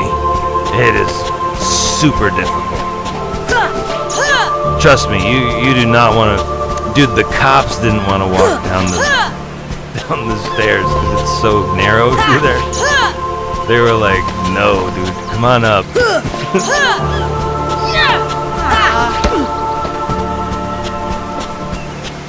Oh, man. Yeah, if you have claustrophobia, you can't even walk down our stairs in the cellar. That's how wild it is. That's how hard it is to get.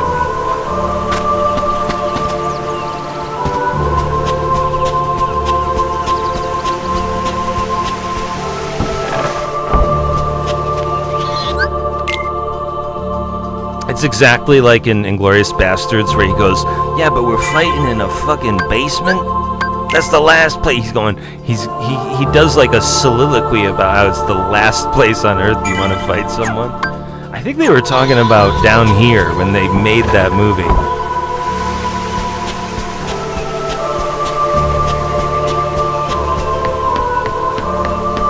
It's way worse. The movie is way more open. This way better location than here. Trust me, it looks like the cellar was designed by a madman because it was.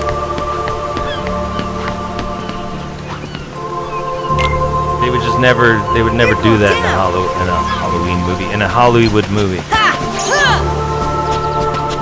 Because it looks insane.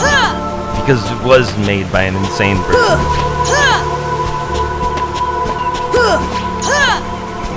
And it's a great metaphor for who I became too. Like the way that we built the cellar when I was a child, it's sort of the same way I was built. Totally scary against code, and you should be really afraid. Totally claustrophobic and made by an insane person. The whole thing put together by an insane person known as my father. That's what this is, you know what I mean? You're looking at it almost.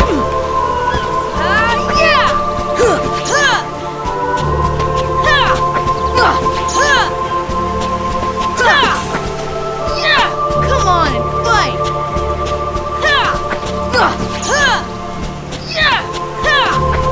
Come on and fight!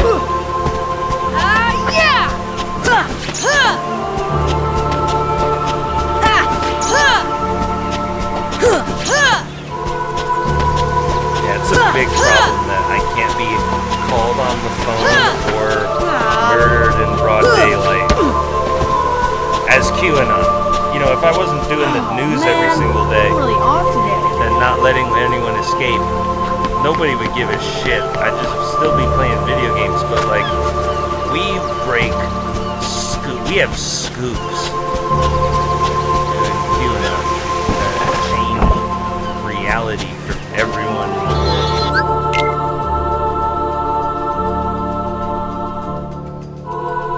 There's something about blowing up people in a, where I live that we don't have explosions. I guess there's explosions in other places, but we just don't have them here. So like, it's not even an option. The people trying to kill me, it's not even really an option. And so you have to shoot me with a gun. Well, it's concrete. First of all, I'm surrounded by concrete now. So like, I don't know, man. I don't know what they're gonna do to get me. It's poison. And that's why we're so concerned about me being poisoned. And why when they did get me with the poison, they're like, look, you need to come into the hospital on the TV commercial right away. And it's like, no, it's gonna take more poison than that. You're going down!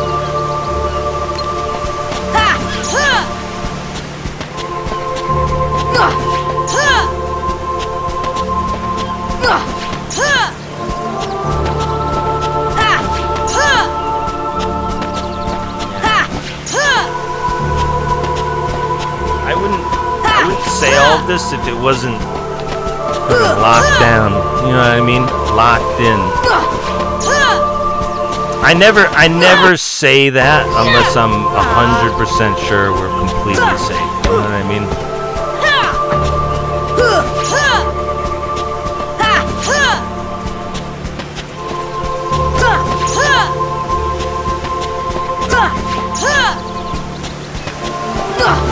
They can't stop QAnon. They can't even kill me, I think. Accidentally kill me. You know how that guy Chud was shot outside of the courtroom? They almost got me like that. That was an interesting day. Hey, we got to tell that story a little bit more, by the way.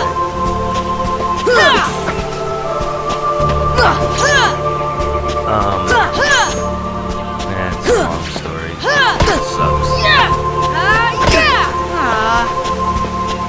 Basically, in 2018, they framed me and then set me up at the courtroom to be attacked in the courthouse. Randomly, you know what I mean? But like, they were just trying to basically kill me. They thought I was more hot-headed than I am, and that I was gonna fight this dude or whatever. And then they would shoot me in the back. I don't know what they were gonna do, but it's exactly what happened to that Chud guy.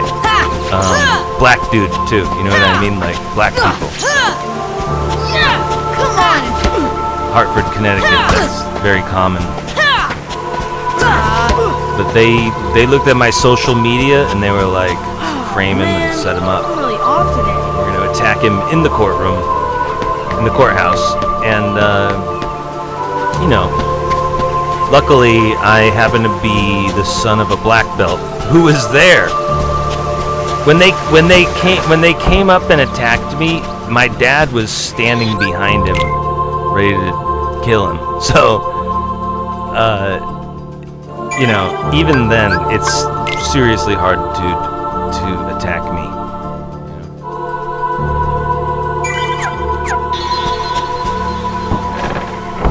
But like, there were so many people there that they could have just easily destroyed us, you know, if there was a huge brawl. So like, even though we could have killed the aggressor, people could have just jumped in and killed us, you know. So like, it really truly was an attack that was, you know, avoided. Luckily, it's really hard to attack me. So like, I just psychologically, you know. Do you know what happened actually? The black dude who is the assassin who was targeting me for the politician involved in my case, he started to fight me and he was calling me the devil in the hallway of the courthouse after we had been, you know, sort of checked into court. And you know what happened? He was gonna fight me because I didn't say anything. Because remember when I said that I don't talk when I kill people? I didn't say one word to him. As he was like calling me the devil and like, you know, ready to fight me. And you know what happened? You know who stopped him? Everyone standing around me in the courthouse hallway, they all told him to stop and leave me alone. And that's all the prosecutor, the judge, jury, wherever, anyone, you know, the whatever, the plaintiff, the police officer, the whatever, the investigator, that's all they needed to see was every single person in that courtroom just in unison, like a chorus, tell my assassin to leave me alone. Because he was literally, it's exactly how they shot Chud with the gun at the courthouse this week. It's a setup. They were setting him up.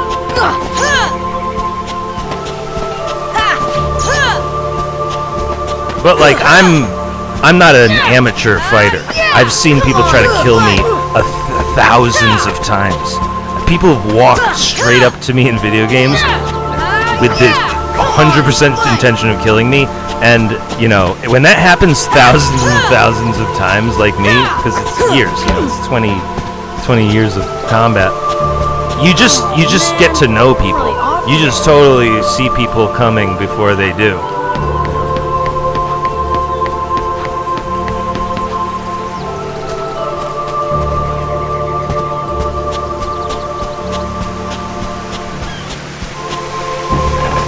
I will never, ever forget the way everyone in that hallway of the courthouse told him to leave me alone at the same time, though. It was wild. If I had said one word, that entire scenario, I would be like shot like Chud or whatever. But it was insane. It was like a jury told him to stop. That just like, they just suddenly formed a jury around me and told him to stop. It's just, the court case was over. We didn't even go into court yet. It was over at that moment. For them. You know what I mean? I was done. They were lucky to make it out of there. I think they're still in jeopardy. I think that the QAnon people in the federal grand jury, they've got the videotape of the courtroom in Hartford, Connecticut. The guy coming up to me and everybody telling him to stop. I think the QAnon people on my case, they already went through that video, and it's astonishing. It's exactly like the body cam of the cop who came and framed me. Man, I told them off. I just remember saying to them, "This is embarrassing," and I was not talking about myself. I meant for the state of Connecticut, for every politician involved as of right now, for every police officer, law enforcement individual involved in this case. This is a huge embarrassment for your entire department. That's really what I was trying to tell them. I wasn't going to be like, "I'm QAnon, guys." Not yet. I called them 5 years later and told them I was Q. And that's on record at the police department. Oh, man. I'm really off today. I called them the day after. Remember when there was this time in a few years ago where all of the sexual abuse survivors, if the statute of limitations lapsed or something, they had 1 year to report their abuser, regardless of statute of limitations. I called the Hartford Police Department the day after that deadline ended and basically told them that I'm the author of QAnon and that they were part of the framing and illegal arrest of me, and that I'm still trying to figure out. I'm just still trying to solve the case, and so now they're involved, more or less. I don't know that for a fact. We can assume they're involved now.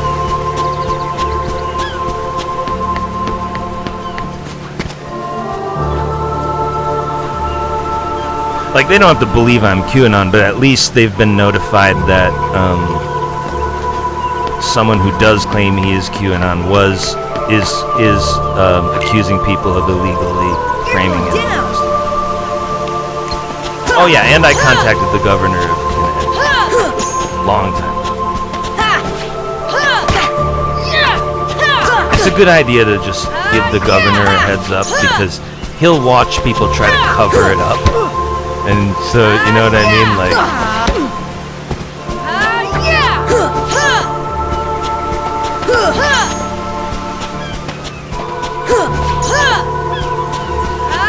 yeah, I called the Hartford Police Department and I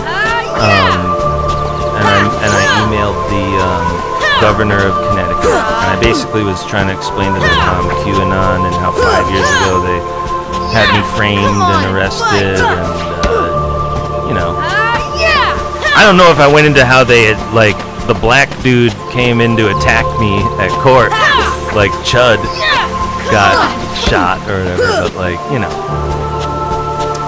I don't know, we should go take a look at the email. It doesn't matter. It was years and years and years ago. You know, unless he wants to share in the Nobel Prize. Anybody can share the Nobel Prize with me if you really want to get involved in QAnon. But, you know, people first need to be impressed by this live stream, which is very rare. From what I know, from what I understand about our viewers, it's very rare. And so we're just gonna watch it all unfold. Like I said, I'm 100% prepared to never get credit for any of it. And so we're just gonna, it's like a movie theater. Go get the popcorn and watch everybody die while they try and figure out it's me. It's exactly like, it'd be like playing that imposter game where everyone's just killing them. You're the imposter, you know it. Nobody can ever admit it as you, so they just start just destroying each other one by one in the confusion of it all. You just watch. We're just gonna watch it all happen at worst. At best, they let everyone know I'm QAnon and we share in the Nobel Prize. At best. At worst, no one ever admits it's me, and I never get any acknowledgement or any credit for any writing that I've ever done in my entire life, proving that true slavery really truly does exist in real life in 2026.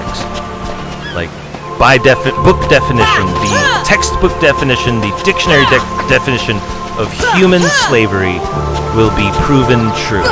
If I never get any credit, never get any acknowledgments or, compensation for any of my writing, it'll just truly mean that slavery is real.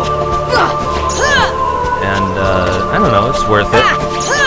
As a journalist, if I can prove that human slavery is the thing, like what we do, sure, I'll prove that. Just like I prove how cannibalism is like the bee's knees when it comes to our civilization. Yeah, I'll prove that, even if everyone's mad at me.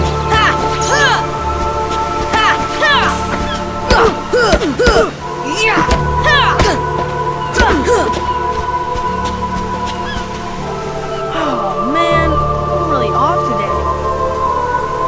Could you imagine if like it was really difficult to get meat?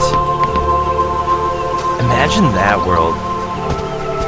The people of Judaism are trying to tell me. Like, just imagine if we didn't have cannibalism. What would that be like?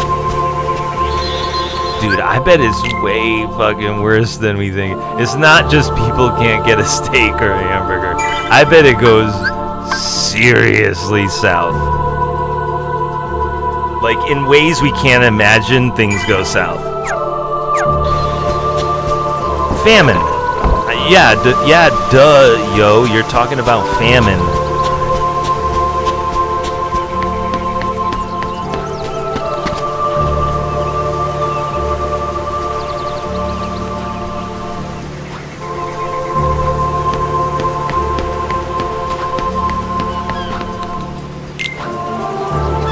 You're going down. I just, you know why? Why I'm doing this? Because my hands just play this game. Have you ever been on a long walk in like I don't know if people do this, but I've been in like 3-hour conversations that were like a walk around the block sometimes, or like a walk through the woods or something. Like, there's this way that you can walk and talk, like, let's walk and talk. You're not thinking the entire time you're talking to this dude, like in really depth, you're not thinking, okay, left foot, right foot, and then I put my left foot here, put my right foot there. No, you're just walking through the woods. And you're really not thinking about where your feet are going. You're just walking, That's the same way that I'm like winning one battle and then going and saving and running all the way back and winning battles. It's like it's seriously, I'm not even paying attention to really what's happening. It's like a robot. It's so scary. That's what Ender's Game was about. Like, it's how your hands can turn into like its own version of like an automatic robot of killing someone. It takes little tiny nuanced adjustments, but it all falls under one little. Come on and fight. It all falls under one effortless motion of just killing people over and over and over again. But that's why I'm truly one of the greatest fighters of all time. Is because it's not that I have the patience for this, I forget we're doing it. Like, while I'm doing this, I'll like forget I'm doing this. That's the funniest way to describe it. It's the same way you miss your exit on the highway. Like, you're not gonna crash your car, but exit 3 was way back there. You know what I mean? Like, you physically see what's happening. You're not gonna crash. If a car drove through here, I'd be like, whoa, it's a car. But like, man, I missed my exit. When it came to, catching the exit we're supposed to get off the highway on, I missed my exit 2 hours ago with this speech, you know what I mean? But like, I just wanted to explain, like, if everyone's wondering what the fuck I'm doing, what the hell is happening, and more importantly, what the hell is happening, despite what I want to do, it's just my hands are just going. They're just driving down the highway. I'm not even looking at the signs I'm not even looking at the numbers on the exit signs on this highway. That's why I keep saving like an insane person. Because it's all speech. When you're a writer, 95% of my mind is on the words we're writing. 5% is doing this. Exercise.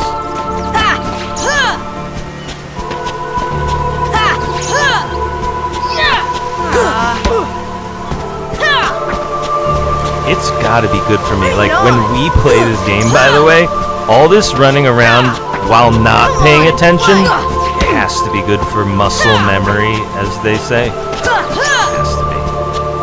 The more you're not paying attention while you're doing this stuff, I don't know why, but somewhere in the deep recesses of your basal ganglia, there's some sort of learning taking place that we don't even know about yet in modern science.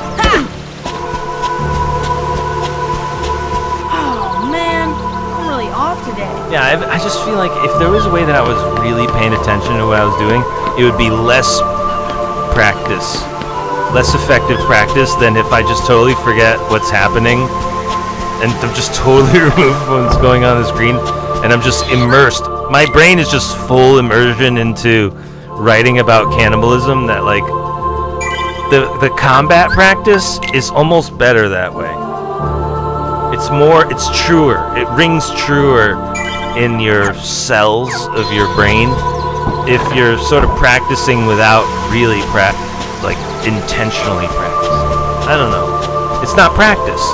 Maybe I think I'm trying to say that like if you actively know and aware of how boring practice is, maybe that's more distracting than forgetting what you're even doing while you're doing it, which is practicing.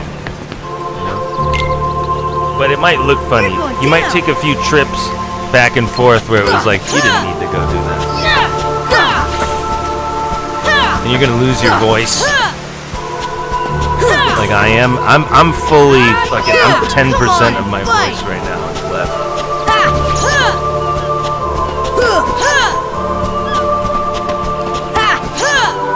I just know it's the right thing to do. I know that whether I'm QAnon or not, just forget the whole thing. I know as a writer and as a video gamer, more importantly as a video gamer, but as a writer, I just absolutely have to report the news, read the news, do the news every day. I don't know. I forgot what I was going to say.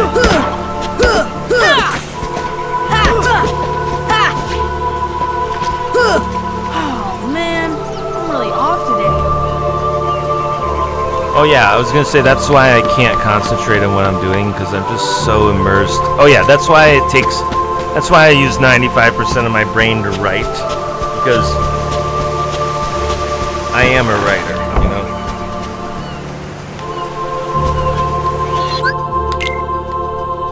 There are people who are not writers and they're done like this. When they say something, they're done like this. But when me like. So when a writer like when a writer like me says something, you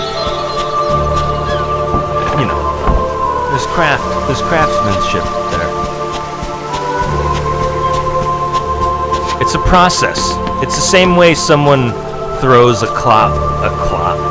throws a clay pot on a potter's wheel. It's like, you know, a process. You get the clay, you get the wire cutter, cut yourself off some clay. You know, you get your tools. You're setting it up and you're doing it. I don't even remember what we were talking about. It's a process, whatever it is.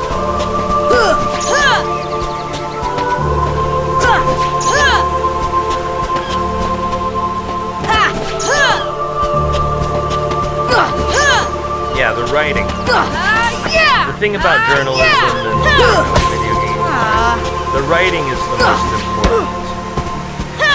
It's so important that I give speeches like this, even if it's gonna kill everybody. You know what I mean? Like, even if the speech about cannibalism is just gonna cause the most vicious world war you've ever seen, it's a good thing for people.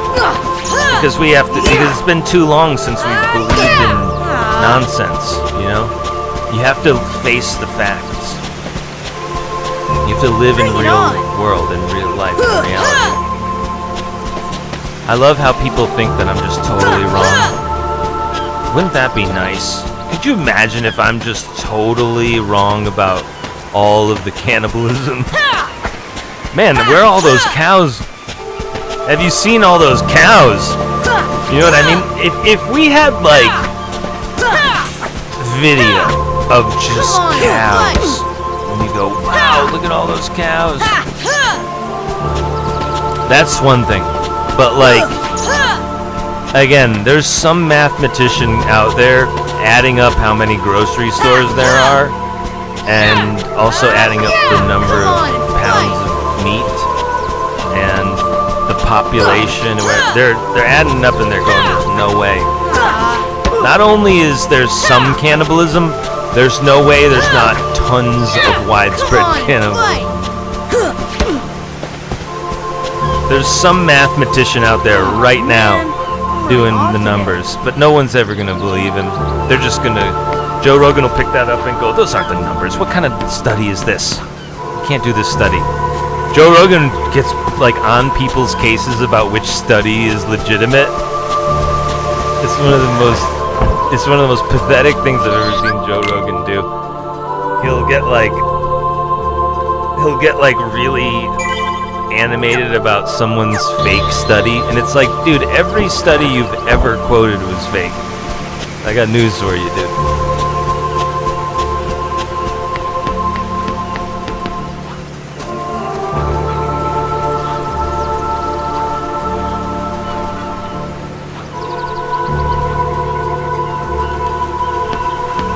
No, they are. In psychology, we do those. We do surveys and studies and double-blind You're going down.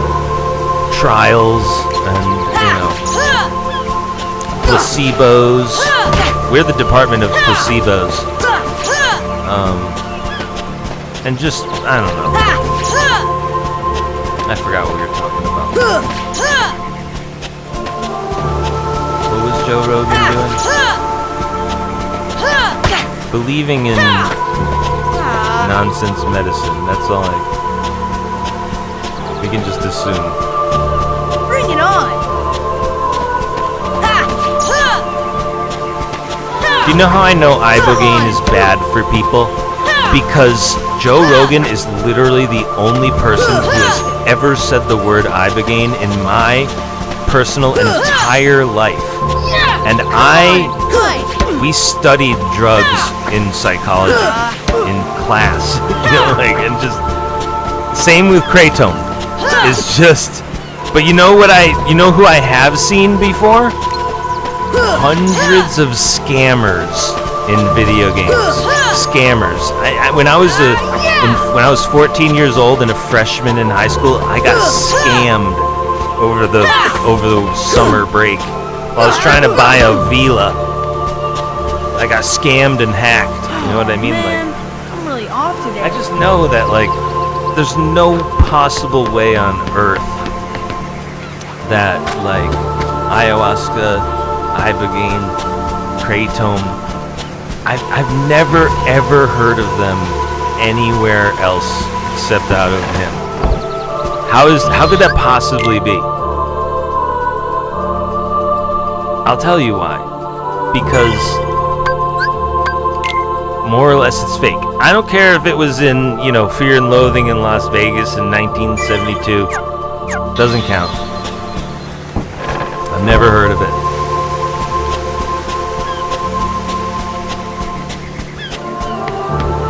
We go through people's emergencies and psychology, especially the drugs class. I can't even remember. I know it wasn't called the drugs class.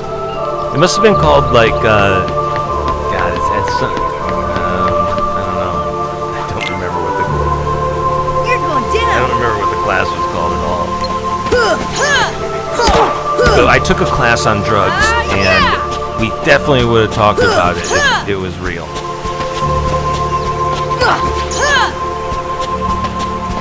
I'm guessing it's some sort of torture device, because like he says how much trouble people go through when they have it. I'm pretty sure it's some sort of torture.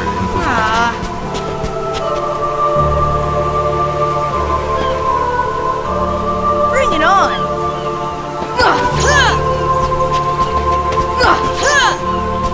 But that's the tragedy of Joe Rogan. That's the fallacy of Joe Rogan, is that he wants to win the Nobel Prize because he's done everything else. He's like an EGOT.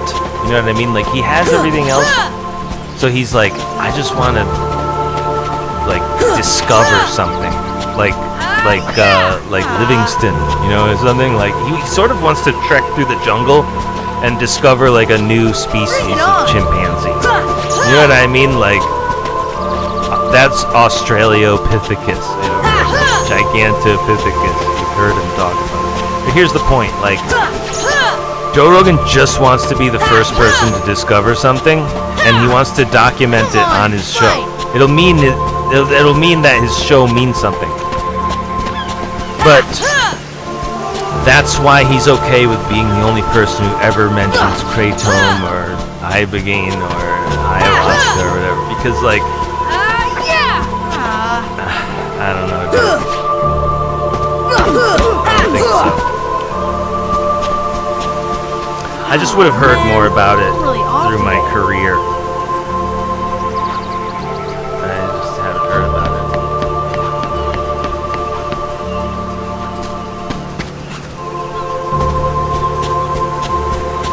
And if I know anything about Joe Rogan, it's a scam. Whatever you do, don't believe in, you know, don't not believe in scammers stuff.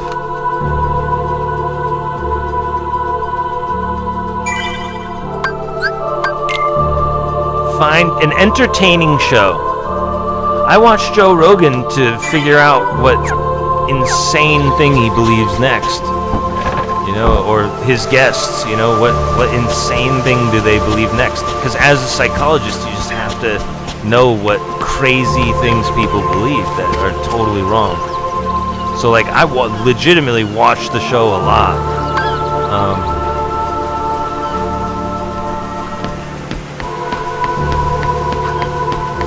You know, dude's good at some things.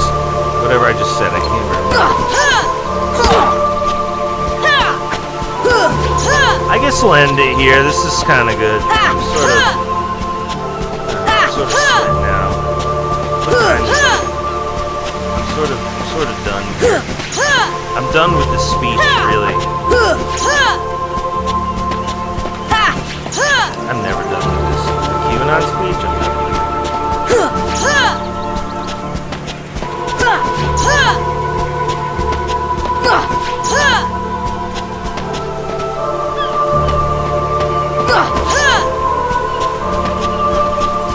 I've been feeling really bad about our lives because I can't figure out how to watch the movies that I want and how to listen to the songs that I want. And I'm telling you, I have the funniest feeling we're gonna have to literally kill Nazis to get out of this. Because you're not seeing how dangerous this is if you keep doing this, and then you're gonna really be a Nazi in trouble. I don't care why. There's some really important caveats to me telling everyone they're gonna die. I don't care why you're doing it. I don't care how you're doing it. I don't care what does it. I don't care what happened. I don't care anything. If you shut my stream down, prepare to die. Not immediately. Someday, your name is going to be on a list, and I'm going to see to it that you're dead. and it'll be the right thing to do.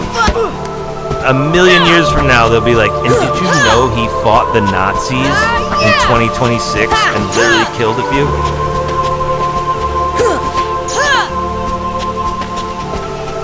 It wasn't even the popular thing to do. People were like afraid of what he was saying and mad at him. But like they didn't know they were literally fighting Nazism and they had to kill him. Oh man, I'm really off today.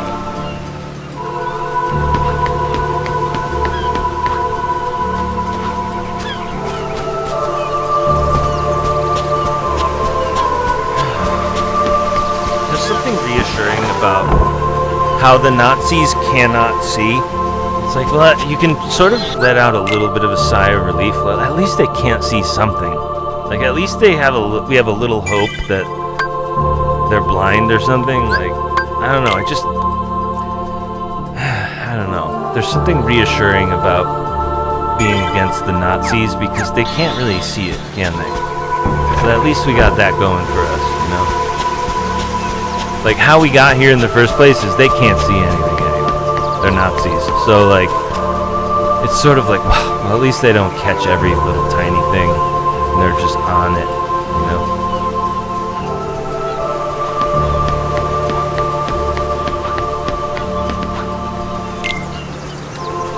You're going down. Ha! Ha! Ha! Ha! Ha! Ha! Yeah! Yeah! Bring it There's nothing anyone can do. It's like when someone starts to duel me in World of Warcraft. It's exactly like that. I just sit there. I watch the counter time down just like you. There's no way anyone's gonna stop me. I just know that personally, you know. But I love the discussion around how they're gonna do it because they think they can stop me, but there's no way. I love still the discussion which takes, you know, and I'm part of it. I'm right there. I'm listening to it, participating. It's impossible, but it's never worked. But like, yeah, I love hearing that shit. Come on and fight.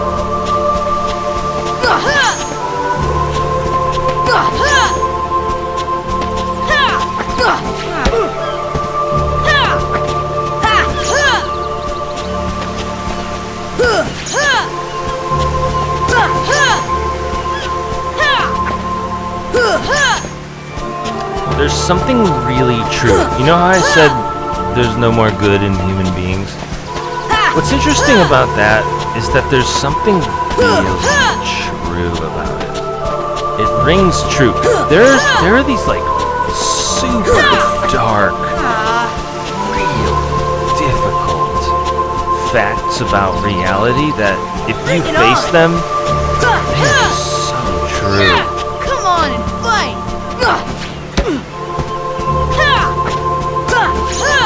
And they're so true. You just stand there dumbfounded at a loss for words and you go, how does our civilization even exist still? And how literally dark the real world is. And you go, well, I guess that's why people are expendable. I guess that's why people have a lot of kids. They like to fuck, they have a lot of kids and people are expendable. But that's the problem with QAnon is they think they can just stop me. They look at my bank account and they look at the number of friends who call me on, you know, my birthday or whatever, and they do a little calculation and they go, there's no way we can't stop this guy. Okay? Man, But like, I'm really off today. you just have no idea what kind of assassin I am. Like, Grandmaster Assassin. Seen it all. You're not a Grandmaster Assassin because it's your first day on the job. You're a Grandmaster Assassin because you started this when you were in high school. That's me, you know?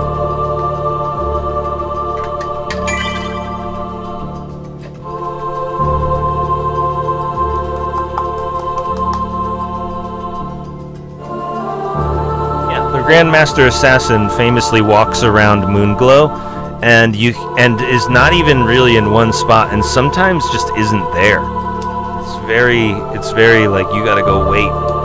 Oh man, anytime someone's looking for the thief guildmaster, you just go, oh no. Well, go to Moonglow and just start running around until you see, someone suspiciously looking in incognito or whatever.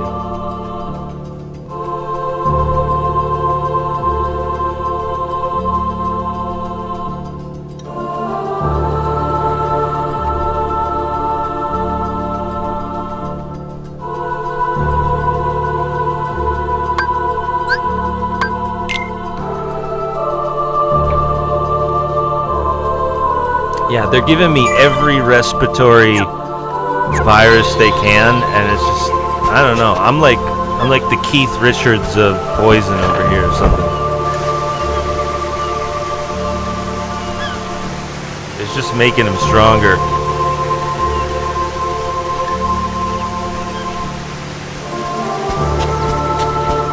I wonder if it's because I live with my mom and my dad that I can just get the DNA. Like if I got any problems in my DNA, there's like a copy upstairs of the original. Yeah. If you live with them, like you just, I don't know.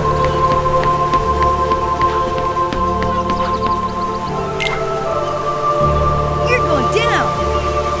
Yeah, I wonder about that a lot. And same for them. Like their DNA is also saved on my hard drive. So like if they need something while they're aging, they can sort of pick it up off the banister or wherever it is.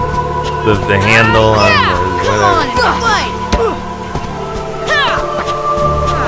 But our cells really do work, and they really do interact with other cells of other organisms that are not us. And man, I can't think of a better one than that than your own mother and father, right? It's your DNA. So like, yeah, a lot of the medical stuff that scares normal people, I'm just like,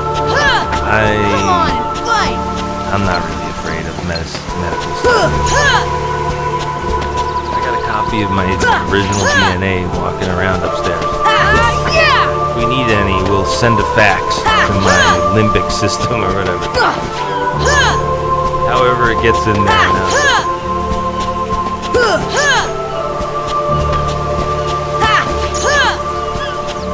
They get me sick. By the way, they get me sick all the time because I never leave the house. We always know who got me sick. It's them.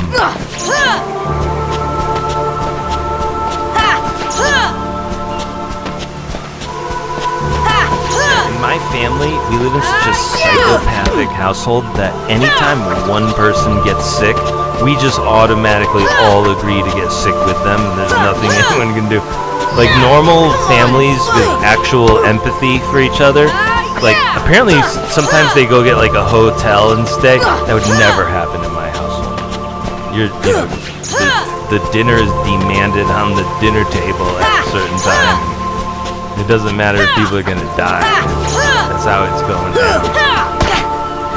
But that's obsessive compulsive disorder. From what I understand, that's OCD. And both sort of my parents, they just, I guess it's also having your way. There's a fine line between you need to have everything in your way and obsessive compulsive disorder, but I don't know.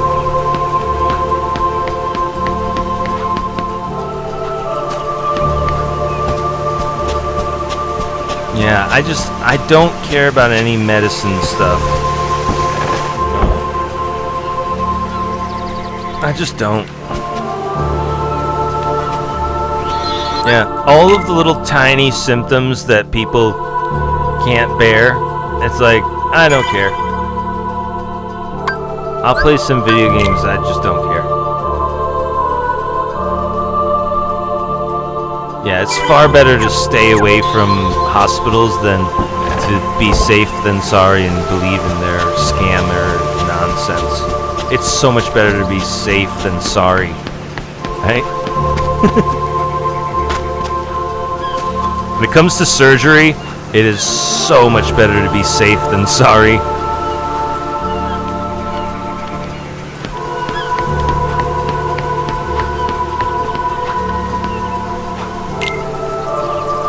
You're going down. You know, when a doctor gives you surgery, I'm pretty sure it's not even that he or she really wants to give you surgery. They want the paycheck. And even if they are telling themselves in the restroom when they look into the mirror, you don't want the paycheck, you don't want the paycheck, you don't want the paycheck. You're not in this for the paycheck. They still are.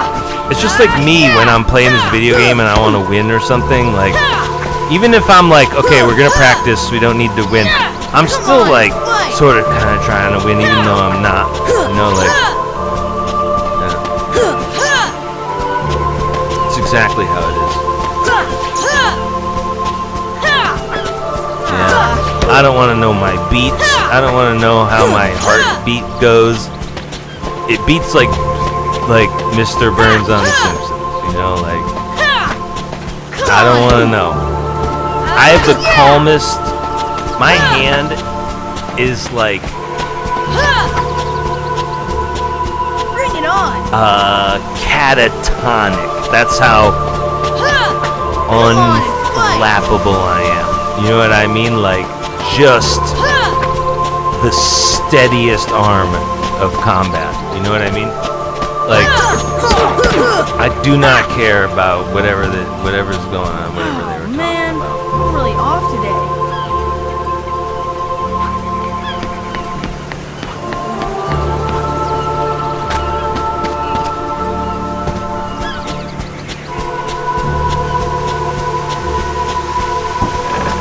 I'm just such a strong person that I don't really need whatever anyone's trying to sell me.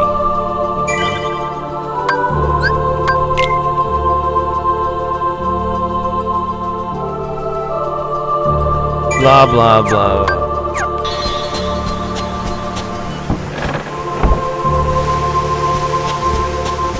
Blah blah blah. Yeah.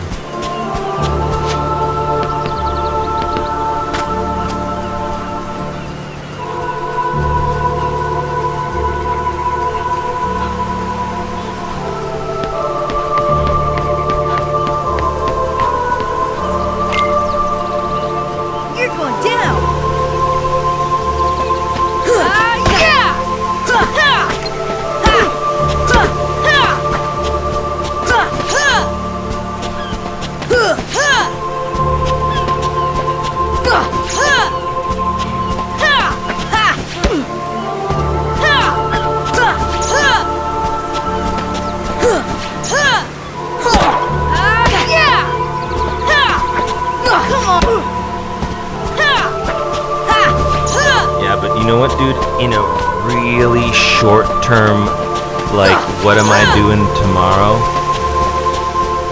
Nothing.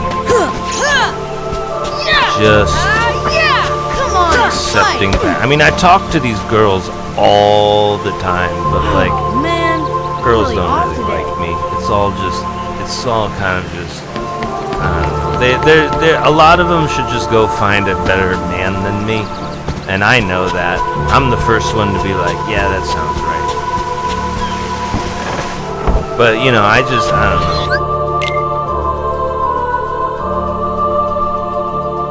I mean, not a better man. I mean, more of a slave man than me. You know, there's this way that I'm just so doing my own thing. Women fucking hate it.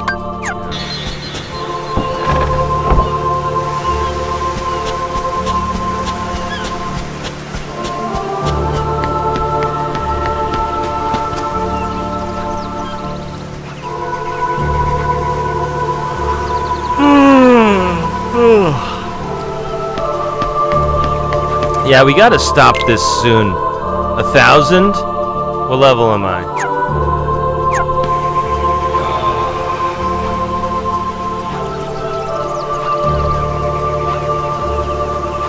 I wanna peek how long.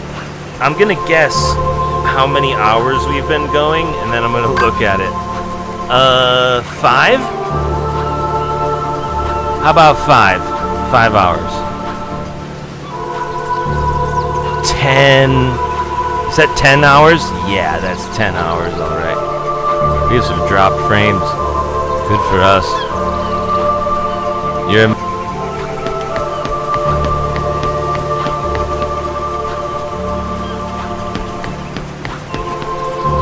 know they did one 10-hour stream where they turned it off, and I don't know. I'm just here to tell you, I don't care who you are. If you take my 10-hour stream and turn it off, I don't care if you hate me and you're glad you did that. You will regret it, and you'll never know it's me. Down.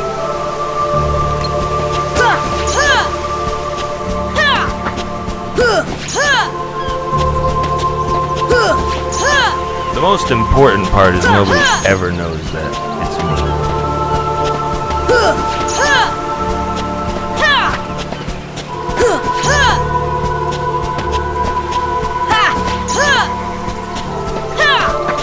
Come on.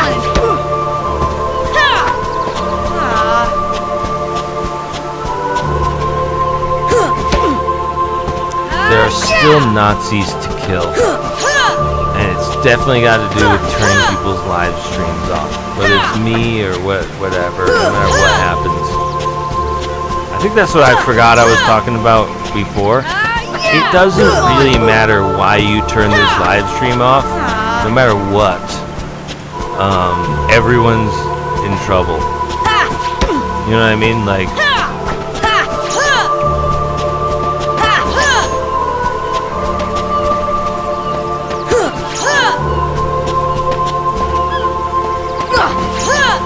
we're gonna kill you're gonna stop turning my live streams off, or we're gonna kill everybody. This is how it's going down, because the whole reason I've talked so much about death today is because we aren't listening to the music, we aren't watching my movie that I wanted to watch. I'm sitting here talking about good ideas to destroy society that people sort of need to hear.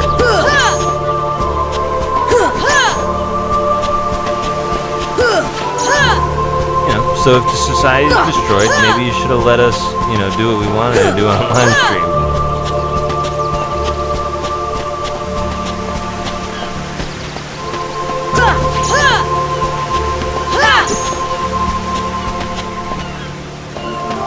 I keep double and triple checking if someone who's turning my live stream off deserves literal death, and I'm pretty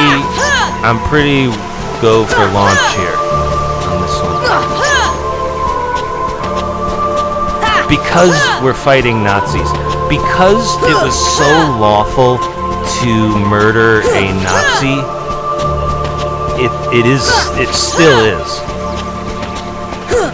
When it comes to turning our live stream off, you go, really? You're gonna kill someone because they turned your live stream off? Well, you're turning my life off, which is really a lot like killing, isn't it? And that's why I'm gonna kill you and that's why now I'm gonna kill you. And it's not just turn your live stream off. Oh man, I'm really off today.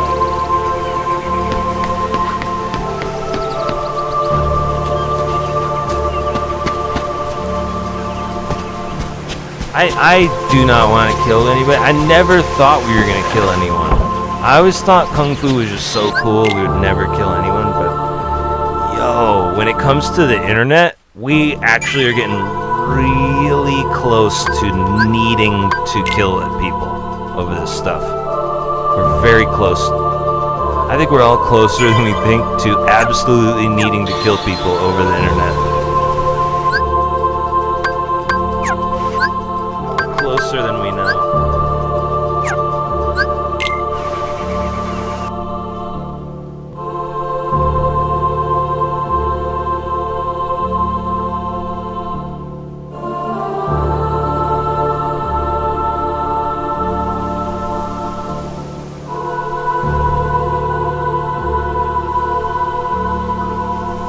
I'm just gonna go, it's 10-hour stream. I'm gonna go do whatever.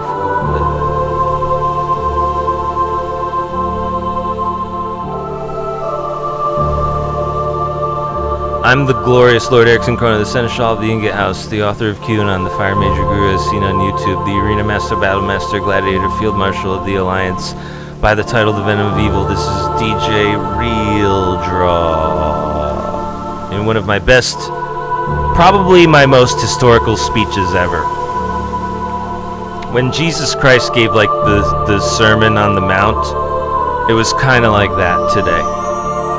We gave a really good speech. Farewell. I hope you hate me. I hope you try to ban me, and I hope you try to kill me because of what I said and my speech. Just for my speech. I hope you try to end me and delete me. Because I need someone to kill too. You know what I mean? I need kill targets as well. So, farewell. Right.